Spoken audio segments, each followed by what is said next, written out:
This guy lives a perfectly ordinary life, but he's terribly lonely. He lives in a huge apartment, while his family hides somewhere outside.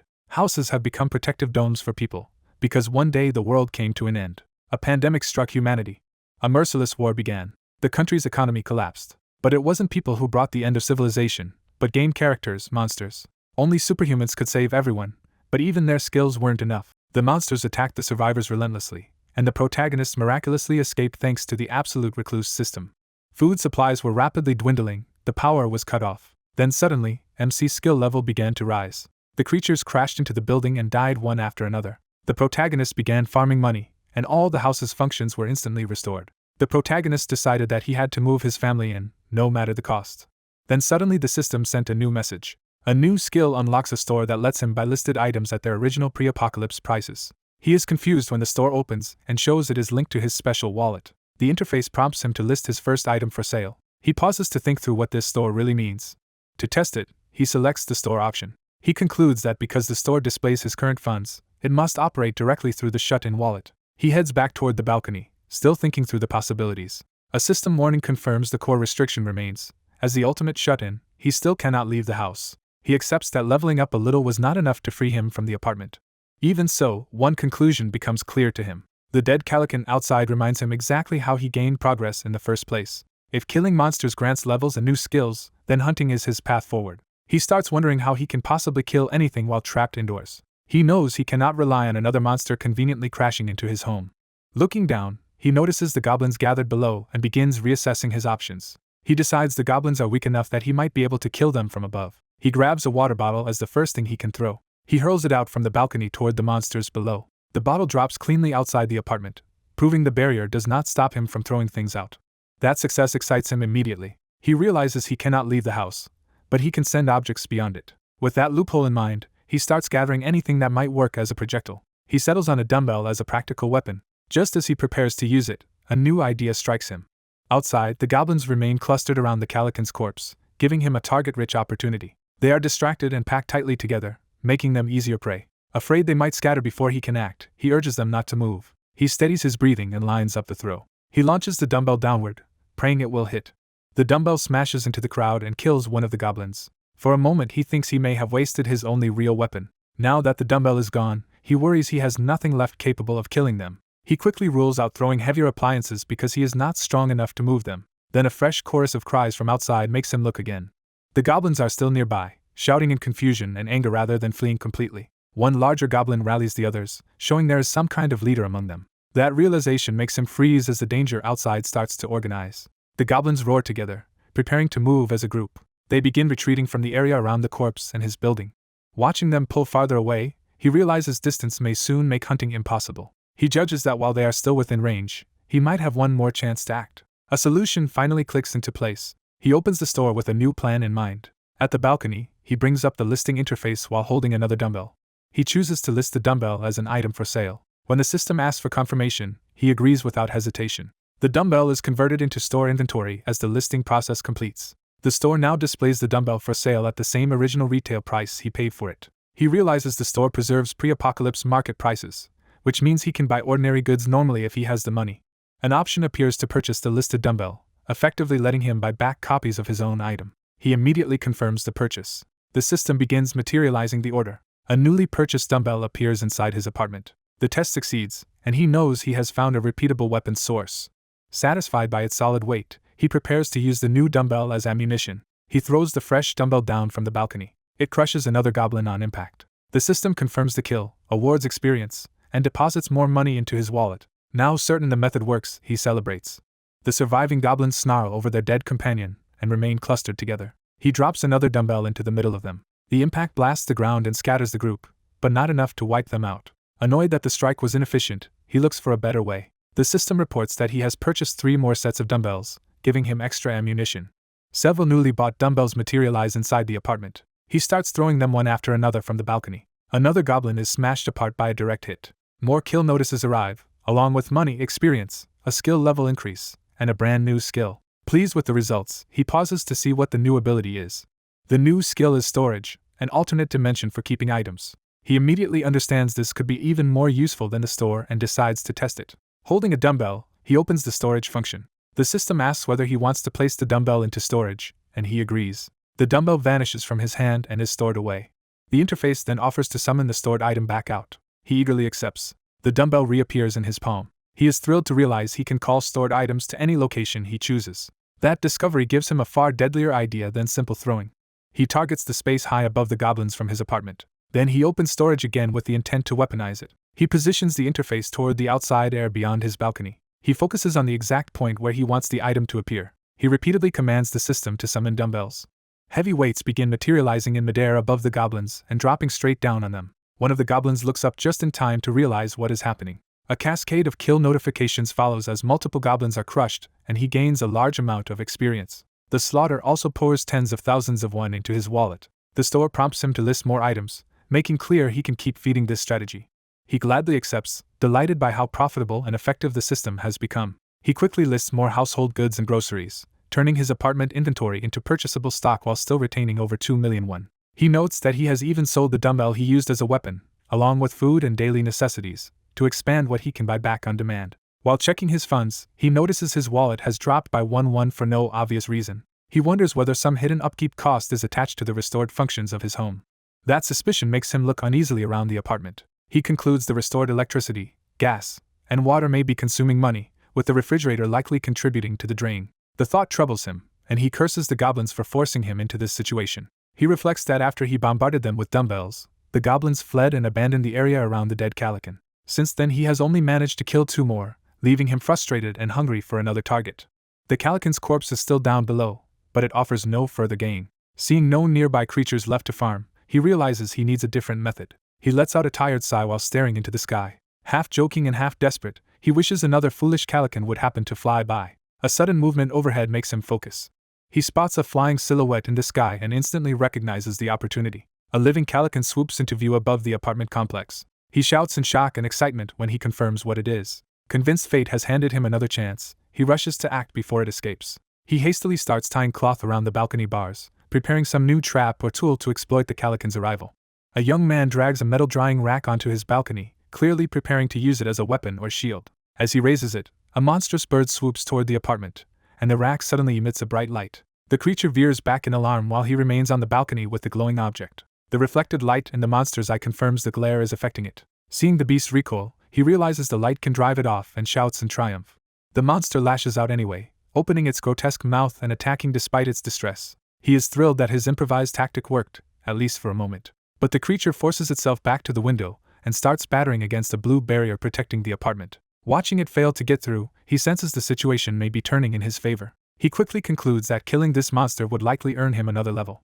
Before he can act, a violent impact or shockwave throws him backward from the balcony. He crashes inside and shields himself as the force rattles the room. Stunned, he struggles to understand what just hit him. When he looks out again, he sees only the disturbed air and realizes something strange just happened outside. His disbelief spikes as the threat seems to have shifted rather than disappeared.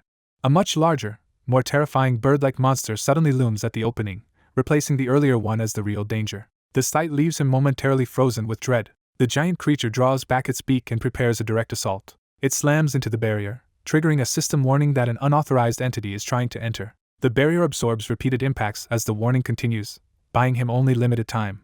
He anxiously wonders whether the defense will truly hold. Knowing he cannot just wait, he opens his store interface to find a way to fight back. The store displays his inventory and remaining money, reminding him what resources he can use immediately. He reviews what he has learned so far and recalls that loot is only calculated when a corpse remains nearby. That memory matters because some of his earlier goblin kills had not counted. He remembers survivors carrying away their dead, which prevented those bodies from being registered as loot. From that, he infers that if a corpse ends up too far away, the system will not count it. With the monster still hammering the barrier, he decides he needs a way to kill it in one shot before it falls out of range. Scanning the store list, he searches frantically for anything he can turn into an instant kill trap. A sudden idea hits him. He immediately spends money to buy 10 bottles of canola oil. When the system asks for confirmation, he commits without hesitation. The purchased bottles materialize in front of him. He gathers them up at once, moving with urgent purpose. He grabs a pot from the kitchen to turn the oil into a weapon.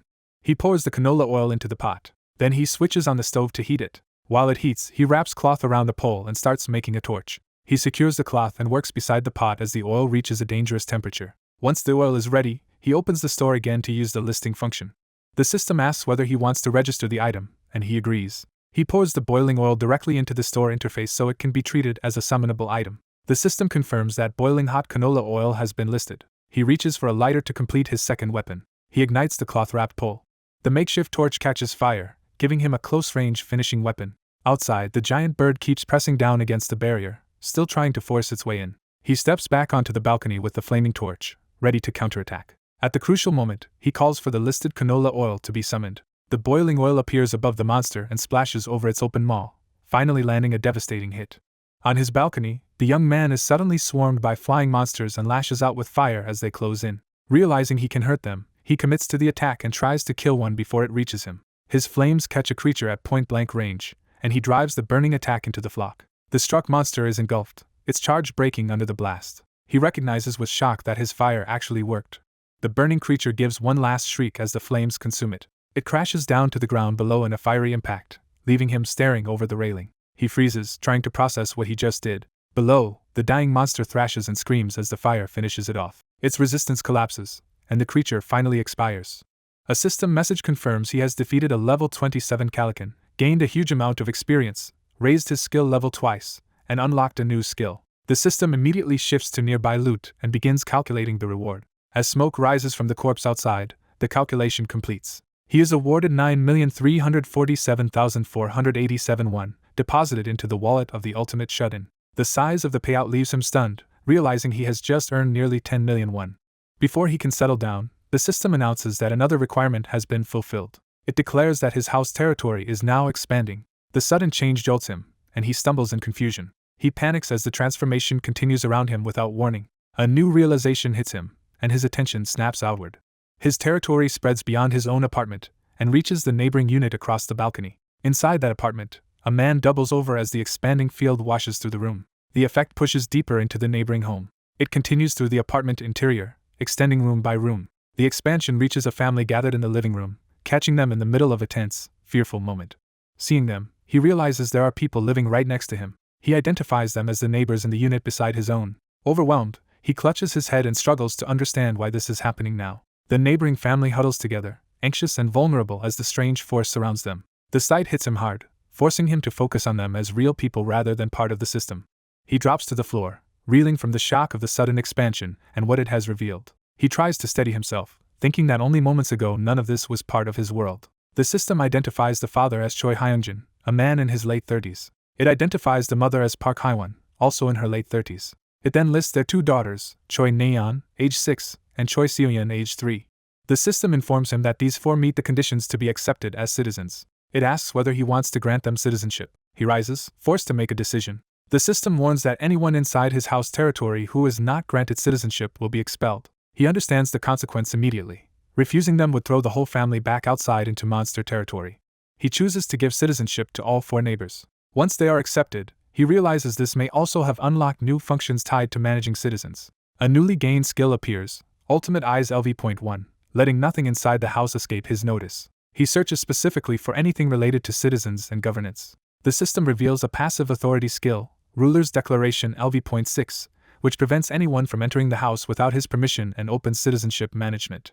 He finds the management option and prepares to inspect it. The citizen list appears, showing the family's levels, their trust toward him, and that his current population is 4 out of a possible 600. The population limit shocks him, making him realize the scale of what this house could become. He opens Choi Hyungjin's profile and sees options to assign quests or expel him, along with settings for experience and money distribution. He concludes that as ruler he can control how much experience and money his citizens share with him. He wonders bitterly whether this strange new situation is really supposed to make him stronger. While checking a citizen status window, he notices he has the authority to assign quests, and realizes he might be able to use it. A quest creation screen opens, showing that he can define the mission, time limit, reward, and punishment himself. He quickly understands that the system will let him fill in those conditions however he wants. To test it, he drafts a simple quest ordering the target to hunt a goblin within a week for a small amount of experience. The system asks him to confirm whether he truly wants to impose that quest. He starts considering how far his authority extends and experiments with the failure penalty by changing it to death. The quest updates exactly as he intended, proving he can attach lethal consequences to his orders. The system again waits for his final approval, leaving the choice entirely in his hands. He refuses to go through with it, and cancels the request before condemning anyone. Curled up in thought, he realizes with alarm that his power could let him kill his own citizens whenever he wanted. That frightening discovery forces him to accept that this terrifying authority is now part of his ability. Unsure how to proceed, he searches for some safer way to use what he has. He decides to activate Ultimate Eyes to understand the wider situation better. As the skill takes effect, his perception shifts beyond his room. Through that enhanced vision, he becomes aware of everything happening nearby, including a struggling family in the dark. He sees a worried mother asking her husband what they can do next while he sits in helpless silence. The woman resolves to go outside for water despite the danger, but her husband insists she stay with the children because leaving is too risky. Even she doubts whether anywhere nearby would still have water at all. The husband finally proposes trying the nearby convenience store, hoping a larger shop might still have supplies.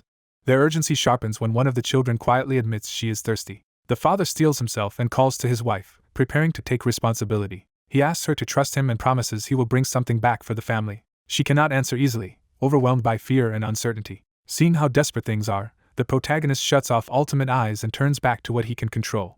He concludes the crisis outside is worse than he expected and opens his store function to look for practical help. The system brings up the item list for his store. Wanting more capacity and options, he opens his skill window to invest his limited points. The skill menu shows he can improve the store, dignity preservation, or storage, each costing points. He immediately decides to strengthen the store.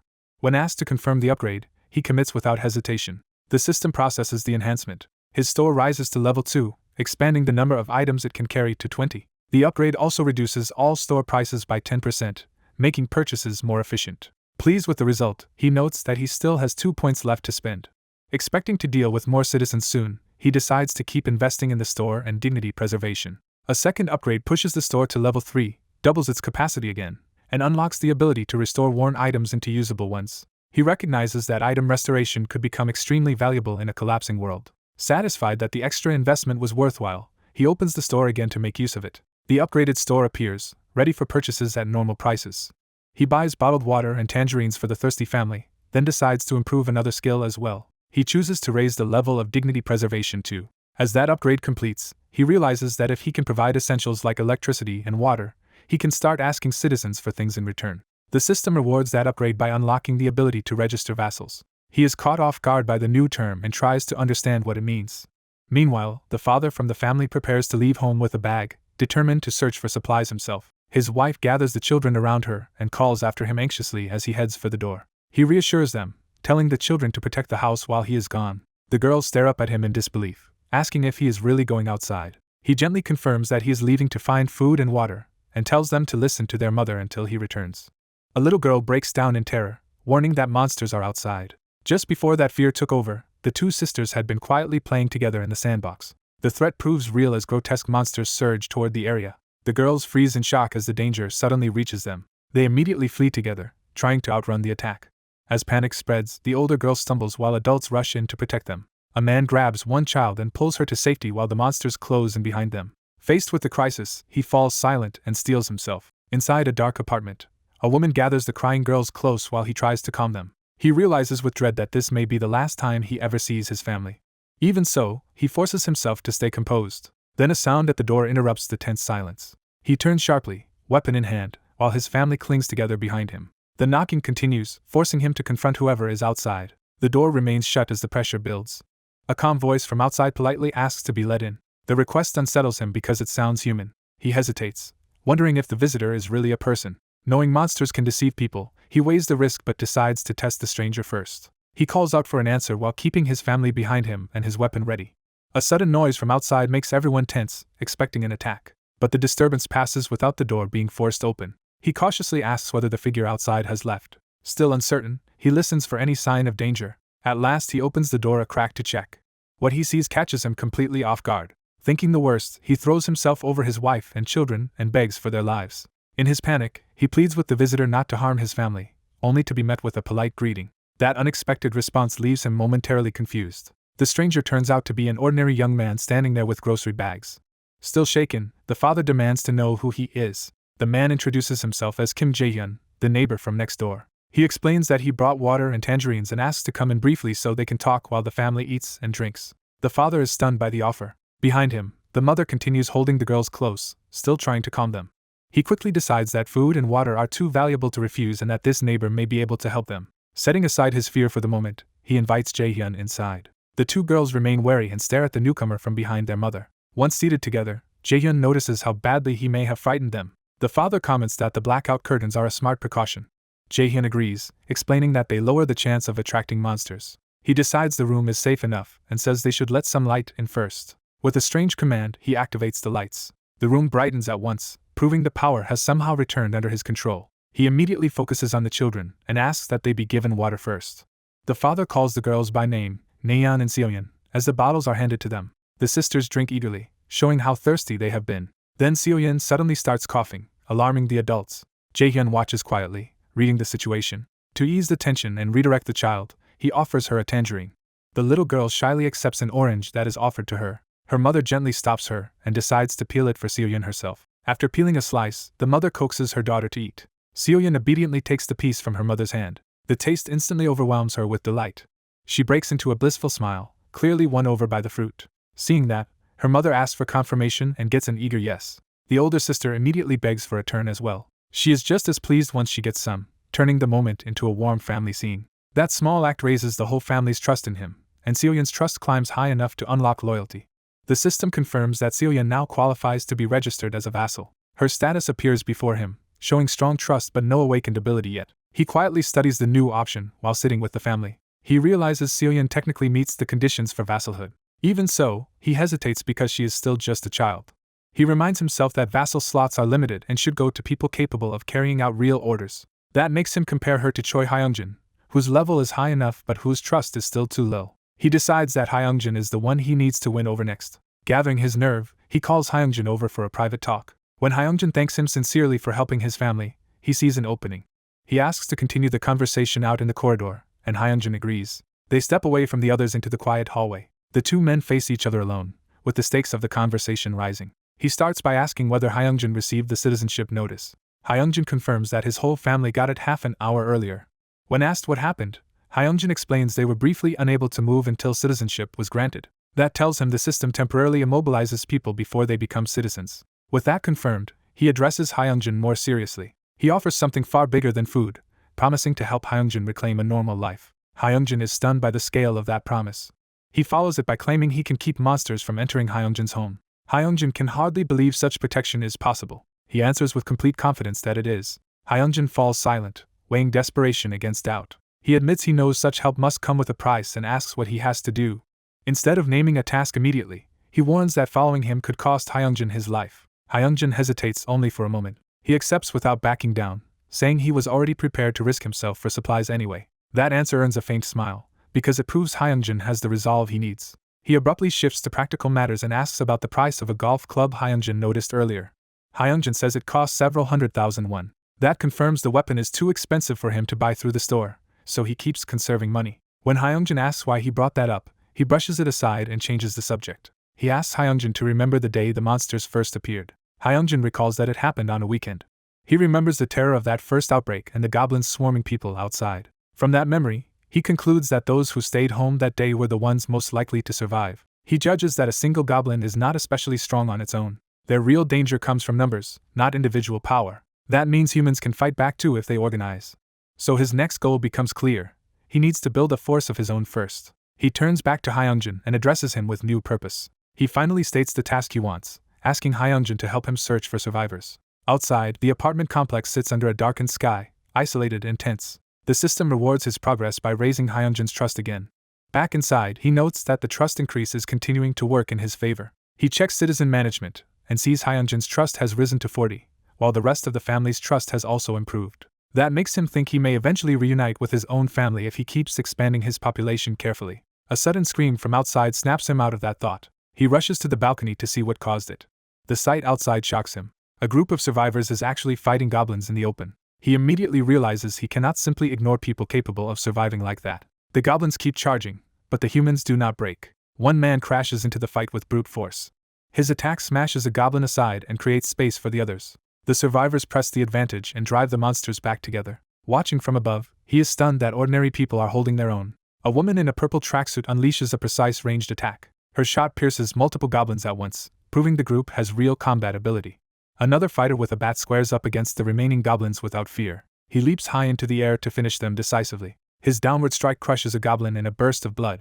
The surviving monsters panic and try to flee. The human group regathers around the fallen beast, organized and disciplined rather than desperate.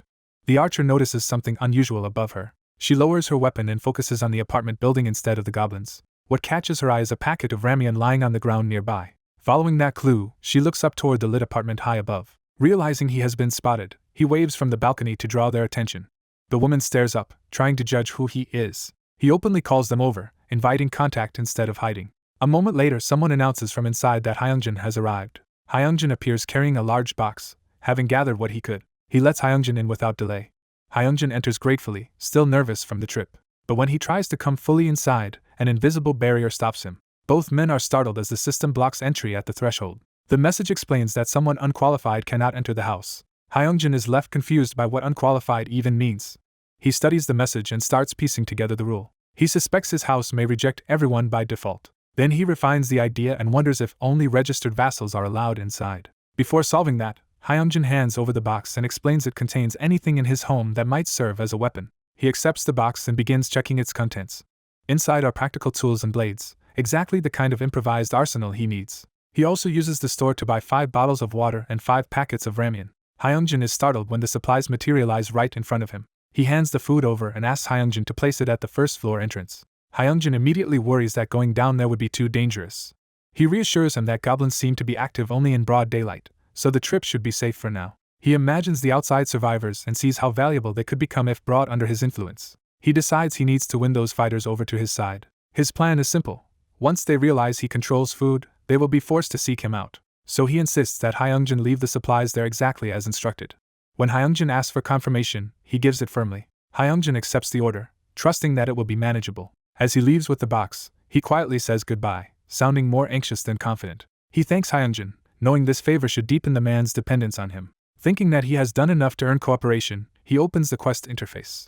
He assigns Hyungjin a quest to deliver the water and ramen to the first floor and return within a day, with experience as the reward. Hyungjin is amazed to see the quest appear before him, and he is told it can grant experience. When Hyungjin compares it to leveling in a game, he confirms that is essentially how it works and reveals Hyungjin is already level 9. He further tempts him by promising that leveling up will bring worthwhile rewards, making the task feel like an opportunity rather than a burden. Hyungjin steels himself and agrees to do it. He heads down the stairwell under the glow of emergency lights. Armed with a golf club and carrying the box, Hyungjin descends alone. Step by step, he makes his way toward the ground floor. He passes the upper floors without incident. Soon he reaches the lower levels near the exit. He finally emerges from the building entrance into the open complex. Relieved, he thinks all he has to do now is set the box down and leave. Still cautious, he keeps the golf club ready as he scans the area. Then he notices silhouettes of people nearby and freezes. His fear instantly turns those strangers into monsters in his mind, and panic takes over.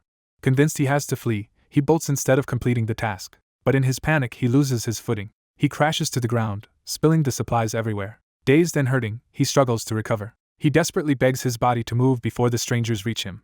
Terror overwhelms him as he imagines the worst. He throws up his arms and braces for an attack that does not come. Instead, someone cautiously calls out to him. The survivor group gathers around and asks if he is alright rather than threatening him. At the same time, the system alerts the protagonist that someone without permission is trying to enter.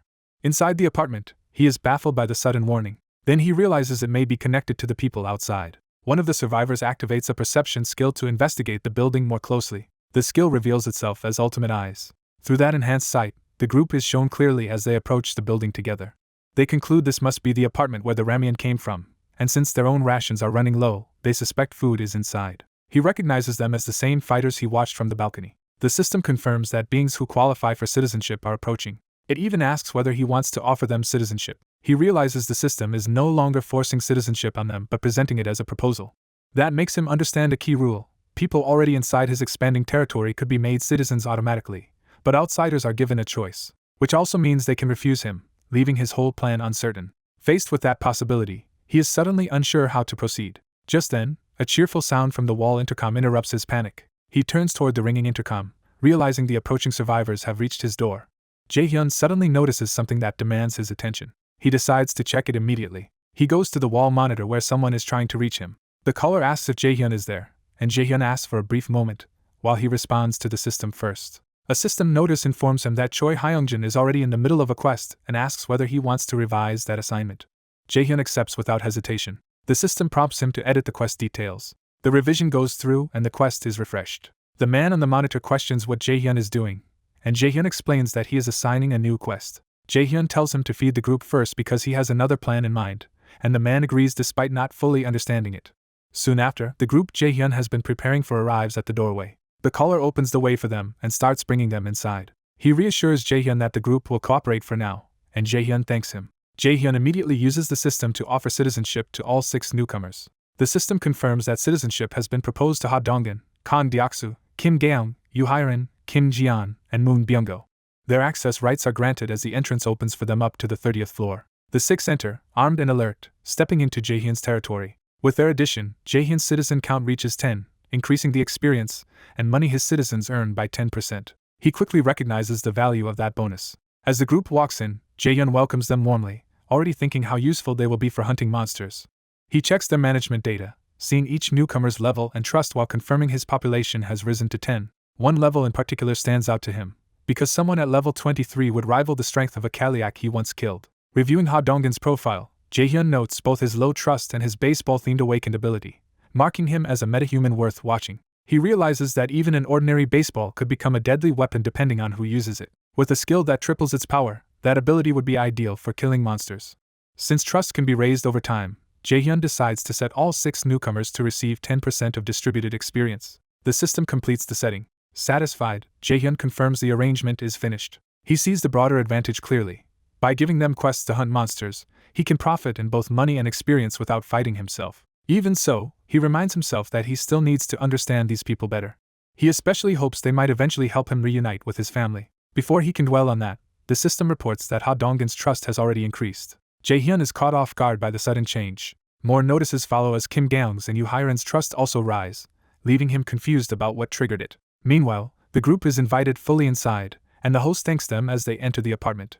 His wife anxiously asks what is happening, and he asks her to trust him for now and prepare food for the guests. She points out that making enough food from scratch will be difficult, but he insists, and says Jaehyun seems to have a plan. She hesitates, still unsure. Then she agrees to help right away. The guests are asked to wait a moment while the meal is prepared, and they accept. Ha Dongin quietly studies the situation instead of speaking. He asks what kind of person Jaehyun really is, and the host admits he does not know much either. When Dongin presses him, the host explains that Jaehyun is simply the man living next door. That detail makes Dongin focus on Jaehyun in a new way. Hearing that everything they have received is thanks to this neighbor, Dongin becomes even more interested. He concludes that Jaehyun must be a metahuman. As he adjusts his clothes, Dongin judges that someone capable of all this must possess an extraordinary ability. He decides he needs to make a strong impression on Jaehyun no matter what. In his mind, Jaehyun becomes a figure powerful enough to provide electricity, food, and water in a ruined world. Dongin realizes that such a gift is almost miraculous now, placing Jaehyun on an entirely different level in his eyes. Their host casually offers to cook while asking if the guests want to shower first. The women are stunned that washing is even possible here, and can barely believe they might finally clean up. One of the men realizes that if electricity is working, most of the house's facilities should be usable too. The host confirms that even warm water is available, making the place feel even more extraordinary. That revelation leaves them reeling, and they understand this comfort is part of Jaehyun's unusual power. The host explains there are 2 bathrooms, enough for them to wash in pairs, and the grateful guests eagerly accept. As the others head off, someone wonders whether this means their ally is a metahuman too, and Jaehyun admits that man's ability is probably even stronger than his own. One loudmouthed companion tries to turn that into motivation to impress the newcomer, only to be warned not to make things worse. The quieter man all but begs him to stay silent and stop causing trouble. The brash one backs down for the moment and lets the conversation move on. Jaehyun refocuses everyone on the real objective: gather as much food as possible and search the house thoroughly. One of the men agrees to the plan without argument. Another follows suit, showing the group is ready to cooperate. But one man lingers apart from the others, weighed down by his own thoughts. Jaehyun notices his unease and turns his attention to him. When Jaehyun calls him by name, Byung-go snaps out of it and apologizes for being distracted. Byung-go blames himself for everything that has happened, but Jaehyun immediately rejects that guilt. Jaehyun goes further, apologizing for not inviting them to his housewarming earlier, as if that mischance now matters painfully. Byung-go tells him there is nothing to apologize for because he came by choice. Trying to steady him, Jaehyun suggests they collect food and head together to his grandmother's place, and Byung-go quietly accepts. Even so, Byung-go's expression shows he is no longer convinced things can still be fixed. Inside, he admits to himself that they may already be too late. His fear takes shape as a vision of the horrors that may already be surrounding the person he wants to save. He imagines her lying helpless and the chance that she is still alive slipping away. Still, He clings to the hope that her location is close enough for them to reach if they work together. He resolves to move forward despite that dread. The men gather themselves, ready to act on the plan. Then a sound at the door abruptly interrupts the moment. The door opens, and everyone braces for danger. Jae-hyun instinctively grips a baseball, alarmed by the unexpected arrival. The instant they see the newcomer, they all sense something different about him. The young man calmly offers help to everyone there, making it seem possible that he could change their situation. Jae-hyun tightens his grip, still wary even as hope flickers. The group begins to think this stranger might be the one who can pull them out of their despair. As the newcomer heads inside carrying supplies, the others watch him like a possible lifeline. Soon everyone is gathered around the table, the tension easing into a fragile silence. A woman apologizes that the space and meal are modest, embarrassed by what little she can offer. The guests reassure her that they are the ones imposing and have no right to complain. Their host returns with the food, announcing that the meal is ready. The dishes are set before the group, and the simple act of sharing a table begins to restore a sense of normal life. The woman nervously admits she is unsure whether what she made will suit their tastes. But the spread is far better than anyone expected, with proper home-cooked dishes instead of bare survival rations. The sight of the food alone overwhelms them, especially the neatly prepared omelet. One guest is left speechless by how generous the meal feels. Her hesitation breaks into open amazement as she realizes they are being treated to a feast. The cook explains that this was only possible because of the ingredients Jae-hyun provided. Otherwise, she would have had almost nothing to serve. At that moment, a system notice appears showing Park Hae-won's trust has risen sharply. Someone notes that her trust reached 50 before even her husband's did, revealing how deeply this kindness has affected her. The group thanks them for the meal, accepting the hospitality with genuine gratitude. As they begin eating, the room finally settles into a brief, hard-won moment of comfort. The meal begins with everyone gathered closely around the table, settling into a rare moment of normalcy. As they eat, the guests are delighted by the egg rolls, and the host family confirms they are the Japanese-style sweet egg rolls being served. The mother politely encourages them to enjoy the food, trying to keep the atmosphere warm and welcoming. Her young daughter asks for egg rolls too, wanting to share in what everyone else is having. The mother gently tells her to wait until the guests are done, soothing the child even as she starts to tear up. Seeing that, one of the guests invites the little girl to eat an egg roll with him, immediately shifting the mood. The child rushes over without hesitation, eager to accept the offer. She happily climbs into his lap, and the adults are caught off guard by how quickly she warms to him. He carefully offers her a piece of egg roll, treating her with easy affection. She takes the bite with obvious delight, fully won over by the gesture. The family relaxes and invites everyone to sit and eat together properly, deciding there is enough food for all. The mother is surprised but accepts the idea of joining the meal with them. Flustered but pleased, she agrees that they should all dine together. For the young man at the center of the gathering, the shared meal starts to feel like something deeper than simple hospitality. He realizes it has been a long time since he last experienced a meal with this kind of warmth. The food stirs a memory of his mother, recalling the care she once put into feeding him. That memory turns into worry, and he quietly hopes the people he cares about are still safe. By the time the dishes are mostly empty, the brief piece of the meal has run its course. One of the children grows sleepy and asks her mother to take her to bed. The mother carries her off to sleep while the younger child eagerly follows, leaving the adults to more serious matters. Watching them go, the young man steadies himself for the conversation he knows is coming. Once the children are gone, the group turns back to the unresolved issue of why he cannot simply go to his grandmother's house. They press him to explain what is preventing him from leaving despite having family elsewhere. The answer is blunt: goblins have made that impossible. He asks for confirmation, and they make clear that goblins are indeed the reason. They explain that the apartment's underground car park has become a hiding place for the creatures. Because of that shelter, the goblins have effectively turned the underground area into their base. They estimate the number there to be at least several thousand, making the threat far beyond what a few survivors can handle. He connects this to the building's strange isolation effect, realizing it only protects residents above the 30th floor and leaves the underground exposed. The others add that every entrance seems linked through that underground route, which is why they have been too afraid to go outside. He recalls that there should be side roads they could use, and they admit escaping that way had once been their plan. But that route was blocked by something even more dangerous than the goblins. They described the creature as a beast that looked like some kind of wolf or bear in the darkness. When they encountered it, the monster was tearing through goblins with overwhelming force. They only survived because the beast was busy slaughtering the goblins instead of chasing them. He repeats the description to himself, trying to identify what kind of monster could fit it. The witnesses admit they are not certain because the underground was too dark to see clearly. Even so, he concludes that hiding forever is not a real option and that they will eventually have to confront the situation. The others agree in principle, but warn that they are already at their limit. He asks what exactly those limits are.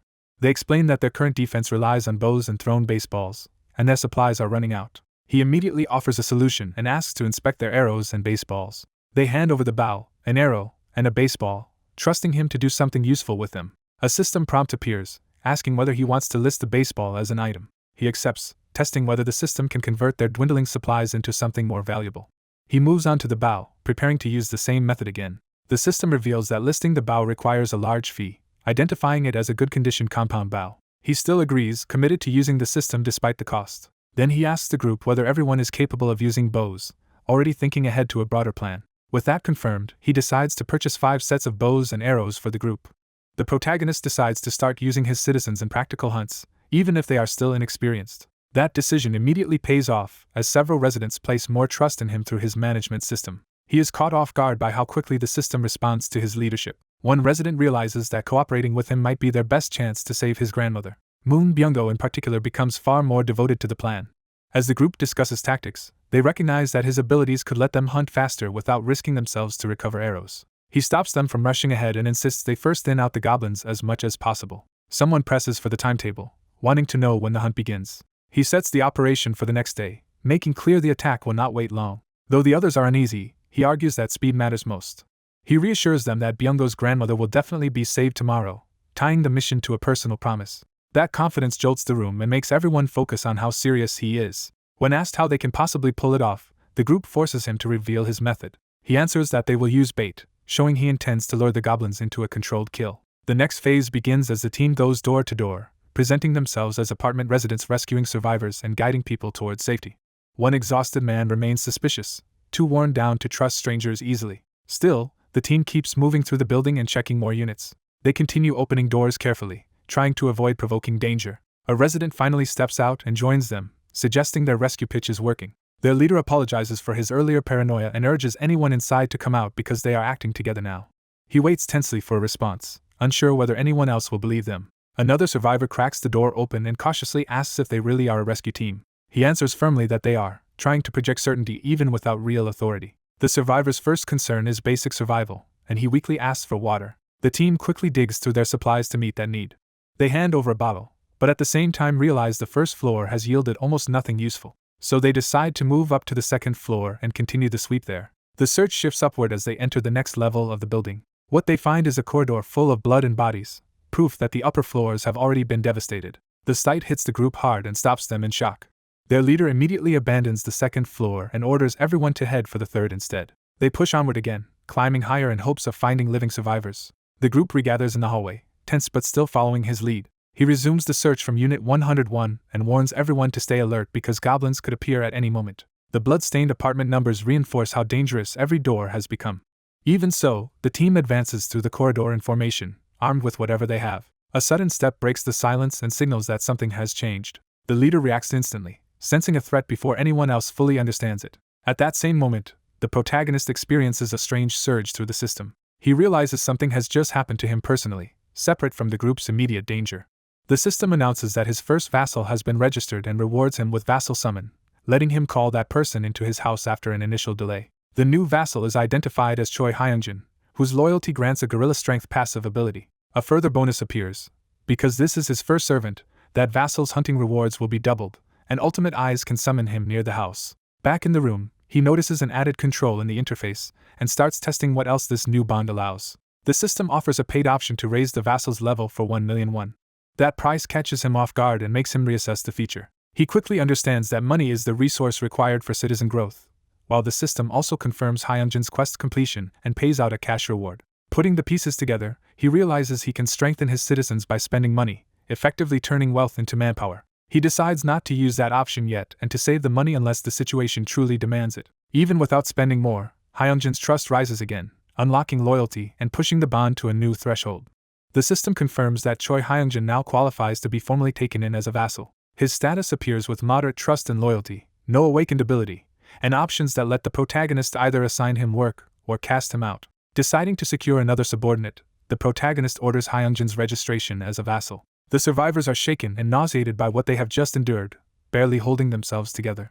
A glimpse into the room shows why. The place is full of blood and bodies, making it clear they arrived too late for many people. Faced with the slaughter, the group steels itself and forces down its fear. Rather than freeze in horror, they choose to keep moving. One of the men tightens his grip on a bat, preparing for more danger ahead. Armed and tense, several of them approach the shattered balcony area to assess the situation. The leader wipes his face and regains control, refusing to let panic spread. The group advances through the dark hallway, listening for any sign of survivors. They begin pounding on apartment doors and calling out, hoping someone is still alive inside. Others join in, knocking from door to widen the search. The effort becomes coordinated as more members take up the same call for survivors. Even the heavier man joins the search, adding his voice and force to the rescue attempt.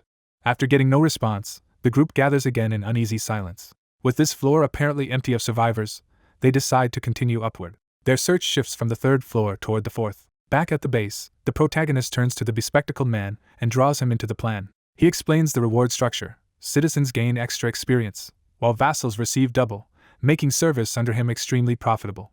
He gives the man a simple mission to kill as many monsters as possible, and the man readily agrees. Satisfied, the protagonist makes it clear he expects results from him. Meanwhile, the rescue party continues moving through the building's first floor in formation, each carrying what weapon they can. The mention of a 1,000,001 reward catches the protagonist's attention and raises the stakes of the operation. He quickly hides his reaction and shifts the conversation back to the other's condition.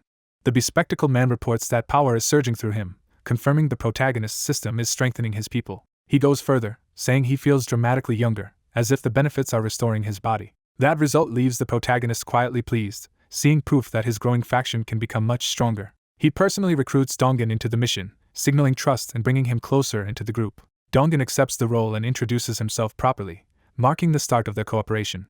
The protagonist then orders Ji-young and Hai-rin to head to the 30th floor and bring people back. Someone balks at the idea, shocked that anyone could still be alive all the way up there. A survivor answers that doubt with dry humor, saying the upper floors are exactly where the wealthy residents would have had the best chance to endure. To motivate the exhausted group, one woman points out that going up means food and a hot shower. That promise instantly changes the mood, especially for a younger girl who lights up at the thought of a shower.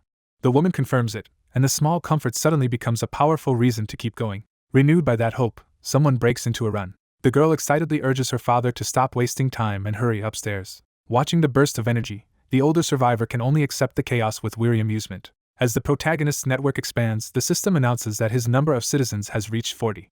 That growth immediately boosts the experience and gold income earned by his citizens by 90%. Back in the field, Dongan reviews the rescue plan carefully, stressing that they must inspect every unit because the building is damaged and dangerous. The mission from Jaehyun is clarified: rescue every survivor in the apartment building and transport them to the 30th floor. Dongan explains the harsher core of the job as well. They must lure large numbers of goblins into the building and kill them. He reminds everyone that saving as many people as possible is the priority, framing the hunt as part of the rescue rather than simple slaughter. The system repeats that the protagonist's citizen count now stands at 40, reinforcing how quickly his domain is growing. It also reiterates the 90% increase in citizen earnings, confirming the scale of the advantage he has built. Taking stock of those gains, the protagonist realizes he now commands a community large enough to organize on a broader scale. He decides that children and the elderly should remain sheltered first in Choi Hyungjin's home. For everyone else, he turns the hallways themselves into living space, beginning to structure the survivors into an organized settlement. The group reports that they have gathered only 40 people in total, far fewer than hoped. When asked if that is everyone, they confirm they searched up to the 29th floor and conclude many must have hidden from the beginning, though the leader accepts this as sufficient. Realizing Choi Hyungjin's house is already crowded enough, he decides the current number will do. He activates Ultimate Eyes to inspect the situation more deeply. His power focuses like a single all-seeing eye, searching for what ordinary sight would miss. Under that scrutiny, hidden survivors are revealed moving with chairs over their heads as makeshift cover. Others are exposed crouching above with coils of rope, showing that people have been secretly preparing to survive. More concealed residents come into view, carrying supplies and keeping themselves out of sight. Even a man trying to shield himself behind a large object is uncovered by the scan. Satisfied that he has seen enough, he ends the search and settles on his next move.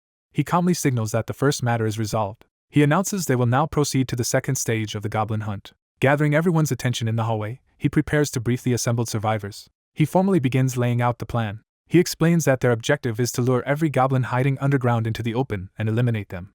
Using a floor map, he says they will begin with B1. The strategy is to split into two teams, draw out the goblins on B1, and kill them there. Once B1 is cleared, they will move to B2 and finish off the rest. Moon Byung-go raises a concern that if the goblins are more numerous than expected, the team could be overwhelmed. He warns that in that case they might become trapped on the first floor, and any trouble during transport could be disastrous. A woman with a bow dismisses the worry, insisting she can handle the goblins herself and that their stock of arrows is more than enough. Her confidence draws a dry, skeptical response from the protagonist. The tension breaks as the others turn toward a sudden disturbance before the argument can continue.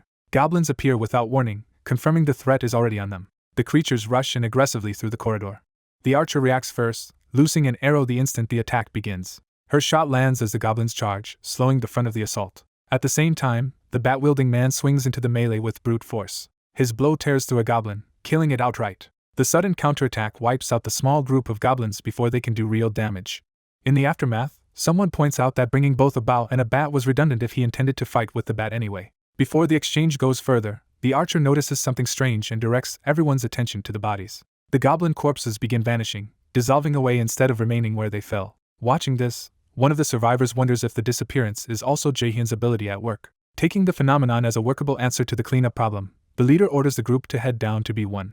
Moon Byung-go feels reassured, thinking he was right to believe the protagonist would find a solution. That confidence is reflected in the system as several citizens' trust in him increases. Later, the protagonist opens a drink while taking a brief pause. As he rests, system windows appear before him at just the right moment. He reflects that even without meaning to, he has effectively been watching over the survivors.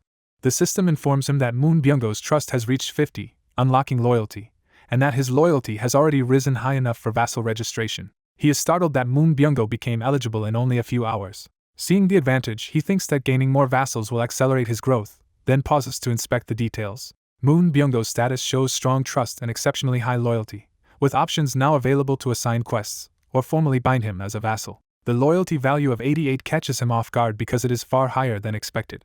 He quickly decides that such devotion is useful rather than troubling. With that conclusion, he chooses to confirm Moon Byung-go's registration as a vassal. Meanwhile, the operation reaches B1 as the group moves into the underground floor. Combat erupts there immediately, with the team engaging goblins in close quarters while the protagonist directs the push from behind. As the battle intensifies, Moon Byung-go is suddenly seized by a surge of power, suggesting the new bond is triggering a change in him. A sudden surge of blue power erupts around the group, leaving everyone confused and alarmed. The energy washes over the goblins as if something unseen has begun affecting the battlefield. The blast forces the monsters back for a moment, and creates a brief opening. But in the darkness, even more hostile eyes appear, revealing that the threat is far larger than expected. A mass of goblins closes in from all sides, confirming they are being overwhelmed. One of the men stops trying to understand the phenomenon, and orders everyone to flee immediately. The survivors break into a desperate run through the parking level. As they retreat, the woman and the short-haired man keep attacking to slow the pursuing goblins. Their counterattacks drop at least one goblin, but the horde keeps coming. The woman hardens her resolve and prepares to hold the line more seriously. She unleashes a rapid barrage that cuts down multiple goblins charging straight at her. Even so, fresh goblins immediately surge forward to replace the fallen. The swarm keeps pouring in, making it clear that killing a few will not solve the crisis. While running, they realize they have attracted far more goblins than expected. Someone concludes that even the goblins from the lower basement levels may have climbed up, and they redirect everyone toward the emergency exit. The emergency stairwell becomes their only hope of escape. They rush through the exit and start climbing, urged onward without pause. The short-haired man tries to slam the door shut behind them, but goblins force it back open. He strains against the door as claws reach through the gap, barely holding them off. Others join him, turning the struggle into a desperate contest of strength. The goblins keep prying the door wider, threatening to break through at any second. As the men struggle to hold the entrance, they order the others to keep moving toward the first floor. The strongest fighter barks at everyone to stop hesitating and get out. At that moment, Deoxys gains a passive ability that grants him strength comparable to a gorilla. The new power floods through him, transforming his body and giving him the force he lacked before. Using that strength, he braces himself against the door with overwhelming power. The others call for him to abandon the barricade and rejoin them now that they have reached relative safety above. He keeps pushing anyway, determined to stop the goblins no matter the cost. The strain nearly breaks him, but he refuses to let the monsters through. He decides he must hold the line here even if it means risking himself alone.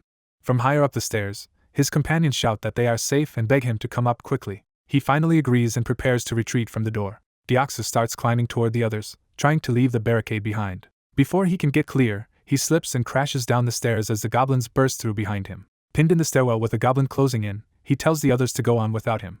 The short-haired man curses, realizing they are about to lose him. Instead of abandoning him, the strongest fighter charges back and smashes the attacking goblin aside with a brutal swing. He reaches out and calls Deoxys toward him, refusing to let him die there. More goblins lunge for the fallen man, but the rescuer plants himself between them. A goblin still manages to slash Deoxys' leg as he tries to crawl away. The strongest fighter answers with a sweeping strike that tears through the front ranks. Even he is briefly startled by how violently the situation keeps escalating. The goblins charge again, and the man in black realizes he may already be too late to save everyone cleanly. One goblin leaps straight at him from above, trying to finish him before he can react. He cuts the attacker down midair, and keeps the path open by force. The short-haired man and the woman lower a bow and urge Deoxys to grab on so they can haul him up. The black-shirt fighter keeps swinging alone below while Deoxys accepts the rescue. As Deoxys is pulled upward, the others shout his name and drag him towards safety. The short-haired man strains with everything he has, refusing to let Deoxys slip back into the horde. The woman adds her strength and screams for him to keep coming. Together they finally pull Deoxys out of the goblin's reach and onto the upper landing. Outside, under the moonlit apartment tower, the larger disaster continues to spread beyond their stairwell. Somewhere else, a monstrous bear tears into a goblin while a murderous command echoes through the darkness. The beast's bloodlust intensifies, demanding more slaughter. Its hunger for killing only grows stronger with each victim. The creature resolves that it still needs more power and more prey. It prowls through the carnage like a weapon driven by pure instinct. The beast turns its glowing gaze toward the apartment building, drawn to the concentration of enemies inside. Its intent sharpens into a promise to kill everything in its path. Back inside, Deoxys is hurled through a doorway and lands hard in a lit corridor, barely escaping death. He collapses in relief, convinced he survived by the narrowest margin. As he tries to recover, he notices someone standing over him. He looks up in shock and recognizes Jae-hyun, who offers him a hand. Jae-hyun reveals that he had been monitoring the situation with ultimate eyes and is relieved that his vassal summon skill worked in time. Deoxys groans from the pain in his leg, still trying to process how he was saved. He wonders when this happened, and Jae-hyun checks on his condition. Jae-hyun calmly judges the injury manageable and says he can treat it quickly. After a brief pause, he decides he also needs to secure medical supplies while he has the chance. He tells Deoxys to stay put for a moment, ignoring Deoxys' confusion. Jae-hyun opens a medical kit and begins sorting through what can be useful. He reflects that medical supplies are indispensable in a crisis like this, remembering lessons from childhood. The memory steadies him and helps him focus on practical survival rather than panic. He lays out the contents and starts evaluating what is worth taking. Because his inventory has limited slots, he realizes he cannot register every item. Then he notices a better option among the supplies. Instead of taking items one by one, he selects the entire used first aid kit. The system accepts it as a single reclaimable item, solving his storage problem at once. He hands the kit over, and Deoxys is startled by how efficiently Jae-hyun handles everything. Jae-hyun kneels beside him and asks to see the wound directly. Deoxys exposes the torn flesh on his leg while insisting he is still fine. Jae-hyun begins treatment by disinfecting the injury. He presses the soaked gauze into the wound, cleaning it thoroughly despite the pain. Deoxys yelps as the disinfectant burns. The system responds by increasing Choi Hyunjin's trust and loyalty toward Jae-hyun. Relieved, Deoxys thanks him sincerely. Jae-hyun closes the kit and wonders how the others in the stairwell are holding up. He tells Deoxys to rest while he goes to deal with something else. He turns his attention back to the lower floors and prepares to intervene remotely. Activating Ultimate Eyes, Jae-hyun's expression changes as his awareness extends beyond the room. His vision locks onto the battlefield through the power of Ultimate Eyes.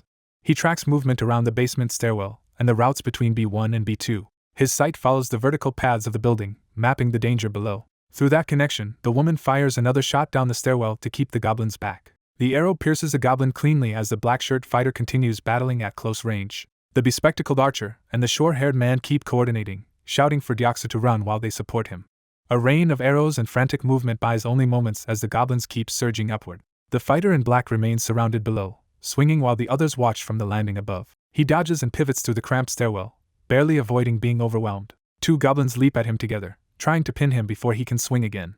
Byung-go shouts in alarm as the pressure on the front line spikes. A sweeping strike from the man in the tan jacket cuts through several goblins at once and briefly clears space. His sudden display of skill shocks the others, and someone calls out his name in disbelief. He follows through with another precise slash, dropping more goblins while the others stare. The group can hardly believe Byung-go was this capable in a fight. Watching through Ultimate Eyes, Jae-hyun confirms that the stairwell team is still holding together. He checks Moon Byung-go's status and learns that Byung-go's awakened ability is teleport, which can move visible targets at the cost of mental strength. Jae-hyun is pleased he made Byung-go a vassal, because that power is exactly what the group needs. Meanwhile, another goblin dies under the team's continued resistance. The short-haired man asks Jian whether the extension socket is ready, and Jian confirms it is. The woman asks about the water tank, and the others report that their side is prepared as well. With goblins still closing in, they call for Byung-go to get inside the trap zone immediately. Byung-go vaults over the improvised barricade and retreats into position. The stairwell entrance is left momentarily empty as the bait is withdrawn. Then the water tank is shifted into place above the approach, completing the setup. Water crashes down over the charging goblins, soaking the stairwell and the monsters packed inside it. The flood spreads through the horde, leaving them drenched and vulnerable. The short-haired man gives the final order to trigger the second part of the trap. Jian answers immediately and slams the switch. Electric current races through the wet extension lines at the goblins' feet. The entire soaked stairwell erupts in a violent electrical discharge. System notices confirm multiple goblin kills, a large gain in experience, a cash reward, a skill level increase, and the acquisition of a new skill. Jaehyun feels the surge through his connection and senses another change beginning inside himself. He doubles over as a new power manifests around him. A dark purple field expands outward from Jaehyun, forming a hostile detection zone. The sphere spreads through the surrounding space, reaching beyond the room and into the building. It continues expanding until it overlaps the lower levels where enemies remain. The surviving goblins below are caught within the edge of the field and react uneasily. The system identifies them as hostile beings. It immediately begins their removal, turning the field into an execution zone. The trapped goblins are crushed and torn apart inside the purple domain. A few goblins farther away hesitate, sensing something has gone terribly wrong. One of them turns as if trying to understand the new threat.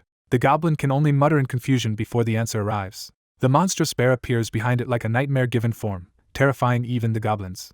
The beast roars and launches itself into the remaining enemies.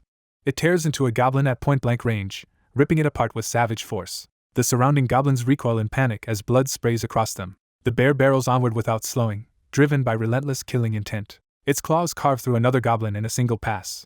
It keeps slashing through the pack, shredding bodies as it charges.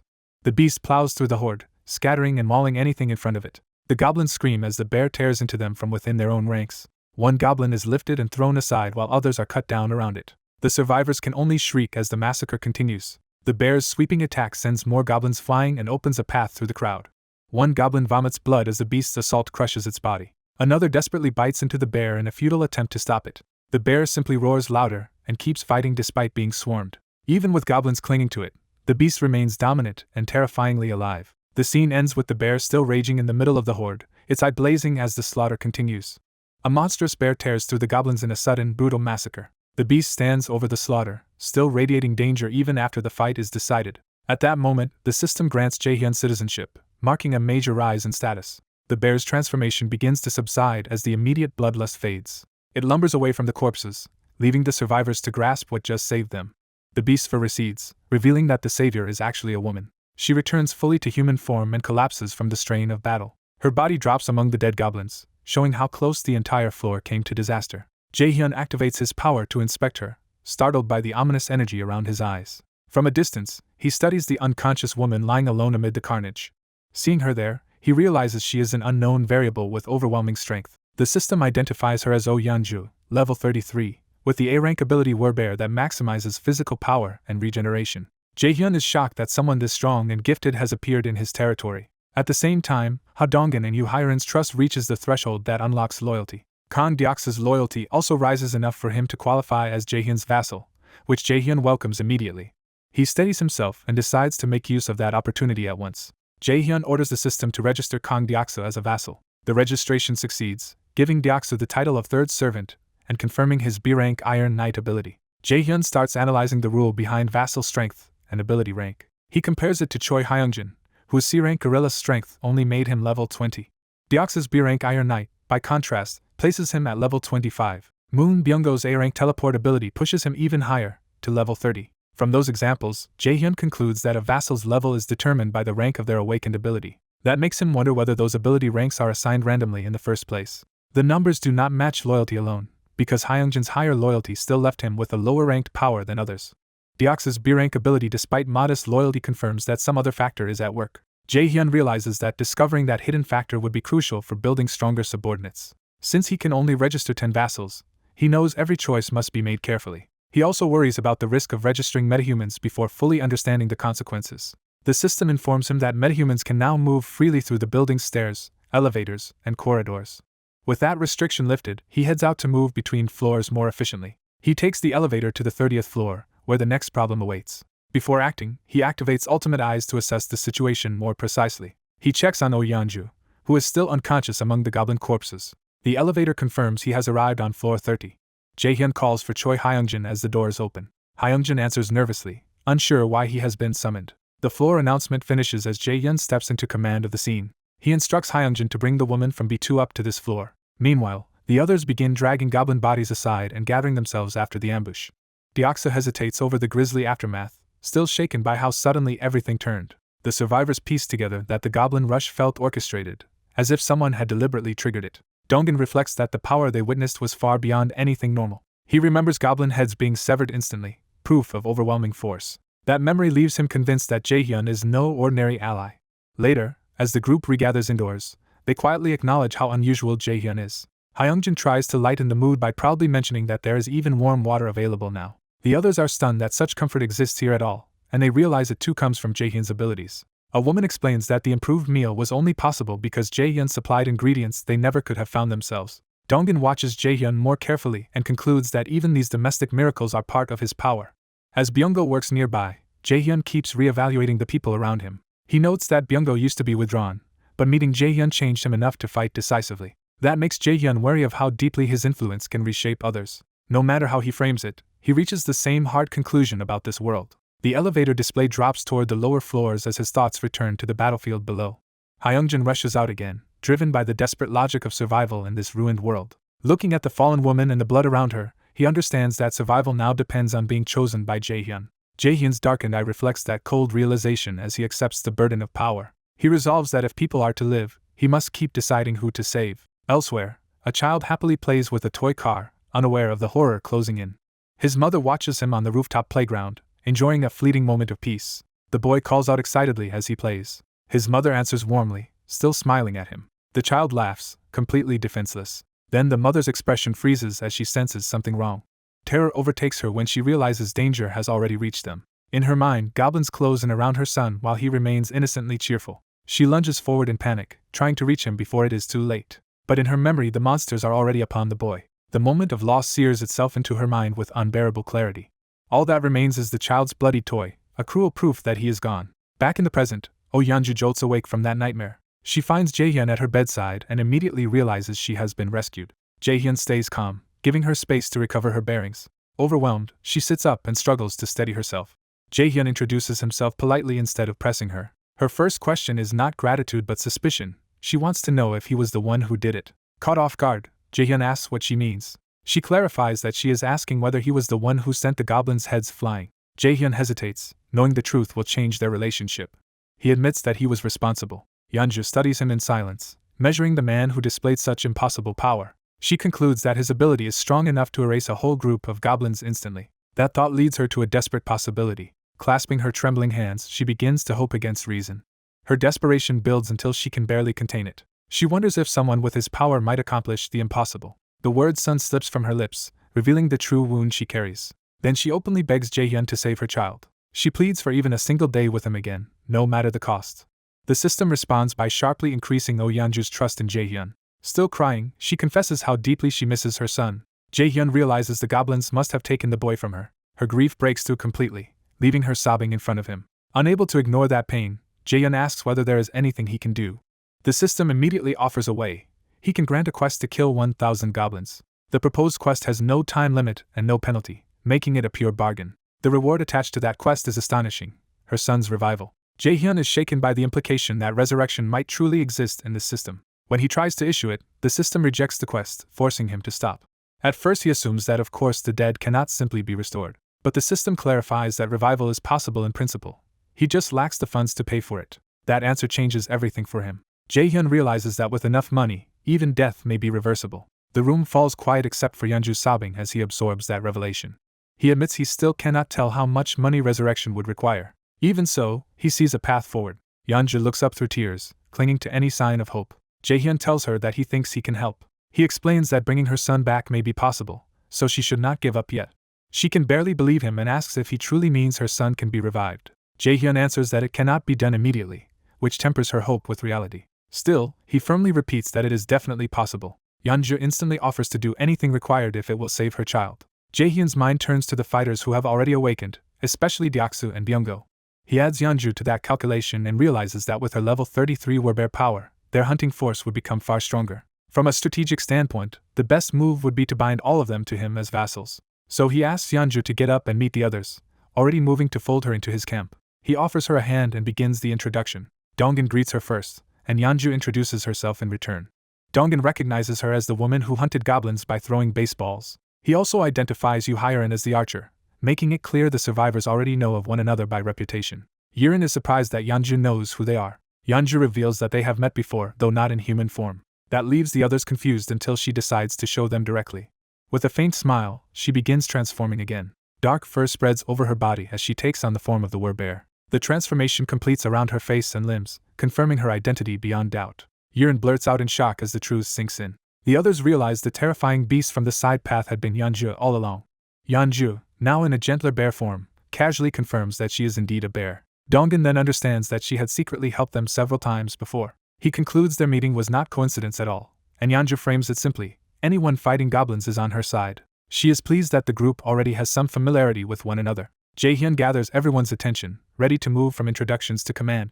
He announces that they will carry out the plan to save Byunggo's grandmother the next morning. Because the goblin population has been drastically reduced, he believes the rescue now has a real chance of succeeding. He excuses Hyeongjin from the mission because of his injuries, while Yanju will take his place. Yanju accepts the role confidently and tells the team she is counting on them. Jaehyun ends the briefing and dismisses everyone until morning. The group answers with renewed resolve. Afterward, Jaehyun specifically calls Byunggo and Deoksu aside. He leads the two men into the hallway for a private conversation. Under the night sky, the mood shifts from group planning to something more deliberate. Jaehyun asks them whether they know why he summoned only the two of them. Both are caught off guard and have no idea what he is getting at. Jaehyun repeats the question, making clear that this is a test rather than idle talk. Byunggo admits he does not know and guesses it might relate to the powers they awakened. Jaehyun confirms that guess with a knowing smile. He reveals the key reason: unlike before, both of them have now awakened, and that changes what he can do with them next. The group identifies Moon Byunggo's awakened ability as teleportation. They also confirm that Kang Deoksu has awakened a power called Iron Knight. Jaehyun decides they need to understand both abilities before tomorrow's mission. To get immediate results, he brings up the system to force a proper demonstration. A party quest appears, ordering them to show their awakened abilities within an hour in exchange for increased strength, with sleeping outside as punishment for failure. The system asks whether he will assign the quest to the party. Jaehyun accepts, recognizing it as a useful way to test them. Satisfied with that setup, he turns to Deoksu first. Deoksu checks whether his new role is basically that of a dungeon-style fighter, and Jaehyun confirms it. When Deoksu presses for specifics, Jaehyun explains that Iron Knight lets him summon iron armor and a halberd. Deoksu hesitates at the unfamiliar weapon name just as the ability begins activating. The summoning surges out violently around him. For a beat, everyone waits to see whether the power has actually taken hold. Byunggo suddenly reappears nearby, proving his teleport worked as well. Realizing he succeeded, Byunggo is thrilled by what his new power might let him do. His excitement rises as he starts imagining the possibilities. The system rewards that success by increasing Byunggo's trust and loyalty toward Jaehyun. Overwhelmed with gratitude, Byunggo thanks him deeply. Jaehyun stops him before he gets carried away. He warns Byunggo that this is no time to dream big because he still can't control the ability reliably. Jaehyun makes it clear there is no guarantee Byunggo can use teleport properly yet. He points out that the earlier jump may have been nothing more than luck. Jaehyun tells him to first learn the limits of his teleport, and what penalty comes with using it, and Byunggo accepts the advice. At that moment, Deoksu reacts in shock as his own summoning finally completes. A full iron halberd manifests with the knightly equipment. Deoksu can barely believe the weapon is really in his hands. Once fully armored, he confirms that Iron Knight worked exactly as described. The system responds by raising Deoksu's trust and loyalty as well. With Deoksu's test done, Jaehyun calls Byunggo back to continue evaluating teleport. He points to a distant rooftop outside and asks Byunggo to try jumping there. Byunggo studies the target carefully, trying to steady himself. Though nervous, he agrees to attempt it, and Jaehyun approves. A new quest appears, specifically ordering Byunggo to teleport to the rooftop of Building 113 within 3 minutes for improved teleport proficiency. As Byunggo crouches and concentrates, Deoksu encourages him from behind. Byunggo gathers the strange energy of teleport around himself and commits to the jump. The power tears open a passage as the others brace for the result. Byunggo is flung through space toward the rooftop. He arrives successfully and realizes with disbelief that he actually made it. From the rooftop window, he signals back to the others to show he is safe. The system confirms that Byunggo has completed the quest. Back inside, Jaehyun relaxes in relief at the successful test. Outside, Byunggo tries to move at the window, still catching his breath after the jump. He suddenly loses his balance and feels something go wrong. Jaehyun notices the danger too late. He instantly invokes his vassal command and calls Byunggo back to him. The recall yanks Byunggo away from the rooftop and drops him unconscious onto the floor in front of them. Byunggo lies motionless, having passed out from the strain. Deoksu worries, but Jaehyun judges that Byunggo simply exhausted too much stamina and should recover after some rest. The system confirms Byunggo is only sleeping and in good condition, suggesting the collapse happened because he is still unaccustomed to the ability. Relieved that Byunggo is safe, Jaehyun turns his attention to Deoksu for the next matter. An armored man is abruptly asked whether he exercises, catching him off guard. A quest window immediately forces him to do 100 push-ups and 100 squats in armor within 10 minutes, promising a strength increase and threatening to make him sleep outside if he fails. He drops to the floor and starts the challenge without hesitation. Still weighed down by full armor, he pushes through the brutal workout under intense strain. Sweating and gritting his teeth, He forces himself onward despite nearing his limit. He continues the squats to exhaustion, determined not to fail the quest. At last he finishes and shouts in relief that the task is complete. The system confirms that Kang Deoksu has completed the quest. Watching him, the young man reflects that Deoksu must have exceptional stamina if he could endure that much in armor. A new system window appears before the young man, drawing his attention. The system begins evaluating the completed quest. He stares at the process, confused by what the system is doing. Deoksu cautiously checks whether everything is really over. The young man reassures him that he did well and can finally rest, and Deoksu gratefully accepts that. The evaluation ends, and Deoksu politely thanks him for his time as he leaves. The system announces that the young man's strength has increased slightly as a reward. He is stunned by the result. Looking at his own hands, he senses a real change in his body. He realizes the increase in strength is genuine, not symbolic. That confirmation turns his shock into excitement. He understands that this system can fundamentally change his situation. The story shifts to the next day in an alley in Busan. A man named Byung-go urgently calls out to Quinn in the middle of a crisis. Several people are fleeing through the alley as chaos closes in around them. One of them spots someone and recognizes him with alarm. The threat is revealed to be a pack of goblins charging after them. An armored fighter rushes in and attacks the monsters head-on, cursing them as he cuts into their advance. He slams into the front line and drops one of the goblins with a heavy strike. His blade keeps moving through the group, carving a path and scattering the attackers. More goblins surge forward, screaming as they try to overwhelm him by numbers. He meets them without backing down and keeps fighting through the mob. Several goblins are cut down in quick succession as his counterattack lands cleanly. In the middle of the fight, he suddenly realizes some enemies have slipped past him. A young man behind him warns him not to focus on the ones in front because others have already broken through. The armored fighter pivots immediately to intercept the new threat. Even more goblins pour in, turning the alley into a tightening trap. Rather than retreat, the fighter challenges the whole pack and prepares to hold them off. The goblins hesitate as a violent new presence crashes into the scene. A massive black bear with glowing red eyes appears among them, terrifying the monsters. The goblins panic, suddenly reduced from hunters to prey. Using the opening, the young man attacks while the armored fighter continues cutting through the goblins. With the bear looming behind them, another goblin is cleanly slain. Byung-go shouts for immediate action, pressing the others to move now. The young man responds at once, ready to follow the plan. He is ordered to run to his grandmother instead of staying in the fight.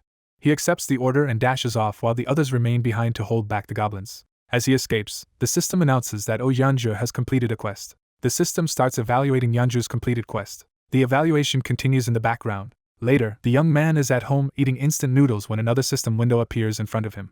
The system finishes judging the quest and deposits 132,966 won into the ultimate Shutin's wallet. While eating, he notices this reward is money rather than the usual kind and immediately realizes something about the system has changed. He recalls gaining strength after Kang Deoksu cleared a quest and wonders if these extra rewards are assigned unpredictably. He considers that the payout may have increased because the quest itself was more difficult than usual. A new notice confirms Moon Byung-go completed his quest and has already used up all of his attempts for the day.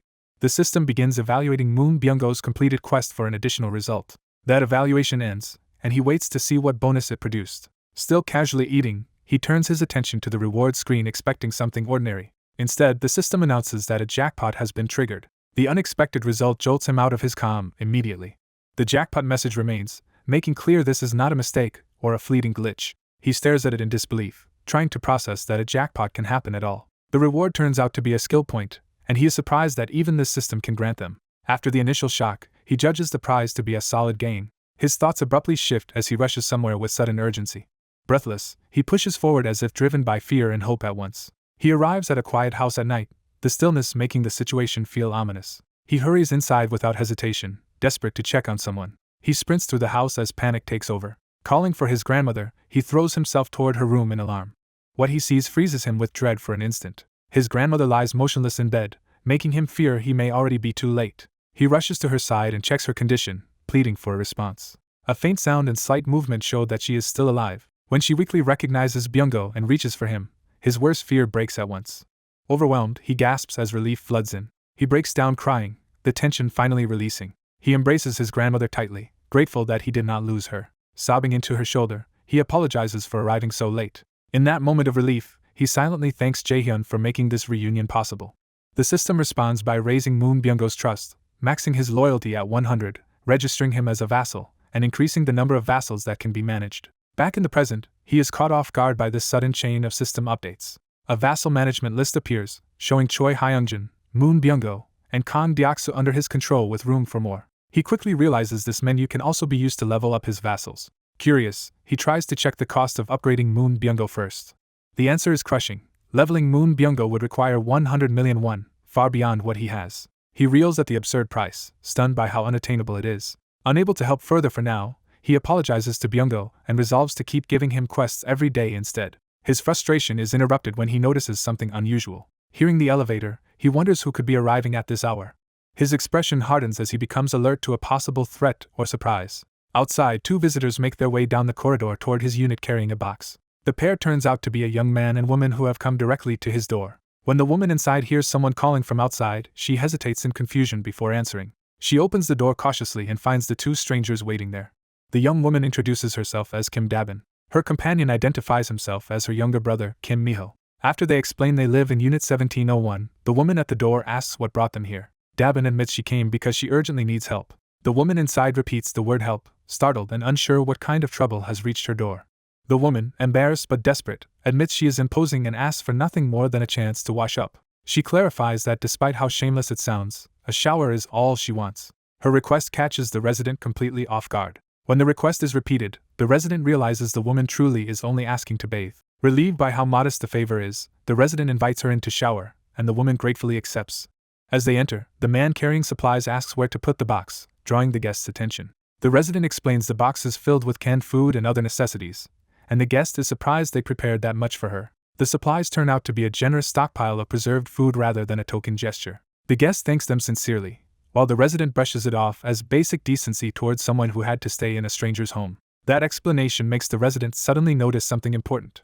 Her eyes land on a bow set aside in the room, and the discovery gives the moment a new weight. She carefully asks whether the bow and arrows belong to the apartment's owner. The guest explains they actually belong to someone from another building, hinting that the situation between the groups is more complicated than it first seemed. The resident accepts that answer for now and decides not to press further. Privately, she concludes these people do not seem dangerous, even if she still has doubts. Elsewhere, the shut-in decides he will visit that other building later because he needs to speak with its people directly. He hopes they might help rescue survivors still trapped in neighboring apartment buildings. Before he can act, the system rewards him for hunting a red tiger with a huge amount of experience. More notifications follow as a large cash reward is deposited and his skill level rises. The sudden chain of rewards culminates in him obtaining an entirely new skill. The abrupt appearance of the system window startles him before he can make sense of it. A violent surge hits his eye, and the pain is so intense that he curses aloud. The agony triggers a flash of bloodied memories from the battlefield. He recalls the survivors outside staring at the aftermath of the attack. Among the bodies lay the slain tiger and another massive beast, proof of how brutal the fight had been. As the memory presses in, he struggles to understand what is happening to him. His altered eye reacts sharply, as if some hidden power is forcing itself awake. The pain intensifies until he can barely hold himself together. Then the system reveals that he has identified people eligible to become citizens under him. It immediately asks whether he wants to grant them citizenship. Realizing there are still survivors outside his system, he forces himself to accept despite the pain. Citizenship is granted to the remaining group members one by one. That pushes his total to 50 citizens, and the system announces that their potential earnings of experience and money are now maximized. Reaching that threshold also unlocks a shared skill for all citizens called Power of Trust. Still straining through the pain, he urgently checks whether anyone among them is badly hurt. An older man is seen carrying an exhausted, injured person, confirming the group is still in rough shape. The survivors keep moving together under pressure, and the situation looks serious enough to alarm him. He realizes with frustration that one of the injured is Oh Yeonju, making the crisis feel even more urgent. As the group runs, a sudden force begins to spread through them. A blue energy flares around the survivors, signaling that the newly unlocked effect has activated. They are stunned by the immediate change, with one marveling that a difficult shot had become possible in a single attempt. Others notice their bodies feel lighter and their stamina is returning instead of failing. The system explains that Power of Trust is a passive effect that raises each citizen's stats according to how much they trust him. Watching the message, he finally understands the source of their sudden improvement. The boost is especially dramatic for those whose trust in him is already high, making their strength, reflexes, and endurance surge. One survivor concludes that this overwhelming support effect must be his power at work. The system then reports that Kim Gaung and Yu Hairan have both reached enough loyalty to qualify as his vassals. He wastes no time and orders the system to register both of them immediately. The 2 women are engulfed in awakening energy, shocked as new power manifests within them. Their promotions are confirmed. Kim Gaung becomes the 4th servant with piercing, and Yu Hairan becomes the 5th servant with poison mist. In a narrow alley, a woman in a purple tracksuit drives a glowing attack toward a pack of goblins before they can close in. She focuses her power through a bow, releasing a blue, arrow-like strike with practiced speed. The shot tears down the alley and slams into the goblins, overwhelming them before they can mount a defense. The surviving monsters are cut down in quick succession as the attack curves through them one after another. Even as she fights, she is startled by the strange force she is using and struggles to understand what is happening to her. The system identifies the skill as piercing, a mental strength ability that fires a penetrating arrow. Elsewhere, the young man deliberately calls up a new quest from the system. He is assigned to use piercing to hunt 10 goblins within 10 minutes, with improved proficiency as the reward and fatigue as the penalty for failure. He immediately realizes this skill is more complicated than the others he has seen. Comparing it to a dangerous poison mist ability, he notes that some powers can easily harm allies if used carelessly. Deciding not to risk that kind of mistake yet, he puts the more hazardous option aside for later study. The system reports that Kim Gang has finished her quest and has already used up all the quests available to her for the day. Her performance is then processed as the system begins evaluating the result. Seeing that her outcome was only average, he turns his attention to checking on the citizens living on the lower floors. He moves quickly through the building, heading down the corridor to investigate.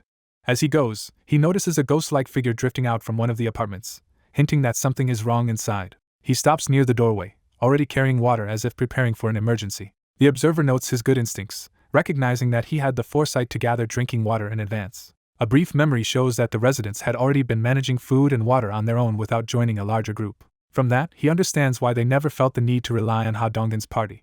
Then he spots another spectral sign at the apartment entrance, confirming that someone inside needs help. He rushes to the door without hesitation. The system reveals the resident as Kim Dae-jung, a low-trust citizen whose awakened ability is heal, and even offers a way to spend quest experience on that skill. The moment he sees she is a healer, he recognizes how valuable and rare she is. He checks the apartment number and fixes the location in his mind. When the door gives way, the dark apartment opens before him. He slips inside carefully, tense and alert for what he might find. A sudden idea begins forming as he remembers one of his newly gained abilities. He realizes the invisible hand skill might let him open the locked interior barrier without forcing it normally. The system confirms the skill, Ultimate Shut-in's invisible hand, which summons a controllable unseen hand. Encouraged, he tries the new power on the lock. The mechanism resists at first, and he strains to make the skill take hold. A purple spectral hand manifests around the handle as he forces the ability into action. Using the invisible hand through the narrow gap, he manipulates the lock from the inside. The latch finally snaps free under the pressure of the summoned hand. With the obstruction gone, the door swings open. He sprints deeper into the apartment toward the source of danger. He finds a woman collapsed on the floor, motionless and clearly in serious condition. Dropping beside her, he urgently tries to rouse her. One look tells him the situation is worse than he first assumed. He identifies dehydration as the most obvious symptom. Desperate, he searches for anything nearby that could help stabilize her. Then he notices something that makes no immediate sense and stops short in confusion. The water bottle he brought suddenly seems like the key, giving him a way to turn the system itself into a treatment method. He forces himself to stop overthinking and focuses on saving her first. Testing his idea, he uses the system to assign her a simple quest tied to recovering from dehydration. It works. The system declares that Kim Dae-jung has completed the quest, and he pays a huge sum to trigger her dehydration recovery. The woman stirs, showing the treatment has taken effect. As she begins to wake, he leans in and gently checks whether she can hear him. Disoriented but conscious, she opens her eyes and weakly asks who he is. A young man introduces himself as Kim Jae-hyun and identifies himself as the neighbor living upstairs while kneeling beside a woman collapsed on the floor. When she weakly questions how he got in, he explains that she seemed critically ill, so he forced the door open to reach her. The shock of finding a stranger in her home leaves her frozen and overwhelmed. As awareness returns, panic surges through her, and she gasps in alarm. She recoils instinctively, covering her face as she tries to pull herself together. Jae-hyun hesitates, clearly struggling with how to proceed. He addresses her by name, Kim Dae-jung, making it clear he knows exactly who she is. He apologizes for the intrusion and urgently asks for her help. He reveals that one of his teammates has been gravely injured. Dae-jung braces herself and starts pushing up from the floor despite her weakness. She falls silent, trying to process what he is asking of her. Seeing him crouched before her, she cannot understand why he would come to her for something so serious. She privately rejects the idea that she could help anyone at all. Even more unsettling, she realizes he seems to know she is a nurse, though she has no idea how. Deciding he does not seem immediately dangerous, she cautiously agrees to hear him out and asks what he needs. Before he can answer, something unexpected catches his attention. A system window appears and assigns him a quest to use heal on the injured Oyanju within 1 hour. The quest confirms the patient's identity and sharpens his focus on the task.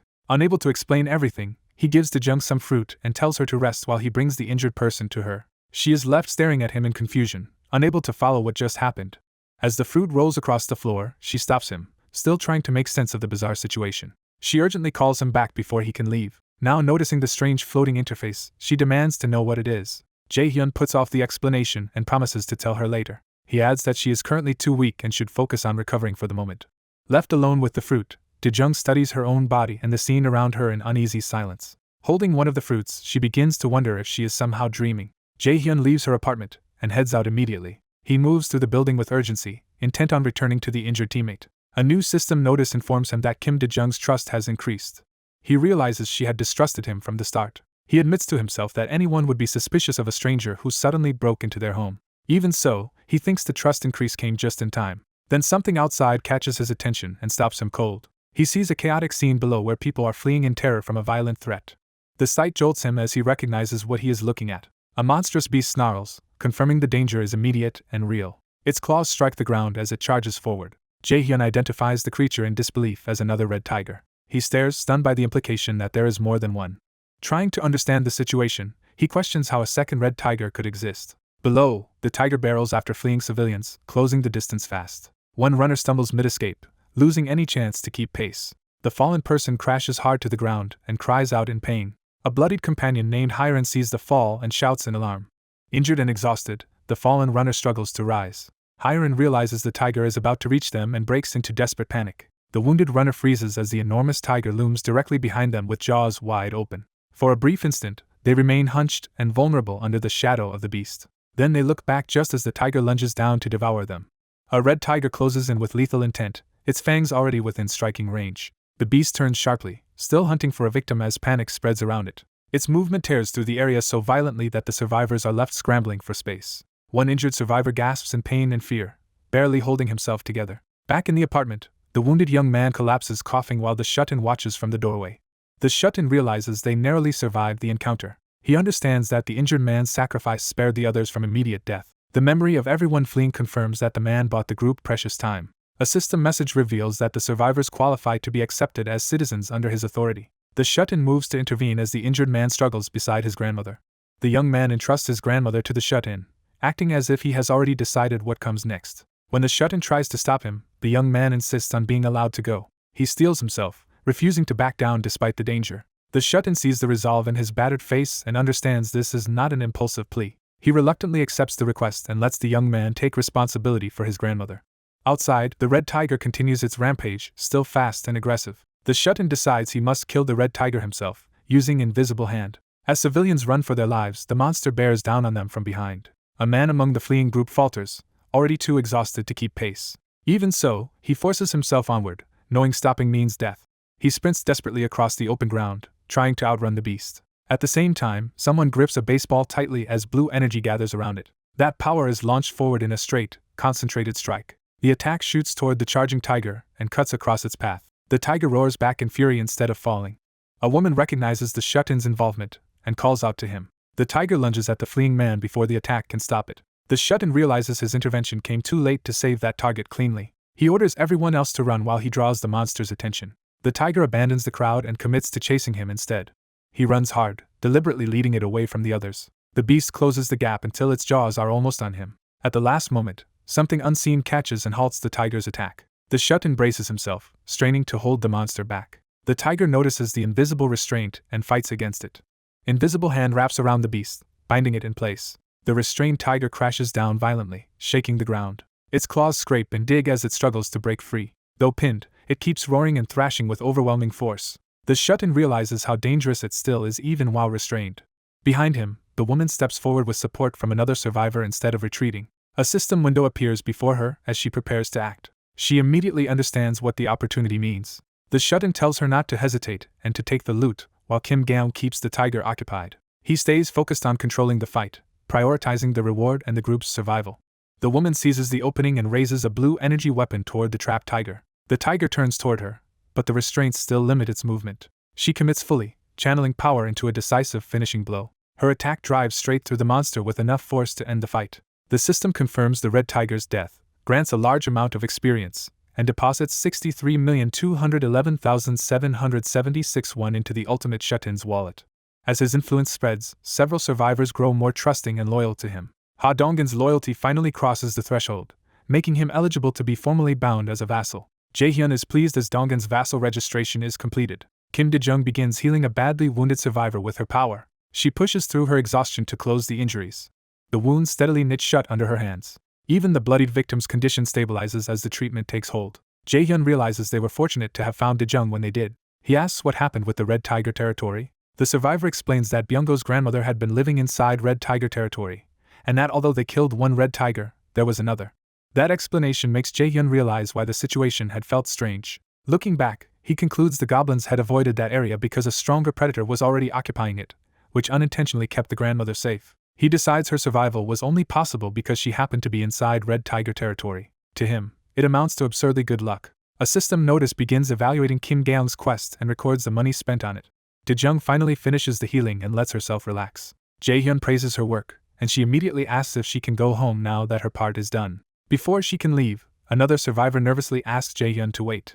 The man awkwardly points out that they cannot keep gathering at his house forever. Jae-hyun turns to hear him out.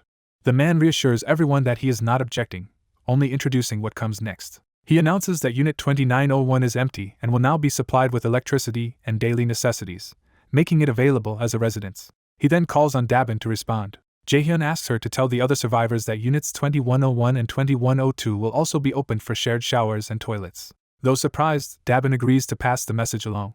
Jae-hyun further offers Dabin and her companion a private unit, while the rest share another, which catches them off guard. After settling that, he says he has one more favor to ask of her. He wants Dabin to act as his messenger to the rest of the survivors. She is startled by the role he is assigning her, but he confirms it plainly. Jae-hyun orders her to announce a competition. Whichever team kills 100 goblins first will receive an empty home with unlimited utilities and food. He adds that if the winning team accepts 10 more survivors, those people will share the same benefits. He also tells her to warn them that the perks may take longer to activate depending on which floor they live on. As he lays out the rules, Jae-hyun is already thinking beyond simple charity. He resolves to build a system where only people who prove useful will be rewarded. From now on, he decides survival resources will go only to those who earn them. The system turns that policy into a grand quest requiring survivors to hunt goblins within a week, with shared facilities denied to those who fail. Jae-hyun approves the quest without hesitation. Elsewhere, one of the competing survivors panics as he runs for his life. He has drawn a huge mob of goblins behind him and is barely staying ahead. The goblins close in, shrieking as they chase him. Struggling to breathe, he curses the situation but keeps going. He forces himself onward, aiming for the trap point just ahead. A goblin finally catches him and knocks him off balance. He crashes to the ground with the horde almost on top of him. Knowing he is out of time, he screams for his teammates to act immediately. 3 allies step in with spears and praise him for bringing the goblins right to them. Their ambush begins, and the front ranks of goblins are cut down at once. The trio keeps striking while the bait runner scrambles clear. They use the choke point to skewer the charging goblins one after another. One goblin lunges through the line anyway. It is immediately knocked aside and finished before it can break through. More goblins pile in, but the spear wall keeps shredding them. A surviving goblin hesitates, rattled by the sudden slaughter. Its leader orders the rest to stop retreating prey and attack before they escape. The bait runner realizes the goblins are still organized enough to be dangerous. One of the spear fighters steps forward with a grin, deciding to show off. He channels power into his weapon, preparing a stronger technique. With a single sweeping strike, he releases a long blue slash that tears through the lane. The attack cleaves straight through a goblin and keeps going. Pleased with himself, he makes sure his teammates notice the display. After the wave ends, they compare kill counts and realize they have already passed 100 goblins between the 3 of them. That means their team should have secured the housing reward already. The exhausted bait runner explodes in anger because he had been told there would only be a handful of goblins. Their leader dismisses his complaint and treats him like he is whining again. The runner fires back that anyone could see the estimate had been absurdly wrong. The leader coldly insists the result matters more than the risk, since they are about to claim a new home. He reminds the runner that this hunting method was his own idea. When challenged, he openly claims credit for the plan. He argues that he designed the strategy. The twins only made the spears, and the runner had bragged about his speed anyway. Then he threatens to throw the runner out of the team, saying the group no longer needs him. The others quickly step in to calm things down and acknowledge that the runner did his part well. Even so, the leader remains petty and demands that the runner apologize for talking back. Under pressure, the runner swallows his anger and gives a reluctant apology. Satisfied, the leader ends the argument and orders everyone to head for the 21st floor to claim their reward. He is already celebrating the new house as if it is guaranteed. But when they report in, Dabin apologetically tells them another team has already claimed the prize. The entire group is stunned. The leader can barely believe someone else killed 100 goblins before they did. He stops Dabin before she can leave. Refusing to accept it, he demands that she stop joking and hand over the house. Dabin calmly points out the actual winners are nearby. She reveals that the first team to reach 100 goblins was Jaehyun's group. That answer leaves the leader speechless for a moment. He turns and sees the older man and his family standing with Jaehyun's side. When Jaehyun asks how things went, Dabin reports that they negotiated a compromise. In exchange for giving up the new house, her own home and Mr. Jiho's home will receive utilities and supplies, and his daughters will be exempt from quests. Dabin wonders if the daughters should be exempt because they are minors. Their parents casually insist the girls are already adults, brushing the concern aside. The mother adds that the daughters can probably use bows well and says they were also promised bows and arrows. Dabin asks if that means the girls will keep hunting goblins. Before the explanation can continue, the angry losing leader cuts in. He accuses Jaehyun's side of abusing their authority and giving special treatment to favored people. Dabin answers that Jaehyun anticipated that complaint and arranged separate rewards for the second and third place teams on the 30th floor. She tells the furious team to go there with their members because things have worked out in their favor after all. Though still seething, the leader is forced to accept that Jaehyun is waiting for them upstairs. As they ride up, they start mocking how deferential Dabin sounded toward Jaehyun despite his age. The leader sneers that her respectful tone was ridiculous. The others join in, joking that she treats Jaehyun like a god and that he is really just a cult leader. The bait runner hesitantly points out that Jaehyun's powers are protecting everyone, so insulting him may be unwise. Even he can see that everyone is trying to stay in Jaehyun's good graces. The elevator ride traps the four of them together in a tense silence. The leader's resentment hardens into open hostility toward Dabin. When the elevator reaches the 30th floor, the doors open for their audience with Jaehyun. The leader warns his teammates that they will settle other matters later, then steps out. He strides forward, trying to recover his authority. Jaehyun approaches them calmly from the corridor. He greets them with an easy smile that immediately unsettles the group. All four tense up under his presence. The leader introduces himself as Baek Sunjiob and offers a handshake. Jaehyun accepts and compliments the way Sunjiob's team used the barrier during their hunt. That praise shocks Sunjiob, because it means Jaehyun somehow witnessed their strategy. Without explaining further, Jaehyun announces that Units 1301 and 1502 will now receive electricity, water, and gas. Sunjiob is stunned that such a reward can simply be granted on the spot. When one of his teammates asks how, Jaehyun answers that killing 100 goblins made them eligible. Then he casually reveals that he heard their insults too and rejects the idea that he is some cult leader. He adds that he has no intention of becoming a god either, leaving them rattled that nothing they said was private. Sunjiob hurriedly tries to recover, but Jaehyun is already steering the exchange. With a knowing smile, Jaehyun says he has a request for them. His words trigger a vivid memory of the team's desperate hunt. They remember fleeing through the streets while a mass of monsters bore down on them. The memory shifts to the moment the chase spilled outside. Even beyond the goblins, larger monsters were already joining the pursuit. In that chaos, the bait runner had shouted for a spear to be thrown. Ha Dongin had answered without hesitation. Empowered by Jaehyun's system, Dongin hurled a spear with overwhelming force, his status now elevated as a knightly vassal with combat skills and boosted rewards. His abilities let him multiply the power of thrown weapons and manifest a cutting aura at the moment of impact. Jaehyun's class effects further amplified Dongin's growth, turning him into a rapidly strengthening spearman. The thrown spear tears through a charging enemy before it can reach the fleeing survivors. A massive orc then charges in, far more dangerous than the goblins around it. Dongin stands his ground in front of the monster, shielding the others behind him. He launches another spear upward with perfect timing. The strike punches straight through the orc's skull and kills it instantly. Kim Gyeong follows up from the rear, supporting the defense with her bow. Dongin remains composed, already readying the next spear. He keeps the line secure while scanning for the next threat. Once the orc falls, he finally allows himself a brief breath of relief. The system confirms the kill, awards experience and money, and declares the party quest to hunt 100 orcs complete. Nearby survivors who witnessed it are left stunned by the scale of what Jaehyun's side has accomplished. Dongin can only smile awkwardly under their attention. A new system alert warns that unauthorized people are trying to enter while 3 more qualified survivors approach, asking whether Jaehyun wants to offer them citizenship. Jaehyun pauses, already calculating the value of 3 more recruits. He decides to accept them, noting that this will bring his total to 200 citizens. The new citizenships are granted, pushing his population to 200 and unlocking a new skill called tax collection. The skill lets him collect 10% of each citizen's current balance every 30 days without actually reducing what they possess. Jaehyun realizes it effectively returns part of his citizens' earnings to him automatically, though only in fixed portions. Even so, the pace is too slow for his real goal, and he concludes he must send Dongin's team to Nambyumindong as soon as possible if he wants to save his parents in time. To accelerate that plan, he decides to raise Dongin's reward share to 30% and treats it as an investment. Another system notice follows, raising House Declaration to level 10 and granting Jaehyun 3 skill points. The upgrade hits him with a violent surge of strain. That power spreads outward until the entire apartment complex is enveloped in his authority. The system recognizes the whole building as his domain, grants him 1 billion won in funds, and unlocks the construction function. He opens the construction menu and starts examining what kind of facilities he can build. The system offers 3 options: a solar generator, a store, and a gym, while showing that he has a separate construction budget of 1 billion won. He is stunned that the solar generator would only bring in 30 million won a year. Even though the generator is relatively cheap, he quickly calculates that it would take about 5 years just to recover the cost. When the system asks for confirmation, he hesitates instead of committing.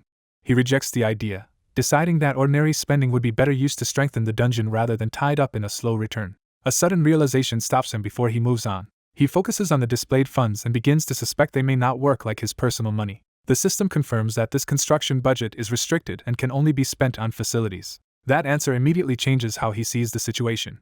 He realizes this money is separate from his own wallet, so using it will not weaken his personal resources. With that concern gone, he decides he should spend the construction funds after all. He approves the solar generator without further hesitation. The generator enters construction with a 1-day timer, and the dedicated fund drops accordingly. Still unsatisfied, he wonders if one generator will be enough and tries to add another. The system blocks him, stating that only one solar generator can be installed per apartment building.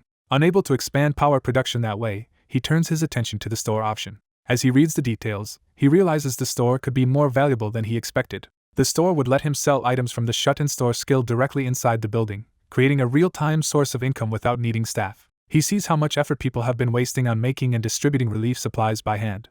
With the store available, residents could simply buy what they need themselves, making support far more efficient. That convenience leads him to a bigger opportunity. Because he can set prices, he realizes the store could also increase the rate at which money flows back to him, so he orders it built immediately. The system asks him to choose where the store will be placed. Remembering the danger and deaths tied to that room, he chooses Unit 101 as the store's location.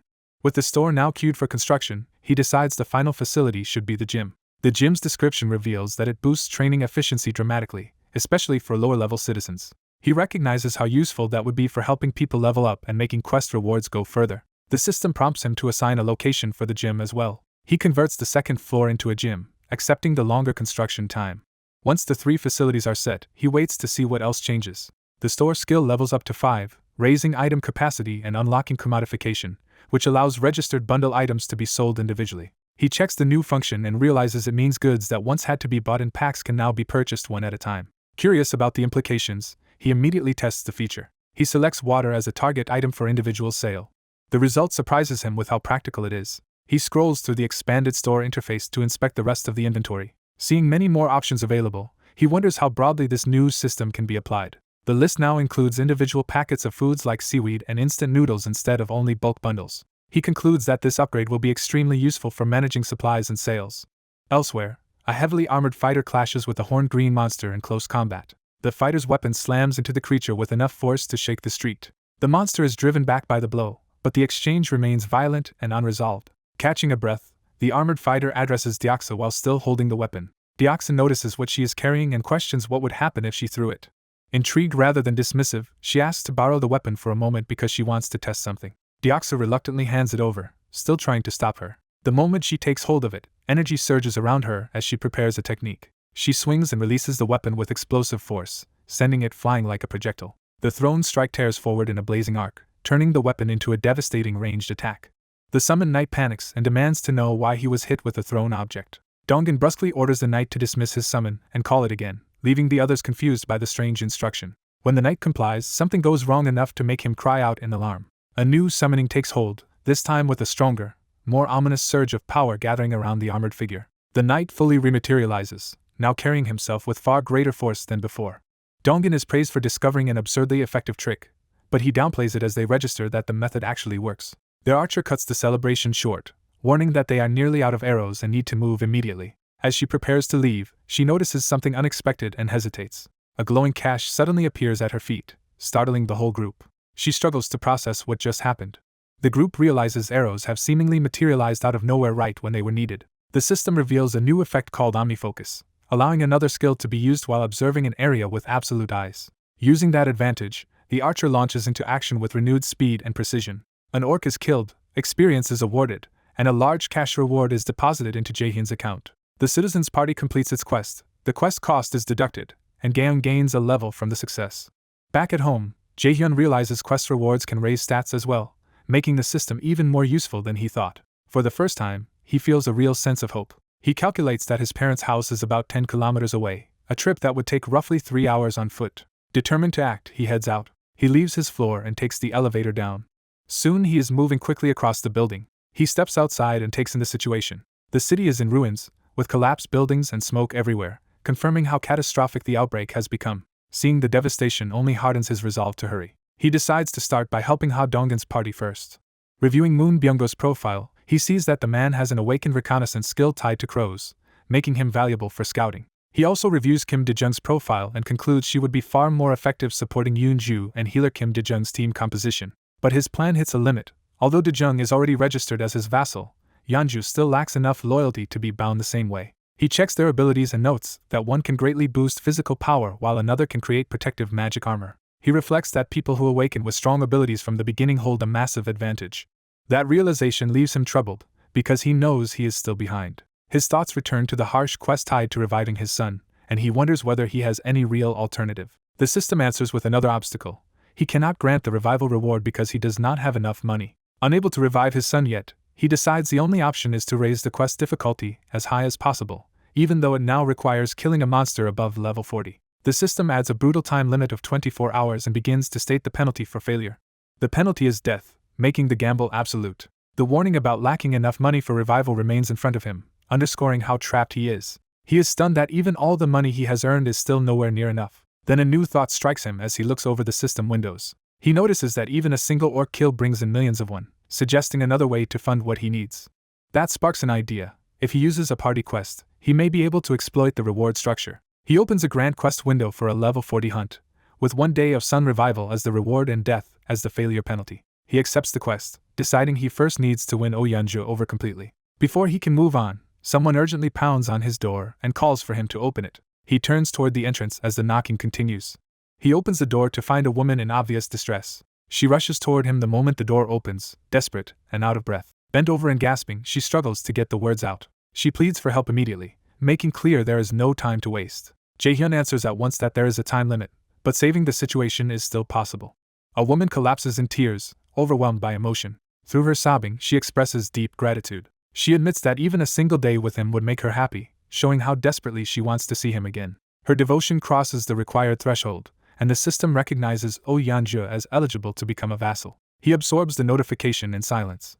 His gaze sharpens as he processes what this success means. He immediately tests the new authority he has gained over the apartment's systems. Satisfied that the registration worked, he turns to what he plans to do next. He focuses again, preparing another command. A faucet responds to his will, confirming his control extends to utilities. Water flows on command, proving the system's power is practical and immediate.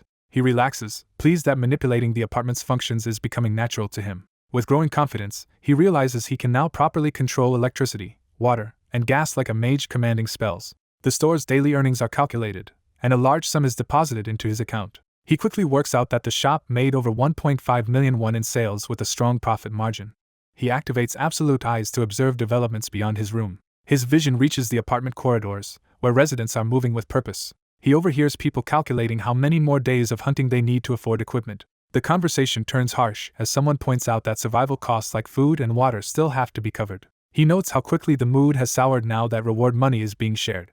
The apartment store has become an accepted part of life, drawing residents into a new routine. Easy access to goblins inside the complex has made hunting far more tempting to everyone. Because they no longer need to risk going outside, even modest rewards are enough to fuel people's greed. Watching the results, he sees that levels are rising steadily and that the number of citizens is increasing too. The growing population grants the apartment major bonuses to experience and reward money. He realizes the pace of growth is about to accelerate dramatically. Another hunt immediately pays out over 1 million won, confirming the cycle of rapid expansion has already resumed. Elsewhere, a violent battle erupts as a monster is struck down. A massive bear-like force tears into the enemy with overwhelming ferocity. The beast continues mauling the orcs, dominating them in close combat. Its red-eyed frenzy makes clear that this is no ordinary fighter. The transformation traces back to Yeonju, whose body is now manifesting a bear's power. Her claws complete the reveal of her awakened form. After the fight, Yeonju catches her breath while others rush to check on her. She assures them she is mostly fine, even if she took some minor injuries. The others urge her not to overexert herself, while she apologizes for taking too many kills until they remind her they survived thanks to her strength. Yeonju falls quiet, absorbing their concern and praise. From afar, he concludes that pairing Yeonju with Kim Dae-jung was a smart move because their abilities complement each other. The system confirms Yeonju's growth into a level 40 vassal with high trust and loyalty, along with powerful awakened abilities and an exceptional experience share rate. Her warrior bear class is detailed as a brutal close combat build with strong regeneration and a blood-triggered frenzy that massively boosts her physical power.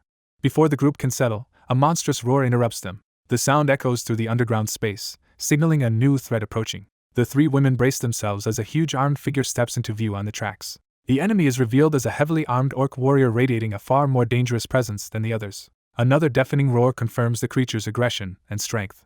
Its bellow rolls through the tunnel, freezing the group in place for a moment. Faced with the giant orc at close range, they instinctively prepare to retreat or defend themselves. The women huddle together, tense and trying to understand what they are facing. As the orc lowers its weapon, they begin to realize this may be connected to Daejong. Yanju is jolted into alarm and urgently calls out Daejong's name. On the subway tracks, an orc warrior squares off against a massive bear-like monster wreathed in heat and fury. As the beast charges with a deafening roar, the humans behind it realize the clash is already underway. The enraged creature lunges in close, showing it is not just a summon or obstacle but a lethal combatant. Its target, an orc captain, bares his tusks and prepares to meet the attack head-on. The captain swings his polearm with practiced force, trying to cut the beast down before it reaches him. He follows through with a sweeping series of strikes, pressing the attack against the charging monster. Even under the barrage, the bear keeps coming, its momentum and aggression overwhelming the exchange. From farther down the tracks, a woman takes aim, ready to support the fight from range. She focuses sharply, gathering power into a precise shot. A blue projectile tears down the tunnel toward the melee. The attack drops straight toward the orc captain as the bear continues to pressure him. The captain intercepts the shot with his weapon, but the impact disrupts his defense. That opening lets the bear crash into him with another savage roar. The beast's weight and force slam the captain backward, breaking his footing. Caught at close range, the orc can only snarl as the monster finishes the assault. The bear tears into him so brutally that blood pours from its jaws as his resistance ends. With the orc captain dead, system messages confirm the kill, award experience and money, and announce that the boss of Jianpo Station has been defeated. A new construct called an outpost is unlocked, described as a safe zone outside the shut-in's domain that can project similar influence under strict conditions and at enormous cost. Back at home, Oyenju takes in the result in silence. He judges the 1.3 billion won price steep, but the cleared station and healthy balance make the idea worth considering. The system adds a major restriction. Construction would require 3 citizens of knight rank or higher to remain there for 7 days. That condition immediately gives everyone pause. Oyenju realizes it would tie down himself, Kim Dejong, and Ha Dongjian at the site for an entire week. For him, the real cost is not money but lost time. Since most of Jianpo Station's monsters are already gone and the remaining area can be reclaimed later, he decides a week-long commitment is too wasteful. He declines the construction option. Even so, he accepts the unlock as a meaningful gain for the future. He cannot help wishing he could build such a refuge at the main house instead. If that were possible, he believes he could protect his family under the safest conditions. But reality intrudes, because moving his elderly grandparents there would not be simple. Thinking of them leaves him quietly desperate, hoping they are still alive. Given everything, he resolves to send Ha Dongjian's party to the main house the next day. Elsewhere in the station, the aftermath of the battle leaves the tracks eerily still. A bespectacled young man can only stare in shock at what he has just witnessed. He struggles to process the scene, calling the carnage unbelievable. What stunned him most is that a human woman tore apart an orc with her bare hands. He starts to suspect she may no longer be entirely human. Then he corrects himself, remembering she was already exceptionally strong even before receiving Kim Jae-hyun's blessing. Still, he cannot understand how Kim Jae-hyun persuaded someone once fixated on goblins to fight like this. He wonders if she has gained some new ability as well. Before he can dwell on it, a party quest appears ordering the group to return within an hour. The others gather behind him, ready to move out. He agrees to head back when prompted, ending the post-battle pause. At that moment, a black crow swoops down through the station. The young man notices it descending toward him and looks up.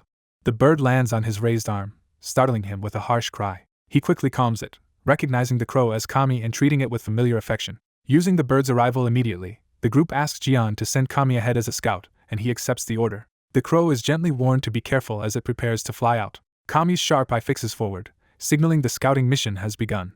A crow suddenly bursts through the station interior, as if carrying an urgent signal into the scene. The bird dives away at speed, leaving behind the sense that something has just been set in motion. It flies out over the city, extending that warning beyond the station. The blue-haired young man notices it and immediately realizes something is off. Even as the group prepares to leave and thanks him for helping, his attention shifts away from the conversation. The others continue down the tracks, unaware that he has fallen behind to investigate. Hearing movement in the dark, he turns and tries to dismiss it as nothing serious. He tells himself it is probably just a rat, though the sound keeps drawing his focus. To get a better look, he braces himself at the platform edge. He crouches down and peers toward the tracks, searching for the source of the noise. When he looks back, he pauses, caught between rejoining the others and checking the disturbance. Far down the rails, 2 red points appear in the darkness and start approaching. A rat with glowing eyes launches forward, revealing itself as something far more threatening than an ordinary pest. It charges with unnatural aggression, closing the distance in a single rush. The creature leaps up toward the platform, forcing the encounter into his space. It lands heavily, fully transformed into a monstrous presence rather than a harmless animal. Instead of attacking at once, it turns toward the stairway, as if it has chosen a destination. Its fixed stare makes clear that it is acting with intent. Later, in a safer room, the hoodie-wearing young man lowers himself and asks the others for help. The whole group gathers around him, listening as he makes a serious request. They are visibly shaken by what he is asking, but they do not pull away. He admits he knows the odds are poor, yet he cannot ignore the chance to save his family. One of the others asks whether his relatives are really in that apartment complex, but no one can confirm it. Even without certainty, one of the group immediately commits to helping. That support spreads through the room as the others insist on joining the effort rather than leaving him to face it alone. They remind him that surviving this long was only possible because of him, so helping now is the least they can do. They press him to stop hesitating and give them a role in the plan. Moved by their resolve, he accepts their support and thanks them. He explains that with Jianpo Station cleared of orcs, they can travel by subway tracks to Siamayan Station. From there, he says Jigaoki Station is closest to his parents' home, and once they reach Siamayan he can guide them the rest of the way. He stops himself from chasing his own fear and tells everyone to focus on reaching Siamayan first. After thanking them again, he tells the group to rest today so they can begin the operation tomorrow. Before the meeting ends, the woman steps forward and asks him to wait. She raises a question that cuts straight to the weakness in his plan. She asks whether his ability could simply bring his family to them instead of risking a rescue mission. He answers bluntly that he already tried. He reveals that he attempted to use teleportation through a quest reward to pull a target to him. After seeing Moon Byunggo's awakened ability, he thought that method might let him bring his family over instantly if it worked. But the system rejected the idea outright and would not allow that kind of reward. In the end, the attempt failed completely.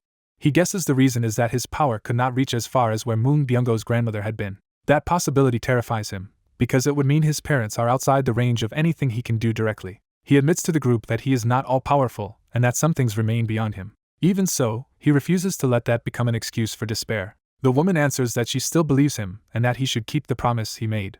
The system responds by increasing Oyanju's trust in him. Her expression softens into a small, genuine smile. She thanks him for being honest instead of pretending he had all the answers. He thanks everyone for their time and again tells them to rest before tomorrow's mission. As the meeting breaks up, the blue-haired young man leaves with the others, carrying the weight of what lies ahead.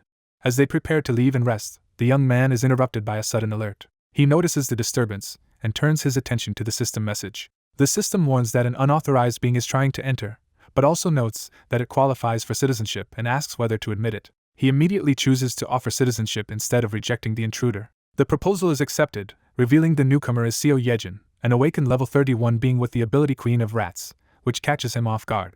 Outside, the supposed applicant turns out to be an ordinary-looking rat. The absurdity of the situation leaves him staring at the rat in disbelief. An hour earlier, that same rat had already begun investigating the strange place. Seeing unfamiliar humans, the rat becomes wary and tries to understand who they are. It is shocked that humans can casually kill orcs, suggesting these people are far stronger than expected. As it watches them move together, it suspects they may all be awakened and struggles to believe that many powerful humans could exist in one place. The rat decides to tail them quietly to learn the truth, though it is already feeling the burden of managing its own group. It reassures itself that its own ability should be enough if things turn dangerous. Even so, it chooses caution and continues observing from a distance. The pursuit carries it out into the surrounding city.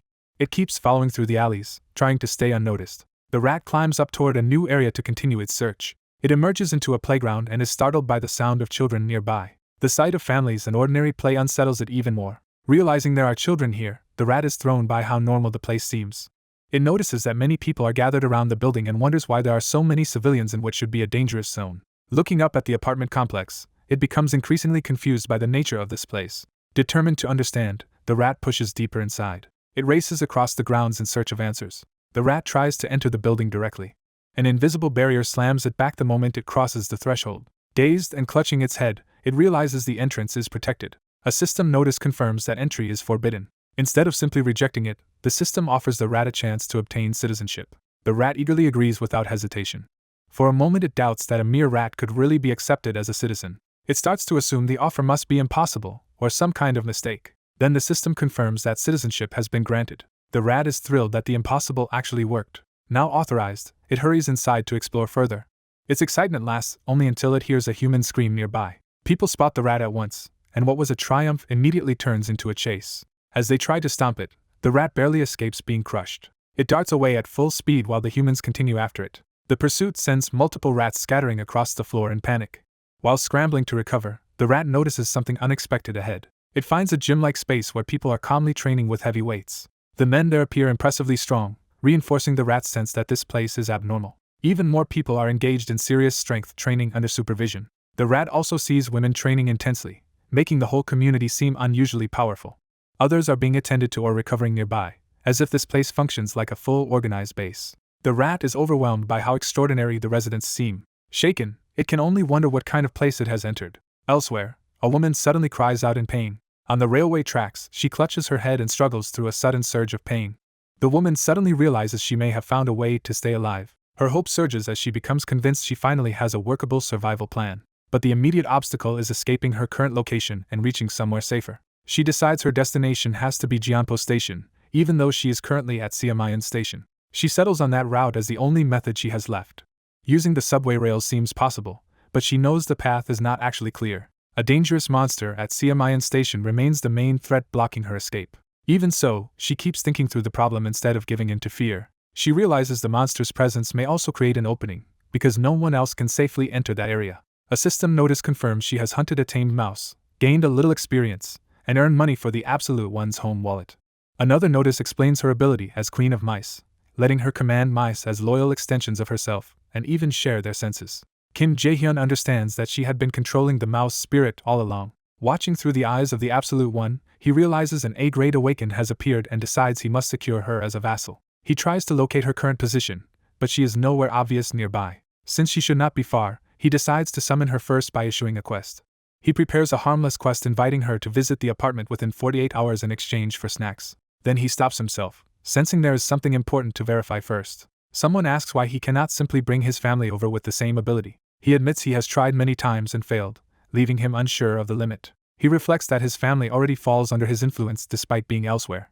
Because even the monster corpses they hunt at a distance are still counted for him, he concludes distance alone is not the issue. So he creates a new test quest with only 10 seconds allowed and a failure penalty that forcibly summons the target. When the quest succeeds in triggering the penalty, he realizes the method works. He is surprised that even a failure penalty can be used as a summoning tool. From that result, he concludes mass summoning may be possible once the outpost is established and timing is right. He starts planning ahead to after Ha Dongjian's group has been sent out. He also factors in the completion of the outpost as part of the larger plan. That leads him to consider granting citizenship to all of his family members. He thinks he may be able to use the quest system itself to bring them all here. The idea seems viable, but the cost becomes the next serious concern. He decides to proceed anyway and orders the quest to be granted, hoping the expense stays below 1 billion won. The system reports that citizen Seo Yijin failed the quest and that summoning her cost over 31 million won. Relieved by the amount, he notes that the price is high but still manageable. Seo Yijin abruptly appears in the apartment, disoriented and trying to understand where she has been brought. Seeing her arrive, Kim Jae-hyun is thrilled that the summoning truly succeeded. The two face each other in tense silence as she remains on the floor and he approaches carefully. She stiffens, startled and wary of the stranger in front of her. He greets her by name, making it clear he knows exactly who she is. When she demands an explanation, he tells her he is the one who granted her citizenship, leaving her stunned. He confirms that she is now in the very top floor apartment she had previously seen through the mouse's eyes. Trying to calm her, he apologizes for the sudden summons and offers the promised cola and chocolate bar. She cautiously accepts the situation and introduces herself as Kim Jae-hyun. Still overwhelmed, she hesitantly takes the offered items from him. She connects him to both the summons and the earlier quest involving weird dust, and he confirms he was behind it. Once that clicks, her shock turns into urgent hope. She admits she has many people depending on her and asks if he can bring them here too. She explains that she had already struggled just to get everyone this far and was about to risk everything on a desperate gamble. He asks how many people she means, and she answers that there are 35 in total. The number catches him off guard, since he had not realized she was responsible for others as well. After hearing that, he apologetically warns her that bringing all of them may be difficult. The young woman panics when she learns her family cannot simply be brought over through his power. Desperate, she throws herself at him and begs for help, insisting her mother and younger sibling are still out there and promising anything if he saves them. He hesitates in silence, weighing her plea and the limits of what he can actually do. Still clinging to hope, she urges him to think of some other way to reach them. He realizes that although he never directly touched her before, the Haven still recognized her mouse as part of her, suggesting indirect registration might be possible. Checking her status confirms Seo Yijin already has some trust toward him and can potentially be granted a role under his system. Seeing her trust has already risen, he concludes the crisis has pushed her into relying on him enough for his plan to work. He addresses her directly, signaling that he has reached a decision. Before revealing it, he makes sure she truly means her promise to do whatever it takes. She immediately reaffirms that she will do absolutely anything. With that assurance, he tells her there is exactly one method available. He explains that the method depends on her placing complete trust in him without reservation. He offers a clear bargain. If she entrusts herself to him fully, he will make sure her family survives. She freezes for a moment under the weight of that demand, knowing she has no safer option. She commits herself completely, declaring her trust and begging him to save her family. Her trust surges high enough to unlock loyalty and satisfy the conditions for vassal registration. He immediately proceeds, formally registering her as his vassal. The bond takes hold in a burst of power, and she feels the change happen to her body and ability. Her status updates to show new titles, increased trust and loyalty, and an evolved form of her awakened ability. He learns the benefits of the tamer role. Tamed beings grow stronger through loyalty, develop faster through trust, and can continuously evolve. He moves straight to the practical issue and asks whether she has any mice near where her family is hiding. She confirms that she does. He orders her to send one of those mice to her family immediately, and she accepts the command at once. She activates her power under the new bond, directing her mice remotely. To support the plan, he uses Eyes of the Absolute One to extend his perception through the network she controls. His vision locks onto one of her mice, letting him see through it. The system identifies the creature as a tamed mouse, confirming it now falls under his influence as well. Through the mouse, he reaches the hidden group where her family and others are sheltering in fear. The people there recognize the mouse as Yijian's and realize it may have come from her. A system window appears over the mouse, drawing their attention to it as something sent with purpose. Supplies materialize around the mouse, turning the tiny messenger into a delivery point. The starving group is stunned as food suddenly appears, and they understand Yijian must have found a way to help them. Their gratitude and relief cause Yijian's trust to rise even further. He notes with satisfaction that the experiment worked exactly as he expected. He realizes the combination of her mouse control and his vision is extraordinarily useful, since mice moving through sewers can now serve as his eyes almost anywhere. The discovery excites him because it effectively gives him an ideal scouting network. Yijian cautiously interrupts, bringing the focus back to her family's location. She confirms that when he says Nambumindong, he means the Songdo Beach area. He recalls that Yijian has lived there with her family, making her far more familiar with the area than his current allies. That local knowledge, combined with her ability to dispatch mice, makes her uniquely suited to check on her family from afar. He recognizes that this also gives them a much easier way to verify survivors and send relief supplies. Relieved to finally be useful, Yijian eagerly takes responsibility for the task. Her renewed confidence strengthens both her trust and loyalty toward him. She respectfully asks to leave at once so she can begin. Instead of sending her blindly, he tells her to follow the subway tracks, specifically the Busan Line 1 route he plans to use later for a rescue mission. She immediately objects, warning that route is too dangerous. When he asks why, she reveals that a monster is living inside Siamayan Station. She confirms the threat seriously, making clear this is not a rumor. He pauses to consider the implication that a powerful enemy is occupying the station. Then he proposes using one of her mice to locate the monster first, and she quickly agrees to help. At Siamayan Station, a small rat trembles alone on a bench in the dark. It senses danger immediately and freezes in fear, sweat breaking out as something approaches. Above it, a massive presence descends onto the station floor with crushing weight. The threat reveals itself as a gigantic serpent-like monster with glowing eyes, locking onto the rat as prey. The creature rises to its full height, making clear that the tiny animal has no chance if it is caught. The rat braces itself to run, forcing its shaking legs to move. The snake notices the movement and turns its head toward the escape attempt. The rat darts behind a pillar, but the monster circles after it without losing interest. As the serpent closes in around the pillar, the rat realizes it is nearly trapped. The monster lunges with its jaws wide open, trying to swallow the rat in one strike.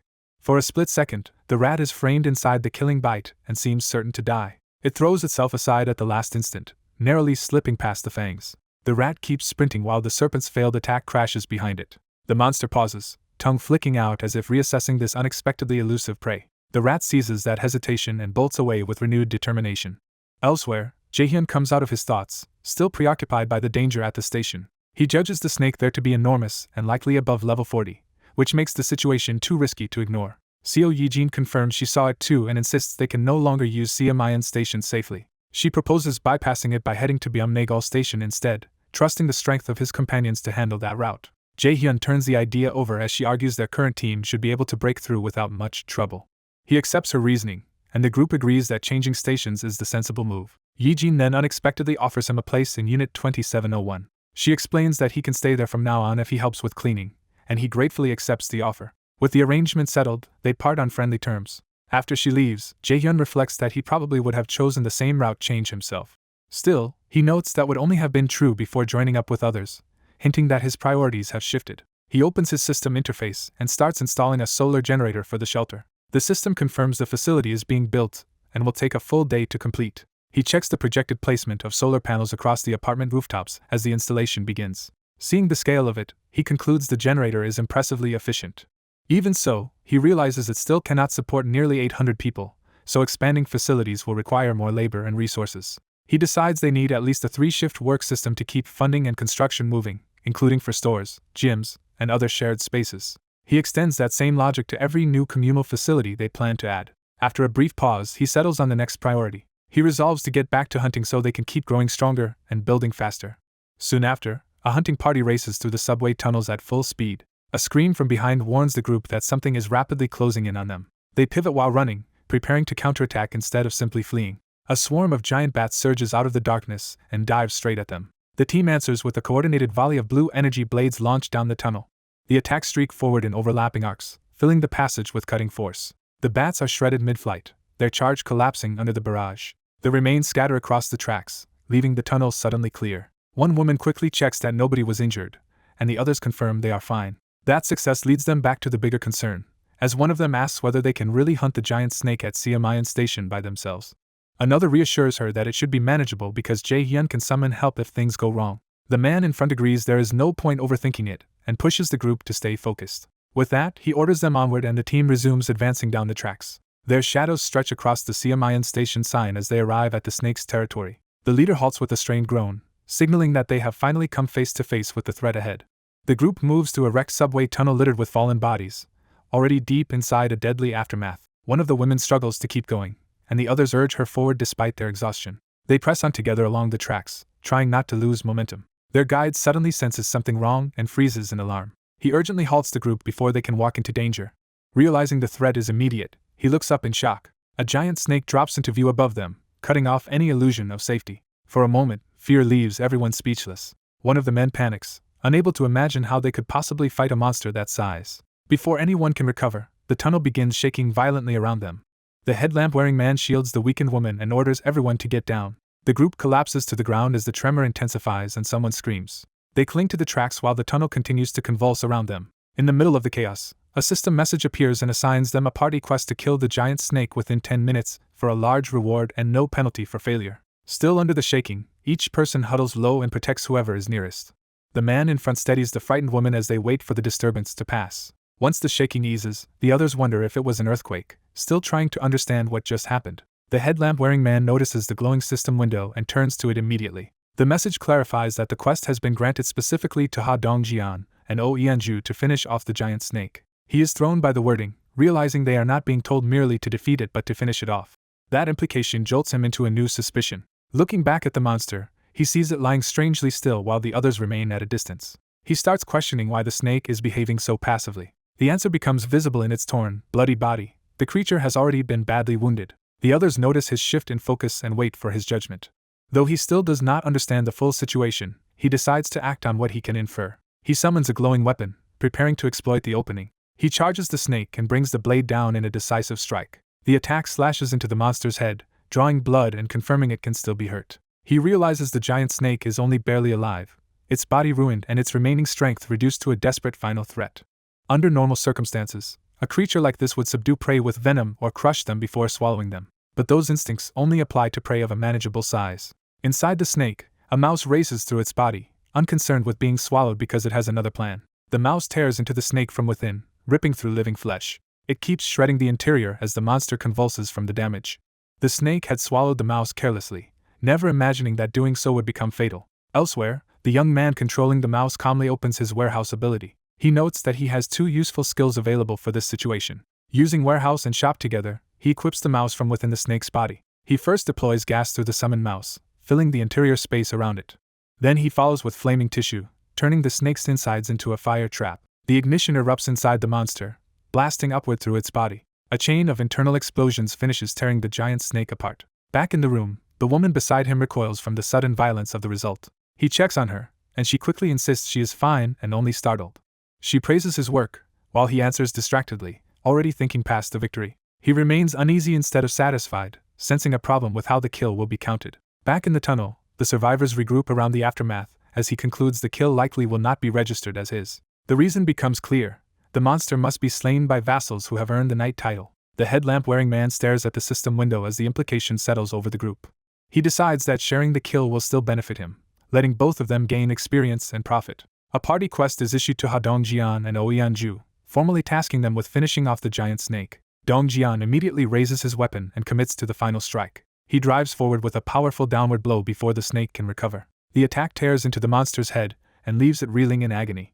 At the same time, Yeonju unleashes a red, beast-like surge of power and joins the assault. Her transformed strike rips through the snake with enough force to overwhelm what remains of it.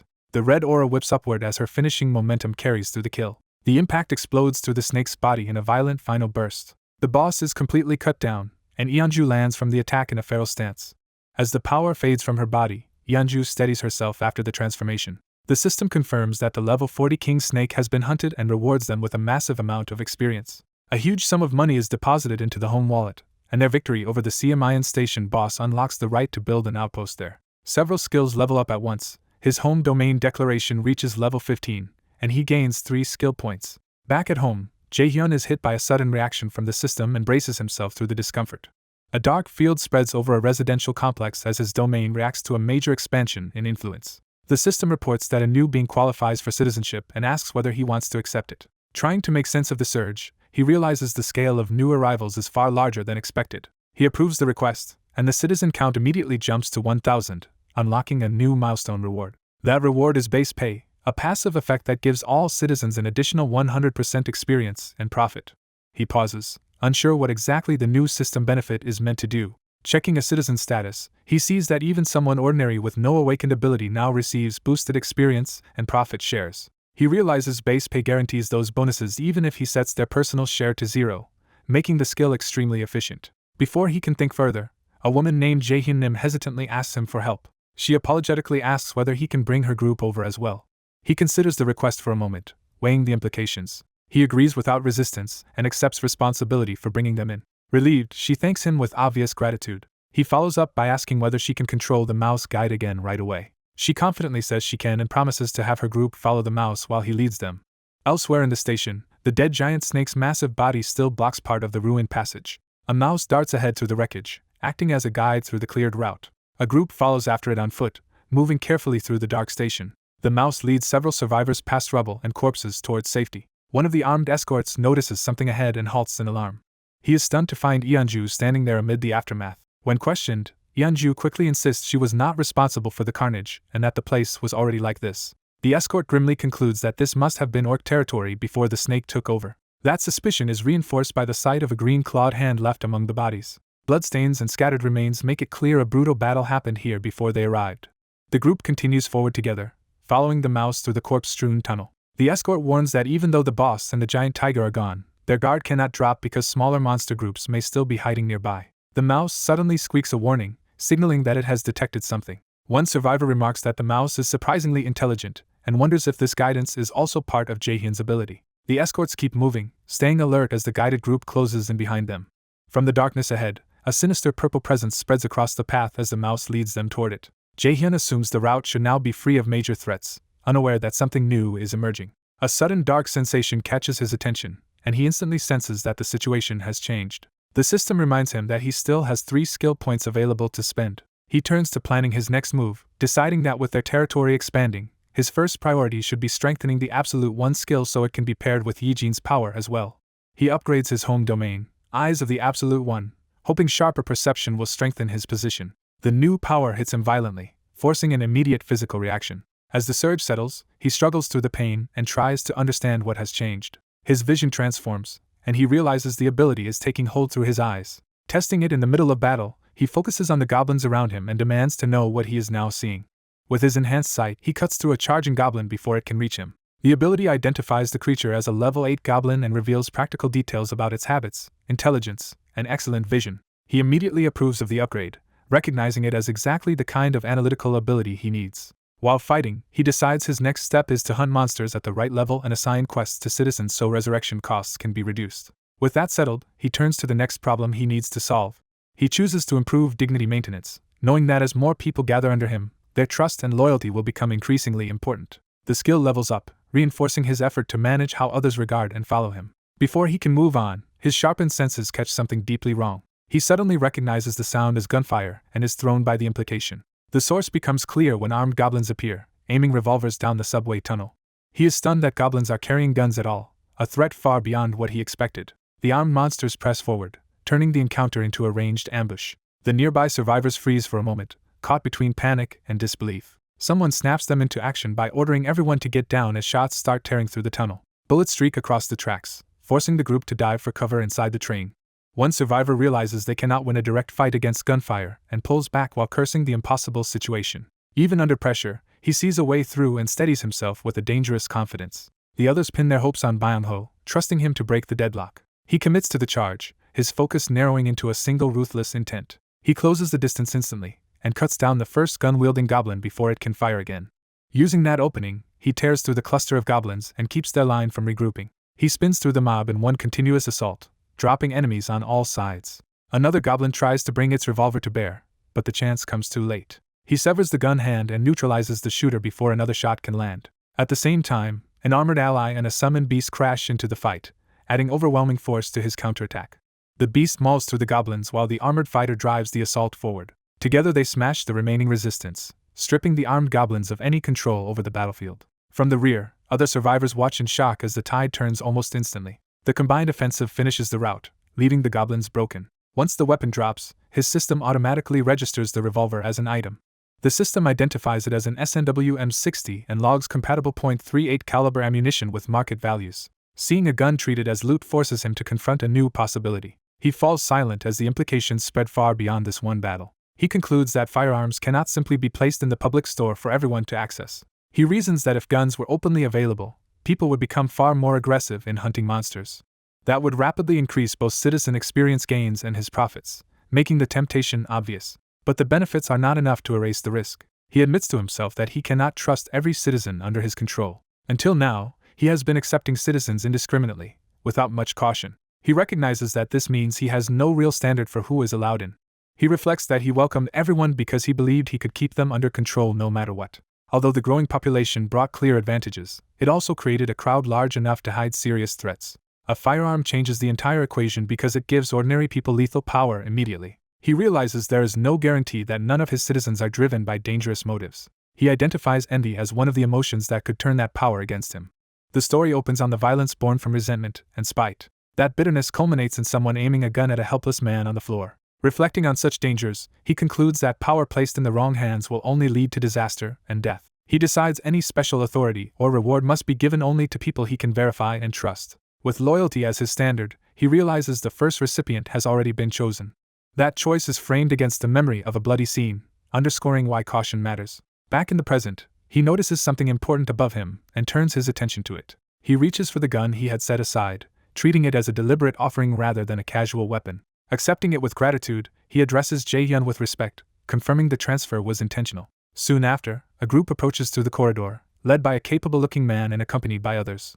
The leader immediately senses something ahead and halts in surprise. They stop before a closed entrance, focusing on what lies beyond it. When the door is opened, the tension gives way to revelation. Inside are frightened civilians packed together, waiting in uncertainty. A familiar voice calls out, breaking the tension with sudden recognition.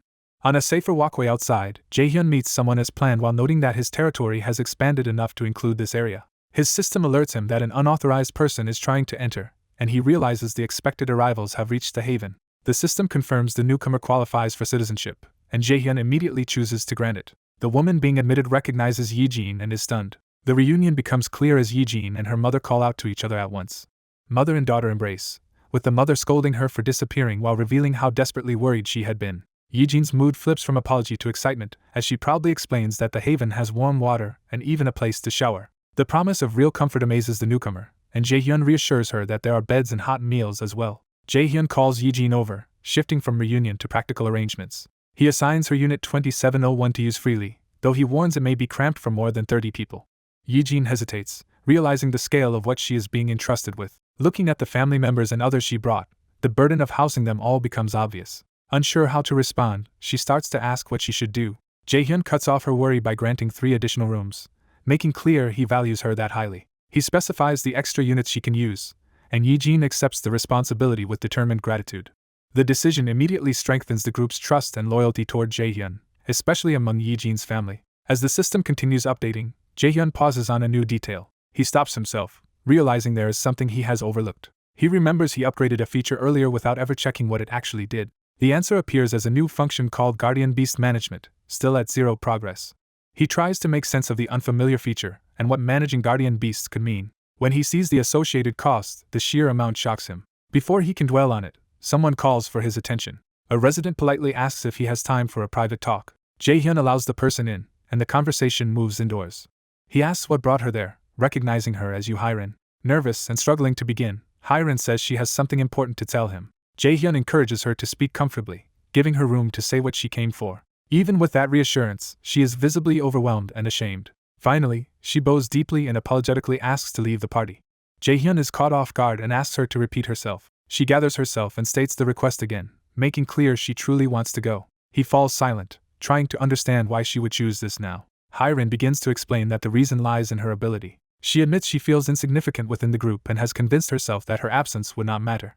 He gently urges her to stop hiding her feelings and tell him the truth. She freezes under the pressure, overwhelmed and unable to answer at first. The fear she has been bottling up finally bursts out of her. She breaks down, admitting that every recent battle has terrified her and that the constant danger has left her shaken. The confession hits her all at once, and she can barely hold herself together. Through tears, she apologizes and blames herself for relying on Jaehyun while he keeps saving everyone. She calls herself useless and admits she feels she has failed to meet his expectations. Jaehyun reveals that he had already noticed her struggle. He recalls that even during the rescue mission, she had not been able to contribute much. He adds that the same was true during the orc hunt, when she was left scrambling to keep up. He reminds her how close she came to dying while being chased by Red Tiger. Looking back honestly, he concludes that she has had little real impact on the party so far. But instead of condemning her, he makes clear that this is not something she should be crushed by. He explains that her poison mist is difficult to use and can even endanger allies if handled poorly. He acknowledges that Yu-Hyrin has been risking herself too, so poor results would naturally hurt.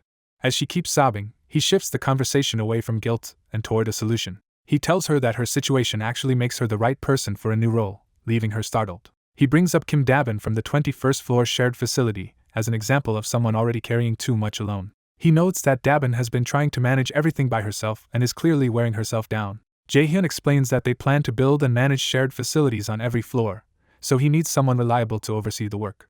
He asks Yu-Hyrin to take on that responsibility and help them. He pauses just long enough to let the offer sink in. Then he tells her plainly that anyone who can move and help has value, so he does not see her as useless. He adds that her poison control ability is powerful and simply has not found the right place to shine yet. For now, he says, she can work safely indoors until the day her power is needed again.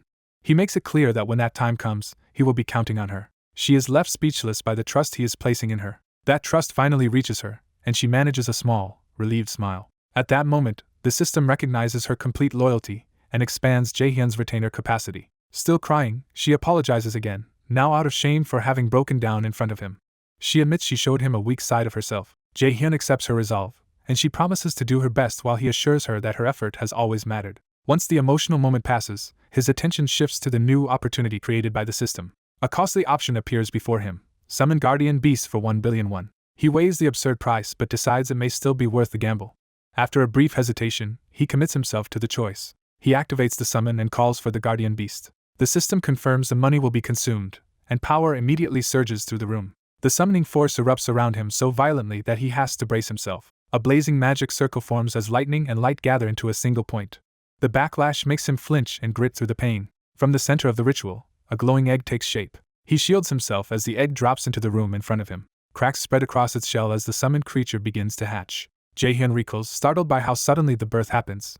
He instinctively raises an arm to protect himself from whatever is emerging. Then his alarm gives way to confusion when the presence feels far less threatening than expected. A tiny black eye peeks out first, revealing something small and harmless. More of the creature emerges, showing soft feathers and a compact little body. Instead of a fearsome guardian beast, the billion-won summon produces a round black bird.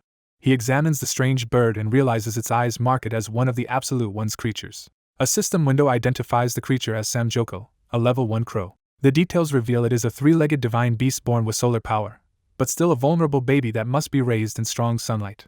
Unsure how to deal with it, he cautiously tries to greet the little creature. The crow answers back, proving it can recognize and respond to him. Seeing that it understands him, he starts thinking of a name for it. An idea suddenly comes to him. He decides to call the jet black crow Kami, and the bird immediately perks up at the choice. Kami excitedly accepts the name, and he relaxes once he sees the bird likes it. The crow celebrates noisily, making it clear it has already grown attached to him.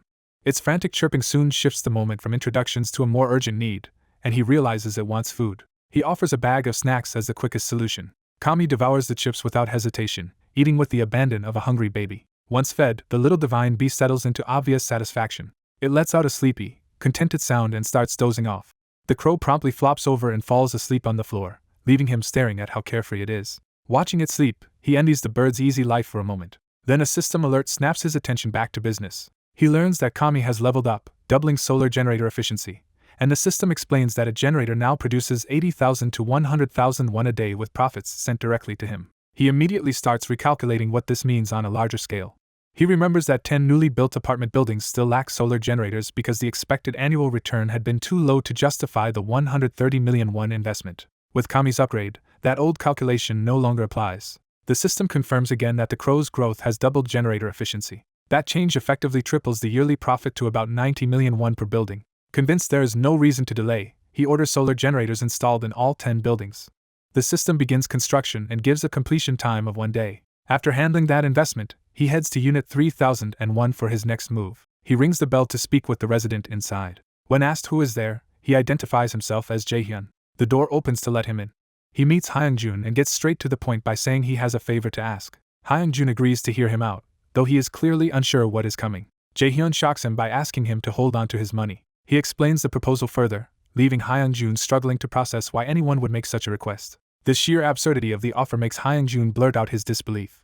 Behind the request is Jaehyun's conclusion that his tax collection skill can turn entrusted money into profit if it is left with a trustworthy citizen. He recalls the rule precisely. There is a 10% fee up front, but afterward the money yields 10% profit every month. So he checks who would be safest to trust with that role and finds Hyungjun's trust and loyalty are exceptionally high. That confirms Hyungjun is the ideal choice, far more reliable than anyone else available. When Jaehyun moves to entrust him with 1 billion won, even he is stunned by the 100,030,000 won fee the quest consumes.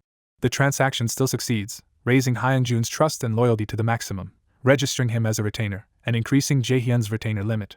Hyungjun nervously promises he understands the job is simply to safeguard the money and not touch it. Jaehyun reveals that was his original intention, but Hyungjun's perfect loyalty changes the arrangement, so he permits him to use a small portion if needed. Overwhelmed with gratitude, Hyungjun thanks him repeatedly, and Jaehyun tells him he will be counting on him. With that matter settled, Jaehyun turns to the next problem he needs to handle. A woman asks whether she really has the freedom to choose whoever she wants. Jaehyun confirms it, and specifically says Hyrin and Dabin can go ahead and form a team together. He sweetens the deal by promising to personally pay the team leader a weekly wage. That offer immediately raises Dabin's loyalty. Dabin bursts out with thanks and vows to work hard, while the sudden excitement catches the others off guard. As he arrives, the others rush to settle an urgent handover first, while Hyrin tries to stop the pace. He enters to find the group flustered but intact, and they immediately wonder why he has come to see them. He steels himself, knowing he is about to force a difficult conversation. He accepts that what comes next will be hard to say and harder for them to hear. He has come to room 2109 to face them directly. He opens by checking on everyone after the day's ordeal, trying to gauge their condition before anything else. They insist they are fine, but their question makes clear they do not understand his purpose yet. He explains that, thanks to the monster at Siamayan Station, the surrounding area, especially the subway tracks, has temporarily become safe from other monsters. He warns that this calm will not last, because another monster will eventually claim the area, so they must move before that happens. Seeing Hyrin in tears drives home what he has been asking of them. He realizes the people standing before him are risking their lives simply because he asked them to. He acknowledges that Seo Yijin's help let them identify the Siamayan threat early, sparing them from a far more dangerous situation. In a world where sudden death is normal, he admits his desire to keep his family safe may be selfish, but he cannot abandon it. So he gives a firm order for them to head straight to Jigalki Station the next day, refusing to back down. Once the room quiets, the scene shifts away from the tense meeting. Back in private, he drinks from a mug while the guardian beast nearby reacts, and a system alert interrupts the moment. The alert announces that his solar generator efficiency has doubled and that Samjoko has reached level 5. He notes the rapid growth with cautious interest. A second notice reveals a bigger change. Samjoko is beginning to inherit the sun's power, and has awakened basic fire elemental magic. The word magic catches him off guard, because this is a new kind of ability entirely.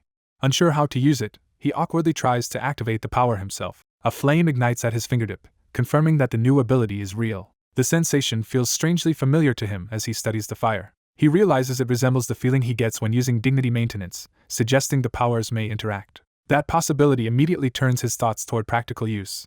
He goes outside where no one can see him, choosing a safe place to test the ability properly. He closes his eyes and imagines the scale of fire he wants to produce. In his mind he envisions a blaze large enough to engulf the whole area. He channels the imagined flame through his hand, trying to force that vision into reality. With a shout, he releases the power at full effort. The energy erupts in a brilliant burst, but the result is far smaller than the inferno he pictured. He falls silent, immediately recognizing the gap between expectation and reality. What remains is only a small floating fireball, and he wonders if this is still the limit of his current strength. He judges the raw power underwhelming, yet he does not dismiss it. Instead, he concludes that if he combines this fire with the gas created by dignity maintenance, it could still become a serious weapon. He reassures himself that the ability is only weak for now, because its growth potential is enormous and its electricity-saving effects could even become a source of money. His thoughts are interrupted when someone arrives. Seo Yijin appears, thanking him because his treatment finally let her rest properly. He downplays it as care suited to her ability, while recognizing that her presence has greatly expanded what he can do. He decides he needs to keep supporting her, and tells her he will be relying on her again today. He explains that Ha Dongjian's party is waiting at Siamayan Station and asks her to guide them, noting that he already sent mice along the subway tracks. When she says they should have reached Koryang Station without trouble, he realizes something must have gone wrong farther ahead. She confirms the real problem is not Koryang at all, but Busan Station. Rather than explain it outright, she tells him he needs to see the situation for himself. She prepares to show him by activating her ability. Through her report, he sees that part of the route has collapsed into a mass of rubble, completely blocking passage. Beyond that, the tracks are flooded, turning the tunnel into another impassable obstacle. Faced with the damage, he concludes there is no way a group can get through that route as it is. Seo Yijin explains that because the tracks were in such condition, she sent her mice ahead to investigate further. Her account trails into a new complication, implying the mice discovered something even worse beyond the blocked route. A strange silence hangs over a city that has already been devastated. Looking back on the moment, the disaster begins to make sense. He realizes the destruction is total, with no nearby building left standing. As he tries to understand what caused it, a small clue catches his attention on the broken ground. The sight jolts him into recognition. What he found are footprints pressed into the shattered earth. From that, he finally understands what kind of force passed through here. The ruined buildings now point to something enormous moving through the area. Even the wrecked roads fit the same conclusion. He grasps the truth and is shaken by how bad it is. In the middle of that realization, the people with him are thrown into panic by another violent tremor. The shaking intensifies, and fear spreads as they struggle to stay upright. He realizes that if this continues, the building itself will give way. The danger is no longer distant, because the whole apartment complex is at risk of collapsing. Once the shaking eases, he checks on Yijin, but she is more focused on what just struck the area. He connects the tremor to the same threat he had just figured out. Before he can explain, someone urgently calls for Jaehyun. The summons makes clear that everyone needs to see the situation immediately. He decides they need to get outside first, and moves Yijin with him. Another resident appears in alarm and begs Jaehyun to come over at once. As they hurry from Hyunjun's place, Jaehyun senses that the view outside will confirm his worst suspicion. He links the earlier explosion and the urgent call, fearing they both point to the same catastrophe. By the time he reaches the doorway, he is already bracing for the answer. The others rush him toward the balcony to witness it for himself. Seeing their panic, he bitterly reflects that chaos keeps finding him. Outside, his dread is confirmed by a giant monster rampaging through the ruined city. Its sheer mass and violence make clear that this is the source of the devastation. The creature keeps smashing through the city with overwhelming force. Jaehyun immediately thinks of using Summon Retainer against it. As more residents gather, they are confused about why they have all been brought here. They try to explain it away as the aftermath of the quake, not yet understanding the real threat. Their uncertainty lasts only until they notice something far worse outside. The monster's face comes into view, revealing a cyclopes-like giant with a single glowing eye and a vicious grin. Now seeing it clearly, they can only stare at the giant towering over the city. The cyclops slams down with enough force to shake the area again. Each movement of the giant tears apart more of the city around it. Panic erupts as everyone realizes the monster is heading their way. Jaehyun knows they cannot just run and says they have to stop it. But the moment he says it, he is hit by the reality that he may have no way to win. He doubts whether his ability can survive, much less counter, an attack from something that powerful. The pressure leaves him visibly shaken as he hesitates. Then someone calls his name and breaks through his fear. Yeonju steps forward and asks him to trust her with a chance to act. Her resolve makes him realize she is serious. She stands firm, fully determined to face the giant herself. Jaehyun wavers, caught between fear and the possibility she is offering. Then he steadies himself and accepts that he has to decide. He turns to her and asks if she can really do it. Yeonju answers without hesitation that she will make it happen. At that moment, a quest appears: hunt the Cyclops within 24 hours for 1 day of Sun's resurrection, and Jaehyun accepts the mission. The young leader calls everyone to attention and begins a quick briefing on the operation. He first makes sure the residents understand the plan clearly. The group answers with confidence, showing they are ready to follow his lead. He starts assigning the first team, naming the people who will take that role. He continues dividing the residents into teams, organizing them for the defense. He finishes by placing himself and Co Yijin in the last team. Taking responsibility for the current area, he orders everyone else to move to their positions immediately. The residents rush off to carry out the plan, promising they will not let him down. Before he can move on, someone urgently calls out to Jaehyun. Hyun reports that, just as instructed, the people with military experience are stationed at the front gate, while the other residents have been guided to the underground parking lot. He thanks her and tells her to head to the parking lot too, but she stops him because she has something more to say. Gathering herself, she insists that she wants to help, even if only in a small way. Her trembling hands reveal how frightened she is despite trying to stand firm. Jaehyun notices that fear immediately and weighs whether to let her stay. Instead of dismissing her, he asks if she is truly sure she can handle it. She admits she is terrified, but she does not back away. Choosing resolve over panic, she promises that she will try to be brave. Her answer softens Jaehyun and convinces him. He accepts her decision and tells her they will head to the main gate together. At the apartment entrance, he begins checking the numbers available to them. The count reaches only 100 people with military service among the crowd. He realizes that out of more than 1,200 residents, only 101 have any military experience. The number is far too small, and the others anxiously wait for him to decide what comes next. Before moving forward, he asks where Baek Sung-yeep and the twins are. The hesitant reply already tells him the answer will be disappointing. He learns they ran away. Worse, Baek Sung-yeep was not alone, as hundreds of residents pretended ignorance and fled to the underground parking lot. Jaehyun condemns them as cowards. But he quickly reframes the situation, recognizing that the people who stayed did so because they understood that refusing to fight would doom everyone. He reminds himself that they came forward to protect their families. And beyond that, they chose to stand here to protect their own lives as well. Looking at Hyun still shaking with fear, he recalls that courage is not the absence of fear. It is the decision to act despite fear. In a world ruled by fear and survival, he concludes that what they need most is people willing to act, and he silently thanks those who remained. Using his authority, he spends points to purchase 101 handguns and enough ammunition for them. The weapons materialize in front of the stunned residents. He follows that by doubling everyone's experience and settlement share, giving the group a direct reward for standing their ground. He orders everyone to pick up the guns and bullets laid out before them. As the reality of having real weapons sinks in, hope spreads through the crowd, and Jaehyun makes clear that those who chose to face fear will be rewarded. The residents begin to rally behind him as his authority over the group solidifies. Then Jaehyun senses the approach of the Absolute One's gaze and realizes the enemy is upon them. A horn monster suddenly bursts into view with a violent roar. Its enormous red eye locks onto one of the defenders, freezing him in terror. The man can barely react before the attack reaches him. The creature lunges forward, bringing overwhelming force down on the group. In that instant, a black beast launches itself at the monster's body to intercept it. The charging animal slams into the demon hard enough to disrupt its attack. The monster recoils with an enraged scream. It immediately retaliates with crushing violence. The black beast is smashed into the ground as debris erupts around the impact.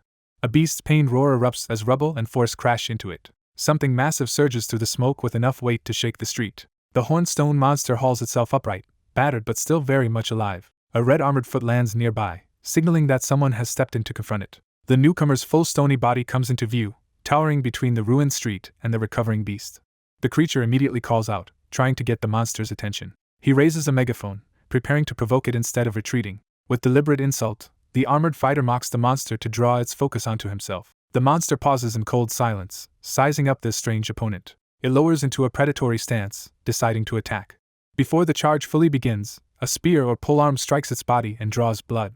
The armored fighter is thrown off by the monster's unnatural appearance and hesitates. He realizes the creature does not look like the monsters he expected, and that uncertainty slows him further. As the monster closes in, his bravado collapses into a panicked plea for time. The beast commits to a crushing blow without giving him that chance.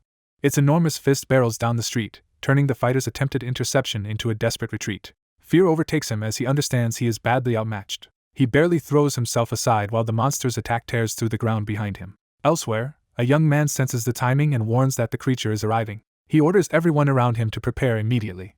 He stresses that impact is only moments away. Back on the street, the armored decoy keeps running as the danger closes in. The monster's next strike descends directly over him, leaving almost no room to escape. He freezes in shock, realizing death is right in front of him. At that critical instant, a hidden ally watching through a magical field gives the signal to act.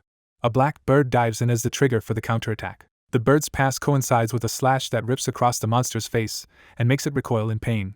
A woman reveals herself as the one who intervened, calm and focused under pressure. She places herself between the monster and the others, taking control of the battlefield. From an elevated position, she unleashes a concentrated blue beam straight at the creature. The blast punches into its eye and head, forcing its jaws open in agony. The monster roars and its body darkens with rage as it endures the hit. Nearby, another young man grips a long weapon and watches for his opening. He steels himself, committing to the strike despite the danger. He launches his weapon with precision toward the wounded monster. The projectile pierces the creature's neck, drawing another burst of blood. Enraged, the monster screams and whips its attention toward this new attacker. Its huge red eye locks onto him, making clear that he is now the target. He recognizes the threat too late, and can only call out in alarm. The monster lunges to kill him before he can escape. A second blue strike slams into the beast's face mid-attack, interrupting the kill. Another ally appears carrying several summoned mice, ready to add support. The mice are sent forward in a coordinated rush toward the fight. Someone urgently calls for Jaehyun, pushing him to take over. Jaehyun keeps his focus, deciding that the plan has held so far and now it is time to use gas summon. The monster notices the new development, and reacts the moment the setup reaches it. It surges forward again, trying to break through before the trap can finish forming. Jaehyun raises his hand and commits to the final step, knowing the next chance must end the battle. He resolves without hesitation that once the opening appears, they will finish it. Basic attribute magic detonates in a bright burst against the monster, triggering the planned finishing attack. A command to open fire is followed by an explosive barrage against the giant creature. Smoke engulfs the area around the defensive line as the attack lands on the monster near the Paranzo LH-21 site. The impact drives the creature into the ground hard enough to crack the pavement. A blue hexagonal barrier holds between the monster and the gathered civilians behind it. As the giant starts tipping toward the wall, the people behind the barrier panic at the thought of it collapsing onto them. The young man in the 2022 hoodie orders everyone to stay in position instead of breaking formation. Privately, he judges that events are proceeding almost exactly as he intended. He expects the citizens' gunfire to drive the wounded creature's head down onto the defensive wall. He hopes one of the stronger fighters can finish it there, though the people he really wanted have not arrived yet. Even so, he thinks any knight-class fighter would do, until someone urgently warns him to look behind him. He dismisses the warning at first, assuming the monster will simply fall onto the barrier as planned. That confidence breaks the instant he senses something is wrong. He realizes the creature's huge eye is still open and fixed directly on him through the barrier. The sight leaves him stunned as he understands the monster is still fully aware. He grasps the real problem. The creature endured the previous attack instead of being finished by it. Rather than collapsing, the giant gathers itself and raises a fist to strike. It slams that fist into the barrier with tremendous force, making the entire wall shudder. The system immediately warns that an unauthorized entity is attempting to break through. The young man freezes as the crowd behind him recoils from the barrier's violent strain. He struggles to process what he is seeing, caught between disbelief and fear.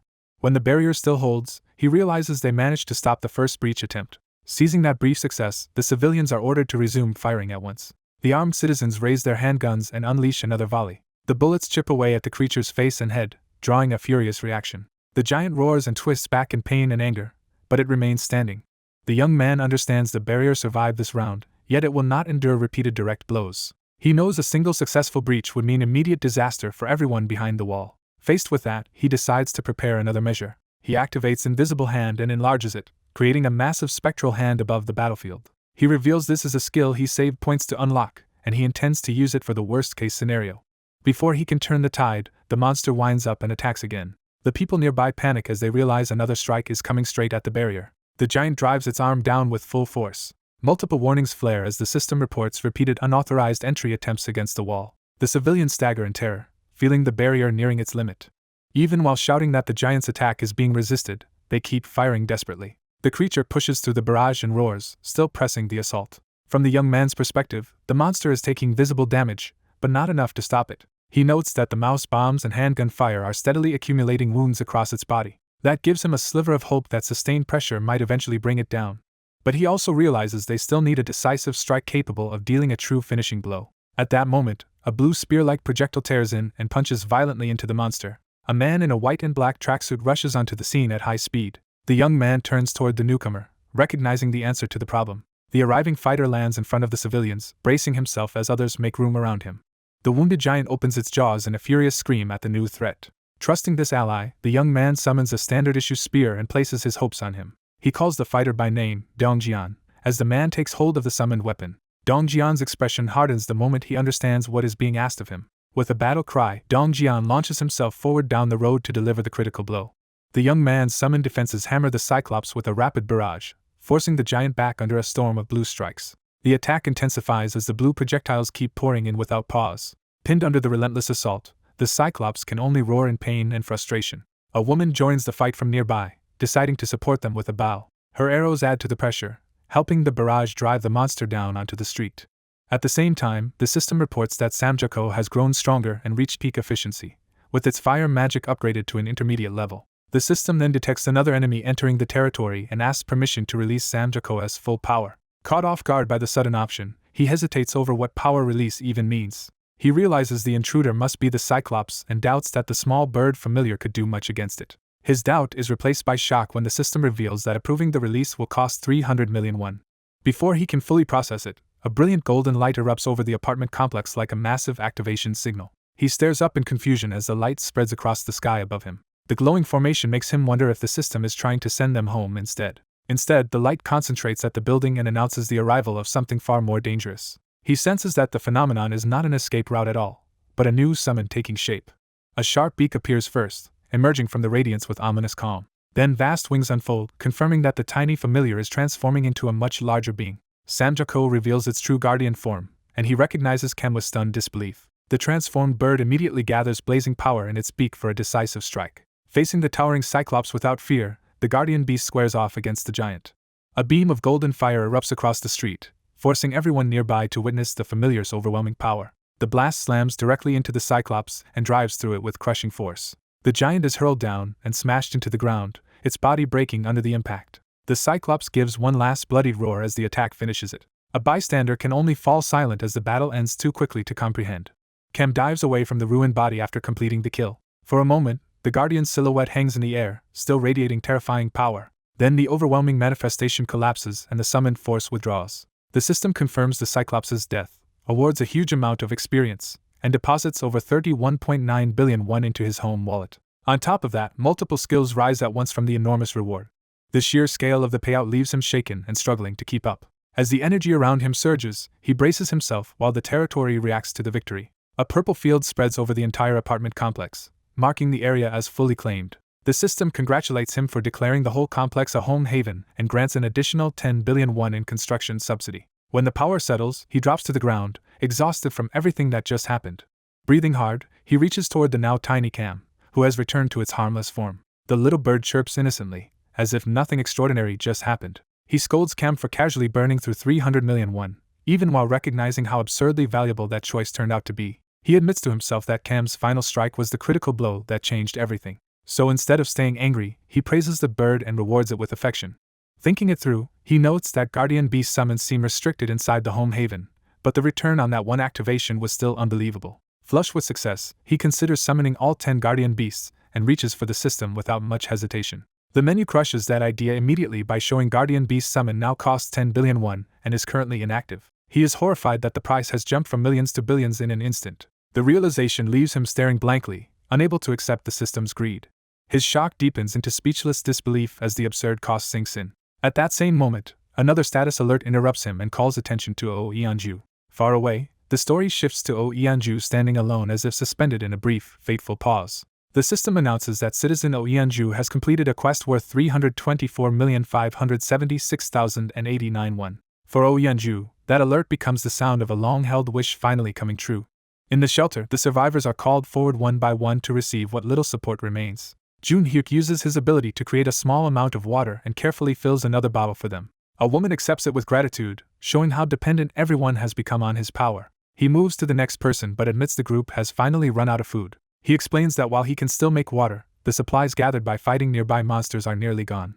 Even the water he produces now comes in tiny drops, making it clear his strength is reaching its limit. Realizing they cannot keep enduring like this, Jun-hyuk reaches a breaking point and decides something has to change. A sudden violent tremor interrupts the moment and throws everyone into alarm. As the room shakes, the others fear an earthquake, but Jun-hyuk senses a more immediate danger. Someone urgently calls Jun-hyuk toward the roof. A frightened companion drags himself forward and demands that Jun-hyuk come up at once. Jun-hyuk is warned that a monster has appeared and the situation is dire. He rushes upstairs without hesitation. Jun-hyuk and another survivor burst onto the rooftop to see what is happening outside. At first he pauses, trying to understand what he is seeing. Then a gigantic monstrous being comes into view, and the scale of the threat leaves them stunned. The others panic and ask Jun-hyuk what to do, but he orders everyone to stay hidden in the basement. When his companion protests that they cannot just do nothing against such a creature, Junhyuk can only falter. He bluntly admits the truth: against something like that, they have no chance at all. All they can do is pray the giant monster never reaches their building as destruction erupts in the distance.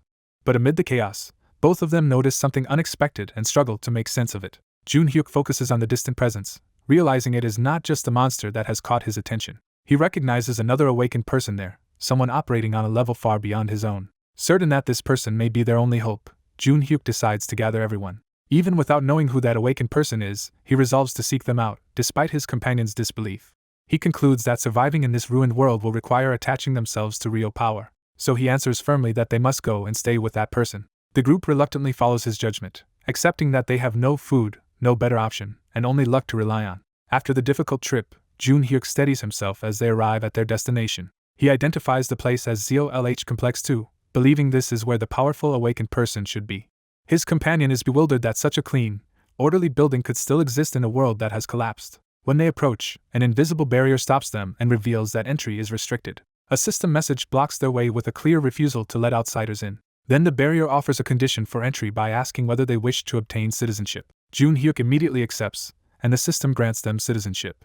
With entry approved, a party quest appears directing them to reach Building 114, 30th floor, within an hour. They proceed inside, moving through a quiet corridor toward whoever rules this place. At the end of that path, a young man named Kim Jae-hyun greets Junhyuk directly. Seeing him face to face, Junhyuk realizes this ordinary-looking man stands at the center of a gathered crowd. The recognition hits him at once. He understands that Kim Jae-hyun is the very person who forced the giant monster to kneel. Junhyuk's instincts scream that he is standing before overwhelming power and a rare chance at survival. Acting on that instinct, he grabs Jae-hyun's hand, introduces himself, and tries to secure a connection immediately. He desperately asks to be taken in, making his plea as direct and urgent as possible. In his mind, Junhyuk vows that he cannot afford to lose this opportunity. The story then shifts to a calmer memory of a woman sitting on the floor in a warm home. She has prepared a simple but abundant meal, suggesting a family moment centered on care and celebration. She calls for Siwoo to join her. As the child happily eats and praises the food, she gently asks if he likes it. When Siwoo innocently asks whose birthday it is, the moment hints that the meal carries a meaning he does not yet understand. A simple meal sparks a small question about why seaweed soup is on the table. The mother brushes it off by saying Siwoo likes it, and the boy happily accepts the meal with excitement. Their quiet dinner is interrupted by someone arriving at the house. Jae-hyun comes in, and Siwoo greets him warmly as the familiar wizard uncle. Asked about the displaced newcomers, Jae-hyun confirms he gave them shelter and food.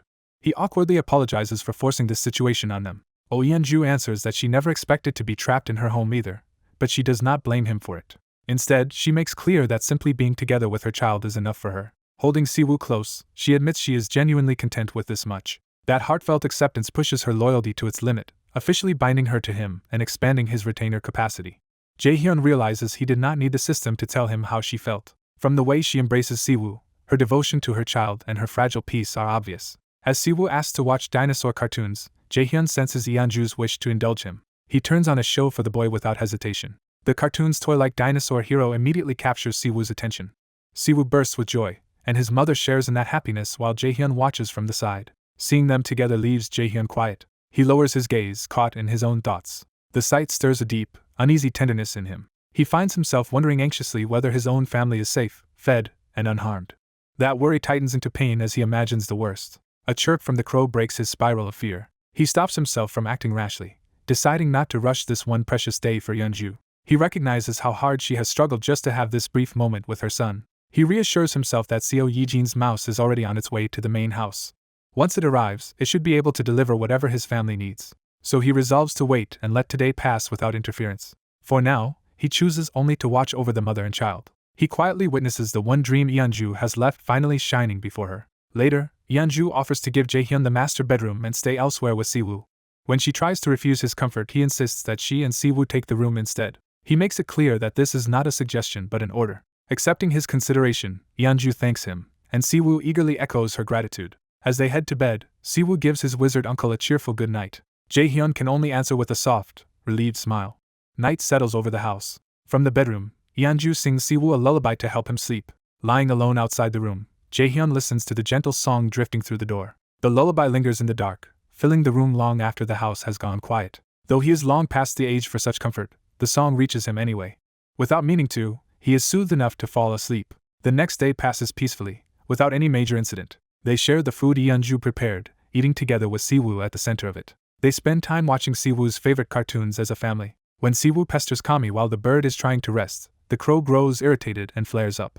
Even so, the day stays gentle as they nap together and play with the toys bought at the store. In that ordinary calm, time slips away almost unnoticed. By sunset, the brief happiness is already nearing its end. Jaehyun reflects that all he could give them was this single day, and in the fading light, that one day becomes a final gift as mother and son hold each other close.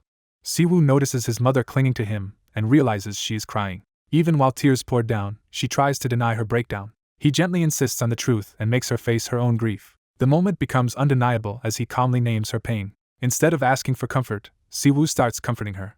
Oh Yeonju breaks enough to admit that fear is what is consuming her. She confesses that the thought of losing her son makes the world unbearable. Her desperation spills over as she reaches for him like she might lose him again. Siwoo steadies her by calling her back to him. He reassures her that he is still here with her now. His warmth and composure become the anchor she has been missing. At that reassurance, Oh Yeonju finally collapses into open sobbing. Even so, Siwoo keeps trying to hold the moment together. He calls to her again, refusing to let her sink completely into despair. Then he makes her a promise meant to keep her standing. He vows that he will remain by her side, and she can barely bear hearing it. His name leaves her mouth like a plea as she feels him slipping beyond her reach. She begs for more time, unable to accept another farewell before she has done enough for him. In her panic, she promises all the ordinary love she still wanted to give him. She keeps trying to bargain against the separation, unable to stop herself. Siwoo answers with the one truth she needed most to hear, that he loves her. That confession leaves her stunned in the middle of another parting. For a moment, grief robs her of words. Then the pain crashes through her all at once. Even through the agony, she forces out a smile and returns his love. Siwoo accepts the parting and says goodbye. When his presence fades, she is left small and shaking in the empty room while Jaehyun watches. She folds over herself where he had been, unable to move on from that spot. She stays there until every trace of the warmth he left behind is gone. Jaehyun reflects that hope only blooms in the middle of despair. To grasp that hope, people have to stand in suffering long enough for it to hurt, and that cruelty is built into the process. Still, he reaches out and tells her not to give up yet. He insists this is not the end and deliberately gives her hope again. Broken and trembling, she asks if that hope is real. Jaehyun answers that if even a chance exists, he will keep trying. He promises to repeat that effort as many times as necessary, and she chooses to believe him. Her trust in him reaches its limit, and he gains primeval vitality as the reward. Elsewhere, Baek Sung-yeep explodes in rage. He and the others realize all the weapons and savings they had hoarded have vanished. The loss feels total, and panic turns quickly into blame. One of the others confirms that his own belongings disappeared just as completely. They piece together that several people suffered the same theft and search for what connects them. The answer is that they ignored the call to gather at the front gate, while those who obeyed came back unharmed. That implication makes Sung-yeep feel accused, and his anger finds a target. He grabs one of the others by the shirt before the argument can cool. He twists their words into an attack on him and turns the conversation into intimidation. When they try to backpedal, he reminds them they had agreed with him before. Under pressure, they cave and apologize to him instead. Satisfied, Sung-yeep throws him aside and reasserts control. But beneath the swagger, he is suddenly afraid of the consequences. He remembers that there has only been one similar case before. Rumor says a man who preyed on a minor was expelled and soon found dead, making expulsion feel like a death sentence. Sung-yeep realizes that if he keeps opposing the wrong person inside the survivor group, he could be next. That fear curdles into bitter resentment. He fixates on Baek Sung-min, who profited by going alone to the gathering and even received a gun. As he broods, an unseen presence addresses him like prey that still does not understand its place. It warns that everything he has suffered so far is only the beginning. The voice makes clear that its punishments will decide how he is treated in the survivor hierarchy. A new quest appears, forcing the group to hunt goblins within a day or suffer extreme pain. Sung-yeep is thrown off by the sudden system demand. The threat of extreme pain catches everyone's attention immediately. The system frames the quest as a lesson in what responsibilities survival will now require. Meanwhile, Jaehyun studies primeval vitality and learns it is Oh Yeonju's A-rank regeneration skill. He is surprised that earning full trust grants him one of the target's own abilities. Still, he judges that this new skill will not solve his immediate problem. Since he does not plan to fight directly and rarely leaves the haven, he expects not to benefit from it soon. What matters more to him is the discovery that full trust can yield a skill at all. That makes Moon Byung-ho's nearly completed trust far more valuable in his eyes. He sets his sights on Moon Byung-ho's awakened ability, Teleport, which can move him anywhere within sight. Combining Teleport with the Absolute One's Eye and a forward base, he starts imagining long-range movement. After reviewing the forward base rules, he concludes he should be able to jump there if his mind can handle it. So he decides to start rewarding mental strength instead of skill proficiency in future quests. Before he can move on, Oh Yeonju calls him back. She tells him her family is more stable now and asks to be allowed to go. Then she makes a hard promise of her own: she will personally bring back his family. Jaehyun reminds her that the mission was delayed a day because of him and acknowledges the cost she paid. She answers with formal gratitude for the time he gave her. More importantly, she says she wants to repay the kindness he showed. Jaehyun realizes she has seen straight through the urgency he was trying to hide. He jokes weakly about whether he looked that impatient, grateful, and embarrassed at once. She reassures him that anyone in his place would feel the same. To her, protecting family is the most natural priority there is. He admits he understands the value of the day she gave him, perhaps because even an incomplete reunion with Siwoo changed her. Now her gaze holds trust instead of rage as she thanks him again. He accepts that trust and thanks her for understanding. He tells her to wait with Ha Dongjian's group in Unit 2901 while he joins them shortly, and she obeys without hesitation. Once she leaves, he reflects that there was a reason he did not send everyone directly to Siamayan Station. The giant's attack collapsed the tracks and destroyed much of the underground there. That means the survivors will need to carve out a new route instead of forcing the old one. Seo Yijin has already been using her mice since yesterday to scout and secure a rough path. Using the absolute one's eye, Jaehyun links his vision to one of those scouts. What he sees immediately feels wrong, and he questions the mouse's condition. The answer shocks him: the scout has become a tamed giant mouse. He realizes the creature has evolved. He suspects this is the result of Seo Yijin's new power after being registered as a retainer. Then he notices the evolved mouse is not merely scouting but fleeing something. A horde of zombies is chasing it through the station tunnels. The sight catches him completely off guard. He can only stare as the mouse runs for its life from the undead.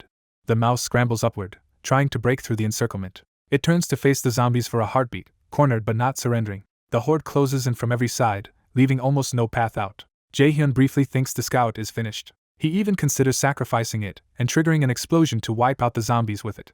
But the mouse refuses to die quietly and bears its will to fight. It launches itself into the horde and smashes through the first line. Then it keeps weaving and striking, slipping between grasping bodies with surprising force. Watching through the link, Jaehyun is stunned by how capable it has become. The mouse keeps climbing toward the surface with relentless momentum. Jaehyun can't help admiring the little creature's toughness. When it nears the stairs, he realizes it may actually reach the exit. He urges it on as daylight comes into view. The mouse bursts out just ahead of a monstrous predator waiting near the surface. That creature growls with a menace far beyond the zombies. The mouse freezes in pure terror at the new threat. Jaehyun is equally shaken by the sudden appearance. Then the beast opens its jaws and swallows the mouse whole before either of them can react. The feedback from the link slams into Jaehyun and leaves him clutching his head in pain. As he recovers, he identifies the monster as something like a land shark and focuses on where he sensed it. The location feels familiar because it was Nampo Station. Since Nampo is only a few kilometers from his home, he realizes monsters like that may already be near his family. That thought hardens into urgency, and he decides he cannot waste another moment. Elsewhere in the haven, team leader Kim Yoo-hyrin is busy organizing supplies. She pauses to catch her breath after working non-stop. Then she notices Jaehyun has come to see her. She greets him warmly and thanks him for all he has been doing. With easy confidence, she says it hardly counts as hard work if she is being paid for it, and asks what he needs. Jaehyun suddenly struggles to explain himself, awkward in a way she has not seen before. His hesitation immediately makes her suspicious. She demands that he stop circling the point, bracing herself for something serious. He finally forces himself to ask directly. What he wants is not romance but to borrow Yoo-hyrin's help for a while. She instantly translates that into being left to handle everything alone and nearly panics. Jaehyun cheerfully confirms that he wants her to take charge for 2 days. She calls his name in disbelief, still trying to process the burden being dropped on her. Her first instinct is to negotiate for overtime pay. Jaehyun sees exactly how to win her over. He offers to pay her double. That single promise flips her from outrage to eager acceptance. At the same time, another figure begins to emerge in eerie green flames. The flames reveal a pale woman awakening with a calm, almost ghostly presence. Her eyes open slowly, suggesting a new power or ally has entered the board. Soon after, Jaehyun gathers the core survivors around a table. He formally opens a strategy meeting to decide their next move. He explains that the giant has made passage through Siamayan Station too dangerous. Still, he refuses to abandon the subway route entirely, and asks Yijin for alternatives. Yijin reports that the line from Byeomnaegol to Koryang beyond Siamayan remains intact and not yet occupied by monsters. With that information, Jaehyun sets the first objective for the group. Their immediate plan becomes clearing a safe route to Byeomnaegol Station. The group studies the route plan and is told the safest approach is to stick to the main roads. A sudden thought interrupts the briefing as someone realizes there may be a better point to raise. The tense mood briefly softens when Yijin is praised for her drawing, and she shyly accepts the compliment. One of the listeners tries to make sense of the map while the explanation continues. The guide points out a danger zone they must be careful of before reaching Byeomnaegol Station. That warning becomes concrete when she explains that a large mart nearby is occupied by at least 500 orcs. Someone questions whether fighting such a force is worth the risk at all. She agrees that battle is unnecessary because their real objective is simply to enter Bionagal Station and take the subway line. She reassures them that rats have already confirmed a path free of orcs, so they only need to deal with stray monsters and move fast. The strategist reflects that before this large-scale hunt, he spent a huge amount of money raising Ha Dongjian's party as much as possible. As a result, most of that party has reached level 30, leaving only Choi Hyunjun and the planner himself below that mark. With that much strength, ordinary goblins should no longer pose any real threat to Ha Dongjian's team. The route should let them reach Koryang Station safely by subway, but the real obstacle begins beyond that point at the next stop, Busan Station. When someone anxiously asks whether the giant is waiting there too, she relieves them by saying it does not appear to be there for now. She immediately clarifies that the true problem is not the giant, but the tracks themselves between Koryang and Busan. That section is packed with zombies, turning the passage into a living wall of monsters. Unless they can wipe out enemies in a cramped space, this route will work against them instead of helping. That grim assessment leaves the room rattled and unsure what to do next. Hyrin falls silent, clutching her hands as she struggles toward an idea. Under the pressure, she steels herself despite her fear. She hesitantly calls for Yijin, as if testing whether the thought in her head can work. Then she realizes her own ability might actually be useful in this situation. When she tries to pull out poison mist from storage, the system blocks her because the warehouse weight limit has been exceeded. The failed attempt makes her think she has run out of options just as hope appeared. At that low point, someone steps in from the doorway. Jaehyun approaches and acknowledges how hard Hyrin has worked, giving her a moment of support. He checks on her condition, worried by how drained she looked. Hyrin assures him she is fine now, explaining that the strain was severe at first but suddenly lifted. He recalls that she had looked exhausted because he hurriedly opened the servant management screen and leveled her up midway through. Although it cost an enormous amount, he concludes that spending that money was the right call. Hyrin still worries about staying behind, but Jaehyun tells her that continuing to generate poison mist from a safe position will be enough. With her role settled, he declares that the preparations are complete. He gathers himself and signals that the operation should begin. Deep in the tunnel, a cluster of zombies prowls the tracks, unaware that something is approaching. Their attention shifts as they sense an intrusion and begin to react. Far down the passage, the source appears, drawing the horde's focus toward a distant moving point. It is a trained level 3 rat racing straight into the tunnel as bait. The zombies lunge after it with feral hunger, taking the lure exactly as intended.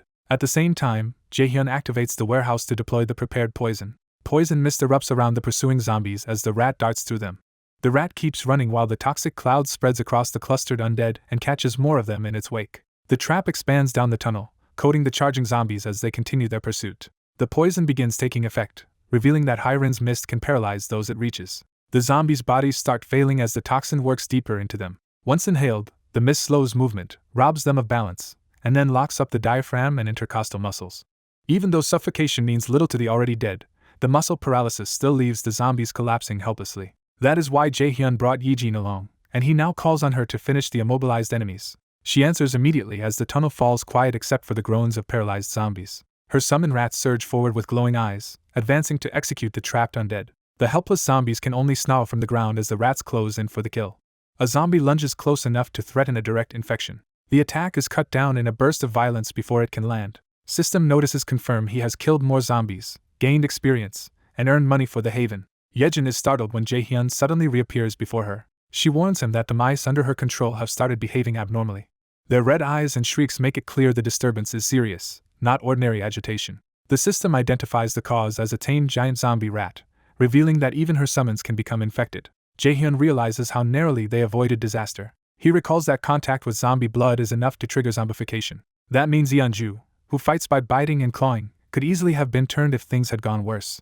He quickly checks whether the mutated rats still obey Yejin, and she confirms they do. Even so, the rats have clearly become more aggressive than before, adding a new risk to their strength. Jaehyun takes comfort in the fact that the situation is still under control and thinks this progress may let him save his family this time. That hope is interrupted when the system reports that outsiders are trying to enter the haven. The alert immediately puts him on edge.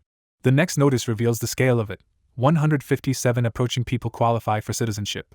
Seeing the opportunity, he immediately approves their admission. The system then explains that a citizen support function has unlocked because the haven has reached the required population level. Jaehyun pauses as he grasps the implications. He quickly realizes this new feature could be extremely profitable. The support fund allows him to assign job titles to citizens and pay stipends from a separate pool instead of his own wallet. He studies the wage structure and starts planning how to exploit it efficiently. His first thought is to assign positions to Kim Dabin and the public facility management team. The numbers fit perfectly with the salary plan he had already intended, except now the system covers the cost. He concludes that expanding the facility staff is essentially free money for the haven. Even the lowest rank would generate a massive daily payout once enough citizens are assigned. When he considers filling every rank slot, the total becomes even larger. He calculates that the haven could bring in around 50 million won a day through this arrangement and related returns. That convinces him to assign titles to as many citizens as possible. He brainstorms practical roles like maintenance, cleaning, and security, though he knows he is only beginning to organize the system. He decides security should first be built from the people gathered at the front gate. He starts by appointing Kim Dabin as general manager. As he thinks through the rest of her team, he recalls the members she had already accepted. Before he can continue, something unexpected catches his attention. The system announces that Dabin's loyalty has reached 100, automatically registering her as a retainer and increasing his retainer limit. Jae-hyun understands that absolute loyalty immediately awakens a retainer ability. Curious, he decides to check what ability Dabin has gained. He selects her new retainer status to inspect it. At that moment, the answer appears in the form of Dabin herself, fast asleep on the couch. Jae-hyun is caught off guard to find her collapsed there, clearly exhausted. Yejin quietly asks whether they should wake her. He refuses, judging that Dabin has already done more than enough. Realizing she only pretended to be fine while pushing herself to the limit, he decides she deserves rest instead of more demands. Her retainer ability reveals itself as an invisible hand, which he uses gently to let her sleep undisturbed. The unseen force carefully pulls the blanket over her. Jae-hyun acknowledges Hyrin's hard work as well, and Yejin agrees. He turns to Yejin to check whether she is holding up. She insists she is fine and reports that they have now entered the Nampo station tracks, so he tells her to keep going. Yejin eagerly tries to answer with confidence, but she suddenly falters mid-response, shocked by something she has just sensed. The young man notices the woman's sudden distress and asks what has gone wrong. Shaken and sweating, she realizes the connection is failing. She confirms that the link is no longer connecting, alarming them both. As he presses her for an explanation, she tries to steady herself and think. She concentrates hard, searching for the cause of the disruption. After testing the situation, she begins to form a conclusion. She judges that he has pushed the link beyond its safe limit. She explains that although the link worked earlier, he has now moved farther than the established range allows. The problem is especially frustrating because the range should have extended at least as far as Central Station. He asks what they can do, bitterly aware that the failure comes at the worst possible moment. He reveals that his family's home lies just past Jigalki Station and that he had planned to check on it first through Seo Yejin's mouse. Cursing the setback, he asks Yejin to somehow restore the link from Central Station despite the trouble. She immediately agrees to try re-establishing the connection from there. She throws herself into the attempt with renewed focus and power. At the same time, monstrous rats continue surging through the ruined station area. Unable to do more for now, he decides they have to keep trying every possible option. Until they know more, he can only hope the people he cares about are still alive. A route is laid out using the mice link from Busan Station through Central toward Jigalki, while another scout position is marked nearby. Elsewhere, the group reaches Koryang Station and finds the district devastated under a dark red sky. 3 of them emerge from the station entrance and step into the wreckage to assess the path ahead. The young man with glasses is stunned by the scale of the destruction. From above, the city looks shattered, with the ground split open and buildings collapsed into a vast ruin. He marvels at the scene, and the woman in purple orders Jian-ah, the Crow scout, to investigate. The scout obeys at once and takes flight, while the others move forward below. The Crow circles overhead, surveying the area in widening arcs. Its report reassures them that no monsters are immediately nearby. The group notes that not even goblins remain at Koryang, likely because the giant's rampage cleared the area. They conclude that sane survivors would also avoid this wreck, making the route unusually open. One woman worries about traveling after dark and suggests they shelter here until morning instead. The woman in purple counters that night is actually safer against goblins, since they tend to hide once darkness falls. Another man thinks it over, weighing the risk. He decides they should keep moving rather than stop. The group accepts that if danger appears, Jae-hyun can summon them away. A mouse suddenly squeaks nearby, drawing everyone's attention. They recognize it as one of Seo Yejin's mice and decide to follow its lead. The party sets off behind the mouse as it guides them onward. By night, they advance along a narrow dry path beside a vast flooded depression in the ruined city. Seeing Busan Station turned into something like a lake, they wonder if the giant caused this too. The woman in purple reasons that the basin likely formed when collapsing buildings drove the ground inward. As they continue along the edge, something begins to rise from the water behind them. A long-haired figure slowly emerges from the flooded ruin while the group remains unaware. The young man with glasses senses something off and pauses. When asked what is wrong, he says he just heard something. His suspicion sharpens into alarm as he focuses on the sound. He points across the water and alerts the others that someone is there. They spot what first appears to be a woman standing in the gloom. A closer look reveals inhuman limbs, and the realization hits that this is no ordinary person. As one glowing eye opens, they understand they have encountered something monstrous. The creature lunges, and the nearest woman recoils as the ambush begins. The whole group scatters and braces for combat as the attack erupts around them. A sudden surge of purple energy tears through the group, and one of the boys clutches his head as the force overwhelms him. Another student realizes something is terribly wrong as the same power spreads through his body beyond his control. He notices the change has reached his legs, as if his body is no longer obeying him. The possession worsens when his feet begin moving on their own, confirming that the force is actively controlling him. The two affected boys are dragged forward and lose their footing, tumbling straight into the water before they can stop themselves.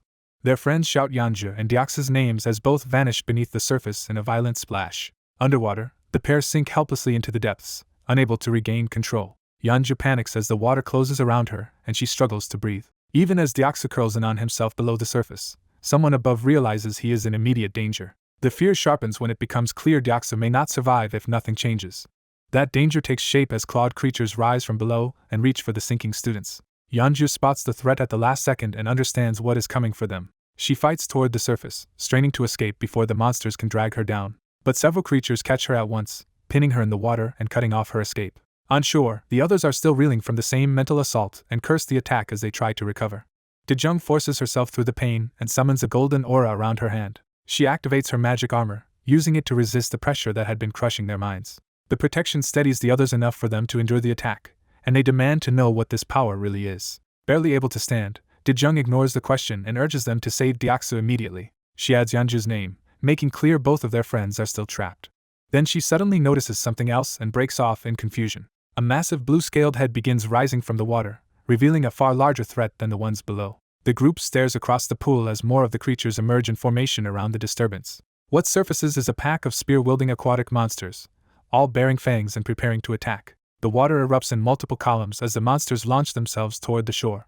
Seeing the charge, one of the boys grabs a polearm and orders everyone to prepare for battle. He realizes the enemy is already closing in and warns the others that the attack has begun. The monsters burst out of the water in front of them, collapsing any chance to retreat. One creature vaults onto the ledge with its spear aimed straight at the defenders. The lead fighter braces and takes the impact head-on rather than let it break their line. He counters with a sweeping strike that knocks the attacker aside before it can press through. Another monster lunges in immediately, roaring as it tries to overwhelm him at close range. More creatures pour out behind it, turning the skirmish into a full assault from every direction.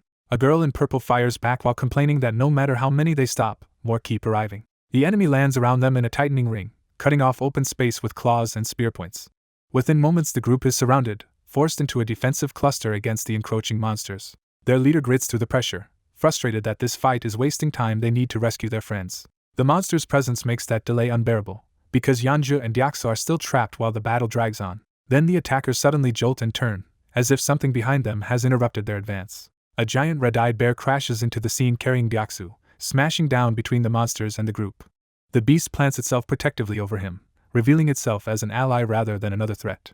Deoxo coughs up water and realizes he narrowly escaped death. The others call out to Yanju and Deoxo at once, relieved that at least one of them has returned alive. Deoxo thanks Yanju for saving him again, implying she helped him survive before he was brought back. The reunion is cut short when another monster roars and surges forward to renew the attack. With enemies still descending from all sides, the group realizes the pressure is only getting worse. Refusing to stay pinned down, one fighter commits fully and unleashes a stronger armored form for all-out combat. He charges straight into the oncoming monsters, deciding to settle the fight by force. The bear meets the rush head-on, swiping through the attackers before they can break through. Its claws tear into one of the creatures, stopping the charge with brutal force as the counterattack begins. A bear-like beast slams a blue fish-headed monster away with overwhelming force. The creature is hurled backward and crashes hard into a massive wooden cross. The impact leaves the cross cracked, showing how violent the blow was. From above, the group regains sight of the battlefield as the monsters are briefly thrown off balance. The armored fighter urgently orders everyone to clear out before the chaos spreads. A violent burst of debris and force erupts nearby, shaking the rooftop again. As the dust settles, one of the young men checks on his companion, who is dazed but still conscious and confused by what just happened. The knight and a frightened woman stare ahead, realizing there is something far stranger here than the monsters they were fighting. They discover a goblin-like corpse bound upside down to a cross, turning the rooftop into a scene of ritual slaughter. Looking up, the group realizes the entire area is filled with crucified bodies. The sight hits them all at once, replacing combat focus with shock and dread. One bound victim stirs, proving at least some of the crucified are not dead yet. The scale of the atrocity becomes clear as more crosses loom in the red-lit haze. One of the men understands they were so distracted by the fight below that they never noticed the massacre above them. His anger rises as he grasps the cruelty behind what they are seeing. They conclude the killers made no distinction between humans and monsters, and the number of victims is horrifying.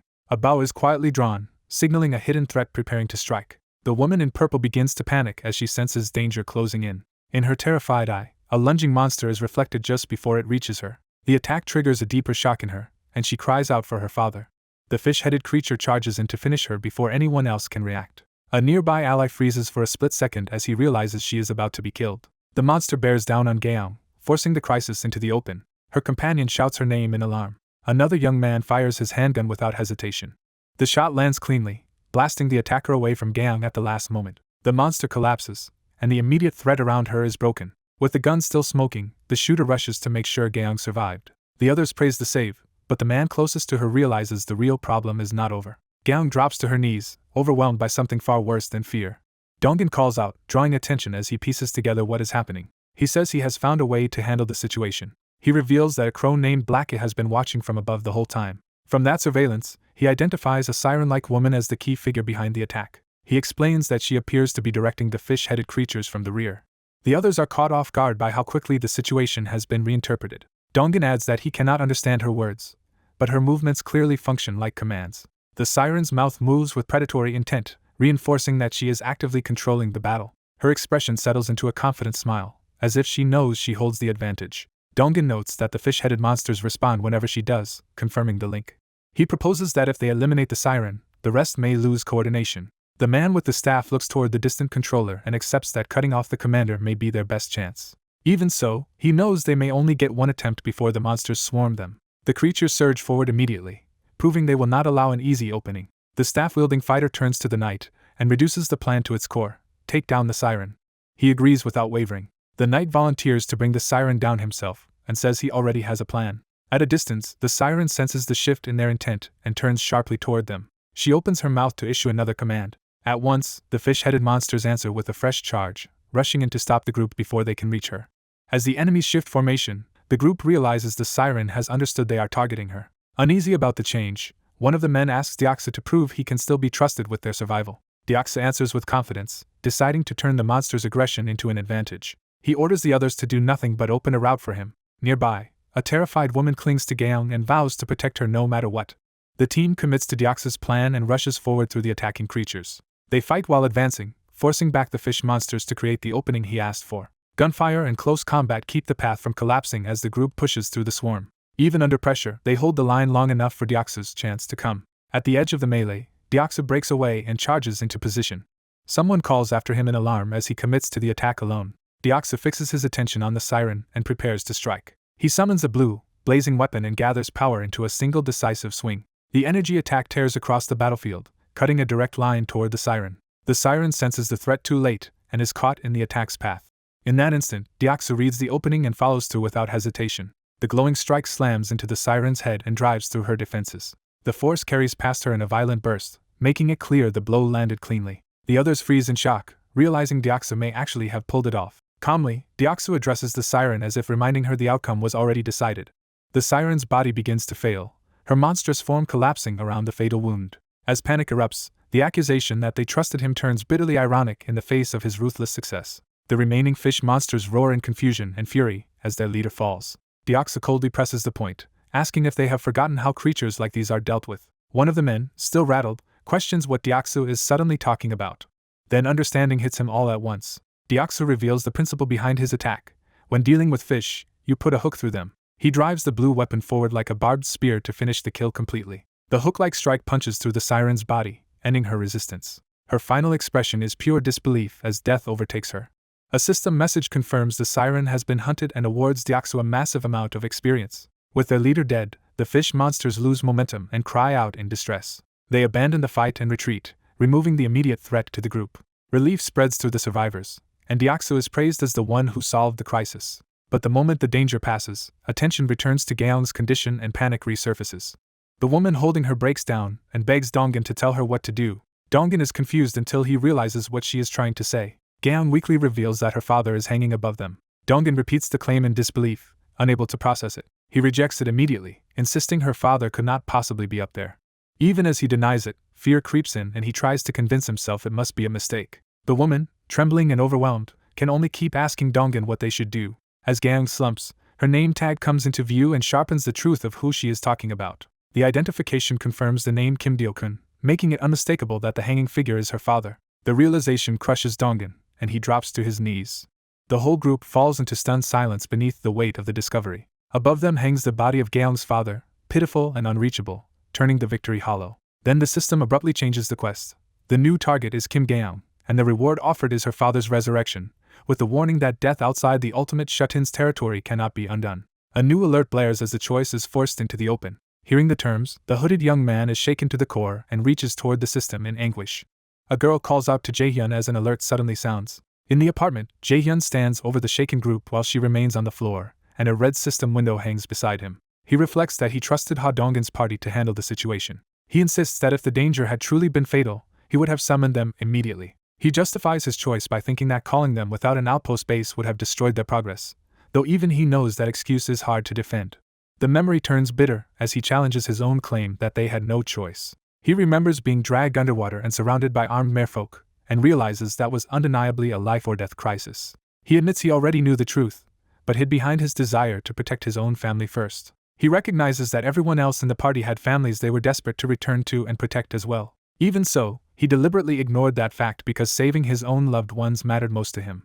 He accepts that the others always yielded to his wishes, and that he had long been aware of that imbalance. Choosing to act at last, he reaches for the system prompt in front of him. The quest he selects orders the party to make a grave within an hour, with only a small reward and no penalty for failure. Gaon lowers her head before the glowing interface, overwhelmed by grief. Her composure breaks completely as she cries in anguish. Outside, Junhyuk kneels beside her and quietly supports her while she mourns. Watching this, Jaehyun forces down his emotions and hardens his resolve. Dark energy stirs around him as he grips his head, burdened by guilt and determination. A rough grave marked with a wooden cross is completed from broken stone. The group gathers in silence before the grave to pay their respects. Junhyuk gently asks Gaeong if she is certain this is where her father should rest. Gaeong answers that her father would have wanted this place. She explains that he was proud and consumed by work throughout his life. She recalls that he used to say he wanted to be buried by the railroad tracks even after death. As she places Kim Deok-kun's nameplate on the grave, she remembers hearing that wish as a child. Back then, she had dismissed it as something absurd. Now that wish has been fulfilled in tragedy, and Jaehyun feels every word deepen his pain. He fears that the same grief consuming her could one day become his own story. From that fear, he vows never to let the others suffer such loss again. He concludes that to protect them, he needs to gather even stronger people. His thoughts settle on the party member with the greatest immediate potential. At that moment, water surges violently into motion. Junhyuk lashes out with a wave and blasts back a goblin-like enemy. A system notice reveals that Junhyuk's loyalty has risen enough for Jaehyun to register him as a vassal. The system formally recognizes Lee Junhyuk as Jaehyun's vassal. The others call out in shock as Junhyuk changes before their eyes. Blue energy envelopes him, and his body begins to radiate power. Junhyuk realizes he is undergoing an awakening. His new status identifies him as a Knight-class mage with water creation, water bomb, and water control, all strengthened by the mage title. A grant quest appears, pushing him to test those abilities immediately, and he understands this came from Jaehyun. The quest demands that he use water bomb and control water within 10 minutes in exchange for stronger mental power. When asked what happened, Junhyuk asks for a moment, and turns toward the monsters closing in. He tells Jaehyun he finally understands and accepts what is being asked of him. Seeing plenty of enemies ahead, he decides to use them as targets. He gathers water into his hand and begins shaping it with deliberate control. The water condenses into a massive, compressed sphere under his command. The goblins sense the threat too late and recoil in alarm. Junhyuk unleashes the technique as water bomb. The blast detonates and hurls the monsters away from the impact. The attack disperses into falling droplets, marking the successful birth of Junhyuk's new power. In the ruined, rain-soaked street, Junhyuk faces a collapsing wall and the chaos around him with a new resolve. He raises his hand as if testing a power he has only just grasped. Realizing his awakened ability is control over water, he begins to draw it out and command it. Water gathers into floating droplets around him, confirming that the skill is responding to his will. The people nearby stare up in shock as the impossible scene spreads over the road. They immediately understand Junhyuk caused it, and are stunned that he can do something like this. Junhyuk himself is overwhelmed by how extraordinary the power feels. That all quickly turns into unrestrained excitement and manic laughter. Unable to contain himself, he drops to his knees in the middle of the street. He throws his arms up and gushes with gratitude, treating this awakening like a life-changing gift. The others watch him with confusion, unsure whether the strange light awakened him, or simply drove him a little mad. The system confirms the result. Junhyuk's trust and loyalty rise sharply, the quest is completed, and the fee is paid. Back home, the protagonist reflects that Junhyuk has awakened an S-rank ability. He notes that this makes Junhyuk only the second person to reveal an S-rank power so early. What surprises him most is that Junhyuk's first skill had only been rank B, yet it developed into create water and performed far better than expected. He suspects this outcome was not mere luck and may be tied to Junhyuk's already high level. Satisfied with the result, he turns from evaluation to strategy and starts thinking about how to use Junhyuk. His focus shifts from admiration to placement, weighing where Junhyuk would be most useful. He briefly considers moving Junhyuk into John Hao-donggen's party, as if rearranging pieces on a board. He rejects that idea because the party is already balanced, and forcing Junhyuk into it would only disrupt what works.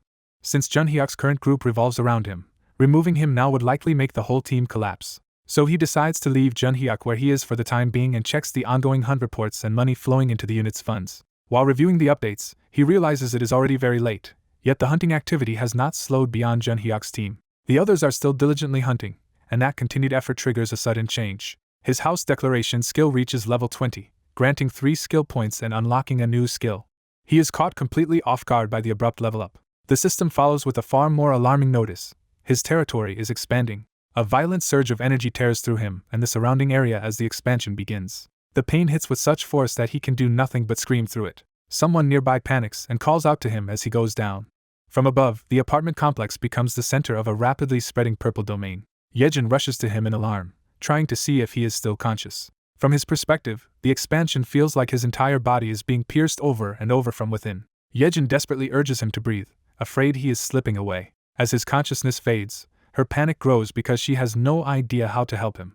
He finally stirs with a groan, confused to find himself recovering after collapsing. Still disoriented, he pieces together that he must have blacked out during the expansion. When he opens his eyes, he finds Yejin leaning over him close enough to make the moment suddenly awkward. He startles her by waking, and she jerks back in embarrassment, while apologizing. Flustered, Yejin explains that she thought he had stopped breathing and was trying to give him emergency aid, while he assures her he is fine.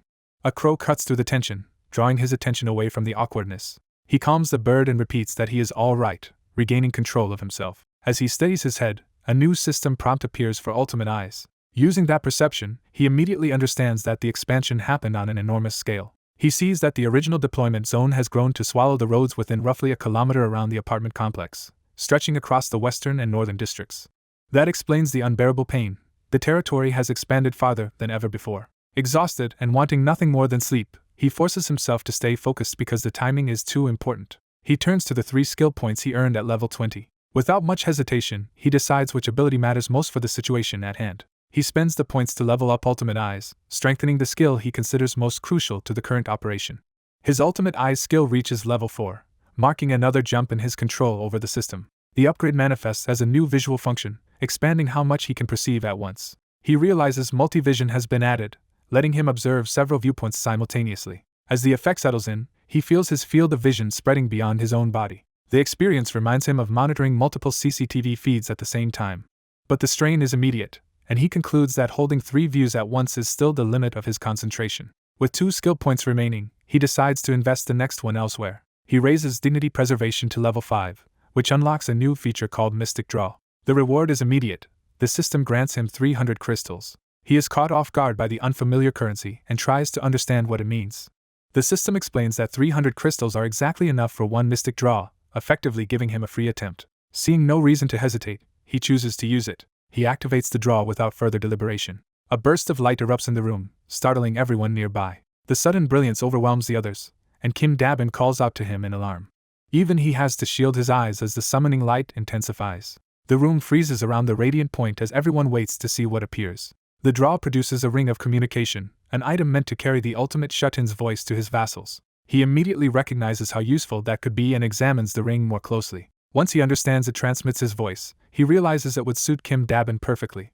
That thought reminds him that Kim Dabin is already registered in the system as one of his vassals. He opens her management screen and confirms her status, along with a newly awakened ability. The revelation shocks him. Kim Dabin has awakened telepathy. He instantly sees how ideal that power is for coordinating people in this overcrowded shelter. Before he can pursue the idea, a disturbance outside pulls his attention away.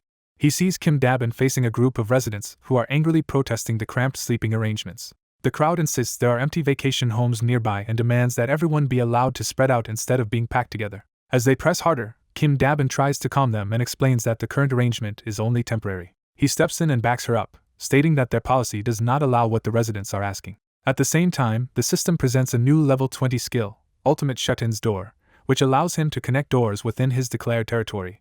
He notes that the skill arrived just in time, though he had not expected to use it so soon. One resident self-righteously argues that in an emergency everyone should help each other, and that the group is being treated unfairly. He cuts through the accusation by pointing out that he is supposedly the trespasser they are complaining about, exposing the hypocrisy. Kim Dabin calls to him as the confrontation shifts fully into his hands. He makes his position plain: anyone who dislikes the rules can leave his house. The older man erupts in outrage, unable to accept being spoken to that way by someone younger. He responds by ordering that man, and anyone like him, to be evicted. The threat lands immediately, and the surrounding residents falter as the balance of power turns against them. He presses the advantage by asking whether anyone else still has complaints. Facing the crowd directly, he prepares to redefine the terms of their stay. He announces that if they continue this way, electricity, water, and gas for the entire unit will be cut off. Then he challenges them to think about the reality of their situation instead of acting entitled. He suggests they only came here because his group proved capable by defeating the giant. In other words, they judged this place worth exploiting precisely because his side had already secured it. He reminds them that countless others with the same idea arrive every day, so giving special treatment to one group would invite endless pressure. He explains that yielding to their demands would immediately create 3 serious problems. First, empty rooms would disappear too quickly, leaving no capacity for future arrivals. Second, residents who accepted the current rules would begin resenting those who forced exceptions. Third, once he gave and even once, the demands would never stop, so he decides to state the truth without softening it. He declares that the basic rights and welfare they expect are not guaranteed here at all. Amid the ruins, Jaehyun rejects the idea that he represents the fallen South Korean government, and frames the old order as already dead. He acknowledges that many would see him as a tyrant abusing power, but he refuses to be judged by ideals detached from their new reality. In his view, this world is too brutal for unconditional rights and welfare, and anyone who wants privileges must prove they are worth the cost. He points to other survivors who are enduring cramped, harsh conditions, adapting through discipline, shared space, and guidance from those who learned sooner. Even in that hardship, people are still protecting children and the vulnerable, showing that survival is being built through mutual effort rather than entitlement. That is why he condemns those confronting him now as people choosing demands over practical solutions. He abruptly ends the discussion and asserts control over the crowd. Jaehyun orders everyone back to their assigned rooms at once, making clear he thinks they have grown too comfortable. He reinforces the threat by warning that continued resistance will only cost them more of what they still have. The warning lands immediately, and the residents begin backing down. The hallway clears as the group disperses, leaving Jaehyun and Dabin behind. Dabin, relieved, thanks Jaehyun for stepping in and saving her. Jaehyun brushes off the gratitude as simple instinct and suggests she is the one who deserves thanks, drawing attention to his ring. When Dabin notices his unusual ability, he realizes her curiosity and directly asks if she is interested in it. She admits she is, and Jaehyun tells her she may be capable of something similar herself. He identifies her potential as telepathy and instructs her to picture the person she wants to reach while speaking in her mind. Dabin tries it, and Jaehyun confirms she has succeeded while warning that she still needs practice to understand the ability's limits and conditions. She gratefully responds, while Jaehyun quietly wonders whether her telepathy is truly functioning yet. Before that moment can settle, someone nearby hesitates and struggles to speak up. A nervous resident named Jaehyun from down the hall calls out to him, interrupting the lesson. The man approaches in visible fear and apologetically asks for a moment of Jaehyun's attention. Jaehyun turns to him coldly, giving him one chance to explain himself. The resident admits he is making a shameless request. Bowing deeply, he begs Jaehyun to forgive the person who was expelled and allow mercy just this once. Jaehyun demands a reason strong enough to justify reversing his decision. The man explains that Yunsik was only the loudest voice in a collective complaint, so punishing him alone would be unfair when everyone shared responsibility. He offers to accept any punishment himself if that is what it takes, pleading for compassion. Jaehyun reveals he had already been considering bringing Sung Yunsik back, because ruining one person's life purely as an example goes too far. A system notice appears as he acts, and he notes that Yunsik has kept trying to return instead of giving up. Before finalizing it, Jaehyun asks the pleading resident for his name. When the man identifies himself as Han Kyung-hoon, Jaehyun restores Sung Yunsik's citizenship in his name. He goes further by restoring electricity and water to Kyung-hoon's unit, though he deliberately keeps gas excluded. Jaehyun makes clear this mercy is granted out of respect for Kyung-hoon's sincerity, and will not become a precedent. Kyung-hoon runs off in gratitude as the system confirms Yunsik's reinstatement, and records a major rise in Kyung-hoon's trust toward Jaehyun. Even so, Jaehyun decides not to restore gas, reasoning that removing all hardship would erase the meaning of punishment. He insists they should still endure some discomfort, like cold showers and sleeping on cold floors, so the consequence remains real. Dabin is struck by the balance in his judgment, and sees him as someone with genuine warmth beneath his severity. When she voices that impression, Jaehyun is caught off guard and asks if she really means him. Her praise leaves him flustered, and she teasingly notices his embarrassment. Trying to recover, Jae-hyun shifts to practical matters and asks Dabin about the shared facilities currently concentrated in Building 3. He proposes assigning one of her team members to each of the 25 buildings, which shocks her with the scale of the idea. After confirming her group has 15 people including Hyeon and Hyunjin, he starts calculating how far they can expand. Jae-hyun concludes they could grow to 100 members and run proper operations, with 4 people per building as a workable management structure. Dabin immediately embraces the vision and even offers to pay everyone a daily wage of 100,000 won. As the elevator reaches the 21st floor, Jae-hyun notes that this scale should create a stable system. He adds that if the operation expands this way, Dabin's influence in future discussions will become much stronger as well. Their conversation is cut short when both of them notice someone arriving. A newcomer addresses them politely, asking if they are new here and confirming he has come with a purpose. He introduces himself by asking whether they might need a medical team. He then reveals that he is Dr. Lee Sung-min, an associate professor of nephrology from Busan Park Hospital. After sending one man away for the moment, Jae-hyun turns to the larger problem of how to handle the skilled survivors they now have. He proposes converting a room into a hospital so those people can be used properly, and the idea is accepted immediately. He adds that a proper search should also turn up enough nurses to staff it. Dabin is put in charge of organizing the medical team and running the operation, and she confidently accepts. With that assignment settled, Jae-hyun leaves to deal with his own next step. He enters another room, where Yejin checks whether everything went smoothly. Jae-hyun reassures her that the transfer caused no problems. Using his ultimate eyes, he checks on Hadding's party from afar. His vision finds the group still moving together through the dungeon route. He confirms they are reaching Jigalki Station without incident. Knowing they are safe for now, he decides to finish the experiment he started earlier. He opens his skill window and prepares to spend his last level up on ultimate storage. The upgrade raises the storage skill to level 2, doubles its capacity to 200 kilograms, and adds a new preservation function. Jae-hyun quickly understands that stored items can now be kept exactly as they were when put away, making the skill far more versatile. The new preservation effect catches his attention as the key change. He realizes that if he uses this property correctly, it could become a powerful combat trick. To test it, he summons the revolver and ammunition he had previously purchased into his hand. As he checks the loaded cylinder, he reasons that preservation should restore the weapon to the same state it had when first stored. He raises the gun, ready to prove the theory. Before firing, he urgently warns Yejin to cover her ears. She is confused as he tells her the noise will be intense. Then she realizes too late that he is holding a real firearm. Jae-hyun pulls the trigger while activating storage on the round itself. The gun fires a live bullet as he forces the skill to interact with it mid-shot. The blast startles Yejin and sends her recoiling in panic. A system message confirms that the fired round has been stored successfully. The result proves his idea works exactly as he hoped. He immediately moves to a balcony, already thinking through the next stage of the test. Shaken and hugging herself, Yejin follows after him and asks why he did that. Instead of answering directly, he reaches out to demonstrate the real application. He activates the skill again, this time to summon what he stored. The preserved bullets reappear in midair beyond the railing and continue flying forward as live rounds. Jae-hyun realizes he has found a reliable way to provide long-range support for Hadding's party from a distance. Far away at Jigalki Station, the battlefield waits in darkness. A goblin lunges in the middle of the station's chaos. The summoned shot tears through it, dropping the monster instantly and shocking the surrounding enemies. As more goblins rush the party, the sudden kill from nowhere interrupts their advance and gives the group an opening. One of the party members realizes they have finally reached their destination. The team confirms they are now at Jigalki Station. Back at the base, Jae-hyun concentrates on maintaining the connection through his skill. He projects his voice to the party, startling them when they hear him clearly despite the distance. Once they answer, he confirms the link is stable enough for direct guidance. Jae-hyun orders them to proceed through exit 2 and tells them they will communicate this way from now on. The group follows his instructions toward the marked exit. They emerge from the station and regroup on the surface. Their leader pauses to assess the unfamiliar surroundings. What they see is a devastated cityscape, with wreckage and ruins stretching ahead. Watching remotely, Jae-hyun warns them that they have entered uncharted territory. Yejin tries to reconnect with the rat she had linked to Central Station, but every attempt fails, confirming they no longer have prior scouting or a cleared route to rely on. Facing a completely unprepared zone, the party turns to Jae-hyun for their next move.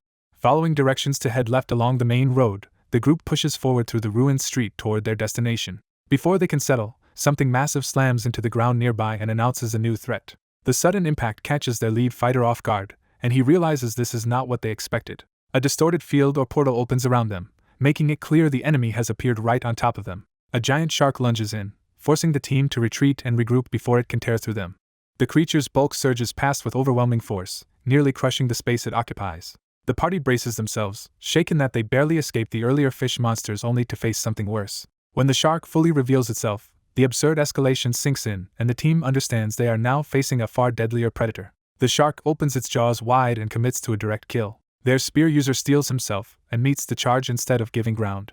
He drives his weapon forward and halts the shark's rush long enough for the others to act. The gunman calls out to Dongan and opens fire to support the front line. The combined counterattack lands hard, blasting through the shark and turning the clash in their favor. Their fighter uses the opening to slip past the creature's body and keep momentum on his side. A follow-up strike crashes into the shark at close range and finishes breaking its defense. Something heavy drops into the battlefield before the team can relax. A new figure descends from above, interrupting the brief victory. It reveals itself as a huge bear-like monster, arriving with the same predatory hostility as the shark. The beast slams down with crushing force, replacing one crisis with another. The system confirms the shark's death, awards experience, and deposits a large cash reward. The bear stands over the street as the next boss-level threat, radiating menace. Recognizing the danger, the team leader orders Kim Jian to scout while the others prepare for what comes next. Kim Jian strains to sense the surroundings, trying to read the battlefield before they are surrounded. His awareness catches movement in the sky, where birds and other shapes are circling overhead. The discovery unsettles him as he realizes the threat is spreading beyond the ground. He warns Dongan that the whole area seems to be swarming with monsters. Almost immediately, the nearby structures begin to rupture under incoming pressure. More grotesque fish-like creatures burst out from the broken walls, proving the swarm is already upon them. The team grasps that they are now trapped between the bear and these new attackers. Another warning follows as someone spots additional enemies descending from above. Looking up reveals a bizarre flying predator with a glaring central eye. Several of the airborne monsters appear at once, adding a new layer of danger the team has never seen before. The creatures dive aggressively, showing they intend to strike immediately rather than circle. The whole party spreads into a defensive formation as the aerial assault begins. The leader urgently calls for Deoksu, shifting the team into coordinated response. He orders the airborne enemies stopped before they can break through the formation. A heavily armored ally launches himself upward and intercepts one of the diving monsters head-on. His sweeping attack cuts through the charge and buys the others room to fight back. The system registers one flying marlin killed, granting experience and a modest payout. The ranged fighters immediately add suppressive gunfire to keep the sky-borne monsters from closing in freely. The archer joins in, firing upward while judging that picking them off one at a time will not solve the situation fast enough. Even as arrows and attacks land, multiple marlins keep pressing from different angles, overwhelming simple attrition. She voices the team's problem clearly. Their current pace cannot clear the swarm before it overruns them. Under pressure, she commits to a riskier move and prepares a stronger skill. As another monster dives toward Dejung, a teammate shouts a warning and tries to cover her with gunfire. The marlin still gets dangerously close, forcing Dejung into a split-second response. She activates Live Round, summoning glowing projectiles around herself as a countermeasure. The skill fires in a concentrated burst and blows apart the attacking marlin at point-blank range. The system confirms the second flying marlin kill, but the reward is far smaller than the shark's. Seeing the miserable payout from sniping these weaker flyers, Dongan realizes this method is inefficient even if it keeps them alive for the moment. Jaehyun urgently calls for Yejin, finding her seated in the apartment, as if he needs her help immediately. He stops trying to maintain their link and instead thrusts a revolver at her, telling her to shoot for him. Though startled by the sudden demand, Yejin takes the gun and asks where she is supposed to aim. Jaehyun, clearly improvising under pressure, tells her that anywhere will do, leaving her even more confused. Yejin fires in panic, barely in control of the weapon. The system registers the fired round as being stored rather than wasted, turning the shot into usable ammunition. Realizing the method works, Jaehyun orders her to keep firing while she nervously obeys. As he watches, Jaehyun understands that every bullet Yejin fires can be converted into resources for battle. He immediately activates his summoning ability to send those stored rounds into combat. Multiple blue portals open as the ammunition is deployed through his system. The summoned barrage kills flying monsters, earning experience and money and proving the tactic is highly effective. Yejin quickly empties the revolver, but Jaehyun pushes her to reload and continue without stopping. He accepts the strain because the six-fold increase in efficiency is too valuable, especially if it helps Yejin survive. Yejin resumes firing, feeding more live rounds into his stockpile. The apartment door suddenly opens, interrupting their desperate routine. A young woman in a tracksuit rushes in, alarmed by the noise and demanding to know what is happening. From the doorway she sees Jaehyun and Yejin firing toward glowing system screens and realizes the gunshots are somehow real. Unable to process it, she assumes this must be a dream, then grows unsettled when she still cannot wake up. Elsewhere, a massive red monster crashes into the battlefield with overwhelming force. Its arrival throws nearby fighters into chaos as it slams down in front of them. The creature reveals itself as a huge crab-like beast, towering over a man and a bear already engaged in the fight. The human fighter can hardly believe they are expected to take down something that monstrous. The beast looms over them, making clear just how outmatched they are. Before they can regroup, the monster surges forward for another attack. Its charge sends up a violent wave of force that drives the defenders back. The bear is battered aside as the creature's momentum tears through the area. Recognizing they need more power, someone calls for Dejung to buff the bear. Dejung answers at once, channeling a glowing enhancement skill. The buff ignites the bear with a fiery aura and sends it charging straight at the monster. Empowered, the bear slams into the creature with enough force to halt its advance. It roars as it drives the attack harder, trying to overpower the shell through brute strength. The impact caves part of the monster inward, showing that the buffed strike can actually damage it. Seeing the opening, the human fighter rushes in as Jaehyun is called to act. He raises a blue energy weapon, preparing a decisive follow-up strike. Jaehyun unleashes a concentrated blue blast toward the monster's body. The beam punches into the shell and tears through part of the creature, adding serious damage. The bear immediately leaps again to capitalize on the breach they created. With killing intent, it dives straight down toward the exposed weak point. The bear crashes into the monster's center with another crushing blow. It rebounds from the impact, having struck hard but not finished the creature. To their shock, the bear realizes the monster is still effectively unarmed and has endured everything so far. A new ally suddenly shouts for everyone to get back, taking control of the situation. He launches himself in while aiming a handgun directly at the monster. Closing the distance midair, he fires repeatedly with precise intent. The bullets spark uselessly off the shell, failing to penetrate at all. The fighters are forced to admit that the creature's defense is absurdly high. The human fighter grits his teeth, unsure what they can possibly do next. Facing the monster's intact core, they begin to fear there may be no practical way to bring it down. Back in the apartment, Jaehyun analyzes the problem and concludes the shell cannot be broken by ordinary attacks but needs a heavy impact like a hammer strike. That realization hits him sharply as he appears to recognize the kind of solution the battle now requires. Realizing he has one possible answer, Jaehyun reaches for a desperate solution. He frantically searches for the item he remembers, panicking when it is not where he expected. The failed search only heightens his urgency as he insists he had seen it there before. A sudden realization stops the panic as he locks onto the answer. He confirms to himself that he has finally found what he needs. He calls out to Yeonju, preparing to coordinate the next move. He orders the bear to jump onto the giant crab when he gives the signal, and it immediately agrees. Remembering an object capable of breaking the crab's shell, he reaches out to summon it. Jaehyun activates his ability and calls forth the needed weapon. A massive barbell materializes above the battlefield at his command. While the others struggle below, he resolves to compensate for the lost equipment by using the summoned barbell instead. He sends the heavy weight high into the air so gravity can build up its destructive force. The barbell crashes down at full momentum, preserving that force until impact. As the strike lands, Jaehyun gives Yeonju the signal to move in. The crab is left exposed just as the opening appears. The attack tears into the crab's shell and splits its body open. Yeonju and the others press the advantage as the monster reels from the blow. The giant crab collapses under the combined assault. Its body bursts apart, ending the fight decisively. The system confirms the giant crab's death, grants experience, and deposits a huge reward into Jaehyun's account. After that victory, the road toward his parents' home remains packed with sea creatures and other monsters. The party has to cut through savage fish-like beasts just to keep advancing. Crustacean monsters join the onslaught, forcing constant battles along the way. Jaehyun realizes that without his support, several of those encounters would have turned fatal. What he had suspected all along becomes harder to deny. Even Donggun's armed awakened party is being overwhelmed by this area. Despite being made entirely of awakened fighters with weapons, the group is already exhausted after barely a kilometer. Jaehyun finally accepts the implication of what that means. The odds that his family survived until now are almost non-existent. Still, each step toward his parents' house makes his dread heavier. Even so, he refuses to abandon the faintest possibility that they might still be alive. As familiar streets come into view and his parents' house lies just beyond an alley, something feels wrong. A sudden inconsistency makes him halt mid-thought. He notices an enormous tree standing where no such tree should exist. He urgently stops the group before they walk any closer. Because he knows this city intimately, he is certain that tree does not belong there. He reasons that even if trees had once lined the boulevard, the ruined city would never have left a single one untouched. From that contradiction, he reaches the only conclusion that makes sense. The tree is identified as a level 38 tree giant, a monster that appeared after the world's collapse. Certain now, Jaehyun addresses the group to confirm what they are seeing. He asks if everyone can see the huge tree ahead, and they confirm that they can. Once the others acknowledge it, Jaehyun focuses their attention on its true nature. He warns them that the tree is not scenery but a monster. The party reacts at once and launches an attack before it can strike first. The tree's trunk begins to split open in response. A red eye appears inside the bark, revealing the creature has awakened. The tree giant fully reveals itself and faces the group. One of the fighters rushes in with a fast opening slash. The blow cuts across the monster's body and forces it back. But the tree giant immediately retaliates by driving a root-like limb into the ground with violent force.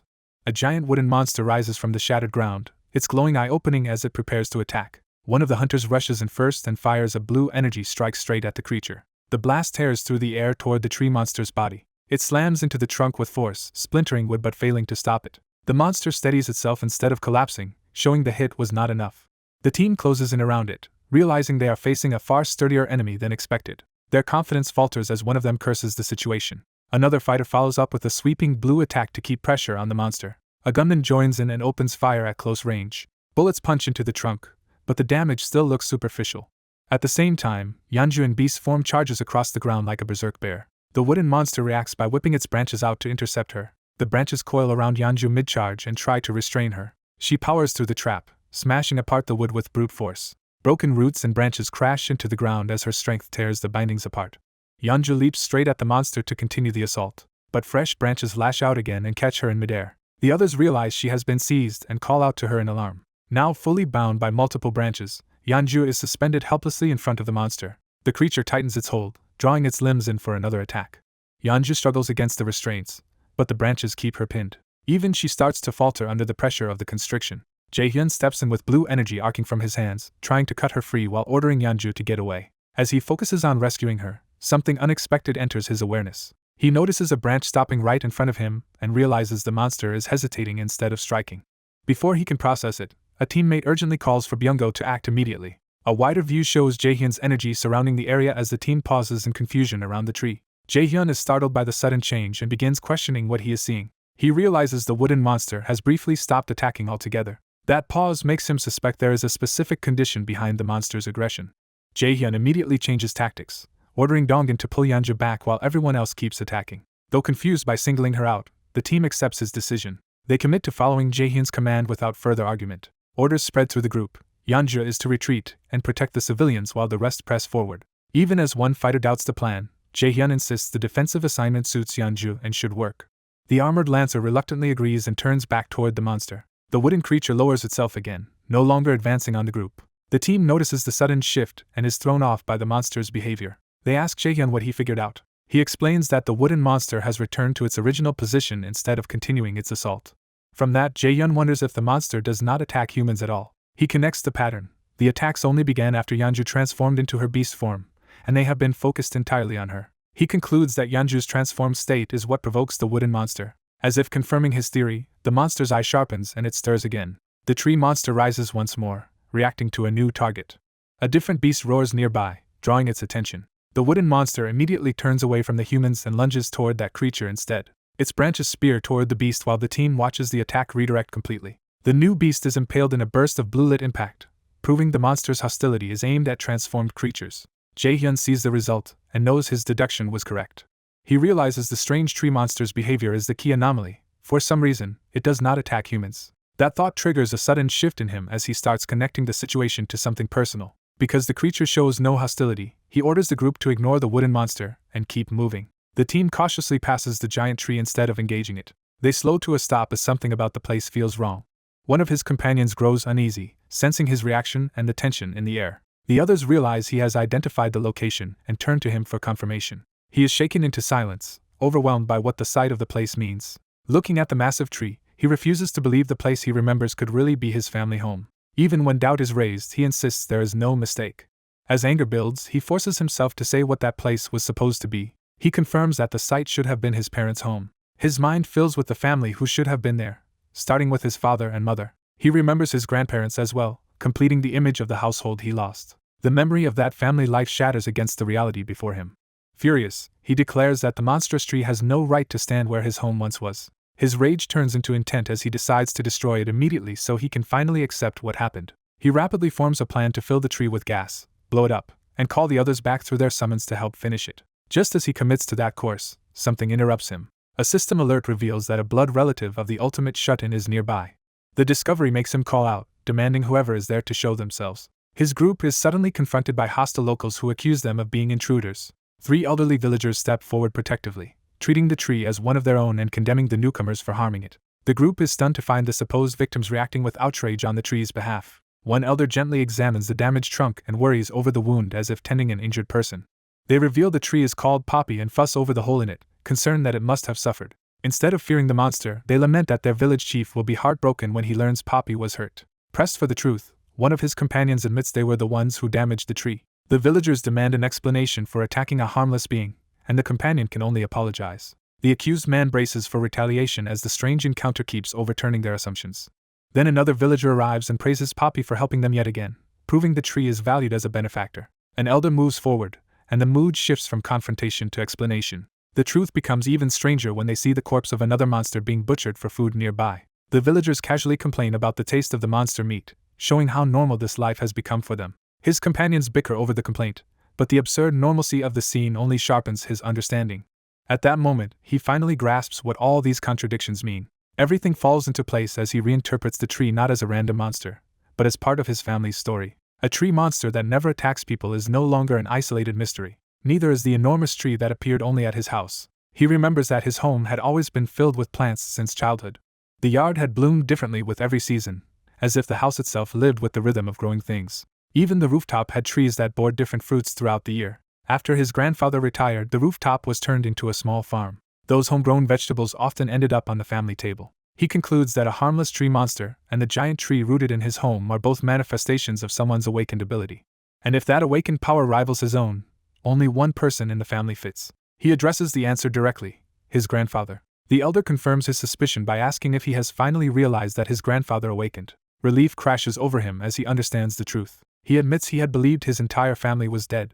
The place is revealed to be a brutal world where dangerous monsters roam both the streets and the skies, making ordinary survival seem impossible. Seeing that reality, Jae-hyun can only laugh uneasily as he wonders how any humans manage to stay alive here at all. When someone notices his strange mood, he pulls himself back under control instead of exposing what he is thinking. He claims he is simply relieved that everyone made it through safely, hiding his deeper concern. Privately, he decides he needs to confirm a suspicion that has just taken shape in his mind. Nearby, the settlement stockpile and activity suggest a surprisingly thriving community, prompting admiration for the younger generation that built it up. As the group helps with work, the villagers accept their effort warmly and treat them as welcome young guests. Jae-hyun uses the moment to quietly direct Dongin toward an important question. He asks him to find out the name of the village chief, and Dongin immediately understands the significance. Dongin politely approaches an older villager and begins asking about the leader of the settlement. The villager is surprised that an outsider would know of their chief at all, but answers anyway. When he hears that the chief is named Lee Boniel, Jae-hyun realizes his guess was correct. The confirmation hits him hard. The village chief is his grandfather. With that revelation hanging over him, the group follows the elder deeper into the settlement. Before taking them to the chief, their guide decides to stop and show them something first. He leads them into a lively area where even monsters are being used as resources, showing how this community has adapted to its world. The visitors see sturdy workers carrying monster materials, as if this dangerous labor has become routine. Others sit and eat casually in the open, reinforcing how stable and populated the place has become. Fresh monster fish are already being prepared as food, turning what should be a threat into a meal. Dongin is openly impressed by how developed the settlement is. Jae-hyun notices the scale of it more sharply, realizing there are well over 100 people here. To him, the settlement feels less like a hidden refuge and more like an entire market district transplanted into this ruined world. A butcher skillfully breaks down the catch, showing the villagers have built real trades and daily life here. The workers greet one another familiarly, making clear this is a close-knit community rather than a desperate camp. One man jokes that Poppy has once again sent them valuable help, and he immediately puts the newcomers to work preparing food. He orders sashimi to be made quickly, treating the guests as part of the village's flow without hesitation. Moments later, a full platter is ready, presented with pride as a proper welcome. The hungry group gathers around the food, and the villagers urge them to eat as much as they want. Unsure how to handle raw fish in this rough setting, one of them timidly asks for chopsticks. Before the awkwardness can linger, Jae-hyun quietly intervenes with magic.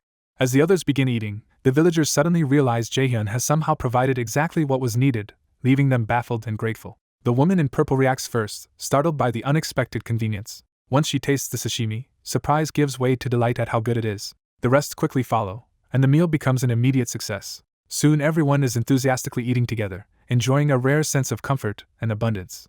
Seeing their needs and excitement, Jae-hyun decides to provide even more. He conjures modern drinks out of thin air, producing items the villagers have likely never expected to see again. The older men are stunned when they recognize things like cola and cider, unable to understand how he obtained them. Jae-hyun casually offers the drinks to everyone, as if such a miracle were no big deal. He follows that by bringing out packaged foods and supplies in bulk, turning a simple meal into a windfall. The villagers are overwhelmed as the pile keeps growing beyond anything they imagined receiving. What appears before them is not just food but a cache of daily necessities, enough to feel like a treasure. Dongin explains that Jae-hyun prepared these things as gifts for the entire village. The villagers begin to wonder if Jae-hyun is some kind of divine benefactor, while others hesitate over whether they can even accept such generosity. Their awe is interrupted by a growing commotion elsewhere in the settlement. Everyone looks up to see the village chief arriving from above on a massive creature, his entrance commanding instant attention. Jae-hyun freezes, shaken by the sight before him. Someone recognizes the chief as grandfather, confirming the family connection aloud. At that same moment, Jaehyun receives a system revelation that the chief is the World Tree's guardian, a mythical being chosen and blessed by the World Tree. The chief's overwhelming presence settles over the scene as Jaehyun faces the truth of who his grandfather has become. Meeting his grandfather fulfills the bloodline condition, awakening Lee Bangyeol as a druidic guardian and unlocking a new construction option called the Annex Building. As the villagers gather below, the newly empowered old man calmly steps onto the World Tree's branch as if it already belongs to him. The branch answers his will and carries him down, proving his bond with the tree is real. He descends with steady control, no longer looking like the frail elder Jaehyun remembered. By the time he lands, even his movement shows a confidence and strength he did not have before. Watching through his vassals, Jaehyun realizes his grandfather has visibly recovered since awakening. He quickly rejects the idea that this is wishful thinking and starts judging the change more carefully. From the way the old man walks, Jaehyun can tell the weakness of age that once burdened his body has eased. He concludes that the awakening itself has restored much of his grandfather's vitality. Moved by that sight, Jaehyun asks the others to greet his grandfather for him. The group nervously accepts and introduces the elder as Jaehyun's grandfather. They respectfully greet him as the village chief and try to establish goodwill. The villagers explain that these newcomers recently arrived and have been producing useful tools with extraordinary skill. When shown the supplies around them, the chief is impressed that so much was made by hand. He admits that water had been one of the settlement's most serious problems. But when they thank the newcomers for solving it, they clarify that the credit does not belong to them. That answer confuses the chief, who immediately asks where the supplies really came from. He is stunned to hear that everything was created through Jaehyun's ability. The spokesman explains that they came here because Kim Jaehyun requested it. The chief freezes as the name hits him and asks if they mean his own Jaehyun. The possibility overwhelms him, and he blurts out that Jaehyun is his grandson. The young man confirms it is indeed Kim Jaehyun from Siamayan Apartments. The chief trembles at the thought that the grandson he feared dead is still alive. The moment he accepts that hope, the others brace for his next move. He immediately orders them to follow him, desperate to reach Jaehyun without delay. The World Tree responds again, extending a path through the ruined city for them. The group rides the branch upward, assuming everyone important must be waiting at the top. Watching this, Jaehyun is shaken by the thought that he may soon see his family again. He reminds himself that once the outpost base is finished, the ultimate shut-in's door should let him reach them directly. That thought makes him remember the system message that appeared when he met his grandfather. He reviews the notice confirming that the annex building option was added. The description reveals the annex is a safe zone outside his territory that can temporarily act like house declaration, but only if a blood relative lives there. Although it costs far more than an outpost base, Jaehyun notices the price is still within reach. He also catches the more important detail that the description never says the annex can be destroyed. Since he still has over 7 billion won left from construction support, the cost no longer feels impossible. He calculates that the 3 billion won price is steep but manageable. Deciding his family's safety matters more than money, he orders the annex building to be constructed. The system's immediate response catches him off guard. A full-scale projection of the future safe zone spreads before him, showing a vast area around his territory. He realizes the system is previewing the annex's eventual size before construction finishes.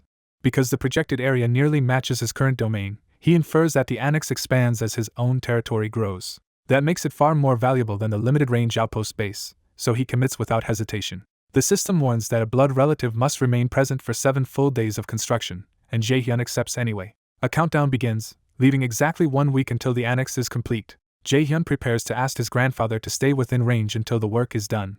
Before he can settle on that plan, another unexpected alert interrupts him. The system announces that his vassals have encountered another of the ultimate shut-in's kin and that the bloodline power is unlocking again. This time the new relative is Kim In-shim, his grandmother, who has no awakened ability but nearly complete trust. The revelation hits Jaehyun hard when he realizes his grandmother is there too. Inside the World Tree, the group gathers around her bed while his grandfather stands closest at her side.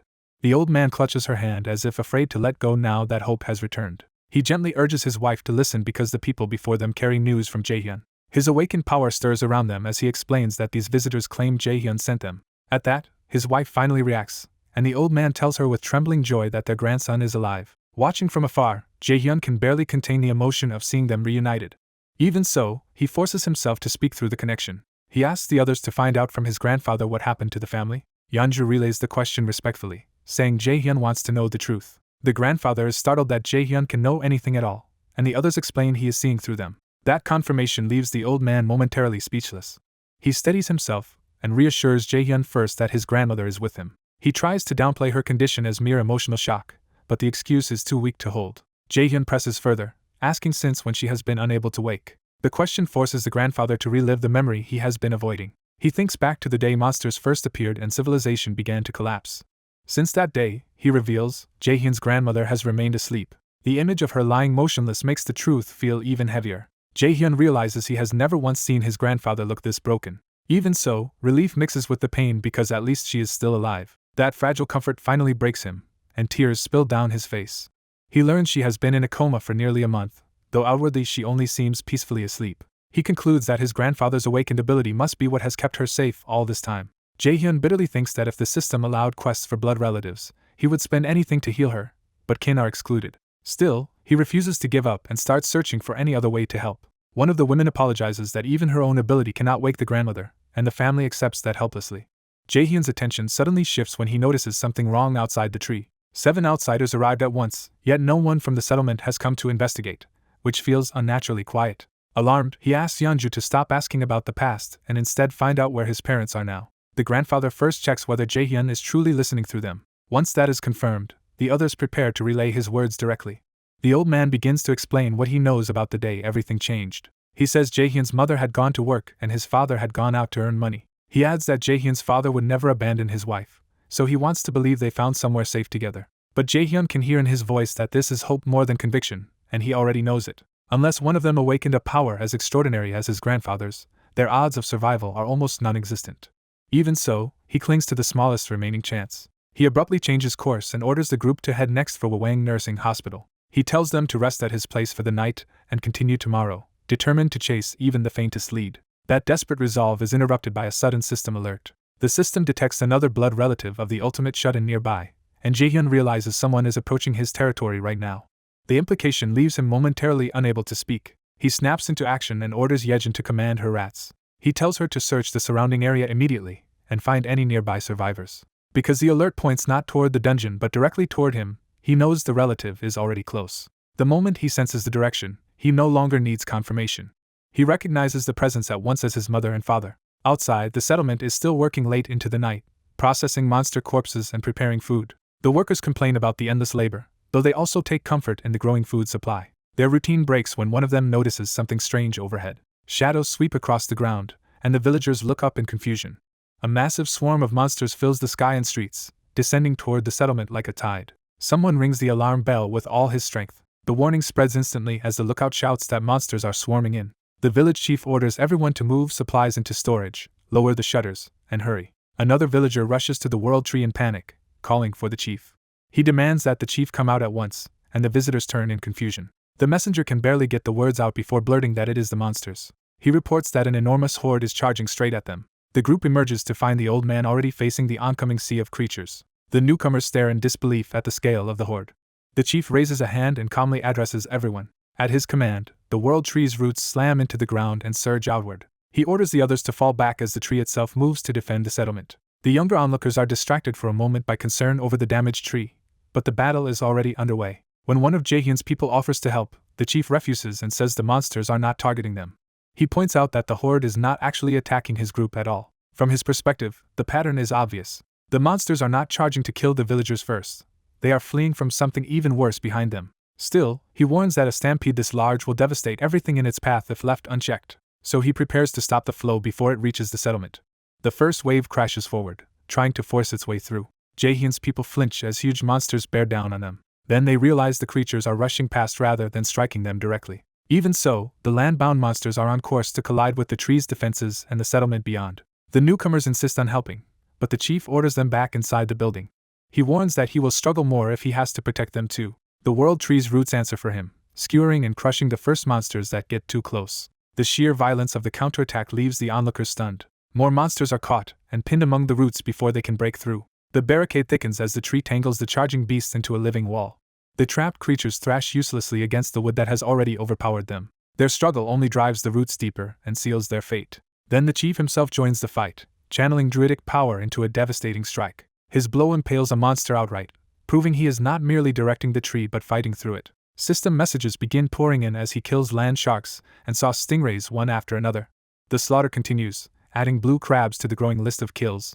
Jaehyun finally sees the bloodline effect in full. Relatives gain huge stat boosts from trust, and any bloodline member's monster kills grant tenfold shared experience. He is left speechless by how absurdly powerful that makes his family. Watching his grandfather farm money and experience so casually, he realizes this is what level 55 truly looks like. What first seemed like reckless bravado is exposed as overwhelming superiority, since one stomp wiped out hundreds of monsters. Jaehyun bitterly concludes that trying to help now would only make them a burden, because his grandfather is a monster in his own right. More kill notices stack up as giant crabs and lobsters fall in rapid succession. The massacre keeps accelerating, with even stronger monsters dying before they can reach the settlement. In the middle of that flood of rewards, one of Jaehyun's own skills levels up from the shared experience. He is shocked that the gains are coming so fast that he is already leveling skills without doing anything himself. Before he can even process it, his body is forced into another painful level up.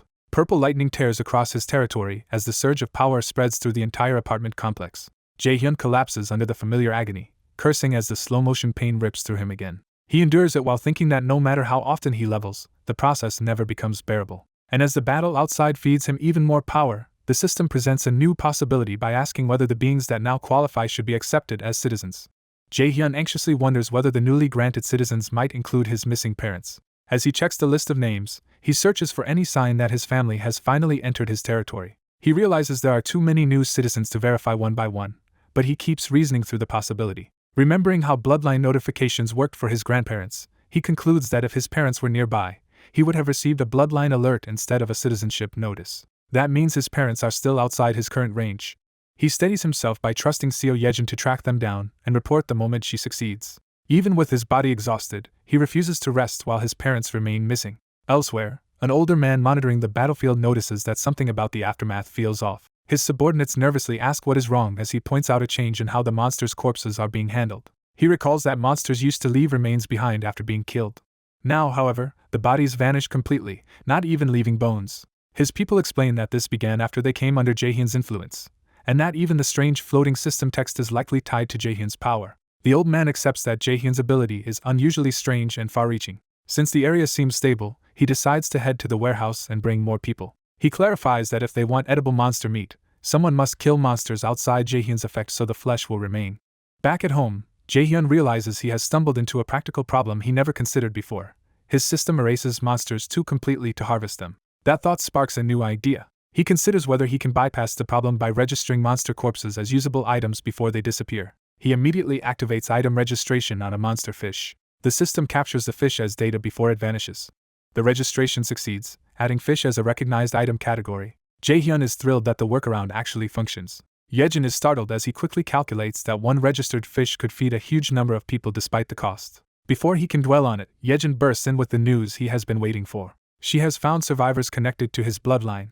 The system confirms that Yejin has encountered the bloodline of the ultimate shut-in and begins unlocking that bloodline's power. Far away in the ruined city, someone points out a strangely lit apartment building that still has power. A group of weary survivors realizes the intact, illuminated apartment must be significant. Jaehyun identifies the woman among them as his mother, Lee Ji-suk, and learns that her awakened bloodline ability is the one who rules. He identifies the man beside her as his father, Kim Dong-hyuk, whose awakened ability is enhanced defense aura. The survivors confirm that the pair really are the people Jaehyun has been searching for. Overcome with relief, Jaehyun recognizes them as his mom and dad. The system grants citizenship to the 23 people subordinated under his mother, placing them at the very edge of his expanded domain. Seeing that they are about to enter his territory, Jaehyun rushes out to meet them. Because the bloodline power has already opened, he knows they will not be stopped by the barrier.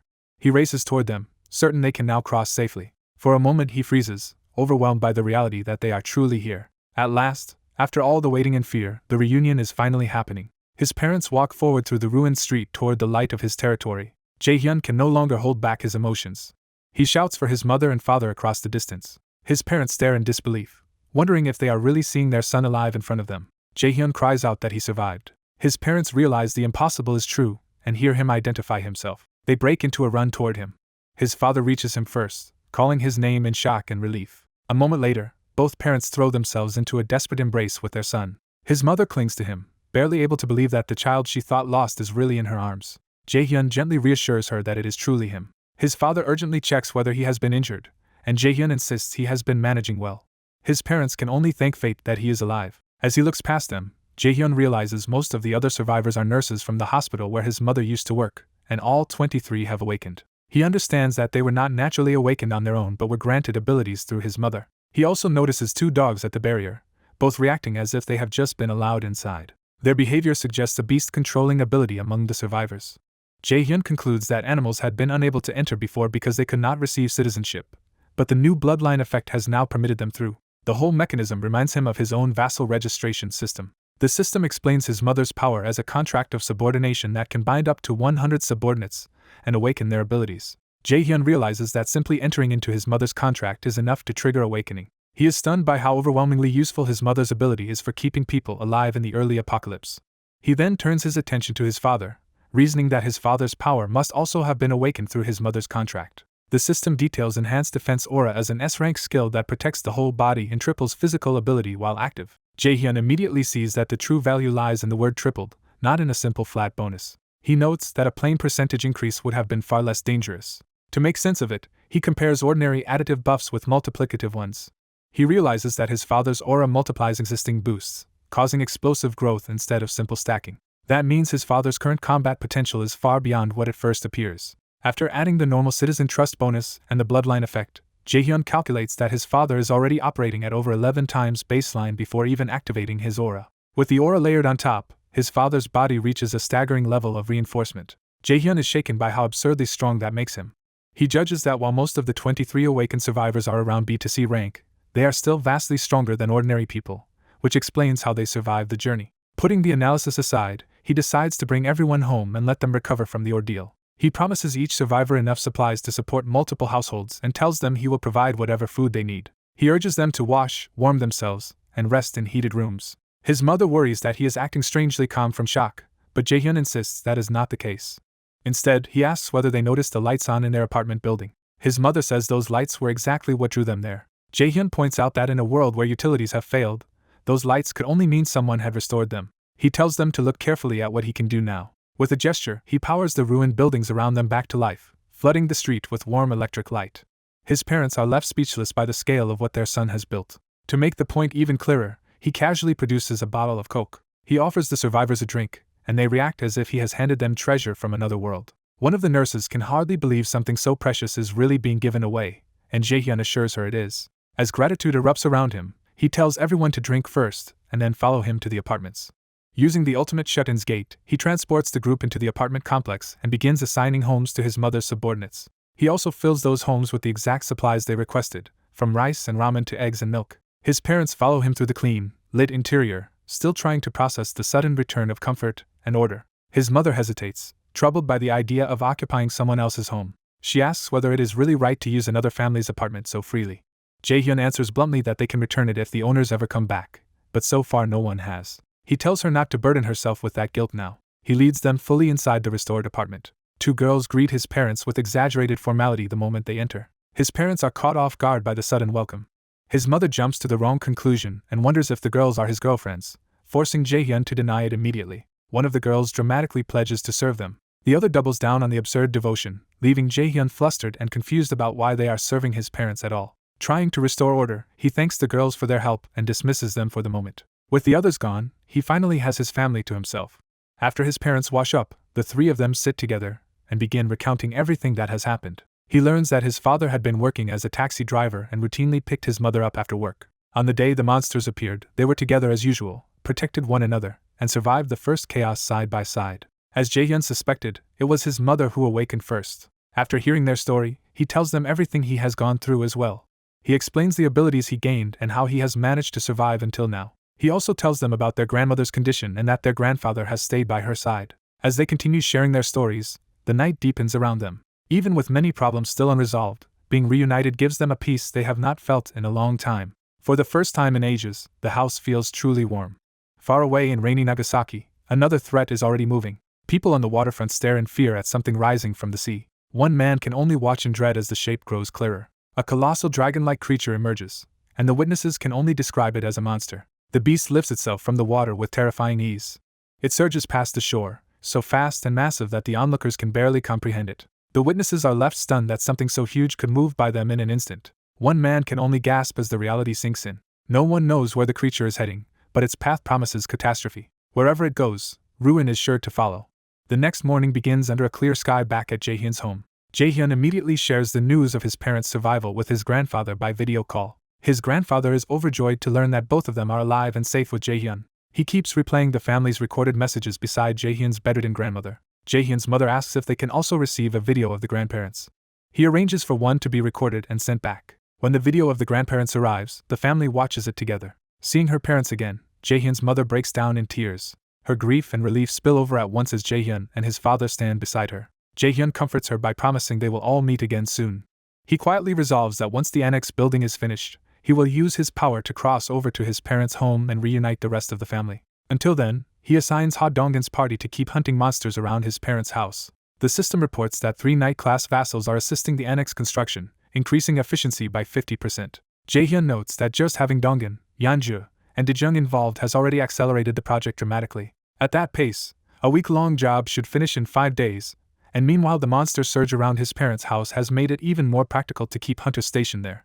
Given the distance and the density of enemies, continuing operations there is far more efficient than making them return. He also reflects that since the territory expanded, citizen hunts have sharply declined because many hunters unknowingly wandered into what had become his protected zone. Those former hunting grounds had already been absorbed into the house territory, and the goblins that once infested them were wiped out during his last level up. Thinking ahead, Jaehyun calls for Dabin. She answers at once, and he tells her he has an announcement for the people. He orders her to first explain clearly that the territory has expanded. She repeats the new boundary and confirms that hunters must now go beyond Siamayan Station if they want to fight monsters. Jaehyun then gives the second order: establish a relief team dedicated to rescuing survivors inside the territory. He specifically tells Dabin to recruit the people who recently asked for a medical team, recognizing that they will be valuable in rescue work. His decision comes from the grim reality that thousands of survivors remain in the newly expanded zone, most of them in desperate condition. Even inside the so-called safe territory, more than 10 people have already died, largely because they had no drinking water and could not safely leave their shelters. Although relief supplies have been distributed whenever endangered citizens were found, Jaehyun knows those efforts are nowhere near enough. He resolves to save as many people as possible. He declares that they must rescue everyone they can, and if necessary he will use the ultimate shut-ins door or any other method available to reach and treat them. When his parents notice the severity in his face and ask what is wrong, Jaehyun is left on the verge of explaining the burden he has chosen to carry. A woman offers to help, opening the door to a possible solution. The offer is met with startled relief, and he quickly accepts her involvement. It is explained that some of the people his parents brought possessed healing and care-type abilities, especially useful for dehydration, fainting, and poisoning. His mother believed that if she joined the relief team by contract, others around her would awaken similar powers. Her expectation proves correct, and more than 80% of them develop healing-related abilities. Most of those awakenings are only low rank, but once the relief team begins moving, the crisis starts settling down fast. After 3 days and nights of non-stop work, they sweep through the territory house by house and save countless lives. Only when the emergency finally eases does he let himself breathe out. He collapses onto the couch, exhausted by days so busy he barely had time to breathe. Even while he rests, the system informs him that more beings now qualify for citizenship and asks whether he wants to accept them. Without hesitation, he approves their admission. As the territory expands, new citizens keep arriving, pushing the population to nearly 10,000. A sudden downpour begins outside, breaking the brief calm. He gets up at once to check it. At the window, he wonders why the rain has become so intense. Before he can dwell on it, Dabin calls for him. She reports that the relief team wants to rescue people still stranded outside the territory. He immediately recognizes the danger, but Dabin explains they insist this is the best chance to move and refuse to back down. That mention of a golden time makes him pause and think harder. He recalls that the outside has grown far deadlier than before, with marine monsters now flooding inland instead of just goblin packs. Even so, he admits the rescuers must be exceptional people, likely hardened by their past as firefighters. Respecting their resolve, he orders Dabin to delay them until he can assign a hunting team as escort. As he moves to act, a new system alert catches his attention. The message says he has gained experience from a giant crab being hunted. He realizes that because there is no settlement gold, the kill must have been credited through his bloodline, meaning his father went out hunting in the rain. He remembers how his father became obsessed with hunting after his physical abilities awakened, though he had not worried because the man was strong. That confidence falters when something about the incoming rewards feels wrong. More experienced notices arrive in rapid succession from sea creatures like a hammerhead shark and a saw stingray. Another kill notification follows almost immediately, confirming an unnatural pace. He realizes the speed is not his father's and suspects someone else is responsible. He activates Ultimate Eyes to identify the hunter. His vision reaches the battlefield and lands on an elderly man standing alone in the rain. Around that old man, marine monsters close in from every side. He recognizes him with a shock. It is his grandfather. At the same time, another group in the field urgently warns Jaehyun that a monster wave is coming. He understands this is another surge of inland marine monsters, and this one is larger than usual. The swarm keeps growing, making the repeated outbreaks feel increasingly abnormal. One of the people on site senses that this wave is different from the others. He notices the monster's behavior itself is strange. Instead of attacking with confidence, the creatures are charging toward the humans in obvious terror. Watching through his enhanced sight, he realizes the monsters are afraid. That raises a worse question: what could frighten monsters badly enough to drive them inland? The answer appears in a flash of lightning as a towering figure descends from the storm above them. The people below freeze in alarm as they look up at the new threat. Jaehyun is shaken speechless by what he sees. A monstrous draconic face emerges from the darkness, crackling with power. The system identifies the creature as a white dragon, level 63, confirming the scale of the disaster. Those on the ground can barely process what is looming over them. They finally grasp the impossible truth: a dragon has appeared. Jaehyun realizes that if he uses vassal summoning immediately, he might still be able to save Ha Donggin's party. The Guardian realizes he cannot leave the World Tree, because doing so would expose it to danger even if others are suffering outside. He also refuses to order the nearby people to fight the White Dragon, knowing that sending them against it would amount to sacrificing them. Jaehyun checks the construction timer, and sees the annex will only be ready in more than 38 hours, far too late to solve the crisis cleanly. Even with major gains in efficiency, the defenders would still need to survive for more than a day, which makes the plan feel hopeless. Faced with that calculation, Jaehyun concludes there is no realistic way to hold out by force alone. As the White Dragon looms over them, he desperately searches for any alternative to a direct fight. A sudden realization flashes across his mind as he focuses on the monster more carefully. The dragon advances, its sheer presence making immediate violence seem inevitable. From above, the gap in strength becomes obvious as the small group faces the enormous beast near the World Tree. The grandfather decides he will stall the dragon himself long enough for the others to flee. Instead of abandoning him, the group chooses to stand together, ready to fight beside him. Seeing their resolve, the grandfather gives in and prepares to act. The white dragon settles before them at the base of the tree, turning the standoff into a final moment before battle. The grandfather commits to attacking first, trying to seize the initiative. The others tense and cry out as the clash is about to begin. Jaehyun abruptly stops everyone, insisting they trust him for a moment instead of charging in. His sudden order shocks the group, but he presses them to wait despite how irrational it sounds. He sends Byung-go to stop the grandfather before the first strike lands. Byung-go relays Jaehyun's message that no one should act, interrupting the attack at the last second. The grandfather is furious at being restrained when every instinct tells him striking first is the only sensible move.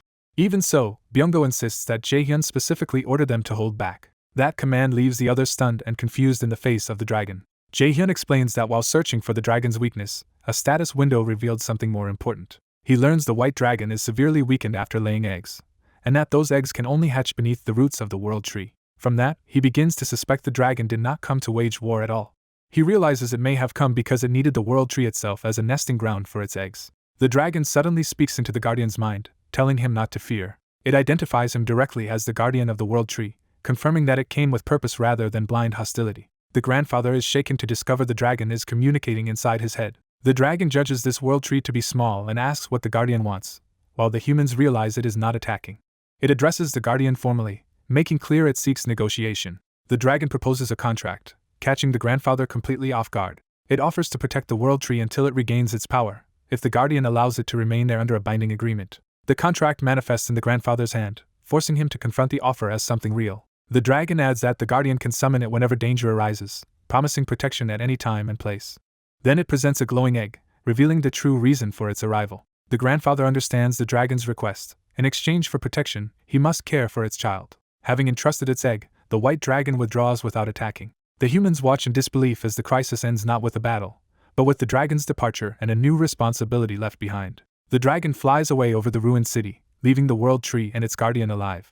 Afterward, the group is left shaken by how close they came to dying. They realize that if they had attacked first, the dragon would likely have killed them all. The grandfather acknowledges that they survived only because they obeyed Jaehyun's order to do nothing, even as he struggles to process the absurd contract and egg in his hands. At the same time, Jaehyun receives system notices that Kang Deoksu and Kim Gaeong have both reached full loyalty, increasing his vassal limit. The notifications confirm that Gaeong, like the others, is already counted among his vassals and has raised his capacity further.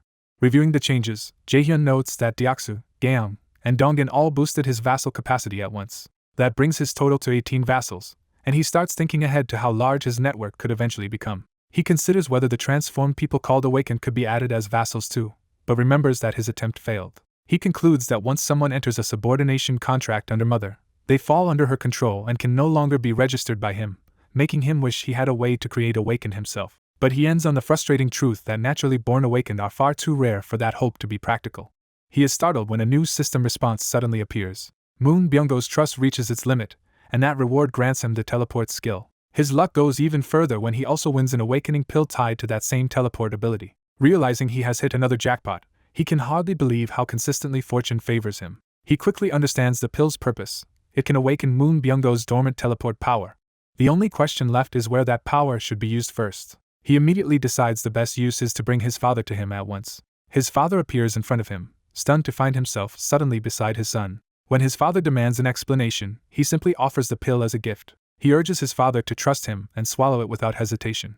His father, touched by what he thinks is a thoughtful supplement, obediently takes it. The pill activates at once, and strange energy surges through his father's body. As blue power erupts around him, his father panics at the transformation. The son reassures him and tells him to picture instant movement from one place to another. His father slowly grasps that the ability he has been given is teleportation. Still bewildered, the older man tries to make sense of this impossible new power. He tests the idea, and the power responds immediately. In an instant, he vanishes and reappears elsewhere, proving the awakening worked. The sudden jump leaves him reeling in shock. Watching this, the son realizes that giving teleportation to a blood relative who already fights with his body could become overwhelmingly powerful. To him, empowering his father this way feels like giving wings to a tiger, while his father marvels at the pill's effect. That success pushes Kim Dong-hyuk's trust to 100 as well. As a result, the son acquires his father's ability, Enhanced Protection Energy. He is stunned to learn that maxing out a blood relative's trust lets him inherit their power too. That revelation immediately makes him think of his mother. He realizes that if he raises her trust the last few points, he should be able to claim her ability as well. Since her trust is already at 97, he knows he is very close. He decides there is no need to rush because he already knows a fast way to raise trust. That shortcut is tied to the world tree and the shelter it has created. The next morning, the annex building finishes construction. With the new area complete, the territory expands again around the city. The expansion spreads further, enclosing more of the surrounding area. The territory automatically detects hostile creatures and begins exterminating them. Kill notifications flood in as newly spawned monsters are wiped out one after another. The mass extermination levels up his skill and enlarges his territory again, though the surge hits him painfully. He starts the day exhausted from leveling up the moment he wakes. Even so, he notes that clearing every monster in the annex area still counts as his kills, so the experience adds up. The total gain is enormous despite each individual reward being small. Then the system identifies more beings eligible for citizenship, and he accepts them immediately. That pushes his citizen count to 10,000, unlocking professions and adding a profession research lab to his construction options. He recognizes how important those new developments are, but he puts them aside because something more urgent matters to him now. He goes straight to his mother. She senses he has something important to say and turns to hear him out. He gently acknowledges how long she has been waiting. Then he tells her they can finally go visit her parents together. He insists there is now a real way to reach them and asks her to get ready immediately. The possibility hits her so suddenly that she can barely process it. Even when he shows her the door that will take them there, she still struggles to believe it is real. He opens the way without further delay. Beyond it lies the world tree's interior, where her parents have been sheltered. He calls out to his grandfather, startling the old man. The grandfather recognizes Jae-hyun in disbelief and cannot understand how he has emerged from that place. Before explanations can settle in, his mother rushes forward. The grandfather realizes his daughter is truly there. The shock overwhelms him as he calls out to her. Father and daughter collide in a desperate embrace after their long separation. She clings to him, apologizing through tears for only arriving now. Her guilt pours out as she blames herself for not coming sooner. Her father refuses to blame her and grieves instead for how much she and her husband have suffered. In that reunion, gratitude replaces despair as they thank each other simply for surviving. The emotional reunion raises Jisuk's trust to 100 and grants Jae-hyun a new ability called Contract of Subordination. Jae-hyun explains that his father could not come because he is still out rescuing people, so he brought his mother first. For the moment, that is enough for him. He lets the family reunion continue, satisfied just to have made this meeting possible. Afterward, his grandfather resumes tending the rooftop garden while they talk. The old man confirms that the world tree has grown around the house and completely enclosed it. Jae-hyun then asks the practical question of how water and electricity are still functioning inside this impossible structure. His grandfather explains they are surviving on backup power and the last of the stored water, while gas has already run out. Hearing that, Jae-hyun realizes he may be able to solve those shortages. When asked how, he offers to demonstrate instead of explain. He refills the rooftop water tank through his power, leaving his grandfather speechless. The old man can only stare as the nearly empty tank becomes full again, and Jae-hyun casually says he made it happen himself. Jae-hyun adds that he has restored electricity and gas as well, and promises the house can function normally again without monster attacks. His grandfather asks if all of that really came from Jae-hyun's own ability, and Jae-hyun confirms it. Although his grandfather praises the power, Jae-hyun decides the full truth about his system and citizenship mechanics is too complicated to explain all at once. He chooses to leave the explanation for later and heads back down first. Even in the middle of all this, his grandfather fusses over his safety on the ladder, and Jaehyun answers obediently. Once alone again, Jaehyun prepares to test another newly acquired power. He activates Ultimate Eyes. With that vision awakened, he decides to see how far the skill can be pushed. He uses it to observe the room where his mother sits beside his unconscious grandmother. Then he attempts something riskier by combining that sight with teleportation. The gamble works, and he teleports directly into the room he was only viewing remotely. He is thrilled to discover that Ultimate Eyes can serve as a teleport destination. That means his movement options have become far more flexible, even if his mother is left baffled by how he suddenly appeared. He brushes past the surprise and asks about his grandmother's condition, learning that she merely seems asleep and her color has improved. Relieved for a moment, he is interrupted by a new system alert. The long-dormant 10 billion won beast summon option has finally become available. Remembering the overwhelming power of the three-legged crow, he decides not to hesitate. He commits to the summon immediately. The system consumes the money and begins calling forth a new beast in front of his mother. He warns her not to panic and to shut her eyes for a moment. The summoning light is so intense that she recoils anyway. From the magic circle, a glowing bud forms instead of a monstrous creature. The bud hangs in the air as energy gathers around it. When it opens, the summoned beast turns out to be a tiny level 1 fairy. The fairy wakes and looks around with sleepy confusion. Then she pops out cheerfully, astonishing both Jaehyun and his mother. Jaehyun explains that, like Blackie, she is another beast he has summoned.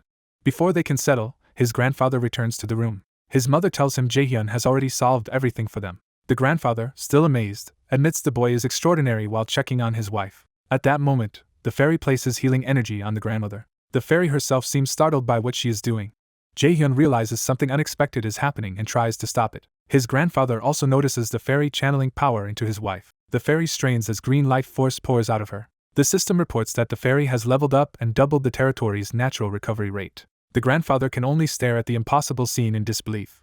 Terrified that this unknown power might harm his wife, he orders Jaehyun to stay back. Then the grandmother herself speaks up, cutting through the panic. In a dazed but ordinary tone, she scolds her husband for acting as if he has seen a ghost and even slips into a familiar complaint about washing up after rooftop work. Her casual words prove she is awake, leaving everyone stunned. Her husband breaks down in overwhelmed laughter and tears.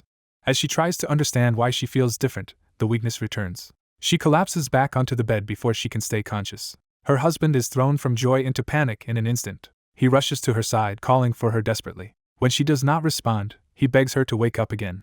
He turns on the fairy in desperation, demanding to know what she did. The old man then pleads with the fairy to repeat the miracle one more time. The tiny creature is overwhelmed by the pressure and can only freeze. His desperation turns into a harsh command as he demands that she do it again. Jaehyun steps in before things go further, trying to calm him.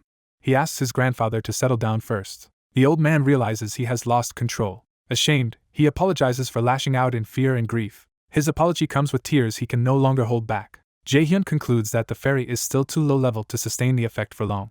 Even so, he tells his grandfather there is hope if the fairy keeps supplying life force regularly. As the fairy grows stronger, his grandmother should be able to remain awake for longer periods, proving there really is a path to her recovery. His grandfather can hardly believe such hope is real, and Jaehyun firmly assures him that it is. Relief washes over the old man, while Jaehyun keeps thinking beyond the immediate success. He realizes Beast Summon is not random at all, because this fairy is clearly connected to the World Tree.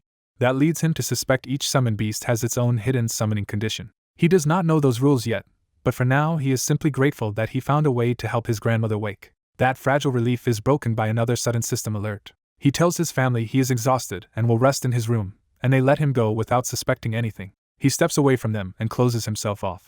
Alone, he checks the new notification. The system informs him that citizen Shim Kyungtaek has died. The message shocks him because it is the first direct notice of a citizen's death. He reasons that the dead person must have been one of the newly accepted residents in the annex, where rescue teams are still struggling to keep up. That single death makes him face the truth that many more will soon follow. He knows he cannot simply bring everyone into safety anymore because his shelter is already stretched to its limit. Everywhere he looks, survival has become arbitrary, with people living or dying based largely on where they happened to be when disaster struck. And he realizes this is not a local crisis at all but a worldwide collapse. Across the world, people are dying to monsters, violence, starvation, and entrapment in their own homes. Some survive through luck or overwhelming powers, while countless others perish without ever receiving any chance at all. He stands in silence, weighing the burden that comes with the power he has been given. He recalls that power is supposed to demand responsibility, and questions what that truly means for him. With no answers about the monsters or his own abilities, he resolves to uncover the truth himself. He decides that this responsibility means using his power to protect the country. His hesitation gives way to a firm personal vow. He commits to saving as much of the nation as he can, even if he cannot save all of it. That conviction becomes the answer he chooses to live by. Reviewing his system, he sees he can grant citizenship to 220,000 people but has only filled 10,000 slots so far. He concludes that the next step is to push that limit higher through leveling up and further expansion. He remembers that reaching 10,000 citizens was supposed to unlock professions, but the interface shows no obvious change.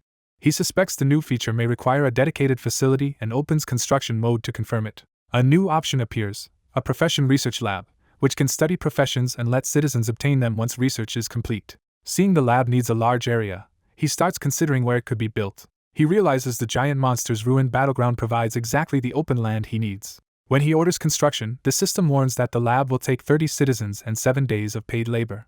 He accepts the cost and plans to have Kim Dabin gather the necessary workers. His thoughts turn from managing territory to the larger task of putting his people in order before trying to save the nation. He recognizes that the first real step is to gather the capable people who have already been fighting for him. Remembering their efforts, he decides it is time for him to act on their behalf. Using ultimate eyes, he searches for Ha Donggen's party. His vision tracks the group moving through the city within his territory. He pinpoints them near Jigalki Station. He also confirms they were heading toward Daishandong to rescue Kim Gaeong's mother. While the annex building was under construction, they had still been forcing their way toward that destination. But the monster waves have grown so severe that even their elite party can barely advance now. At the edge of the safe zone, he realizes this is as far as he can currently go on his own. He prepares to call them back for a moment. Before long, one of them rushes in response to his summons. Byung-go arrives and is surprised to see Jae-hyun again after so long, asking how he got there so quickly. He immediately connects Jae-hyun's arrival to the sudden death of the surrounding monsters, and Jae-hyun confirms it while asking for the rest of the team. Byung-go says the others are already on their way. As the group gathers, Donggen begins piecing together what Jae-hyun's new reach might mean. He realizes this whole area has effectively become Jae-hyun's territory, and Jae-hyun agrees. Jae-hyun explains that with the safe zone expanded this far, their operations will become much easier. He stops them from assuming that is the full extent of his plan. He reveals that stationing Donggen's party here was never only about speeding up annex construction. Because monster waves made Daishandong too dangerous and even the subway tunnels were clogged with enemies, their rescue route had been cut off. Now that the annex is complete, however, he says they can finally reach Daishandong and Gaeong's family. He promises they can do it before the day is over, astonishing the group. He reassures them that they now have a workable method.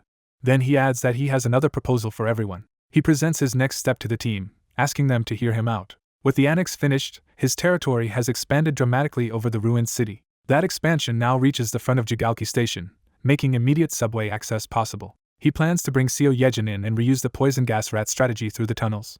At the same time, the Profession Research Lab has finished staffing under Kim Dabin. With every preparation in place, he asks Yejin to carry out the final part of the plan, and she agrees. Yejin reports that she is already scouting the subway line from Jigalki Station to Seodaesan Station. Her reconnaissance reveals creatures moving through the tunnels on all fours. She warns that if they had tried to force the party through earlier, the result would have been disastrous because the tunnels were packed with monstrous threats.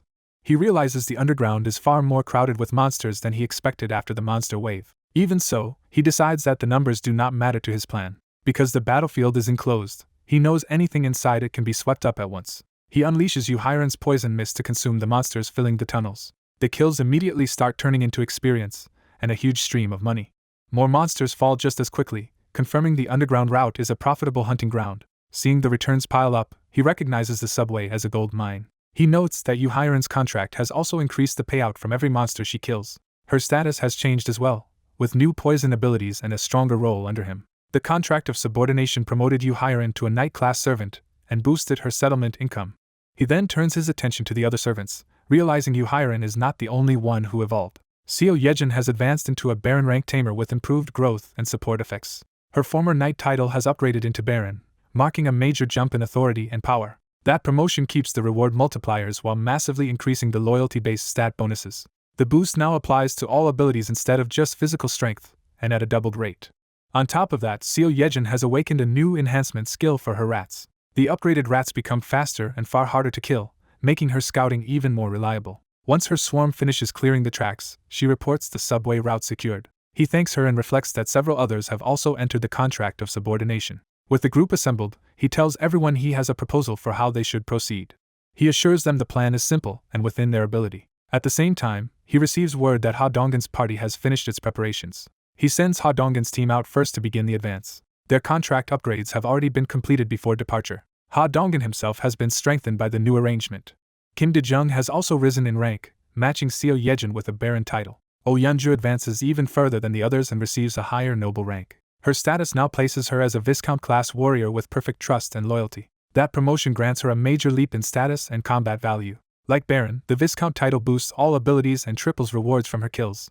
Its most important advantage, however, is that it expands the number of vassals he can register. With that increase, his total servant capacity rises to 21. Kang Deoksu has also become a knight commander under the new system. His knight title awakens a new ability called Steel Knight Order. That skill lets him summon not only armor but full armor golems to fight for him.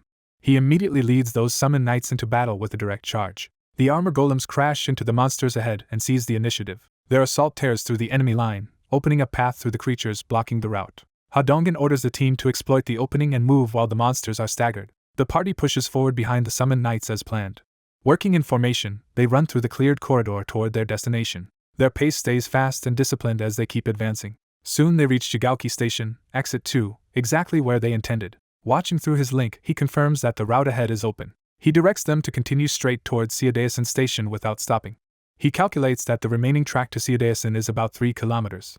Given how much stronger than ordinary humans they now are, he knows the distance is trivial for them. At their current level, they should be able to cover it in roughly 10 minutes. The speed of their progress amazes the group, who realize they crossed in a single day what once seemed impossible. After arriving, Kim Jian asks where they should head next. Kim Gaeong answers that Exit 2 leads directly to her apartment complex. But as they approach the exit, a goblin horde is waiting above them. The goblins screech and prepare to block the way. Hadongan warns the others that a full goblin pack is massed in front of them. Rather than slow down, the party decides to blast through because they cannot afford delay.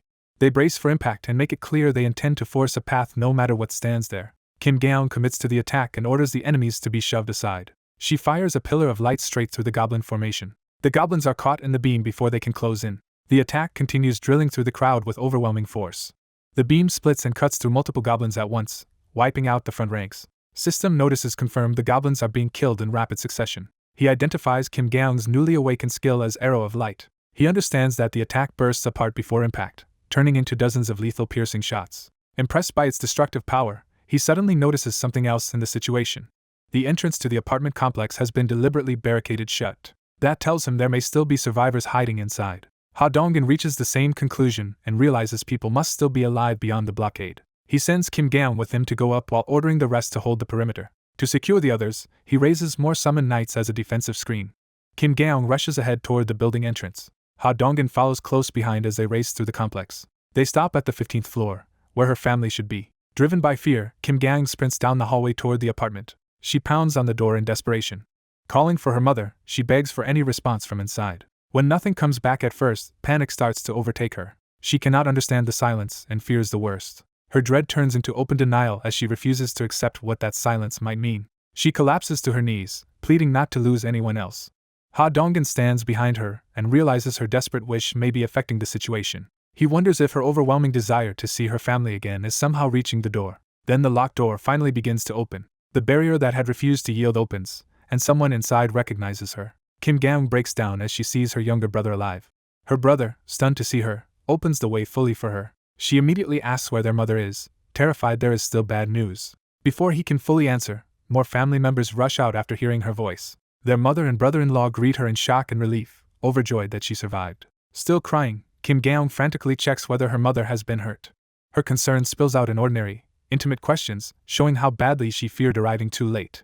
Her mother gently comforts her and tells her not to cry now that they have reunited. Then Kim Gaeong asks about her father. She cannot bring herself to explain what happened and breaks into sobs instead. Even without words, the family understands that the answer is terrible.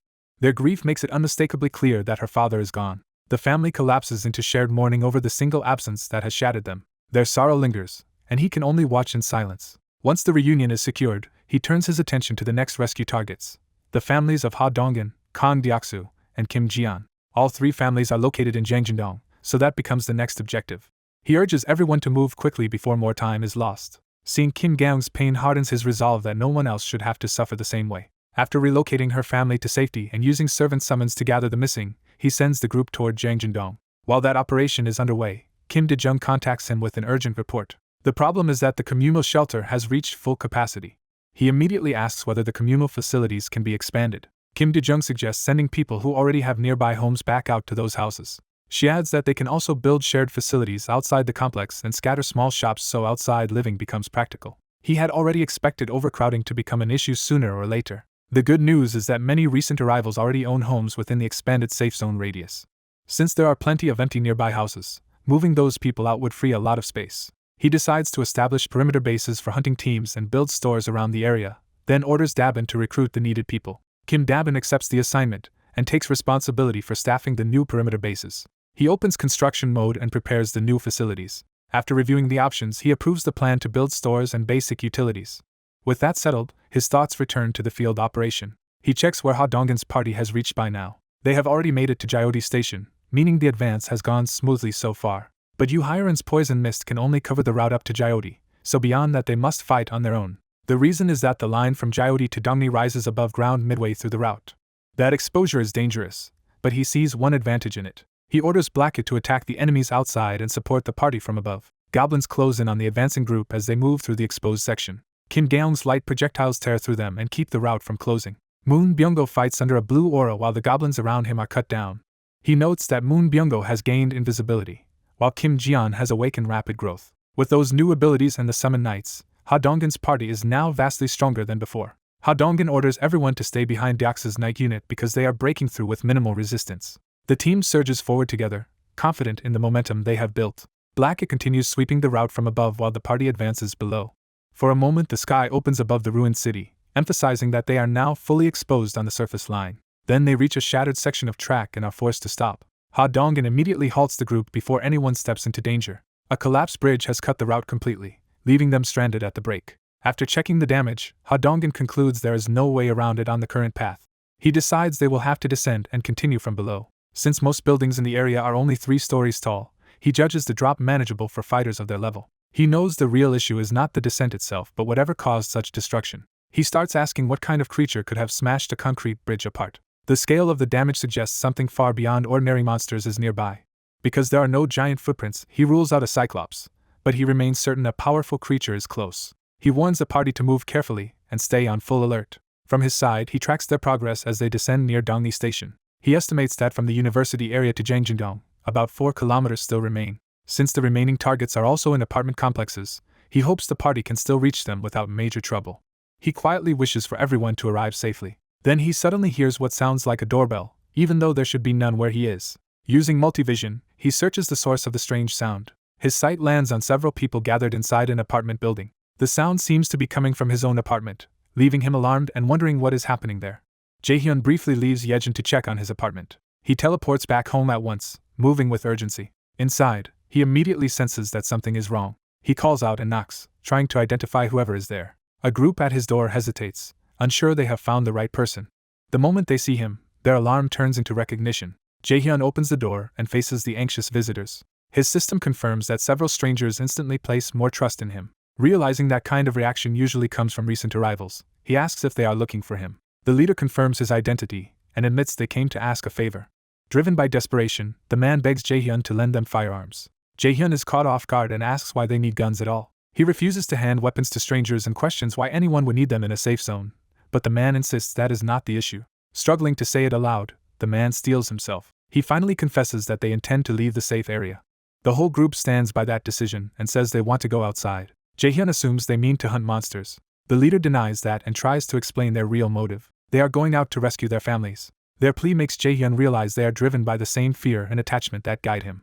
He understands they have spent sleepless nights worrying until desperation forced them to act. Moved by that resolve, he decides he cannot solve everything for them, but he will not turn them away. The leader accepts his answer and waits for what comes next. Jaehyun uses his power to summon items. He produces weapons for them, deciding that if they are risking everything for their families, they should at least be armed.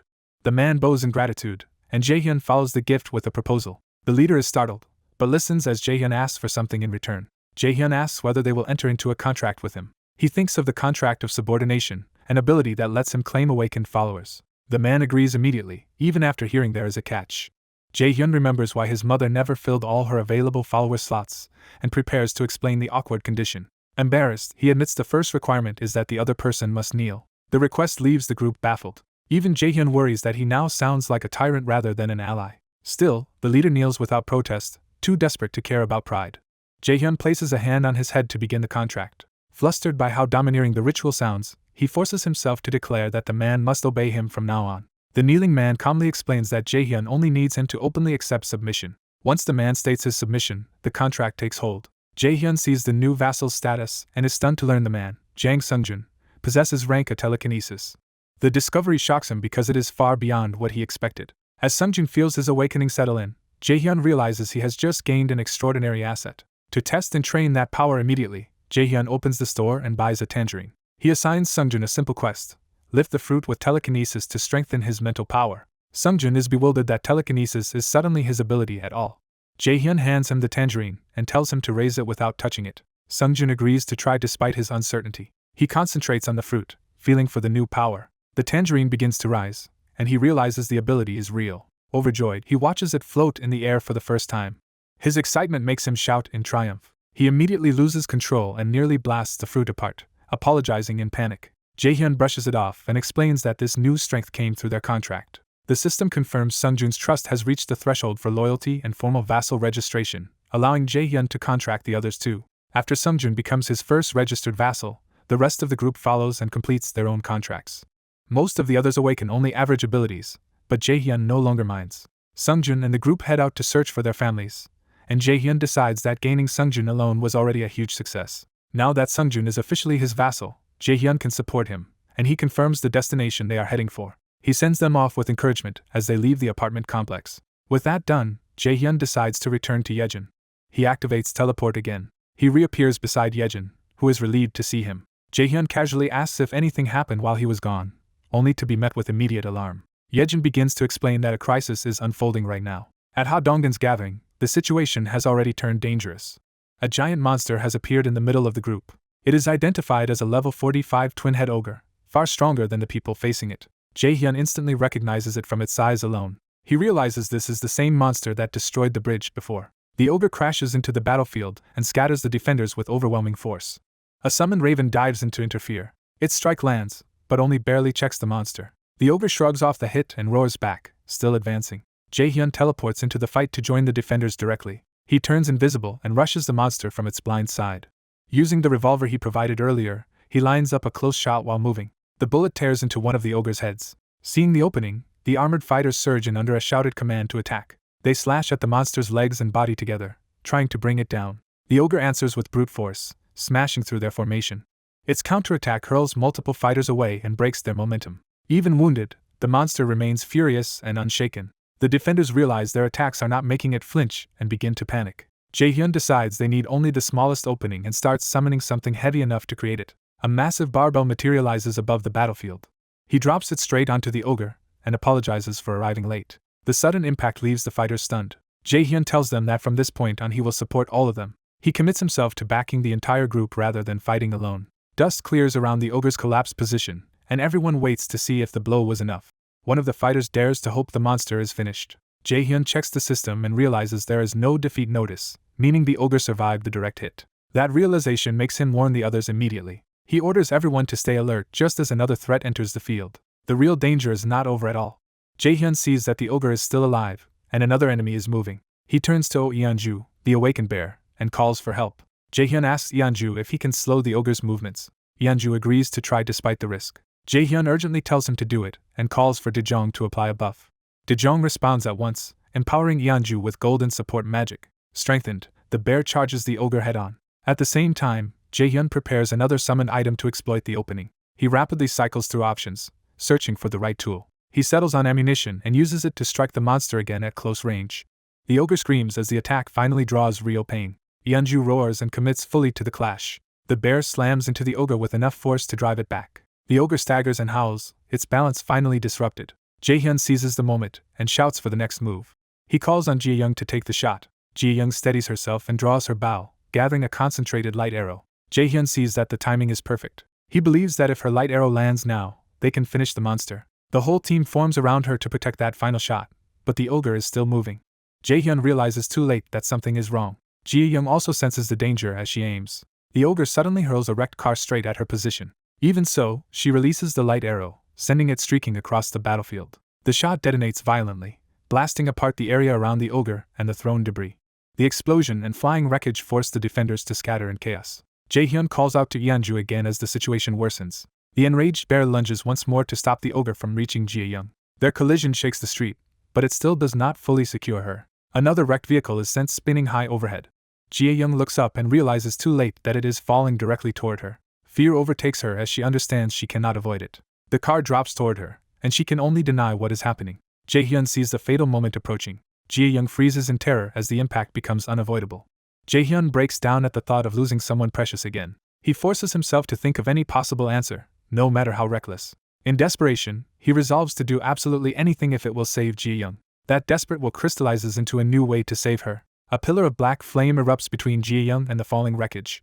The black fire swallows the impact and opens a circular void that diverts the danger away from her. Jae-young finds herself standing unharmed inside the strange portal-like barrier. She stares at the phenomenon in shock, recognizing it as black flames. The others are equally stunned by the new power that just manifested. Dark energy begins to coil around Ha Dongin as well. With his body now wrapped in the same black power, he tells everyone to get out of his way. Consumed by fury, Ha Dongin declares that he will kill the monster himself. Jae-hyun is startled by the sudden change. Back in the wooden safe area, he finds himself disoriented as Yejin rushes to check on him. He says he is fine for the moment, but his mind is still fixed on what he just witnessed. The memory of those black flames keeps unsettling him. He realizes that what appeared was not Ha Donggin's original awakening ability at all. Outside, the twin-head ogre is still charging despite everything. Now empowered by black flames, Ha Dongin swings a wrecked car like a weapon and meets the monster head-on. As he attacks, he vows that he will not let this kind of loss happen again. Determined never to let this happen again, Jae-hyun unleashes a massive blast of black flame. The attack tears through the battlefield and drives straight into the twin-headed ogre. The monster is engulfed before it can resist, its charge collapsing under the impact. Its final roar confirms the fight is over. The ogre explodes apart, ending the threat in a single overwhelming strike. A system message confirms the twin-headed ogre's death and deposits an enormous reward into Jae-hyun's account. The stunned party can barely process what they just witnessed. Relief breaks through their shock as they realize they survived and actually won. Even Yeonju, still shaken, calls out to make sure Jae-hyun is safe. When asked what that power was, Jae-hyun admits he does not understand it himself, and insists it was not something he consciously used. As he stares at his own hands, he begins to suspect someone else may have helped him. His thoughts turn to Mr. Jae-hyun and the black flames, as if that hidden force may have intervened. He wonders whether the power only appears under special conditions and whether it even belongs to him or to Ha Dongjian at all. With too many unanswered questions to solve now, he forces himself to focus on the immediate problem instead. At that moment, the familiar agony returns, and the system announces that his skill level has increased. Back in his territory, Jae-hyun endures the pain as he always does while someone anxiously calls his name. He brushes it off as something he has grown used to, while the territory's expansion converts slaying monsters into experience and grants people citizenship. But this time the aftermath feels different enough to put him on edge. The reason appears immediately when the system announces that a dungeon has been discovered. Jae-hyun learns he was the first to discover it, and receives 100 crystals, leaving him startled by the sudden reward. He quickly connects the reward to the nature of the place, and realizes the site must be tied to crystals. After identifying the dungeon's location behind the apartment complex near Waryang Mountain, he decides Jun-hyuk's party should investigate it. Since they are already bound to him by contract, he judges their combined strength more than sufficient for the job. He then turns his attention to one urgent question: where Lee Jun-hyuk is right now. Elsewhere, Jun-hyuk and his group are suddenly confronted by a strange dark presence. They find the monsters around them already dead and can only wonder how that happened. Jae-hyun realizes the territory expansion must have killed the monsters his allies were hunting through his own influence. When Jun-hyuk hears from him, he immediately recognizes the caller as Jae-hyun. Jae-hyun orders him to bring the entire party to his house because he has something important to ask of them. After summoning Jun-hyuk back, Jae-hyun returns to the apartment through the ultimate shut-in door with Yejin. Since Ha Dongjian's group is nearly at their destination, he tells Yejin her help is no longer needed and thanks her for what she has done. Yejin hesitates to leave, asking if it is truly alright for her to go rest. Even when she offers to keep helping, Jae-hyun makes it clear she has already done enough. He gently insists that he will call her again if necessary and tells her to spend the day resting with her family. Accepting his decision, Yejin finally agrees to go. Jae-hyun sees her off and tells her to get home safely. Once she is gone, he gathers himself for what comes next. He shifts his focus completely and prepares to move. Expecting Ha Dongjian's party to arrive soon, he notes there is nothing left for him to assist with directly. Their abilities are now strong enough to grow on their own, and even the territory's most troublesome enemy has already been removed. That leaves Jae-hyun with only one goal in mind. He resolves to make a direct sprint for the end of this struggle. Meanwhile, Ha Dongjian's party races through the city toward the apartment complex. Watching events line up as planned, Jae-hyun decides the timing is perfect. The destination is the SL apartment complex, where the families of Ha Dongjian, Kang Deoksu, and Kim Jian are gathered. Seeing the building at last, one of the boys is overwhelmed with relief that home is finally in sight. Fueled by that hope, Ha Dongjian urges everyone to rush in and save all of them. His companions answer with the same determination, vowing to bring everyone back safely. They push themselves to the limit, throwing every bit of strength they have left into the final approach. United by that resolve, the whole group charges toward the apartment complex and the rescue waiting ahead. The group races toward the underground parking lot, believing they are only moments away from reaching the others. They push harder, convinced that if they keep moving they can still make contact in time. As they run through the ruined area, the plan is simple: regroup with the rest and escape together to the safe zone. Deoxys keeps that hope alive, trying to carry everyone forward with the promise that they can all survive this. But a sudden thought cuts through that optimism, as if he realizes the future he imagined may already be gone. He abruptly stops in place, his body reacting before he can explain why. The others nearly run into him as he stands frozen at the parking entrance. His companion demands to know why he stopped, not yet understanding what Deoxys has sensed. Deoxys stares ahead in dread, already seeing the truth before anyone else does. The others follow his gaze and are jolted into alarm. One of them tightens his grip on his weapon as the tension turns into fear. He tries to warn the others, but the words barely come out. The realization hits him fully, and shock drains the confidence from his face. Inside the parking structure, a mass of monsters waits between them and the light beyond, making it clear they arrived too late. The enemies are not weak stragglers but black orcs and even stronger black orc warriors in the mid-30s levels. Deoxys sees the monsters pouring out from the underground lot and understands the scale of the disaster. He recalls that creatures this strong should never have been emerging from a place like this. He tries to deny what that must mean, but the conclusion is unavoidable. Panic surges through him as he rejects the implication even while knowing it is true. If monsters of that level flooded the lot, then anyone trapped inside should have had no chance of surviving. That certainty leads to an even darker answer. The dead inside must have been turned into summons. A squad of armored undead knights charges into the orcs, answering that command. Deoxys realizes how Donjan's family and party likely suffered the same fate, and he drives the summons forward to slaughter the monsters. The summoned knights crash into the black orcs and begin cutting through them. Behind Deoxys, the woman in purple recoils at the sudden reversal and the violence unfolding in front of them. Another teammate recognizes what is happening and understands that Deoxys has entered combat in earnest. Wrapped in dark energy, Deoxys launches himself into the fight instead of retreating. A purple projectile forms overhead and drops toward the clustered orcs. The black orcs finally notice the attack, but their warning comes too late. The spell detonates in a violent burst of dark power. The explosion tears through the formation and hurls multiple orcs into the air. Deoxys hardens his resolve, shutting out hesitation. His ally watches him in stunned silence as Deoxys takes command of the battlefield. With cold focus, Deoxys formally begins the battle. He surges forward at full speed to press the advantage. Dark energy coils around his arm as he closes in on the surviving orcs. He swings with overwhelming force, driving straight into the enemy line. The black orcs snarl and prepare to counterattack, still numerous despite the opening blow. Deoxys' strike lands first, smashing through their heads before they can respond. At the same time, his summoned knight advances while another ally opens fire from behind, turning the clash into a coordinated assault. The armored summon hacks through an orc with disciplined precision. Surrounded on all sides, the knight unleashes a sweeping attack that knocks the monsters back at once. Deoxys' gaze sharpens again as he prepares another ability. He calls for an item summon, shifting from brute force to ranged support. A spread of summoned firearms appears in the air and opens fire into the orc pack.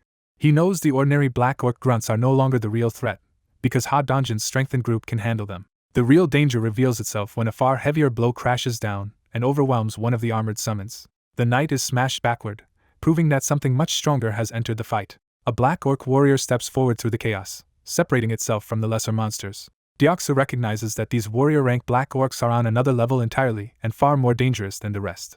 Kim Jian resolves to strengthen his party beyond the level of ordinary grunts and vows to support everyone. At that same moment, an arrow is loosed into the middle of the rooftop battle. The shot comes from an orc archer, confirming the enemy is coordinated enough to adjust its formation and target priorities. Kim Jian realizes the danger a split second too late. Dejung notices the incoming arrow as it drops toward the group. Kim Jian desperately tries to warn her away, but the arrow strikes Dejung before she can avoid it, tearing into her side. She is left stunned, barely understanding what just happened. Kim Jian is horrified that his support has failed at the worst possible moment. The party immediately grasps the disaster. Their support member has been hit by an arrow. Someone cries out for Dejung as panic spreads. The wound proves severe, the arrow buried deep in her abdomen. Dejung collapses in pain, struggling to breathe through the shock. Kim Jian is shaken hard enough that his thoughts begin to spiral. Seeing Dejung fall leaves him frozen between guilt and panic. He knows the leader of a dungeon party is supposed to assess the situation calmly and issue commands, but right now he cannot do that. He recognizes that the enemy deliberately aimed for Ha Donggen's weakest point, and that even healing will be useless while the arrow remains lodged in her. With Dejung incapacitated, the party can no longer rely on her support. Meanwhile, the frontline keeps fighting, But without her help, the balance of the battle begins tipping sharply against them. Kim Ji-yeon understands the fight is effectively decided, and if they mean to survive, retreat is their last chance.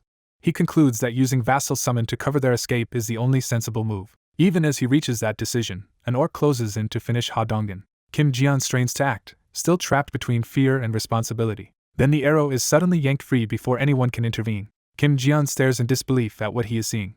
De-jung insists she is still fine despite the wound. She shocks everyone by pulling the arrow out with her bare hand and immediately orders the party to stop hesitating and move. Her defiance jolts the others awake, reminding them they cannot give up before confirming the outcome themselves. The thought of protecting their families hardens their resolve. Ha Dongin answers first, throwing himself back into the fight with renewed force. He drives into the enemy line, buying time even though De-jung should have been overwhelmed by pain. Under normal circumstances, this would have been the moment to retreat. Kim Ji-yeon knows that is still the correct tactical call, but watching his companions continue to fight drags him away from cold logic. Sharing their anger, he opens his status window and chooses action over escape. Instead of ordering a withdrawal, he calls out to Ha Dongin. He invokes Kang Deoksa as part of the power he is about to grant. He also calls for Kim Ji-yeon's other ally, preparing to empower the whole group. Kim Ji-yeon decides to give them strength directly, raising all 3 fighters to level 40. Even when warned that each level up at that stage costs an enormous fortune, he refuses to back down. The upgrade takes effect, and Ha Dongin, Kang Deoksu, and Kim Ji-yeon all surge to level 40. The sudden increase in power leaves them stunned as Kim Ji-yeon tells them he has raised their levels. Their shock immediately turns into killing intent. Kim Ji-yeon pushes further, summoning overwhelming dark power and ordering every enemy in front of them to be crushed. His command brings armored undead warriors into the battle. He no longer cares what the cost will be as long as it turns the fight around. An enraged orc charges to break through the new threat by brute force. The summoned knight meets that charge head-on and cuts into the orc's attack. The armored summon holds firm, absorbing the impact without yielding. Then it counters decisively, driving its blade through the orc and seizing control of the battlefield. He reflects that he has been spending the money his people earned for the group's survival and expansion. He frames that spending as necessary to reclaim territory and strengthen their position. As the battle rages, he sends his summoned forces forward to press the attack. He justifies the cost by pointing to practical needs like utilities and new infrastructure for their growing domain. Deciding that bare minimum support is not enough, he uses his power to raise key allies even further. A system notice confirms that Ha Dongin, Oh Yanju, and Kang Deoksu have all reached level 45. He argues that if the money helps Ha Dongin's party win, then it is money well spent. Empowered fighters and summons crash into the enemy line, turning the clash into a brutal melee. The fighting drags on as both sides keep committing everything they have. He continues strengthening the rest of his side, including the vassals who joined earlier. Another notice confirms Kim Gaeum, Moon Byung-go, and Kim De-jung have been raised to level 40, and the remaining members have been adjusted to that standard as well. With nearly everyone now at level 40 or higher and the best performers at 45, Ha Dongin's group surges ahead in battle. He notes that level 45 matches the strength of the twin-headed ogre they once struggled against. With 3 monsters on that level rampaging beside them, the enemy formation starts to collapse. Once those beasts were unleashed, the outcome quickly became one-sided and bloody. After the slaughter, he walks through pooled blood, carrying the weight of what just happened. He keeps his face tight and controlled, forcing down whatever emotion is rising. Before long, the only ones still standing on the battlefield are Ha Dongin's side. The survivors regroup in the aftermath, exhausted and shaken by the cost of victory. Ha Dongin falls silent, his expression hardening as something else draws his attention. He turns toward a ruined corridor marked by debris, blood, and lingering smoke, sensing a clue beyond the battle. He and the woman in purple stop at the corridor entrance and take in the wreckage ahead. Without explaining himself, he starts forward, leaving her to follow his lead. He breaks into a run, driven by a grim certainty about what he is about to find. His thoughts narrow into a cold, suspended focus as realization overtakes him. He steadies himself and faces the truth waiting ahead. Others arrive behind them, watching as he moves deeper into the corridor alone. He reaches the door at the end and opens it. The woman catches his arm, trying to stop him before he goes any farther. She calls his name, sensing that he is about to confront something devastating. He gives no answer, only a faint, resigned calm. She falters, already afraid of what his silence means. He steps into the room while keeping her just behind him. He advances carefully across the stained floor. The bloody footprints tell him someone moved through this room after the violence. The trail leads farther inside, confirming that a murder took place here. He moves in alone while the others hesitate at the doorway. A bloodied kitchen knife on the floor makes the nature of the scene unmistakable. He absorbs the sight in silence, his composure turning heavy and absolute. The others enter behind him, bracing themselves for the same conclusion. They look down together, stunned by the evidence left in the room. He notices a bloody handprint beside an overturned cup, a final sign of struggle and desperation. Lifting the cup, he confirms the scene piece by piece, as if forcing himself to understand every detail. He bows his head, finally letting the loss settle on him. When he turns back, the others can see that he is carrying the grief alone. They urge him to leave, but his name comes out with worry because they know he is not truly holding together. He insists he is fine, trying to shut down his own pain before it breaks through. Unable to watch him endure it in silence, the woman throws her arms around him. Through tears, she tells him to stop pretending and let himself grieve. Holding her, he admits this was the outcome he had already feared, even if accepting it still hurts. As the others watch in the hallway, the rescued woman clings to him and assures everyone she is safe. A nearby door suddenly opens, pulling the group's attention away from the embrace. The entrance continues to swing wide, signaling someone has come out to report. A shaken survivor drops down heavily, overwhelmed by what he has learned. When asked whether he confirmed the situation, he admits he did, though only in the usual limited way. Struggling to say it aloud, he forces himself to accept that what they feared is real. The truth settles in, despite everything they failed. He reflects that unlike another victim who at least had family nearby, these people had no one left to grieve them. No matter how hard they endured, they had been abandoned to face the world completely alone. That realization shatters his faith in himself, because someone praised as able to save a nation could not even save the people before him. He can barely bring himself to continue, crushed by guilt. Then Ha Dongin offers one crucial fact. There was no blood in their homes. From that, he argues the missing family members may still be alive somewhere. Even if certainty is impossible, Dongin insists they must keep living because that small possibility cannot be ignored. He tells them not to surrender to despair yet, because hope alone already leaves them better off than total resignation. Trying to act on that hope, Dongin calls out to Jaehyun and asks if he can summon his vassals. Jaehyun answers from outside the building and agrees, though he apologetically asks for a moment to rest. Even so, he activates Vassal Summon and begins calling them in. Purple energy tears open the space as the summoned allies arrive before the waiting group. But while the others gather, Dongin is haunted by the thought that if they had reached those families just a little sooner, everything might have changed. The question he cannot escape is whether he could have saved them. He compares their fate to his own family's survival and realizes he never had to struggle as desperately as they did. That contrast twists into self-accusation, and he starts believing the survivors may resent him for dragging them into this outcome. In his mind, he becomes the one who effectively killed their families. Unable to bear it, he apologizes and takes the blame onto himself. He repeats that it is his fault as he steps forward under the weight of that confession. Bowing deeply, he admits his greed to save his own family drove everything. Through tears, he says that selfish desire made him steal away everyone else's chance. He believes he robbed them of the opportunity to save the people they loved. The accusation extends to all their precious families, not just one loss. Still bent over, he offers a sincere apology to the man standing before him. The other man remains silent for a beat, taking in the depth of his remorse. Then he steps closer instead of turning away. He stops right in front of the bowed Jaehyun, choosing compassion over blame. His answer is immediate and firm. None of this is Jaehyun's fault. Jaehyun breaks further at that kindness, still unable to let go of his guilt. Dongin gently lifts his head and asks him to look around. He reminds Jaehyun that everyone here, himself included, owes their survival to him. The truth finally reaches Jaehyun as he looks up through tears. Dongin tells him plainly that all of them were saved by Jaehyun's ability. Their freedom from hunger, thirst, and monsters exists because of what Jaehyun made possible. He adds that even other loved ones they managed to protect would have been impossible to save without Jaehyun. To them, Jaehyun is not a culprit but their savior. Dongin goes further, saying that without Jaehyun they would not even have learned the truth. They would have remained unable to confirm whether their families were alive or dead. Nor would they have had any chance to seek revenge on the people responsible. In that small pause, Dongin senses how fiercely Jaehyun has been enduring all this pain alone. He tells him that sorrow fills the world, and names Dongin's own grief as part of that reality. But he insists those tragedies were not aimed at Jaehyun.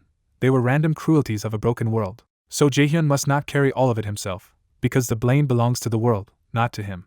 Someone gently tells Jaehyun not to carry everything by himself. He is told that simply standing firm like a great tree is already enough for him to do. The speaker explains that giving people a place of safety and rest is more than enough, and Jaehyun realizes Ha Dongin had understood him better than expected. Seeing Jaehyun's burden clearly, Ha Dongin leaves after acknowledging how much stronger and more mature he is than he seemed. Left behind, Jaehyun bitterly thinks that instead of comforting others, he is the one being comforted. Hearing his own name snaps him back into the weight of what was just said. The people he helped encourage him and remind him that they are sincerely grateful. Others add that he saved them and their loved ones, urging him to endure because they owe him their lives. More survivors confess that without Jaehyun they would have died or lost their minds, making their dependence on him unmistakable. Standing alone with their thanks echoing around him, Jaehyun is forced to face what he means to them. He finds it strange, because until now he believed he only ever acted for his own sake. Even when he helped people, he had treated it as simple exchange rather than selfless rescue. Yet their words shake him enough to make him tense with uncertainty. He realizes that these people truly see him as their savior. That thought makes him question whether he deserves such a title at all. Ha Donggin's advice returns to him, reducing his role to one clear image. Jaehyun repeats the idea to himself and begins to accept it. He reframes his purpose as becoming a great tree whose shade lets everyone rest without fear. With quiet gratitude, he finally accepts the faith people have placed in him. He resolves to become exactly that kind of protector for the dungeon and the people tied to it. He admits that his earlier ambition to save the whole country came more from obligation than conviction. Because it was never a dream he truly wanted, he also lacked the confidence to devote himself to it completely. His old plan had been to keep growing stronger through hunting, building bases, and expanding his reach. Now he abandons that grand abstract mission. Instead, he chooses a more concrete role, to become a shelter where those who come to him can survive in safety. In that moment, his resolve hardens. He becomes certain this is the path he truly needs to follow. The system responds at once, rewarding him with increased trust, a new ability called Throw, and Kim De-jung's full loyalty as a registered vassal. Soon after Ha Donggen's group leaves, another development arrives. Lee Junhyuk comes to Jaehyun's house with several people after gathering everyone Jaehyun wanted. Jaehyun opens the way to receive them. He thanks them for coming, while Junhyuk makes clear they are ready to hear what he called them for. Though uncertain, Junhyuk asks what Jaehyun wants from them. Jaehyun decides to move the conversation inside, despite knowing ordinary citizens normally cannot enter beyond the front of his house. He reveals that the reason he summoned them all here is tied directly to that restriction. He invites them to come in anyway. They are immediately confused by what they find. The group realizes the interior is recognized as their home as well, which shocks them. Unable to understand how that could be possible, they demand an explanation. Their trust and loyalty rise sharply as they witness Jaehyun's ability firsthand.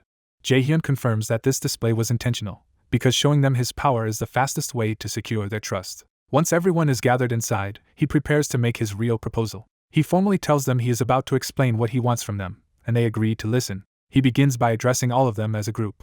Then he plainly asks them to sign a contract with him. He activates his power to carry it out. The contract process engulfs the group in light as Jaehyun binds them one after another. When the last of them is finished, Jaehyun checks that the process is complete and praises their cooperation. The strain leaves him exhausted, but he concludes that his preparations are now finished. With the contracts complete, he turns to Lee Junhyuk first, ready to move on to the next step. He finally moves past preliminaries and invites the others to hear his real proposal. He reveals that with his territory's recent expansion, Wangmyeong Mountain has now fallen under his control. When they confirm he means the mountain behind them, he adds that a dungeon has appeared there as well. He immediately assigns Lee Junhyuk and the others to investigate and clear that dungeon. He presses for a direct commitment, making clear this is a serious test of responsibility. Junhyuk accepts at once, grateful for the trust and eager to prove his team can handle it. With that settled, Jaehyun is about to continue when a sudden mental call interrupts him. The intrusion startles him because he realizes someone is contacting him through telepathy. The caller is Kim Dabin, who reports that the people he asked her to gather are ready, so he heads over immediately. As he rides up, the closing elevator marks his hurried transition to the next task. He arrives slightly out of breath, having rushed over as soon as he got the message. Relieved that the dungeon matter is temporarily delegated to Junhyuk, he turns his attention to internal administration. He reflects on an odd pattern. Even after becoming his subordinate, Junhyuk's actual abilities did not improve. What changed instead was Junhyuk's status, with his knight title advancing to Viscount. He notes that among his core people, only a few have reached B rank while most remain at C rank or below. From watching more people join and gathering more data, he begins to understand how advancement really works. He concludes that high rank abilities depend on something innate, a kind of inborn potential or talent. That insight matters because he can only bind up to 100 subordinates in total. So he decides he must be far more selective from now on, and reserve those slots for the most capable people. At that moment, Dabin notices his arrival and turns to greet him. He acknowledges her effort and makes clear he appreciates how much work she put into gathering everyone. Dabin brushes off the praise, pleased to have helped and jokingly angling for a reward. Jaehyun gets straight to the point, ready to inspect the people she selected. She presents the 10 people she gathered, explaining she chose them carefully from those available. Jaehyun introduces himself formally, establishing authority while keeping the atmosphere cordial. The group responds respectfully, signaling their willingness to follow his lead. One of them asks what kind of work he intends to assign them. Jaehyun explains that he is considering giving all of them the same role Dabin holds. When he names it a manager position, the group is visibly shaken by how significant the offer is. He knows their reaction is justified, since even with the population growing, manager posts remain rare and influential. He begins identifying candidates, including Lee Sungmin from the medical team. He continues with Baek Sungmin from the relief team, showing he has already thought through the appointments. The candidates eagerly pledge themselves, and he notes that there are still 12 open manager positions to distribute. But he makes clear these posts are not gifts, and that anyone who wants one must meet his conditions. As confusion spreads, he explains that his selection standard is simple and practical. Since more people will keep arriving and new problems will follow, he will promote those who can identify and solve those problems. He opens the floor, inviting them to prove themselves with ideas rather than promises. He formally begins the evaluation and tells the prepared candidates to speak one at a time. For a while, the would-be managers take turns presenting proposals for how the territory should be run. Their suggestions cover concrete civic issues such as waste disposal and the organization and upkeep of internal roads. Most of the proposals are solid enough to satisfy him, showing the group has practical value. Seeing useful ideas emerge confirms Dabin chose capable people for him. Another man steps forward, deciding to offer a proposal of his own. He argues that the territory needs an internal organization dedicated to maintaining public order. His reasoning is that even if nothing serious has happened yet, instability will eventually produce incidents unless a force is established in advance.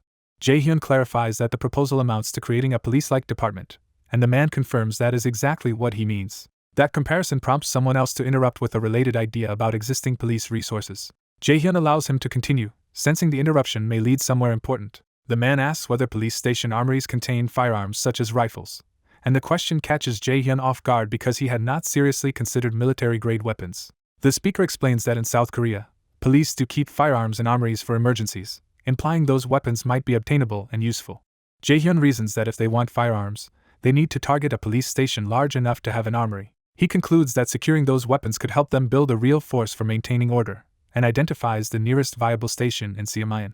Before assigning the mission, he asks for a volunteer's name and learns the man is Nam Jiho. Jae-hyun immediately puts Jiho in charge of the expedition and orders him to assemble a team and head out. He reassures Jiho that the expanding territory may already include the station, making the trip possible.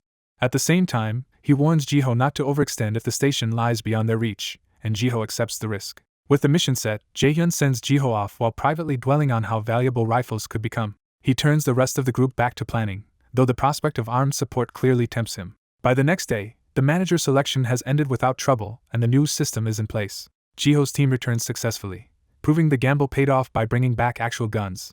Jae-hyun verifies the haul with his special sight and registers the weapons into the store without issue, but the result is still disappointing. The team recovered only 2 rifles, 3 bullets, and an empty cartridge box, though Jae-hyun notes he can now duplicate the registered items through the store. The real shock is that the police armory had already been stripped almost bare before Jiho arrived. From the size of the armory, Jae-hyun estimates that several hundred firearms are already missing. He realizes that somewhere out there, another survivor faction has armed itself on a massive scale.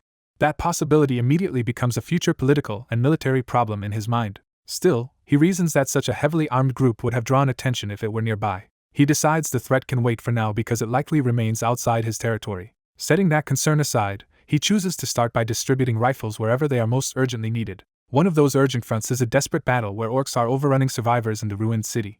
Pinned down by the spread of enemies, the defenders turn to Sungjun for a decision. The fighters report that the orcs have penetrated far deeper than expected and now seem to be everywhere. Their situation worsens as ammunition runs low and panic starts to set in. With everyone exhausted and cornered, Sungjun is pressured to choose between collapse and one last stand. He knows his own abilities are not enough to reverse a battle of this scale. Desperate, he searches for any answer before the line breaks completely. At that critical moment, Jae-hyun calls out to him through the ring. A supply drop materializes in front of the embattled group, revealing rifles just as they are about to be overwhelmed. Jae-hyun calmly notes that he arrived in time to prevent disaster. He announces that weapon support has arrived, instantly shifting the mood of the battlefield. The new rifles are thrown directly to the survivors with a simple order to use them. Sungjun responds with raw gratitude, recognizing that Jae-hyun has just saved them. The survivors hurriedly chamber rounds and ready the unfamiliar but desperately needed weapons. Even in their haste, they manage to prepare the rifles for immediate use. Once armed, Sungjun checks that everyone is ready to counterattack. His team answers with renewed resolve, no longer sounding defeated. Sungjun leads the charge out of cover and straight back into the orc advance. The orcs roar and surge forward, expecting to finish off prey that had been on the verge of collapse. Instead, Sungjun opens fire with everything he has. The rifle barrage tears through the front ranks, instantly turning the momentum of the fight. Seeing the effect, Sungjun orders the whole group to begin firing without hesitation. The bullets rip through charging orcs, proving that ordinary monsters cannot withstand concentrated gunfire. The orcs' confidence breaks as they realize the humans suddenly possess a lethal ranged advantage. Sustained fire drives the monsters back and litters the street with bodies. As the orcs start retreating, Sungjun realizes they can actually win this battle now. With hope restored, he rallies everyone to push forward and save the families still in danger. Watching remotely, Jae-hyun receives kill rewards and finally sees firsthand how devastating rifles are against monsters. He concludes that firearms alone can overwhelm groups of ordinary enemies even without special skills. That insight leads him to a broader realization that even lightly trained survivors can generate serious combat power if armed properly. Satisfied that Sungjun's party can now hold out, Jaehyun leaves the rest of that battle to them. His attention shifts to another team, and he wonders how Lee Junhyuk's party is faring. Elsewhere, Junhyuk's group pushes through a forest and finally reaches its objective. Junhyuk confirms that they have found what they were searching for. The destination is a D-rank dungeon called Lizardman Swamp, marked with a strange count of 0 out of 10. At the entrance, the team discovers the interior is flooded and worries they may not even be able to enter. Junhyuk dismisses their concern and prepares to solve the problem himself. Using his awakened ability, he parts and controls the water, opening a safe path into the dungeon. His companions are stunned that he can reshape the environment so completely, but he simply asks if they are ready. Without hesitation, Junhyuk decides they are going in. The system rewards them for being the first party to enter, granting double experience and extra settlement money. Even as they proceed, Jaehyun reflects that a dungeon is unknown territory where hidden dangers can appear at any time. To prepare for that uncertainty, he immediately supplies Junhyuk's party with rifles as well. With firearms added to Junhyuk's already capable group, Jaehyun expects them to clear the dungeon with little trouble. Still, the strange number attached to the dungeon nags at him because it does not seem to indicate party capacity. He decides they may only understand that mystery after the dungeon is cleared. Inside, the team advances through a submerged corridor that feels more like an aquarium tunnel than a normal dungeon. That eerie calm breaks when Hyunchan senses movement. Using his awareness, he spots 3 enemies approaching from the left and warns the team immediately. He adds that the enemies are closing in on them fast. Junhyuk instantly interprets the direction and realizes the attack is coming from within the surrounding water. Water erupts around them as the hidden monsters strike from the flooded walls. The ambush bursts through the corridor before the team can fully brace. A blue lizard man lunges at Junhyuk from behind, forcing the group to shout a warning. The attackers reveal themselves as stronger lizard men than expected, already above the level of the earlier monsters. Junhyuk reacts instantly, turning his own water control into a cutting counterattack. His strike slams one lizard man out of the water and sends it crashing aside. Hyunchan keeps command of the team, reminding everyone that 2 enemies remain. He orders the riflemen to fire as soon as the targets present themselves. The bullets hit, but the lizard men twist through the water so freely that clean kills are hard to secure. The team realizes the monsters' underwater mobility makes them difficult targets despite their firepower. Junhyuk sees the answer immediately. The lizard men must be dragged out of the water first. The monsters sense the shift in danger and hesitate for a moment. One teammate recognizes that Junhyuk can solve exactly that problem because water is his specialty. Junhyuk confirms it with confidence, declaring the flooded battlefield to be his domain. He takes command of the formation and prepares the team for coordinated fire. With a single order, he lifts the enemies into exposed positions and calls for a volley. The system immediately records multiple lizardman kills as the plan works perfectly. Watching from afar, Jaehyun realizes the party has been fortunate to have exactly the right abilities for this dungeon. He notes that under normal circumstances, terrain like this should have favored the lizardmen completely. A flooded dungeon would have crippled ordinary human movement and made every step dangerous.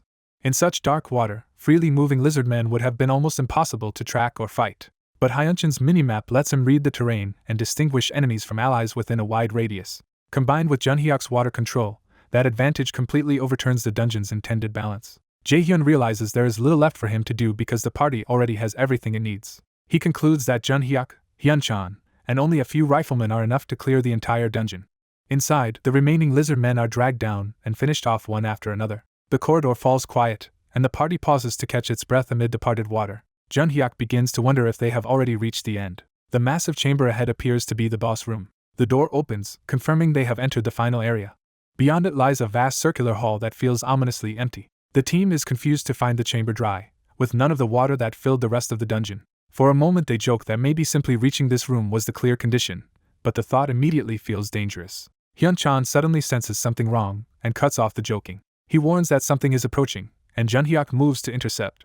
The threat is coming straight toward them at high speed from the darkness. A violent surge of water crashes into the room, announcing the boss's arrival. Junhyuk throws up a defensive wave and orders everyone behind him as the attack slams in. Even while holding the line, he feels the force of the incoming water and realizes this enemy is different. The pressure tells him he is facing an opponent who can contest his control directly. Then the true boss appears, riding the water itself like a throne. The party identifies it as the dungeon's boss monster, a far more imposing lizardman leader. The boss squares off against the group, clearly recognizing Junhyuk as the main threat. The riflemen open fire at once, trying to bring it down before it can close in. The boss remains calm under the barrage and does not even flinch. It sweeps up a wall of water that intercepts the bullets and renders the gunfire useless. The team is stunned to see their strongest support weapon neutralized so easily. Junhyuk, however, treats the exchange as valuable information and starts reading the boss's limits. He orders everyone else to stay put and avoid interfering while he tests the enemy himself. Promising to end it quickly, he dashes forward alone to engage the boss directly. His companions can only shout after him as he commits to the duel. Junhyuk closes the distance in a rush, using water to propel his movement. He gathers the surrounding water around his body and hands, preparing a sharper, more focused attack. The two water users collide head-on, each trying to overwhelm the other's control. The boss blocks Junhyuk's water strike with its own body and power rather than simply redirecting it. That physical resistance gives Junhyuk the clue he needs. He realizes the boss can defend against his attacks, but it cannot seize control of water that Junhyuk is already commanding. That means the boss's advantage is narrower than it first appeared, and Junhyuk can exploit it. Acting on that insight, he wraps the boss's head in water under his own control and locks it in place. With cold confidence, he declares the fight over. The trapped boss chokes and thrashes as the water becomes a restraint instead of a weapon. Junhyuk finishes the duel by detonating the compressed water around the boss's head like a bomb. His companions can barely process what they just witnessed. When the boss collapses, they realize the dungeon has truly been cleared. The system confirms the kill of the Lizardman chieftain and deposits a huge cash reward into Jaehyun's account. Additional notices announce that Junhyuk killed the leader of the Lizardman territory and that the first dungeon clear grants crystal rewards.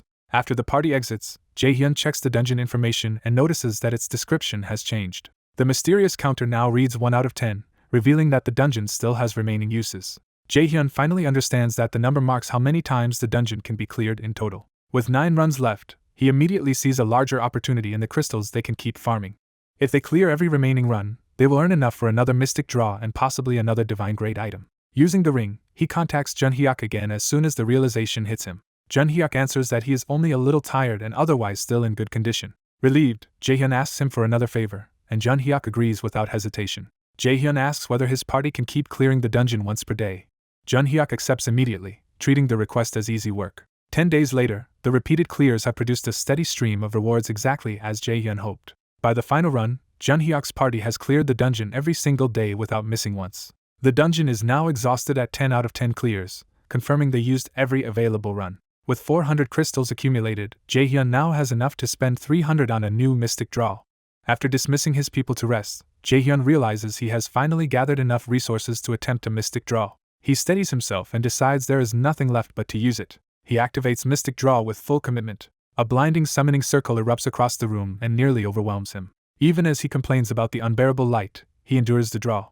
The intensity makes him tense, sensing something extraordinary is appearing. The summoned object begins to take shape inside the golden radiance. What emerges is not ordinary loot but a regal crown. As the light fades, the item reveals itself as a high-grade reward. Jaehyun discovers the ultimate Shutin's crown, an item that doubles every benefit currently granted to his citizens. He quickly reviews the 6 active citizen effects and realizes all of them would be amplified at once. The implications hit him immediately, and he concludes he has no choice but to keep the crown equipped. Though awkward to wear, the crown's value is too overwhelming to ignore, especially for someone who rarely leaves home anyway. When he puts it on, he feels a cool energy settle into him, confirming the item is active. He remembers that tax collection should be off cooldown and decides to test whether the crown boosts that too. If the crown doubles tax efficiency as expected, his take should jump from 10% to 20%. The test succeeds immediately, depositing over 15.6 billion won into his wallet through tax collection. The sheer size of the payout shocks him. From that result, he calculates that his citizens are collectively holding around 75 billion won, far more than he expected. He realizes their purchasing power has surged, which explains why the store's recent sales have looked so abnormal. Seeing their wealth rise is a good sign, he starts planning to level up faster and expand the store's item categories. His thoughts are interrupted when Sungjun's group returns. The door opens as the visitors come inside. Sungjun arrives with his companions to return the firearms Jaehyun lent them. Jaehyun politely thanks them for making the trip, but they insist returning the weapons is the least they could do. Their gratitude is briefly derailed when they finally notice the absurd crown on Jaehyun's head, forcing him into an awkward deflection. He quickly redirects the conversation and congratulates Sungjun on reuniting safely with his family. Sungjun admits that without Jaehyun's timely support and ready supply of guns, he might never have seen his family again. Jaehyun downplays his role and gives the credit back to the people who fought to save their loved ones. Sungjun insists that what mattered most was being given a chance at all. The group formally thanks Jaehyun once more before taking their leave. He accepts their gratitude with quiet relief. The system immediately reflects the encounter by increasing Sungjun's trust and loyalty. After talking a while longer, Sungjun's party departs with their families. Left alone again, Jaehyun organizes the returned weapons back into his store inventory. As he finishes sorting the items, he wonders whether everything has been accounted for. A sudden alarm interrupts him, and at first he does not grasp what it means. For the first time since becoming a ruler, the system begins listing citizens who have just died. Jaehyun freezes in disbelief. Seeing more than 10 citizens die at once, he realizes something unprecedented and catastrophic is happening.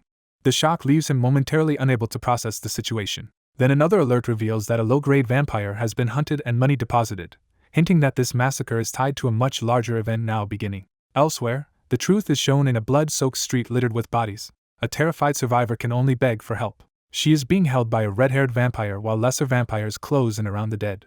Her plea turns into a scream as the predator prepares to feed. The attack becomes openly sadistic as he revels in her terror. She struggles desperately, but she is completely overpowered. The surrounding vampires surge in, driven by hunger and the command to feed. Their leader casually orders them to eat. To him, this safe zone is not a refuge but a perfect feeding ground. He recalls that he only discovered the safe zone by luck. A transparent barrier blocked his path, then unexpectedly offered him citizenship, which he accepted without understanding the consequences. Once inside, he began to understand what he had stumbled into. The realization unsettled him at first.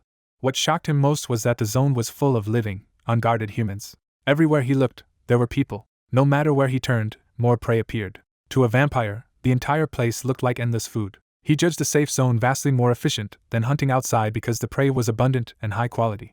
He decided that if he devoured everything here and kept growing, he could become something greater. His true goal was to rise high enough to challenge the stronger vampire who had once treated him like trash. He believes he is close to reaching middle-tier strength and eventually matching that enemy. But equality is not enough for him, so he plans to drink far more human blood and surpass him completely. He also knows his personal growth is not enough, and that his swarm must grow with him. At his current low-tier rank, he can command only 5 lowest-tier vampires. Losing one servant barely matters to him because the safe zone is full of humans he can convert into replacements. His ambition is to become a middle-tier vampire. Once he does, he expects his underlings to evolve into low-tier vampires one after another. Then those subordinates will begin creating more vampires themselves, multiplying his forces. He imagines his hive expanding explosively across the area. After that, he intends to devour every human nearby and hunt down the vampire he hates. He names that future revenge his blood vengeance. Just as he indulges in that fantasy, he notices a new presence. He assumes another helpless victim has wandered in. He sends his remaining vampires forward to tear the intruder apart. Confident and mocking, he treats the newcomer as someone who came here to die, but his confidence falters the moment something invisible moves. He stares in confusion as the attack he expected never happens. His subordinates are suddenly shredded apart before they can even reach their target. He can only watch the aftermath without understanding what struck them. The intruder is revealed to be Jaehyun, standing calmly amid a dark, oppressive aura. The vampire cannot comprehend what just happened. Without warning and without a fight, his entire swarm has been erased in an instant. Even Jaehyun feels the scene is so unreal that his mind resists accepting it. Still, the vampire immediately understands one thing clearly: Jaehyun is far beyond him. Jaehyun decides not to let him escape and activates Invisible Hand. The unseen force seizes the vampire and crushes him with overwhelming ease. Reduced to begging, the vampire pleads for his life. That plea only deepens Jaehyun's disgust. The vampire realizes too late that he has no chance of surviving this encounter. Jaehyun's grip and killing intent make it obvious that mercy will not come. The vampire collapses into despair, convinced he will die meaninglessly before ever taking revenge. When Jaehyun loosens the pressure just enough to let him breathe, the vampire is stunned to still be alive. Jaehyun spares him only long enough to demand answers. Terrified, the vampire agrees to cooperate. Jaehyun begins with the most urgent question: how this creature entered the safe zone at all. The answer identifies him as low-tier vampire Jae-gal Sunkyu and confirms that Jaehyun's territory can admit monsters as citizens. Jaehyun realizes the citizenship system never specifically required someone to be human, only to meet the conditions for acceptance. He is shaken by the implication that even man-eating monsters can become citizens under his rule. To understand how that happened, he asks whether Sunkyu was originally human, and the vampire admits he was. Sunkyu explains that he was turned after being bitten by a vampire named An Sang-hyuk. Jaehyun concludes that this lingering human origin may be why the system accepted him as a citizen and orders him to continue.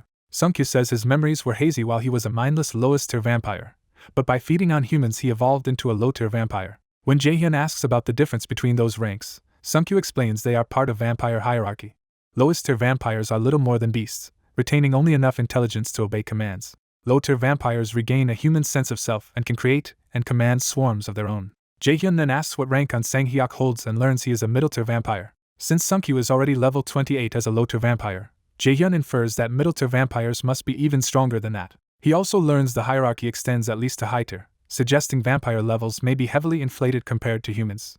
With the structure clearer, Jaehyun moves to the final question that matters most. He confirms once more that the middle-tier vampire's name is An Sang-hyuk. Then Jaehyun demands to know where that vampire is. Under pressure, Sunkyu finally gives in. He reveals that An Sang-hyuk is hiding in an apartment complex in Daendong.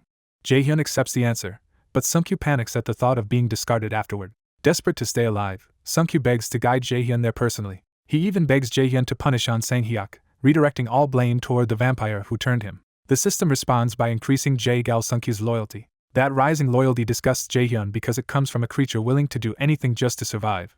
He rejects the idea of valuing the loyalty of a monster that fed on his citizens and decides he has heard enough. Instead of recruiting Sungkyu, Jaehyun chooses to use him as a disposable tool and opens the store. He assigns Sungkyu a quest to kill An Sang-hyuk within 24 hours. The quest's failure penalty is death, making the order absolute. When Sungkyu asks why Jaehyun will not simply kill An Sang-hyuk himself, Jaehyun makes clear he intends to kill that vampire too.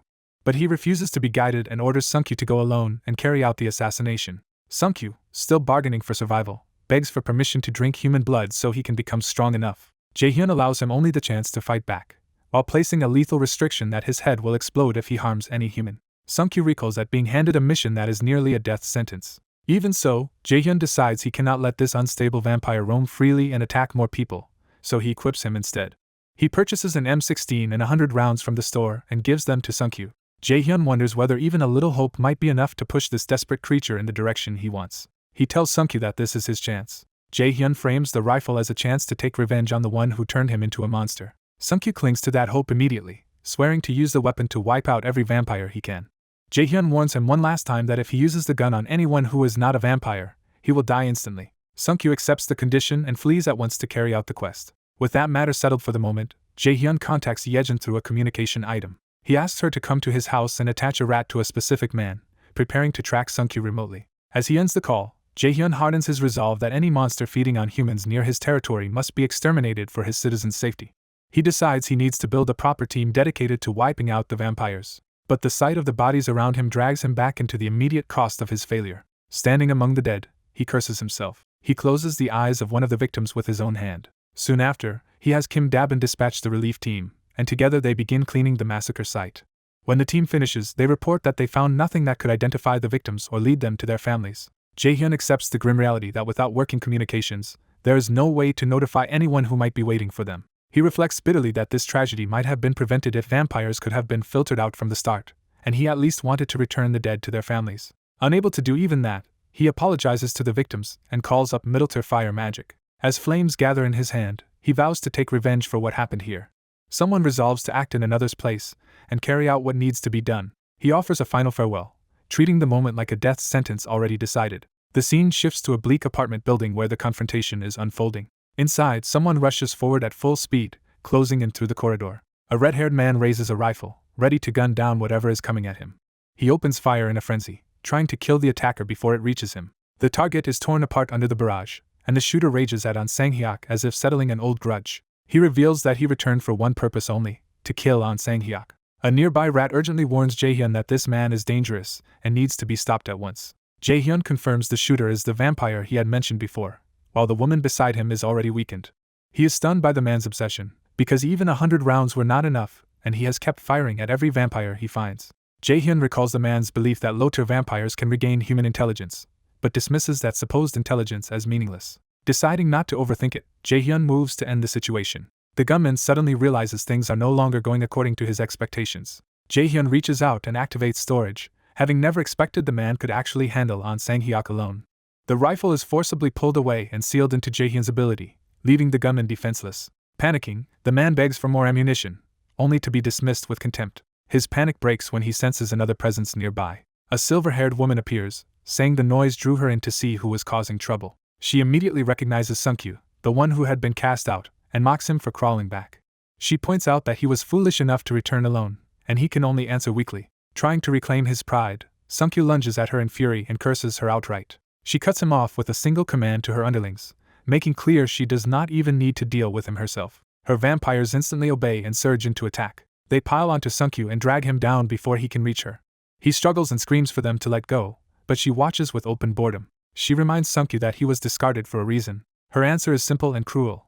He was thrown away because he is stupid. She humiliates him further by saying he cannot even handle the weakest vampires. In her eyes, he is useless, incapable of helping anyone, and fit only to consume resources. Then her tone sharpens as she demands that Sungkyu start speaking honestly. She has already pieced together that he came back armed, judging from the damage around them and the earlier gunfire. Now she presses him directly, demanding to know where he hid the gun. Instead of answering, Sungkyu spits in defiance. He tells her off even while pinned down, and she coldly concludes that fools survive longer than they should. Done playing with him, she orders her vampires to kill him. The vampires roar and move in with murderous intent. Sunkyu can only scream as death closes in around him. A sudden violent burst interrupts the execution, splattering the corridor with blood. A severed hand drops to the floor, showing that someone among the attackers has just been torn apart. At that same moment, a system message declares that Citizen J-Gal Sunkyu has died. One of the vampires, still alive enough to notice, growls in confusion from the heap around Sunkyu's body. Its face suddenly splits open under an unseen strike, and alarm spreads through the group. The nearby vampires recoil in agony as more of them are hit by the same hidden force. The silver-haired woman watches with interest, surprised that the prey she dismissed had been better nourished than expected. As her men writhe and begin changing, she realizes they are evolving in front of her. She immediately orders them to search the area for anything resembling a gun. The newly agitated vampires scatter to obey, still snarling as they move. But before she can continue, something unfamiliar catches her attention. She stops and wonders what strange smell has suddenly filled the air. Remembering that even awakened allies could die to gunfire, Jaehyun orders Yejin to prepare while he takes the risk himself. Yejin immediately commits, using her power to keep the armed enemies focused on the weapons threatening them. That distraction gives Jaehyun the opening he needed. He uses the moment to release gas across the entire second floor. A nearby vampire realizes too late what he is doing and tries to stop it. As the gas spreads, panic sets in when the trap becomes obvious. Jaehyun pushes the plan to its final step and urgently tells Yejin to sever the connection. Despite the strain, Yejin obeys and cuts the link at once. With the setup complete, Jaehyun summons burning tissue to ignite the gas. The floor erupts in a violent explosion. The blast wipes out the vampires there, and the system confirms multiple kills. Back in safety, the immediate danger passes and someone lets out a breath of relief. Jaehyun realizes the vampires had already infiltrated much closer to his territory than he expected. He concludes that if his level and territory expand soon, this infested area may be absorbed into his domain. Grateful they discovered the threat early, he resolves to eliminate every vampire before that happens, and Yejin worries there may be more hidden inside their territory already. Jaehyun agrees that the situation is serious, but admits he still cannot identify vampires hiding among ordinary residents and considers broad sanctions. He immediately rejects that idea, knowing indiscriminate punishment would also hit innocent people and be too extreme. Yejin accepts his reasoning and drops the suggestion. Jaehyun imagines the public backlash that would follow if he branded people without certainty. He decides he cannot create chaos over suspicion alone, especially when acting by himself has limits. While wishing for a way to sort citizens by dangerous tendencies, he suddenly senses the system responding. The system announces that his citizen count has reached 30,000 and unlocks a new achievement system. Caught off guard, Jaehyun tries to understand what this new function is. He brushes off Yejin's concern and focuses on the unexpected interface. The system explains that completed achievements can grant custom titles with self-defined effects, and Jaehyun realizes this may solve his problem. He opens the achievement settings and is prompted to define the conditions himself. Jaehyun sets the trigger as a citizen killing another person, and the system accepts the condition. It then asks him to choose the title name and the effects granted upon completion. He confirms that titles can also be removed later, giving him a safeguard against mistakes. Reassured, he decides he can personally manage wrongful cases and creates a punitive title called Murderer. He defines its effect as an 80% reduction to all stats, sealing both hands, and adding a visible murderer mark on the forehead. Even with a heavy cost in and achievement points, he approves the settings without hesitation. The system finalizes the achievement setup. Jaehyun sees this as a major breakthrough, since he can now punish severe crimes like murder through the system itself. More importantly, the punishment will appear as a visible title that everyone can recognize. He also realizes the same system can reward good deeds, imagining positive titles such as Monster Hunter. As he works through the implications, Yejin says she has been thinking too. She starts proposing a message-based summons for vampires, but Jaehyun stops her because he has already found a better answer. He tells her the problem is solved, and she is relieved to hear it. Not knowing the details, Yejin simply praises him with open admiration. Her sincerity catches Jaehyun completely off guard. Flustered, he thanks her and realizes he had been too absorbed in work to notice her this way before. As Yejin smiles and calls him humble, Jaehyun becomes newly aware of how pretty she is. The sudden self-consciousness sends him into a brief panic. Before the awkward moment can deepen, a new arrival announces herself from the door after responding to Jaehyun's message. Jaehyun quickly invites her in, recognizing that he needs reliable help for handling large numbers of monsters. He welcomes the guest, having called her in preparation for the vampire extermination operation. The person he summoned is Yu Hyren. When Hyren suggests starting immediately, Jaehyun stops her because he has one more step to take first. He turns their attention to the apartment complex, making it clear that something must be done there before the operation begins. A group of vampires gathers in secret, tense and waiting for their leader to speak. Their leader calls the room to attention and prepares them for bad news. He reveals that Shinserum has been killed, jolting everyone at the table. As the others struggle to process it, They suspect the death is tied to the explosion on the first floor. The leader explains that the entire first floor corridor was blown apart. Because nearby low-tier vampires also heard gunfire, he concludes the attackers were armed humans. One enraged subordinate blames the police and pushes for immediate retaliation. The others share the anger, seeing the attack as humans forgetting their place. Bloodlust takes over the room as they argue for killing the intruders and seizing their weapons. A calmer voice warns that charging armed enemies head-on would be reckless. The leader senses a deeper problem, wondering why humans who only knew of their existence suddenly found and assaulted their base. Unable to explain the raid, he admits too many things about the situation do not add up. Even so, he turns to Sang-hyuk and moves toward a decision. He orders that the call be made, signaling the start of a counterattack. A subordinate begins to respond, ready to carry out the order. The leader cuts through all doubt and declares that their plan remains unchanged. They will attack first. The room rallies behind the decision, eager to wipe the humans out. But the leader rejects a frontal clash and decides to exploit the enemy's limited supplies instead. He lays out a plan to infiltrate the humans and destroy them from the inside, which requires a specific operative. As he is about to name that person, a strange noise interrupts the meeting. Everyone's attention shifts toward the source, and the interruption immediately feels wrong. A device suddenly activates, hinting that something has been triggered inside the room. Poisonous mist begins flooding the area, turning the meeting into an ambush. One of the vampires urgently warns on that the situation has become dangerous. A clawed hand appears at the doorway as someone outside coughs and struggles to speak through the gas.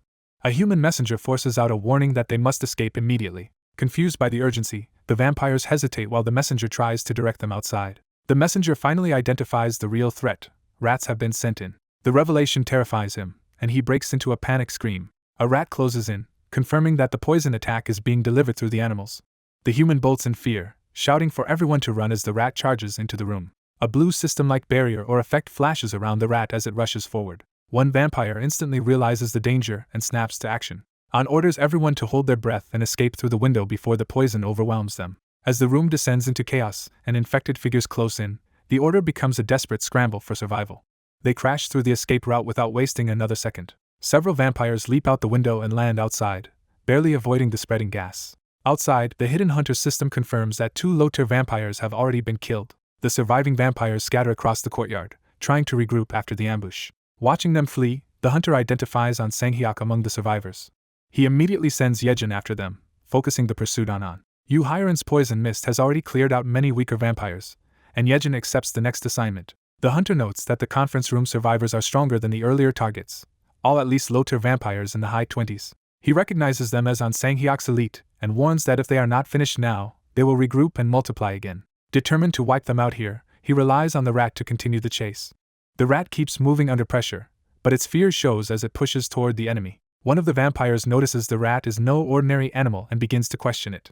A vampire seizes the rat and demands to know what kind of creature it really is. The trapped rat squeals frantically as it is restrained in the vampire's grip. Yejin suddenly cries out in pain, suggesting the rat's capture is directly affecting her. The man checks whether Yejin is alright after their failed attempt, and she confirms she is. He regrets that they failed to eliminate even the top-ranked enemies before any information about them could spread. He realizes the enemy now knows the poison fog is dangerous and that rats are being used to carry it. That makes their current tactic unreliable, since the enemy may avoid enclosed spaces altogether or even relocate their base. He asks Yejin to keep watching for any sign that they move, and she accepts the burden despite her exhaustion. He also recognizes that Yejin suffers mentally whenever one of the rats dies, making the poison mist strategy even harder to sustain. Faced with those limits, he concludes they need outside help. He decides the only group capable of handling this situation is Ha Donggen's party and moves to check on them. Using ultimate eyes, he shifts his attention to observe their condition from afar. His vision races away from the room and toward their location.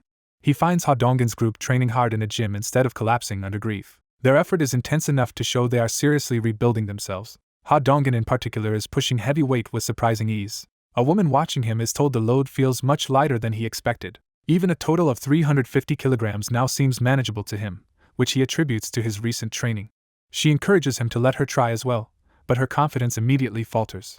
Seeing her hesitate, he reassures her instead of mocking her. He offers to help her through it, easing her embarrassment. She reluctantly gets into position, still doubtful. He coaches her carefully, telling her to drop the bar if it becomes too much and to trust his support. She strains under the effort, expecting to fail. Then she suddenly realizes the weight is actually moving. To her shock, she manages to lift herself. When she accuses him of secretly doing the work, he insists he is not helping at all. The observer notes that although Ha Donggen still carries deep sadness after Jang Xiandong, the crushing despair around him has eased. It is clear his group has recovered enough to function again. The man judging them concludes this improvement likely came from Kim Gang and the people from her side of the family staying with him. Satisfied that Ha Dongin is ready, he turns to the next people he needs to assess. His attention shifts to a battlefield where an armored fighter moves with practiced force. The fighter cuts down a monster cleanly, showing no hesitation. Compared to before, the soldier's movements now look natural and fully adapted. Nearby, Kang Deoksa addresses Kim Jian, and the two acknowledge they have been training nonstop. Kim Jian reflects that after wasting time in denial, he finally understood he could not remain weak any longer, and Deoksa feels the same. Deoksa abruptly tells him to act now, forcing the next step in his growth. Kim Jian is startled when Deoksa's appearance changes dramatically right in front of him. Deoksa, now taking on a crow-like form, proposes they continue farther out as part of today's hunt. A system notice reveals that Kim Jian's crow command skill has evolved into crow synchronization, allowing fusion with a crow whose closeness has reached 100. Watching this, the observer realizes skills can evolve through the user's own effort. He understands that Kim Jian has fused with the crow he kept beside him, making future scouting far easier. If Kim Jian can fly in that form, their scouting range will expand dramatically. With both Deoksa and Kim Jian seemingly ready, he narrows his concern to Byonju's side. He recalls hearing that Byonju recently got a car and has been traveling far out to hunt. That thought shifts to a separate car ride where companions sit together in uneasy quiet. One of them wonders whether Deoksa and Jian are just drinking again today instead of recovering properly. Another argues they should be left alone for now because time will bring them back to themselves. The others agree that the two are strong and deserve a little more patience. The observer shares that view, wanting to give them time to pull themselves back together. Still, he reminds himself that among all the parties in the territory, theirs has received the most investment and possesses the greatest raw power. He identifies the key figures he has been weighing first as Ha Dongin and Kim Gaeong. Then he adds Kim Jian and Kang Deoksa, marking them as the other crucial names in his plan. A group is being assembled, with Yanju, Dejung, and Byunggo specifically called in as part of an urgent move. Elsewhere, a young man who has been recovering is identified as one of the few people capable of resolving the vampire crisis. After thinking it through, he becomes convinced there is something important he must tell them and that they are the right people to hear it. At the hideout, some vampires demand immediate retaliation and treat the latest attack as open war. Their anger hardens because comrades died to a rat-based assault, and they refuse to accept inaction. The dispute is brought directly to An Sang-hyuk, the leader everyone is waiting on. One faction urges him to give the orders so they can strike back at once. A calmer voice argues that survival comes first, and insists they must relocate before doing anything else. He warns that if the enemy keeps hitting them this way, staying put will get everyone killed. The hot-headed side rejects retreat as cowardice, and insists their enemies are only rats that can be crushed. The strategist pushes back, arguing that remaining in an exposed base is the truly reckless choice. He forces them to confront the real problem. They do not actually know who they are fighting. The others assume it is just the armed group from before, but he flatly rejects that explanation. Pressed for the truth, Sang-hyuk is asked whether he knows what their attackers really are. He admits he cannot identify them, but he is certain the attackers are not ordinary people with abilities. He hesitates, then reveals there is another detail that makes the situation even stranger. The dead bodies vanished. He recalls escaping through a window during the poison mist assault and seeing the aftermath firsthand. Some lower-ranking vampires were killed by the mist during that attack. As those victims died, their bodies began disappearing piece by piece instead of remaining behind. He connects that to an earlier case where another body also could not be found, and he now doubts the explosion was the real reason. With gunfire, explosions, poison rats, and vanishing corpses all involved, he concludes this cannot be the work of the police. That leaves a more alarming possibility. An unknown force with unnatural power is deliberately hunting them. Sang-hyuk accepts that they are being targeted by an unidentified group. Even so, one subordinate cannot understand the motive, while another urges Sang-hyuk to evacuate the surviving vampires immediately. The strategist insists that ignorance makes the hideout even more dangerous, not safer. Sang-hyuk falls silent, weighing the warning instead of answering right away. His thoughts return to a past meeting where someone confirmed his identity by name. That man told Sang-hyuk he would be leaving for a while and spoke with the authority of a superior giving orders. Before departing, he assigned Sang-hyuk a mission to carry out in his absence. The order was brutal: devour everyone in the apartment complex, build strength, gather a swarm, and take control of the area. Sang-hyuk accepted the trust but nervously asked what would happen if he failed before the man returned. The superior praised his caution and implied that growing stronger would solve most problems. Still, he agreed a backup plan was necessary and prepared to name someone Sang-hyuk could seek out in an emergency. He told Sang-hyuk that if a danger beyond his ability ever appeared, he should find Sun Gewon. Back in the present, Sang-hyuk abruptly asks which of them is the fastest vampire. He makes his decision. They will not abandon the base but stay and wait for the enemy to come again. When that choice is questioned, he explains that the attacker's recent pattern makes another strike likely very soon. Since time is short, he orders the fastest vampire to carry a message before the next assault begins. The message is meant for the one who created him, Young Young-hoon. Sang-hyuk swallows his pride and asks that Young Young-hoon be told he needs his help. The scene shifts to a separate residence, suggesting the story is moving to the person tied to that name. Inside, someone lies amid blood and begs for mercy while struggling to breathe. A hand tightens around the victim's throat, making it clear this is an execution rather than a fight. A terrified young vampire can only ask why this is happening. He reminds his attacker that they were once saved and turned into vampires when they were close to death. As another victim is lifted by the neck, the young vampire demands to know why their benefactor is killing them now. The white-haired man identified as Young Young-hoon repeats that claim back to them with cold detachment. He answers that whether he saved them depends on how one chooses to see it, hinting that their relationship was never what they believed. When the young vampire panics in confusion, Young Young-hoon decides to explain the truth to him directly. A silver-haired vampire tears into a man and coldly explains that ordinary feeding is the nature of vampires, but it is a crude way to live. As blood erupts from his victim, he argues that humans alone do not provide the kind of nourishment needed for real advancement. He demonstrates his point by holding the man aloft, and states that feeding on people is an inefficient path to growth. Turning to the terrified witness, he urges him to pay attention because he is about to explain what vampires truly are. He reveals that when a vampire fattens itself on many humans, and then consumes another vampire, a far more potent result is created.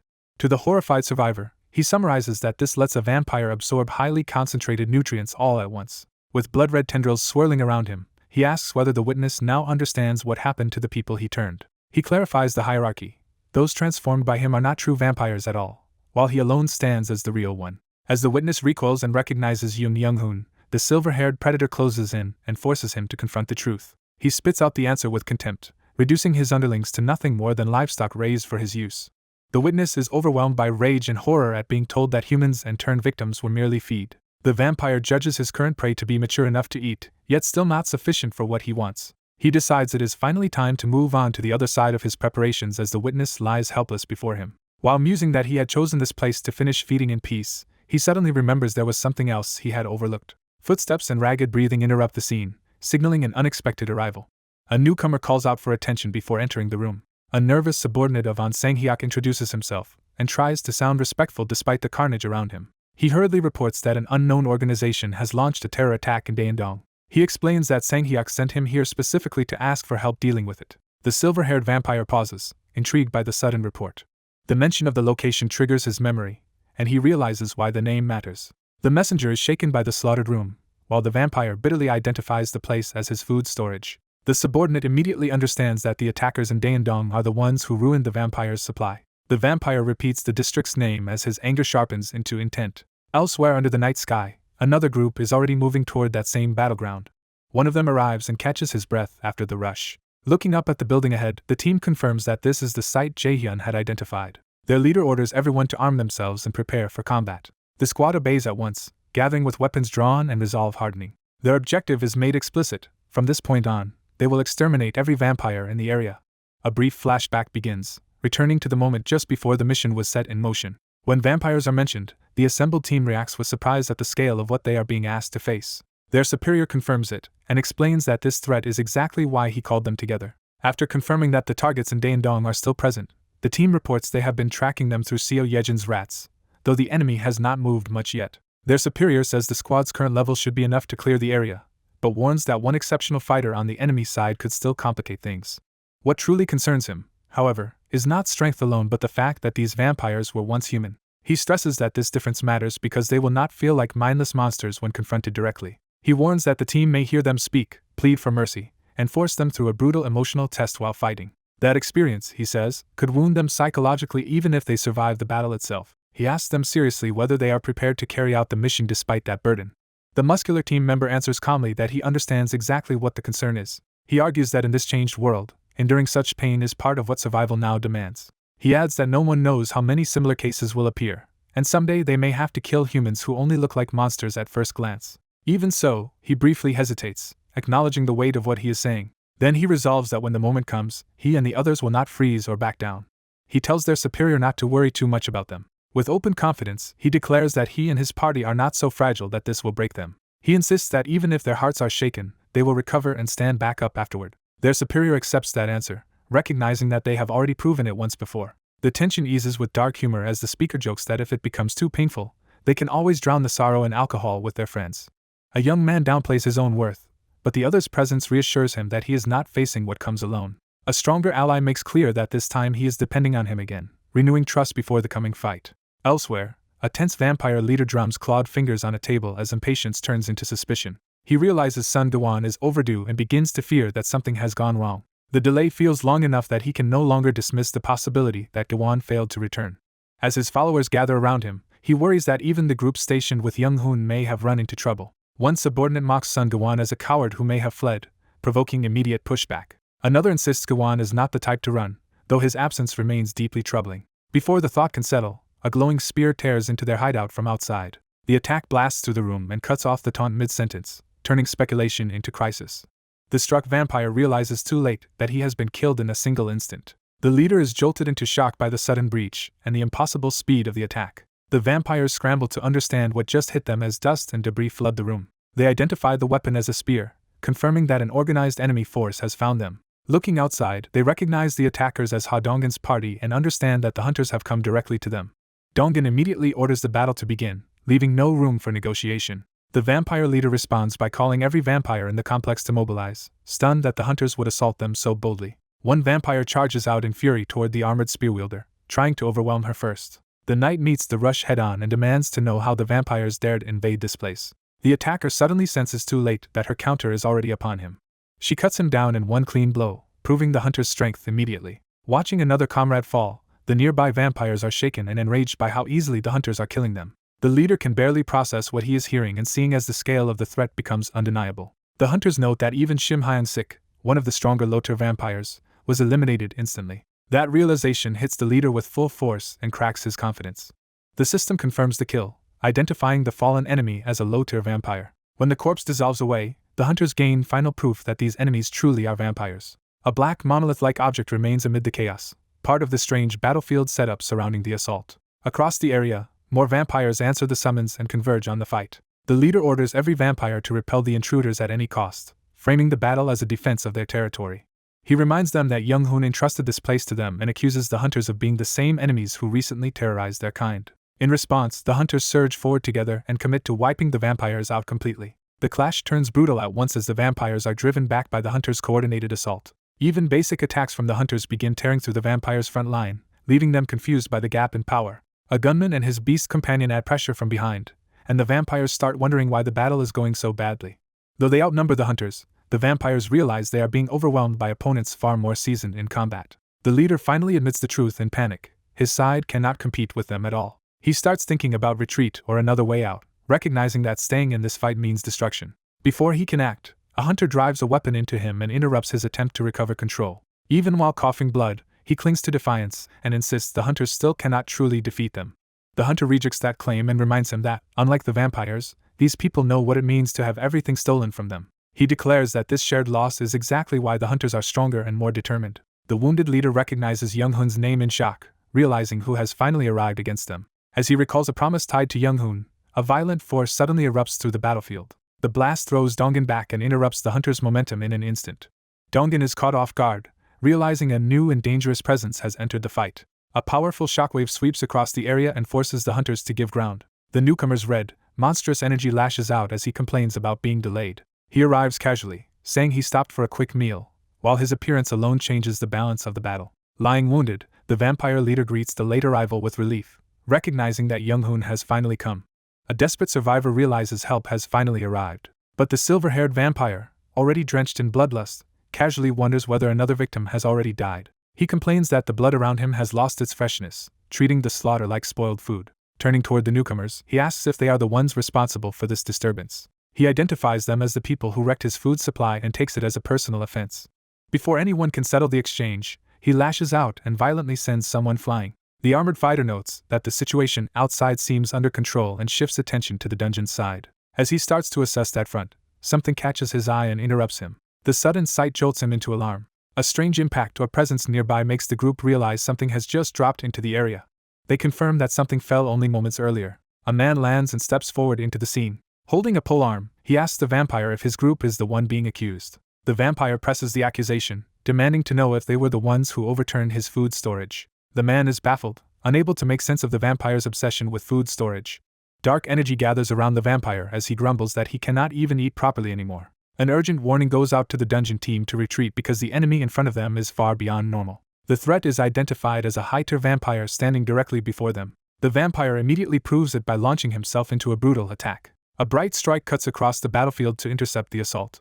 The force of that clash blasts the polearm wielder backward through the street. He crashes hard but survives the hit. As his allies rush toward him, he insists he is still alive because he managed to block the attack. The vampire advances with blood-red tendrils and coldly warns everyone to be careful, while questioning whether their ability user is the reason the vampire remains active without leaving a corpse.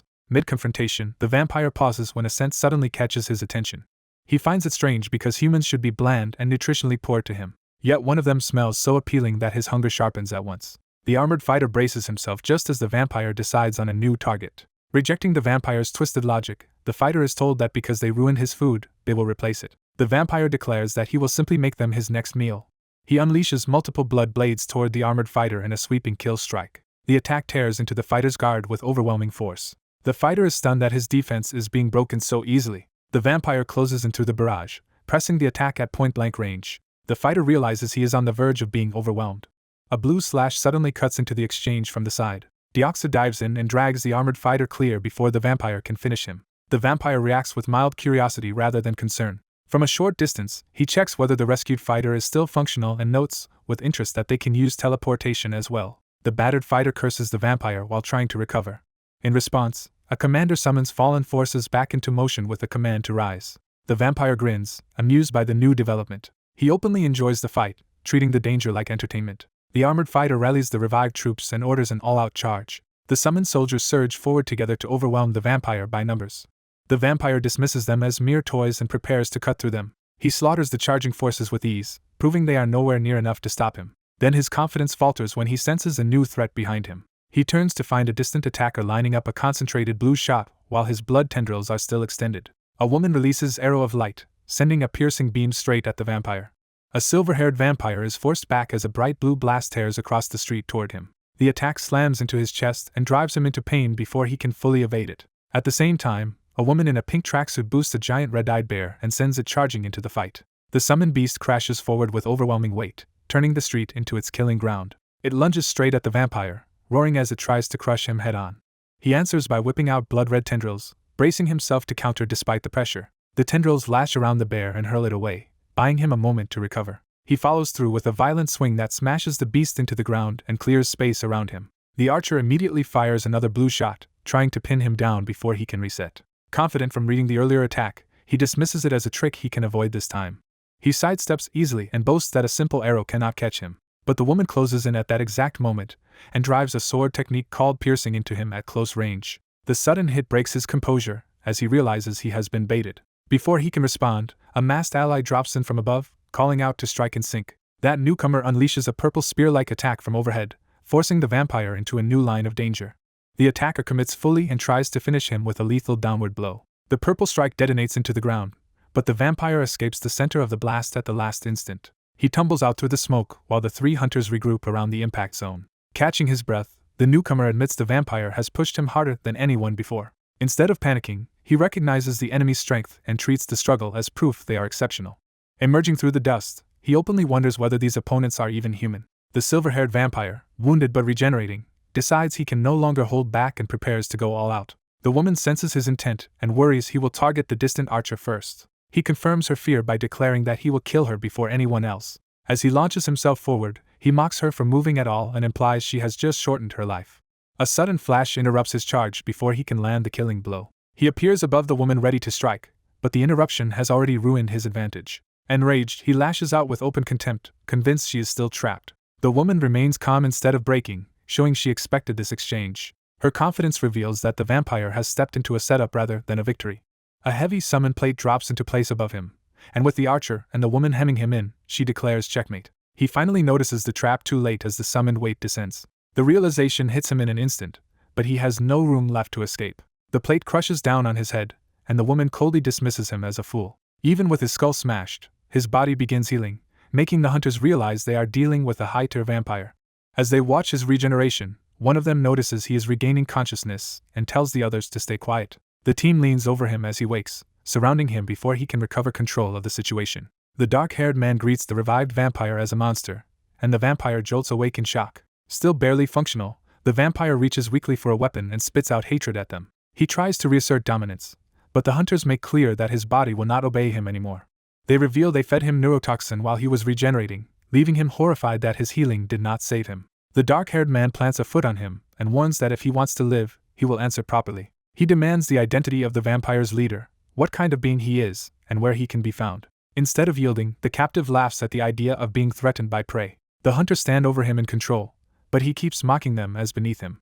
He finally offers a clue, saying the answer begins with where they themselves came from. He claims they are a new kind of humanity shaped and empowered by that mysterious being. Pressed further, he admits he does not know exactly what that being is, though he knows where its followers are. The interrogator cuts through the mystery and orders him to give the location. Even pinned and poisoned, the vampire sneers that finding them will only lead these hunters into a battle they may not survive.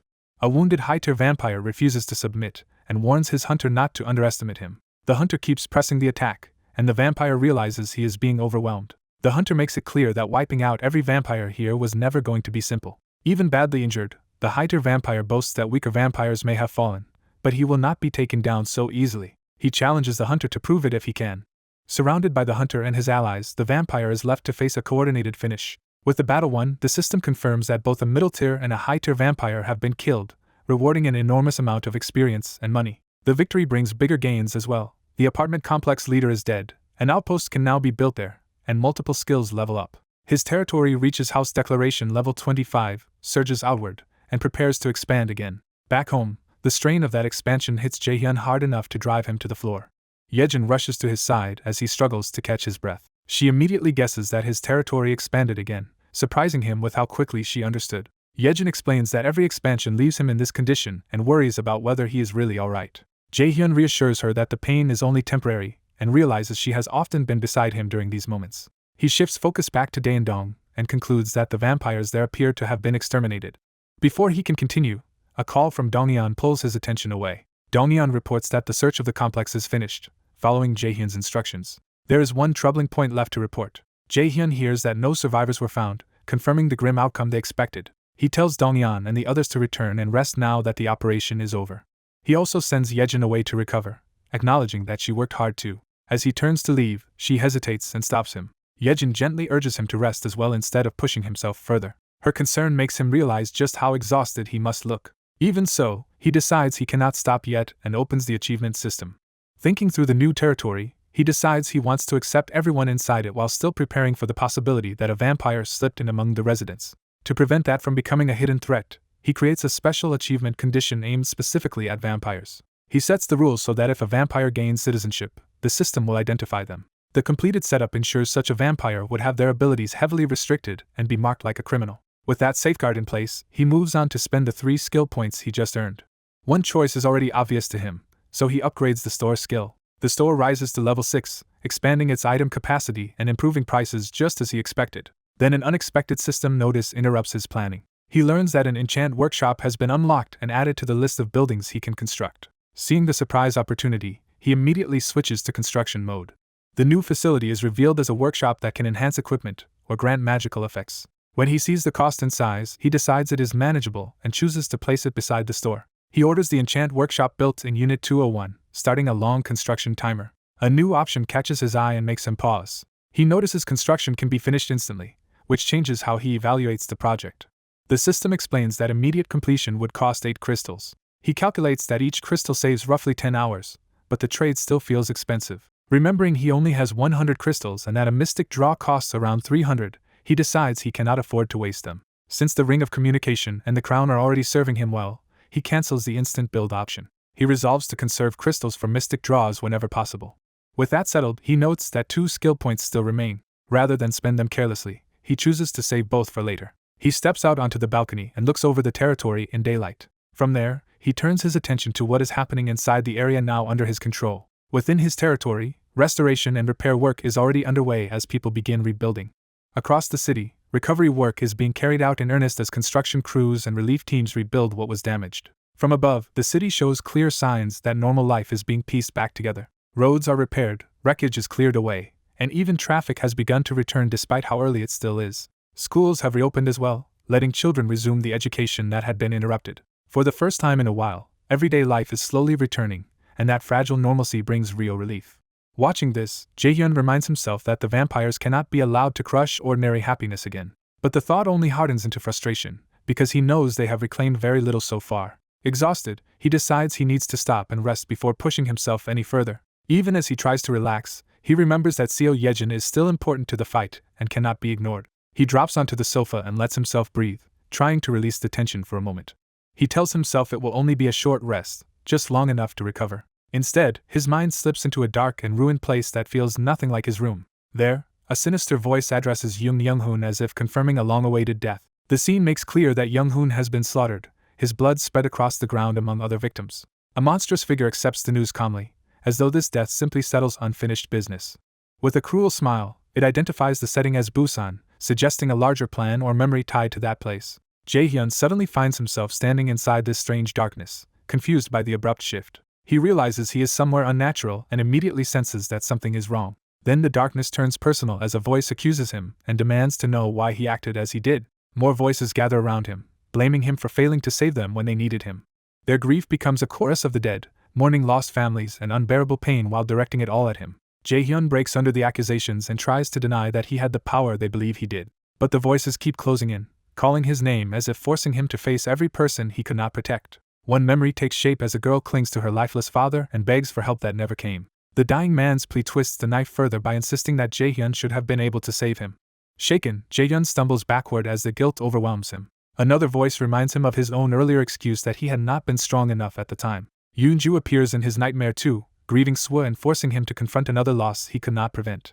Her sorrow turns into a bitter question about whether all her effort meant nothing in the end. As ghostly hands begin to surround him, Jaehyun desperately insists that Yoonju would never say such cruel things. The hand sees him anyway, making the nightmare feel inescapably real. Voices chanting his name close in from every side until he can barely endure it. A sharp call of his full name cuts through the nightmare and jolts his attention. Jaehyun screams himself awake, thrown out of the vision in panic. Back on his sofa, he gasps for breath and struggles to understand where he is.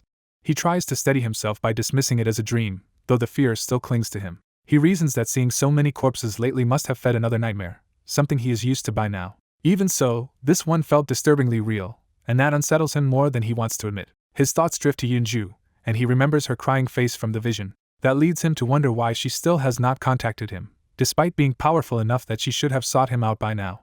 Deciding he cannot wait any longer, he calls her and asks to speak in person. Before long, someone arrives at his door and asks to be let in. It is Yoonju, who came immediately because he called for her. Jaehyun welcomes her inside, making clear that the matter is serious. Yoonju agrees to talk, ready to discuss what has been weighing on both of them. Once they sit down with coffee, the conversation begins carefully. Yoonju explains that she understood his earlier request as a wish to see Swa brought back to life one more time. Jaehyun apologizes for how bluntly he asked, but she reassures him that his feelings were obvious. Yoonju begins to explain what happened that day and why his request matters so much to her. She reveals that meeting her son again felt like a miracle, and she credits Jaehyun for making that impossible moment happen. He continues his reflection by turning to what happened after their reunion. He recalls witnessing Gaung lose her father and seeing his companions endure the pain of losing their families. He also learned Dejung's story, and the weight of all those tragedies left him silent. Seeing how deeply everyone was suffering forced him to look beyond his own grief. As he watched them struggle on, he realized several hard truths about their situation. He understood that if he kept insisting on seeing Saiwoo again, it would eventually create trouble. Clinging to those who were already gone could destabilize the fragile order that had only just begun to return. Because of that, she decided she did not want Saiwoo to become the cause of new conflict. She accepted that everyone carries pain like hers and still has to keep living. From that, she concluded there was no reason for her alone to be treated as an exception.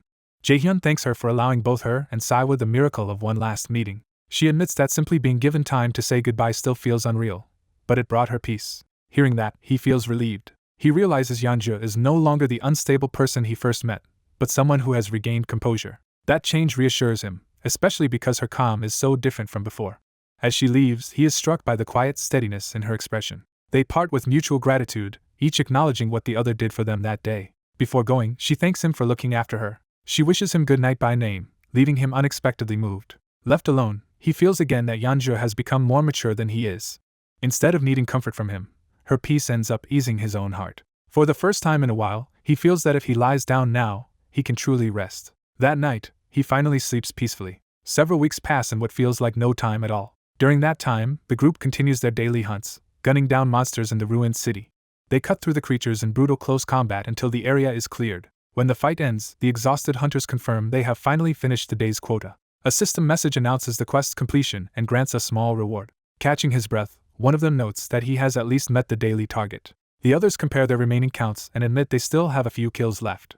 When one says he is in the same position, the red-haired man decides to leave the rest to them. He tells them to stop depending on others so much, and says they need to build some independence. His blunt lecture makes clear that he sees them as spoiled for always leaning on someone else. Though startled, they reluctantly accept that they will have to finish the hunt on their own. Even as they let him go, they admit among themselves that relying on him only makes things harder in the long run. One of them resolves that they should somehow learn to manage by themselves. That resolve comes from remembering the price of cowardice during the Cyclops attack. The person assigned the daily hunting mission had once appeared before them like a merciless judge. Failing the hunt had brought them a minute of unbearable agony, enough to make them think they were dying. Since then, daily hunting has felt like a recurring hell that punishes failure without mercy. Remembering it still fills them with dread. They know they truly regret the weakness that led them to run that day, so they keep moving forward under that burden. Though the hunts are harsh and exhausting, they endure them day after day. By the end of another hunt, they manage to pull through again and start thinking about ordinary things like dinner. Strangely, life no longer feels entirely hopeless. As the routine of hunting every day continues, their lives begin to stabilize in other ways too. When they return home, they are greeted warmly instead of with fear or desperation. Their finances have improved enough that the household can now ask what they were able to buy. They come back with meat for grilling, and thanks to their improved situation, they no longer have to worry so much about what they can afford. Jae-hyun quietly agrees that this new arrangement is probably for the best. As night settles in, he reflects that he has been thinking this more and more lately. After washing up, he feels unusually refreshed compared with how he used to live. Jae-hyun finishes showering as well and tells Jae-hyun to get cleaned up while they prepare for dinner. Jae-hyun accepts the routine without complaint and offers to wash quickly and help set the table.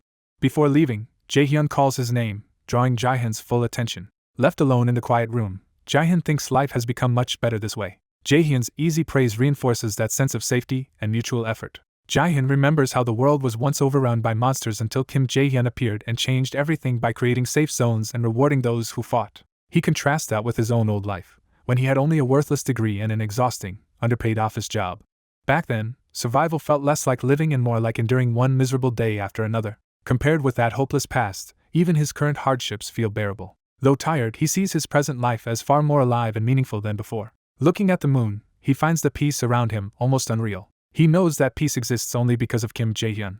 Even so, he still regrets the day he abandoned Jae-hyun's request and followed Baek Sunjiop instead. He swears to himself that he will never disappoint Jae-hyun again. With that vow, he prays that this calm life will last forever. His prayer is interrupted when something suddenly changes inside him. A strange power surges through his body, leaving him stunned and frightened.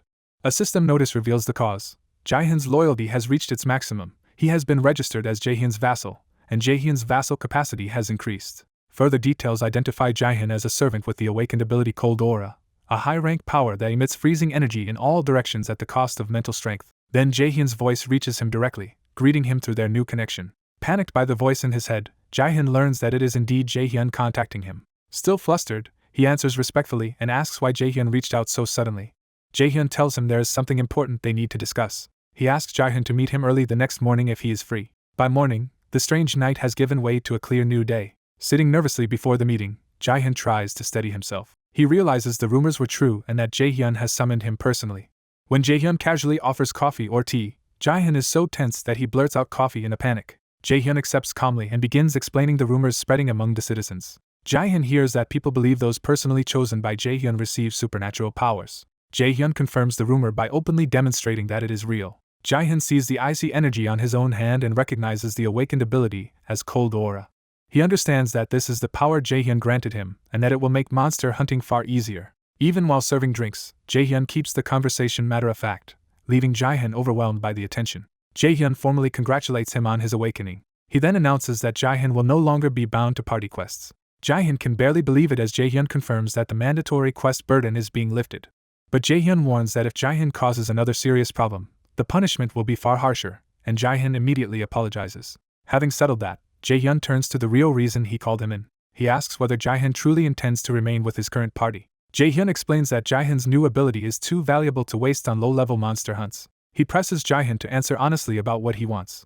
After hesitating, Jae-hyun admits his first wish is to bring his younger brother with him if possible. He also makes clear that he no longer wants anything to do with Baek Sunjiop. Jae-hyun agrees to reassign both Jae-hyun and his brother to the party led by Lee Jun-hyuk, a water attribute user. Before finalizing that, however, Jaehyun says he has another proposal for Jaehyun. He begins to ask whether Jaehyun and his brother would be willing to accept a different role instead. He offers one of the blonde brothers a contract of subordination, and the man accepts with stunned gratitude. The second brother quickly follows, treating the offer as an honor as well. A little later, he formally summons Moon Sang-hoon so he can explain the subordinate contract to both brothers together. The pact is completed successfully, binding the two of them to him. Their status windows confirm that Moon Jae-hyun and Moon Sang-hoon both possess the same awakened ability, Ultimate Cold Aura, with boosted growth under his rule. Seeing their matching powers, he realizes the brothers could become far more dangerous if their abilities are combined. After sending them away, he lets himself hope that this pair might grow into a force capable of rivaling Ha Donggin's party. That thought is interrupted when his system announces that a group qualified for citizenship has approached his house for the first time in a long while. Puzzled, he notes that almost no one has been coming near his territory lately. He opens the citizen information window to inspect the newcomers. When the option to expel them appears, he is caught off guard by what he is seeing. The intruder turns out to be Yuhan Kil, level 39, with an A-rank ability called Long Distance Sight, making him far stronger than expected. He activates Ultimate Eyes to examine the situation more closely. The numbers still do not add up, because even an A-rank awakening should not have raised Hankil that high so quickly. His vision reveals the answer. Hankil is moving with an armed group and carrying firearms. He concludes that a monster hunter like Hankil could never have reached that level through ordinary hunting alone. To admit them as citizens, he would first need to confiscate their guns, so he changes the weapon storage settings and prepares to treat them as guests instead. The system accepts the new settings, and he settles on that approach. He gets up to receive these long-absent visitors. Before he can proceed, another citizenship alert appears immediately, making the timing feel suspicious. He opens the citizen information window again, wondering why this is happening repeatedly in one day. The moment he looks, Ultimate Eyes reacts sharply, warning him that something is wrong. His focus narrows as he locks onto the new target. Outside the barrier, he discovers a lone figure standing before the city and the citizenship prompt. The system is directly asking that man whether he wants to acquire citizenship.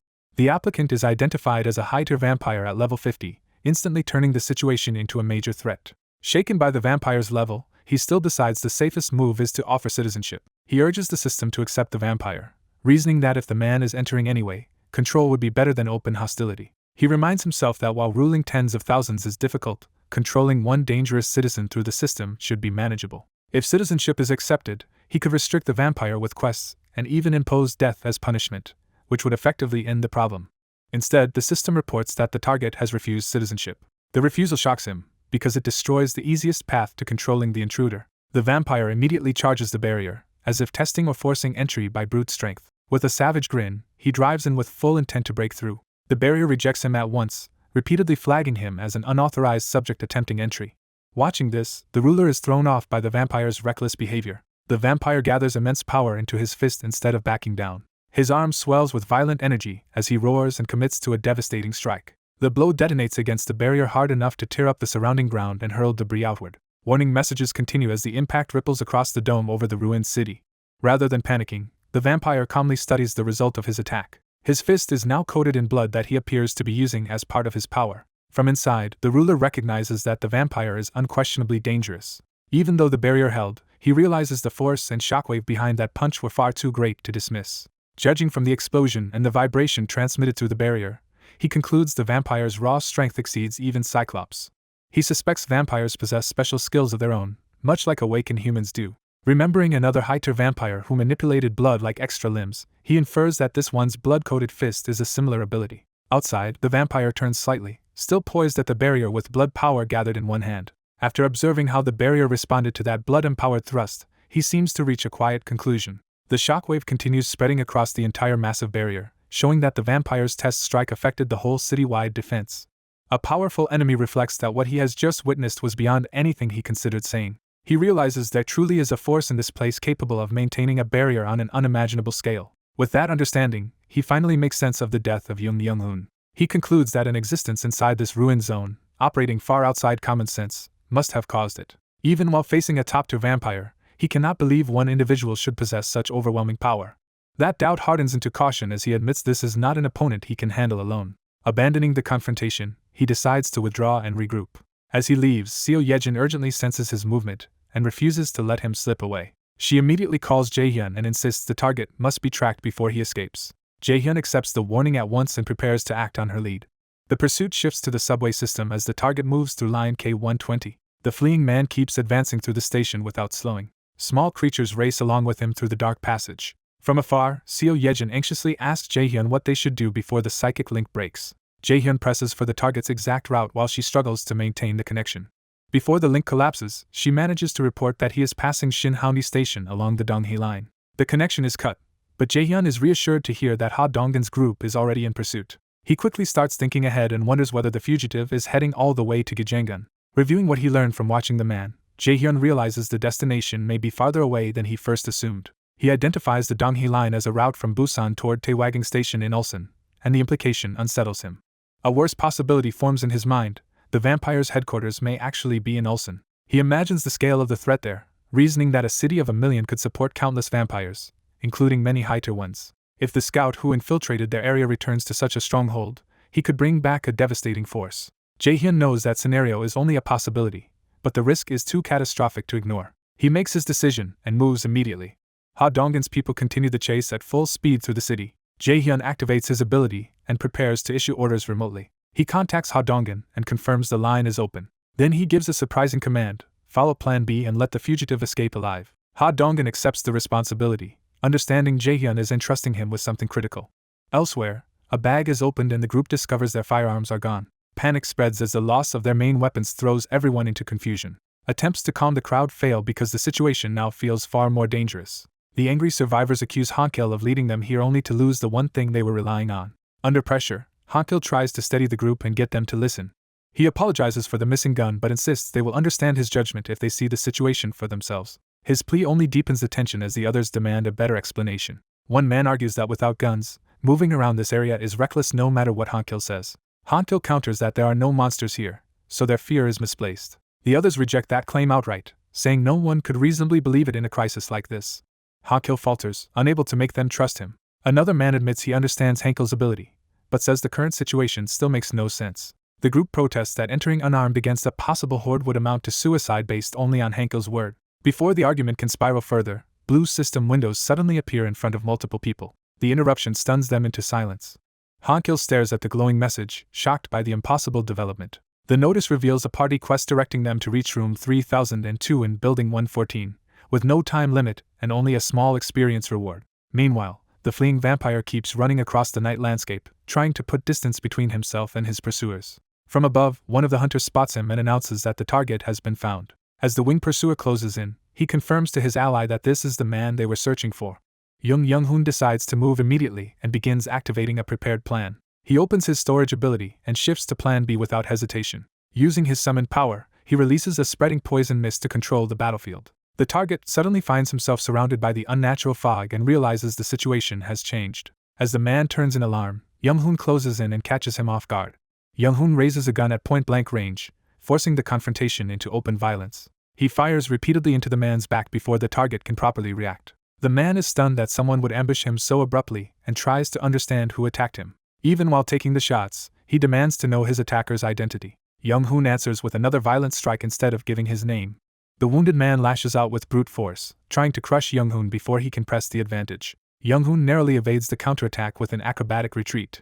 A female ally checks on him from behind, and he steadies himself to continue the fight. She makes it clear she has no intention of showing mercy or explaining herself to their enemy. She fires a powerful attack at him, treating him as someone beneath any consideration.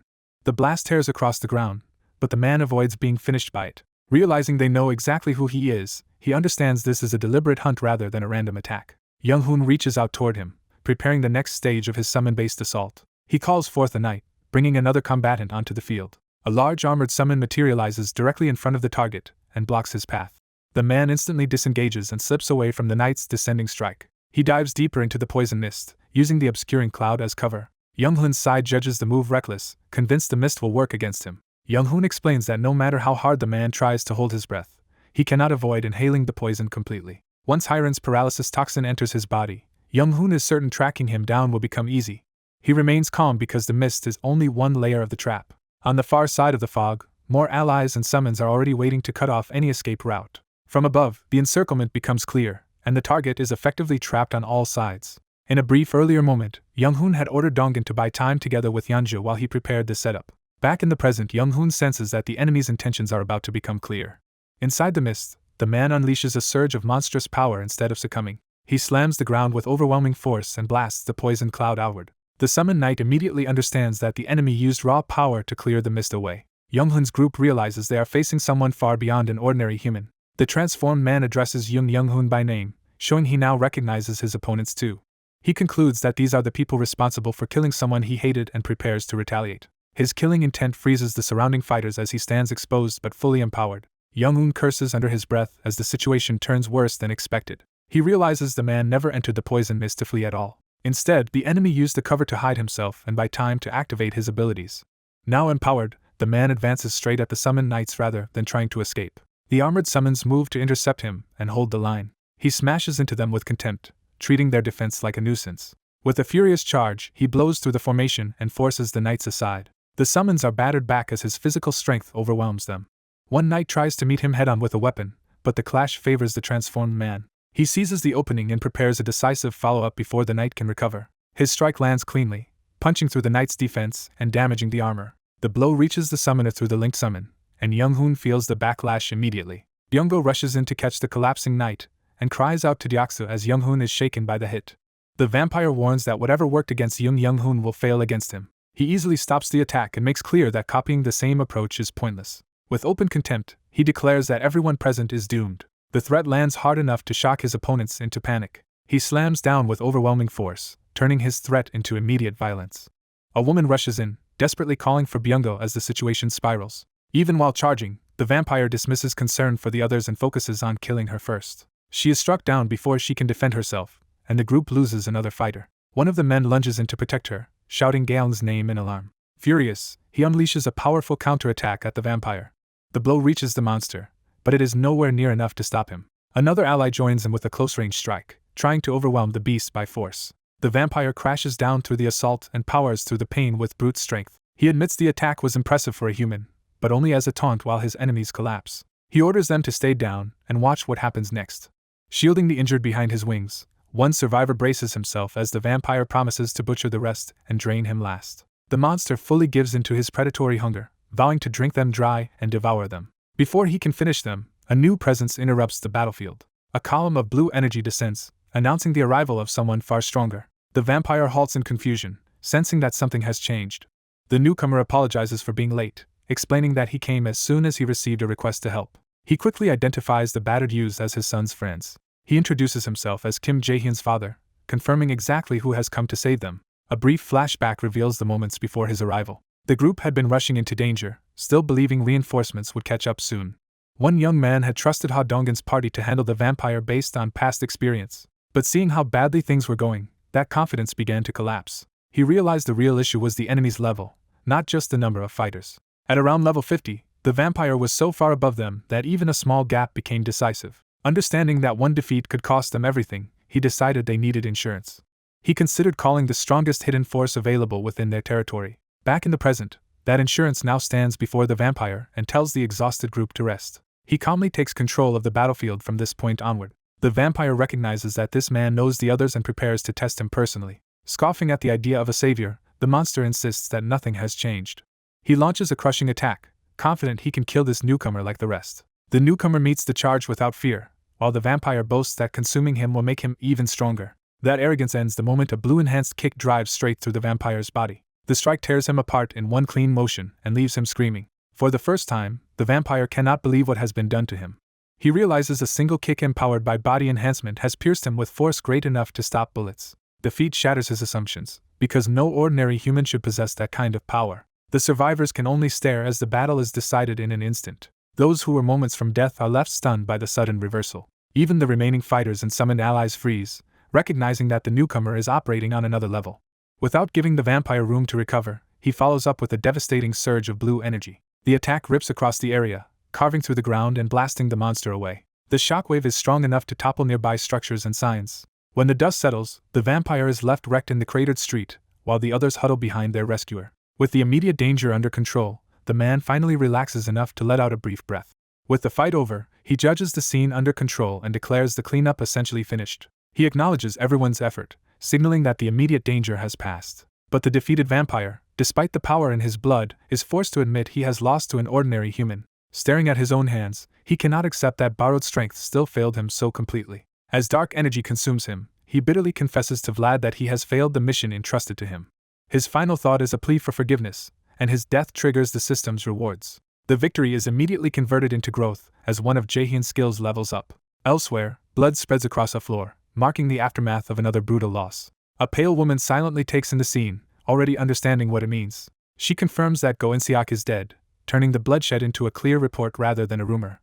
Addressing Seo Nuri directly, she shifts from mourning to command. She orders Seo Nuri to go to Busan, treating the death as the start of a new move. A red-eyed subordinate accepts the order without hesitation. At that same moment, a surge of purple power erupts around Jaehyun. The sudden backlash racks his body, and he cries out as the energy tears through him. He barely steadies himself, gasping, while someone nearby rushes to check on him. Moon Byung-go offers him water, and Jaehyun gratefully takes it while trying to recover. Moon recognizes the episode as another expansion of Jaehyun's territory and confirms he is still functioning. As Jaehyun drinks, he realizes they arrived just in time for him to survive it. He reflects that his father's bloodline buff had already made him stronger than expected, but not to this extreme degree. He also notes that Ha Donggin's party was performing above its level, yet still nowhere near his father's protected strength. Relieved, he thinks calling Moon as backup was the right precaution in case the situation collapsed. Then the system reports that Moon has exhausted all of his daily quests, and that his completed tasks are being evaluated. The unexpected notice catches Jaehyun off guard. He remembers that Donggin's group, including Moon, had been assigned 3 daily quests each. Since the quests were efficient and low cost, they had been clearing them consistently, so Jaehyun expects only a modest return. While waiting for the result, he casually wonders what kind of increase he might get from it. The evaluation finishes with a congratulatory message that shocks him. He learns he has hit a jackpot and gained a skill point, while Moon celebrates his success with him. Jaehyun realizes this is only the second time daily quests have ever given him a skill point, and both times came through Moon Byung-go.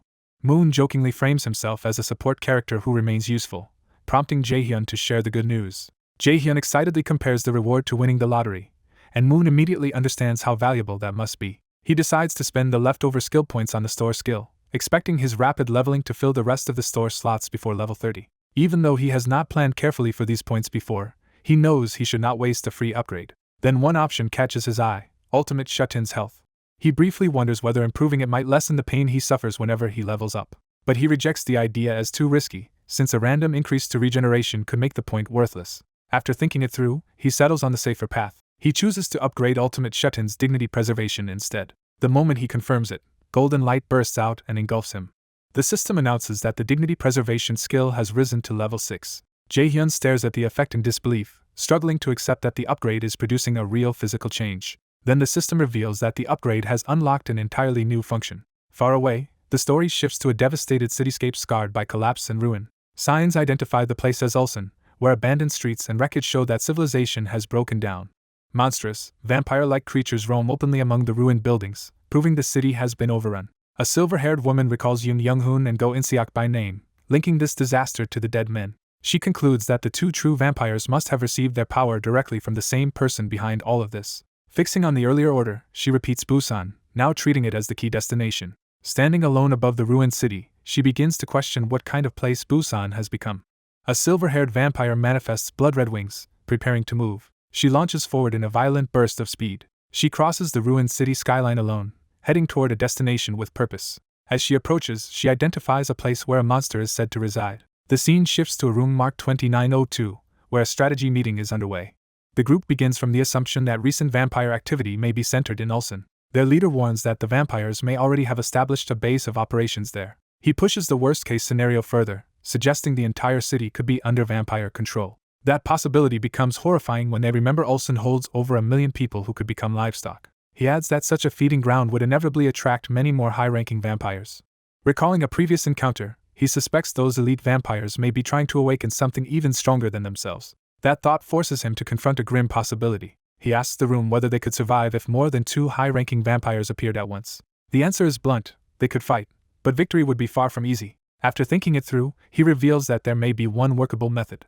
He explains that the registered vassals can artificially raise their levels through money, and that if his own level rose high enough, his strength would increase dramatically. His father notes the obstacle is the enormous investment required, though he believes he alone could already handle several of those enemies. The son accepts that estimate and hears that, with his mother's help, their side could eliminate even more. Because his mother's physical enhancement is the strongest among them, combining it with one of her abilities, and the king's blessing would push his body far beyond its current limits. Another ally adds that if Kim Dae-jong's blessing were layered on top, he could likely wipe out all the high-ranking vampires by himself.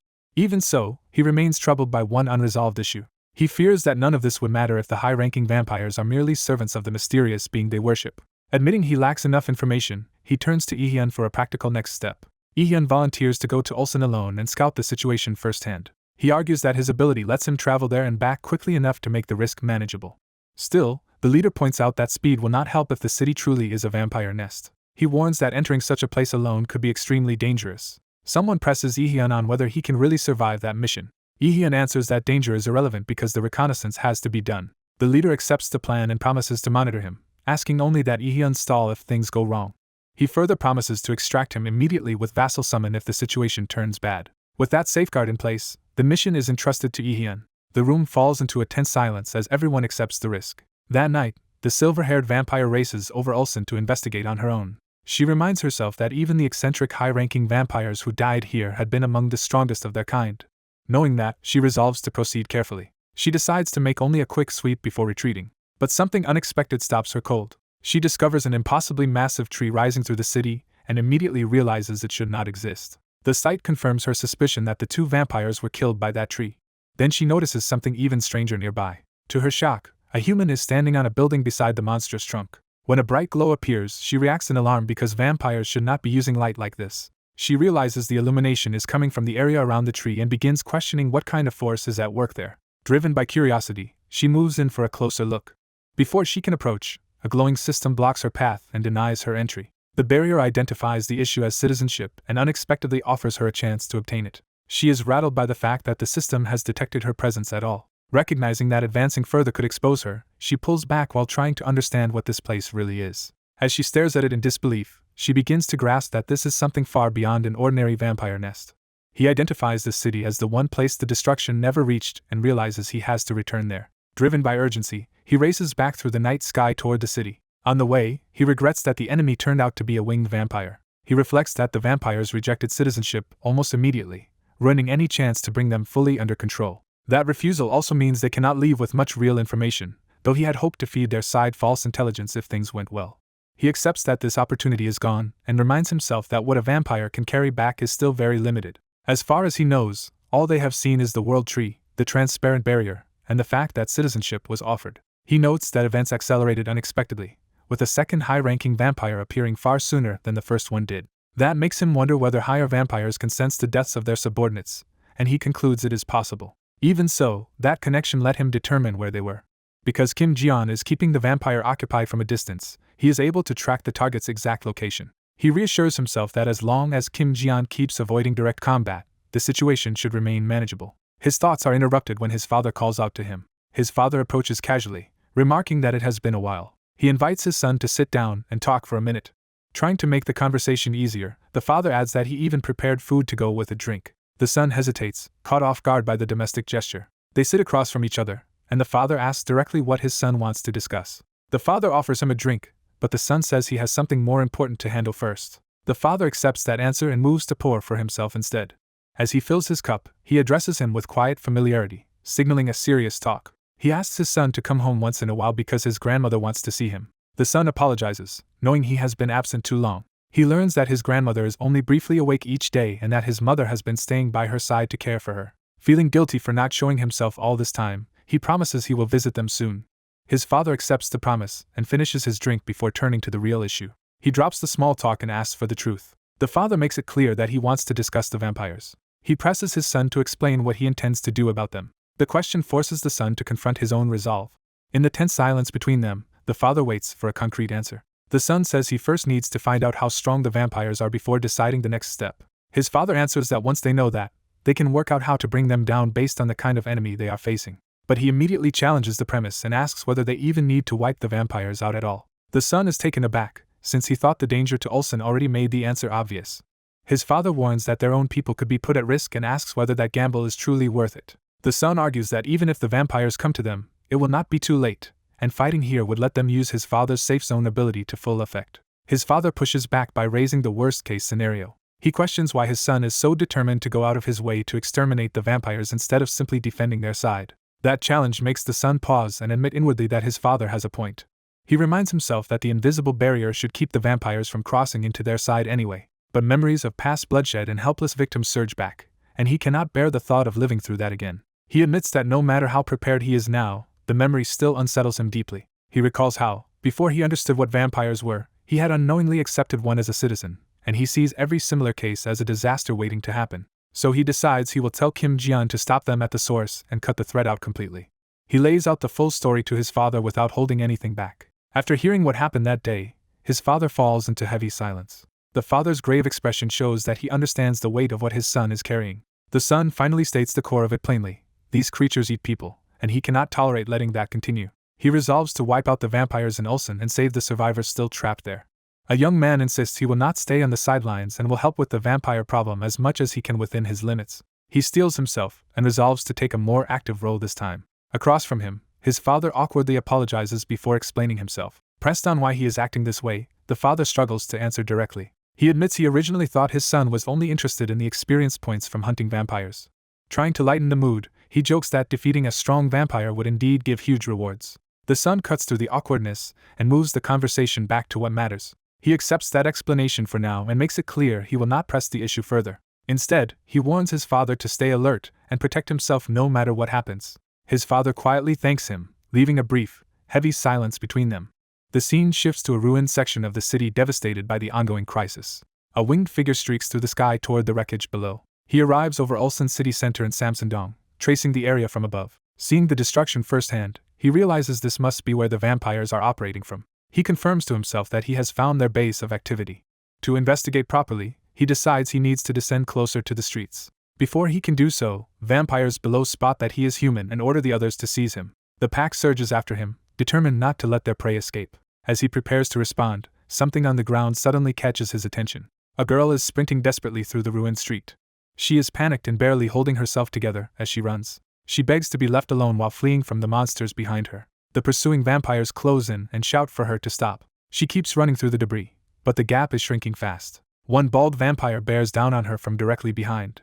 She glances back and realizes how close death is. Ahead of her, a sheer wall cuts off any route of escape, and she understands she is trapped. As the vampire mocks her, she bitterly regrets coming here at all. Certain she is about to die, she blames herself for overestimating what she could handle. She thinks that if she had known it would end like this, she never would have entered this place. The vampire lunges for the final grab as she runs out of options. She closes her eyes and accepts that it is over. From above, the winged man dives toward the alley just as the attack is about to land. He crashes into the scene with force, intercepting the threat in an instant. The girl opens her eyes in shock, realizing something impossible has happened. She finds herself lifted clear of danger in the arms of the winged stranger. He tells her to calm down, keeping control of the situation. He explains that he only stepped in because she looked like she was in immediate danger, while she is stunned that her rescuer is an actual person. As he carries her to safety, he decides to set her down on a secure rooftop first and talk afterward, while she struggles to process that she survived. The vampires below watch in outrage as their prey is taken from them. Relief turns into a fierce, almost giddy smile on the girl's face. Still in his grasp, she suddenly leans out and starts hurling abuse at the vampires below. She loudly wishes death on them all, and he warns her to keep her voice down before she draws even more vampires. He lands with her on a rooftop at last. Once safely down, she thanks him for saving her life. He brushes aside the gratitude because he has something more important to ask. He asks how much she knows about vampires, and her hesitant answer reveals she knows almost nothing beyond the idea that destroying the heart kills them. He is taken aback by how little she knows, and she awkwardly admits even that knowledge may be uncertain. Realizing she may still be useful, he asks her to tell him everything she knows about the vampires and how far they have spread through the city. She says she can help with one key point because she knows where the vampires gather, giving him exactly the lead he needs. A winged man asks for cooperation, already planning to use whatever he learns to secure help for someone else. The young woman refuses to hand over sensitive information for free, showing she is bold enough to bargain with him. She insists she only wants a small favor in return and pushes the exchange toward a deal. Her sudden eagerness catches him off guard. She immediately names her price. She wants the deal sealed with the soda. He produces one and calmly asks whether that will satisfy her. The drink lands before her, making his offer real. Park Serum, a level 21 awakened with a shadow-related ability, grabs the soda and starts drinking on the spot. The first taste overwhelms her with delight. As the carbonation hits, she revels in a pleasure she has clearly missed for a long time while he waits for her to settle down. Once she is satisfied, he moves the conversation back to business. He makes it clear that the soda bought her answers, not friendship. The drink instantly wins her over so completely that she starts treating him like a master, leaving him rattled by how quickly her attitude flips. Serim eagerly introduces herself and hints she would reveal even more for chocolate bars, while he realizes she may simply be that easy to handle. She begins with the key point that Ulsan is not entirely overrun by vampires. According to her estimate, only about half the city is under vampire control. She explains that the Taewa River is the boundary, with the southern side being vampire territory and the other side comparatively safe. She adds one more warning: the humans on the far side are actually more dangerous than the vampires. Elsewhere, Jaehyun senses a contradiction in what he is hearing. He notes that the place he is in lies south of the Taewa River, which should make it vampire territory. Realizing the inconsistency matters, he orders the winged man to ask Kim Jian why she had been chased in an area Serim claims belongs to vampires. Pressed on that point, Serim argues that if the area truly was vampire land, Kim Jian must have had a reason worth risking her life for. She reveals the motive was food, because she still has people back at her shelter depending on her. That answer gives the winged man a more serious view of her situation. Serim then asks him to come with her. She points out that he clearly has many more questions, and she has questions of her own, so there is no reason to keep talking like enemies. She proposes they continue somewhere safe, where they can speak properly. Jaehyun decides he has already learned enough to suspect the survivor groups are fragmented, and he tells the winged man to follow her and investigate further. From Serim's account, he concludes the survivors in the area are not acting as a single united force. Curious about the human side she called more dangerous, Jaehyun chooses to pursue that lead. The winged man agrees to go, and Serim brightens at how easily he accepts. She points out that they only need to cross the river to reach her group. He decides there is no reason to delay and prepares to leave at once. Serim is startled by how abruptly he moves. She protests that she has not even finished eating, but he ignores the complaint. He scoops her up and launches into the air before she can object further. Serim panics as she is carried off against her will. Before long, they arrive and touch down at her destination. He confirms they have reached the right place, and she says this is it. Serim identifies the building as the base where her survivor group has settled. She pounds on the entrance and demands to be let in, announcing her return. When the door opens, the people inside recognize Serim and the winged stranger standing beside her. A large man reacts with disbelief that Serim made it back alive. He immediately questions the stranger with her, but Serim shuts him down and claims the right to decide who accompanies her. His pushiness only makes her more suspicious, and she orders everyone aside because she has urgent matters to discuss inside. Watching remotely, Jaehyun identifies both Serim and the large man as unusual cases. He confirms that Jung-Woong, level 21 with a stone fist ability, is also a natural metahuman like Serim. Based on what he knows, natural metahumans with awakened abilities are extremely rare, appearing only about once in 8,000 people. That rarity makes this shelter alarming, because a group of only around 1,000 people already contains 2 such individuals. Jaehyun realizes this place may be far more significant than it first appeared.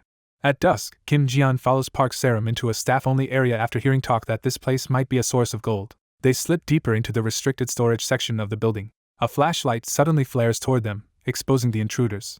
Serim tries to calm the situation by asking for the light to be lowered as she and Jian are recognized. The survivors inside are startled that Serim has returned so quickly and demand to know what happened. Serim awkwardly introduces Jian as someone she brought back, reminding them she had gone out to find food for people depending on her. One of the men immediately accuses her of coming back empty-handed again, making it clear this is not the first failure. Serim snaps back that she only survived because she abandoned her backpack, while the others press her for losing their supplies. As the argument escalates, Serim insists the mission was impossible from the start, and that survival had to come first. The angry survivor admits the group is nearly out of food, even if the adults can endure hunger a little longer.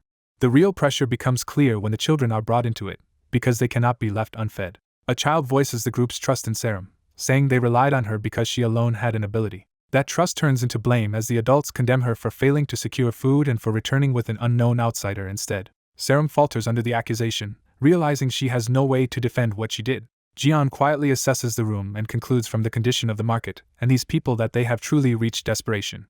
He judges that hunger and exhaustion have pushed this group to its limit. Deciding to take control, Jian prepares to offer them exactly what they need most. He addresses Kim Jian by name and moves to exceed their expectations. Jian cuts through the blame by declaring that Park Serim did not actually fail to obtain food. He reveals that Serim traded information to him in exchange for supplies.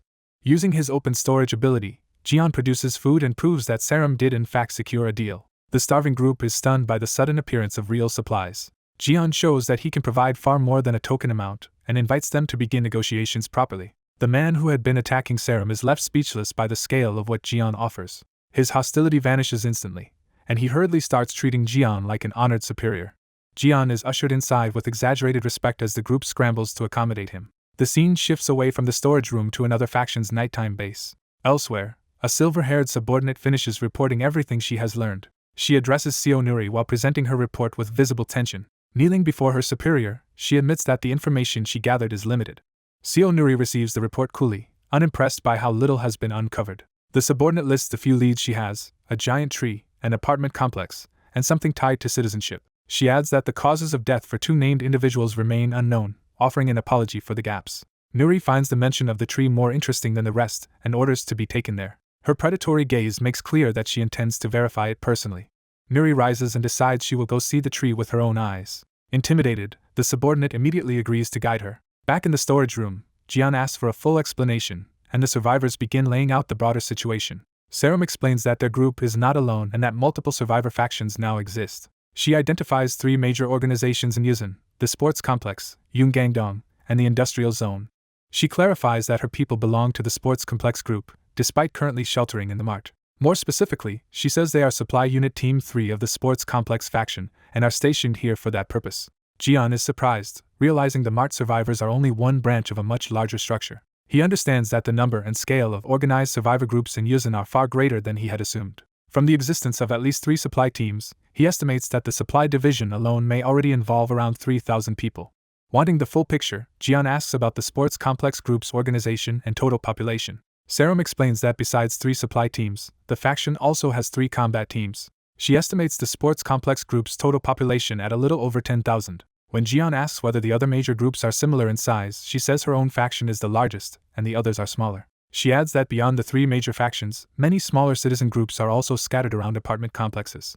He realizes the survivor count in this area alone is far higher than it should be, with roughly 30,000 people still alive. That number becomes even stranger when he compares it to the 50,000 citizens under his own protection across 2 districts. The contradiction deepens because this place has no special protection despite sheltering tens of thousands and facing vampires far stronger than goblins or orcs. With both the metahuman population and survival rate unnaturally high, he becomes convinced something abnormal is sustaining this city. A local official explains that Yunggangdong is shielded by a grateful presence that keeps vampires away.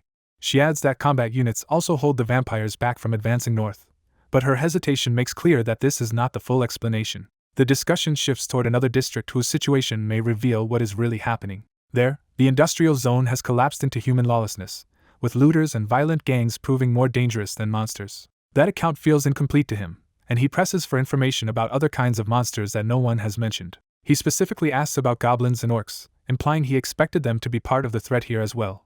His question only confuses the woman, who has never even considered those creatures relevant to their situation. She treats the idea as absurd, making it clear his knowledge does not match this world's reality. The nearby survivors confirm they have never seen anything like goblins or orcs either. As everyone accepts that he is probably telling the truth, the woman grows uneasy about who he really is. She explains that only occasional giant boars appear as monsters here, nothing resembling the creatures he described.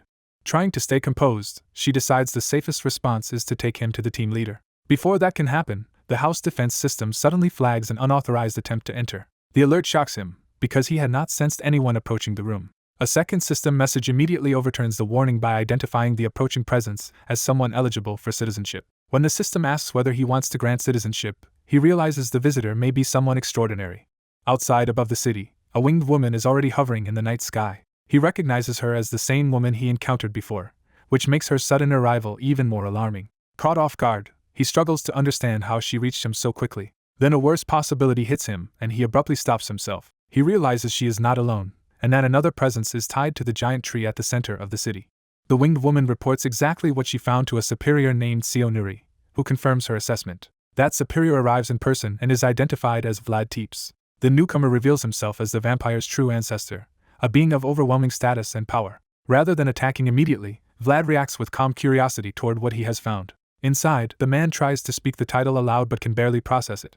The truth lands on him in full, and he is shaken by the realization that he is facing the origin of the vampires. He understands that the leader of the vampires has appeared openly, and he cannot tell why such a being would reveal himself now. Vlad notices the city's transparent barrier and decides to test it himself. He launches a direct strike, treating the barrier as something to be measured rather than feared.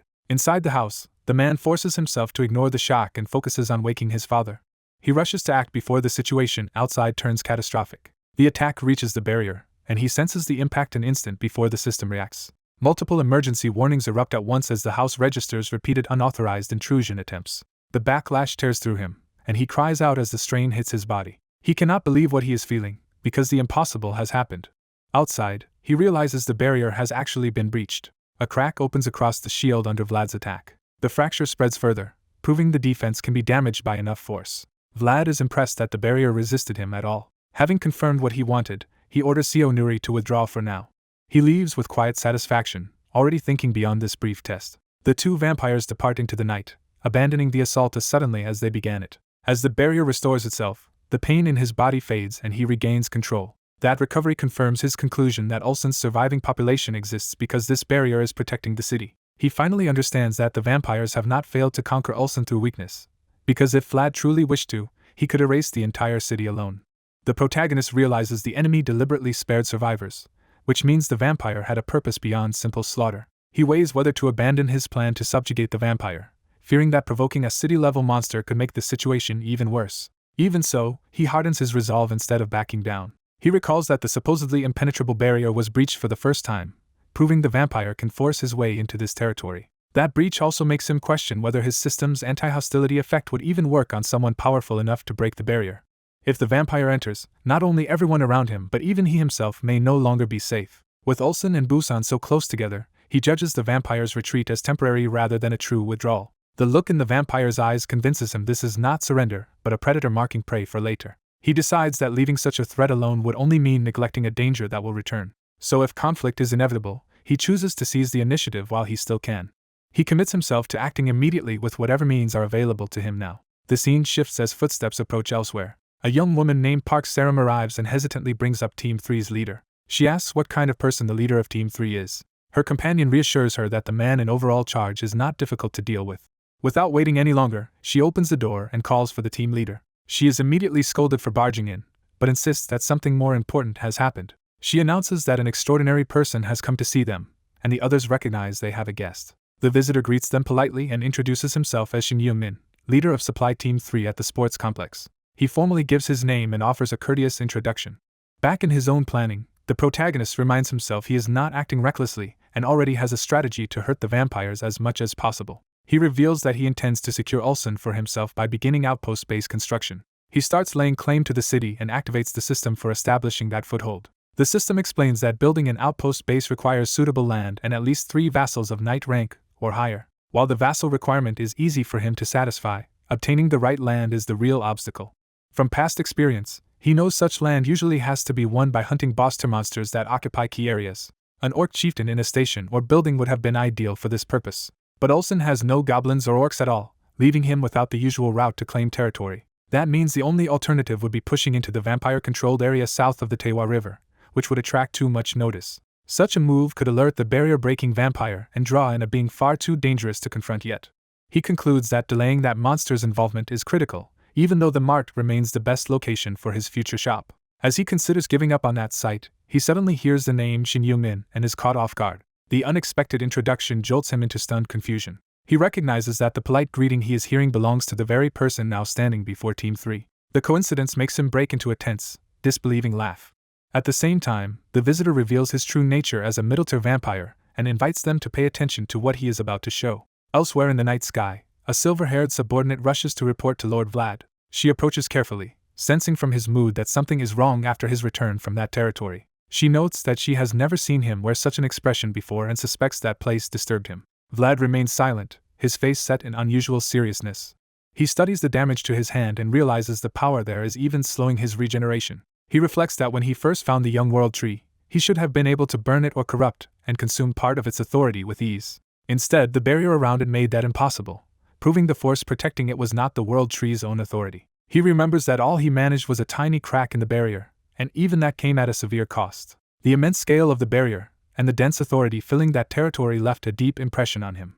To him, that overwhelming presence is both frightening and exhilarating. He becomes thrilled by the possibility that a godlike being unlike any he has ever known may have descended into this world. As the full moon draws near, he begins to see the coming night as significant. He looks toward the moon and decides that when that time arrives, the situation may shift in his favor. Rather than a threat alone, the approaching full moon may offer him a rare opportunity. Jaehyun answers a call after moving to a secluded place as requested. He explains that he has urgent information to report. When told to continue, he reveals that Kim Jian, the supply team leader he just met, is not human. The claim that Kim Jian is a vampire shocks the listener, who immediately demands confirmation. Jaehyun insists he is certain and anxiously asks what should be done next. He is told reinforcements from Ha Donggin's party are on the way, and until they arrive he must watch Kim Jian without acting rashly. Jaehyun then asks for permission to fully brief Park Seram, including the truth about himself, because he believes she can be trusted. Permission is granted, leaving Jaehyun relieved. When Seram hears that Team 3's leader is a vampire, she is stunned. She struggles to believe it, but Jaehyun makes clear he is completely serious. As she connects this to the food that had been mysteriously produced, Jaehyun confirms that was his ability at work. Even after accepting the explanation, Seram admits the whole situation is hard to process. She presses him on what he intends to do, and he asks whether she is willing to trust someone she has barely known. Seram answers that she is not trusting his words alone. Instead, she places her faith in his ability and judgment. Even so, she demands that if their move fails and they are expelled, Jaehyun's side must take responsibility. Jaehyun accepts that condition without hesitation and promises they will. Seram points out that if Team 3's leader really is a vampire they cannot ignore it, but for now all they can do is wait for the others to arrive. Meanwhile, Ha Donggin's group races toward the mart. Their arrival signals that the main operation is about to begin. Until then, Seram settles on the immediate objective of keeping Kim Jian under watch. By the next day, the plan has moved into its aftermath. Jaehyun receives confirmation that a mid-level vampire has been hunted and that he has gained a large amount of experience. He also learns that a huge sum of money has been deposited. Moon Byung-go has eliminated the leader of Ulsan Mart, and the site can now be developed into an outpost base. With Ha Donggin's party on site, the operation proceeds smoothly. Exposing Team 3's leader as a vampire proves easier than expected. Using Moon Byung-go's sensing ability to search the private quarters, they uncover a corpse that has been completely drained of blood, confirming Seram's suspicions. Jaehyun reflects that this evidence was crucial, because without proof that the Team 3 leader was a vampire, the surviving citizens would have turned against them. With the crisis settled, he turns his attention to claiming the mart through the system's construction mode. He prepares to begin building an outpost base and decides to finish what remains. The system warns that construction normally takes 7 days and requires 3 citizens with the title of knight or higher, but Jaehyun chooses to proceed anyway. He is caught off guard when the system reports that more than enough qualified citizens are already gathered at the construction site. The display shows boosted construction efficiency and a sharply reduced completion time, making him realize the process is being accelerated. Seeing that only 9 crystals are needed to finish instantly, he decides it is worth spending them rather than waiting a week. He orders the base to be completed immediately. A surge of power erupts over the mart as the construction is carried out at once. The system then identifies nearby people who meet the requirements to be accepted as citizens and asks whether he wants to grant them citizenship. Jaehyun approves, securing the entirety of Ulsan Mart as his territory. He also receives data showing that roughly 1,000 citizens are now inside the mart, so he begins checking the population more closely. What he finds startles him. Among the residents are 7 metahumans and something else. The final detail hits him hard enough to leave him visibly alarmed. Others assume the situation has finally been resolved and address Jaehyun as if the danger has passed. But his attention snaps elsewhere before he can relax. A sudden disturbance spreads through the mart and draws everyone's notice. As the power comes back on, the civilians react with relief and disbelief. The group notes that Lord Jaehyun's side seems to have restored the preparations as well, making it look as though the operation succeeded. When someone asks if it is over, the answer comes back immediately that it is not. A screen cuts through the brief calm, proving a new threat has already emerged. Jaehyun warns that the crisis is still ongoing even as confused civilians demand an explanation. The system reveals the truth. 19 vampires are hidden among the mart's citizens, and the vampire title's effects are now activating, marking them and turning the reclaimed shelter into a new battleground. He realizes the title is actively suppressing them, leaving them vulnerable at a critical moment. Seizing on that weakness, he turns ruthless and orders their complete extermination.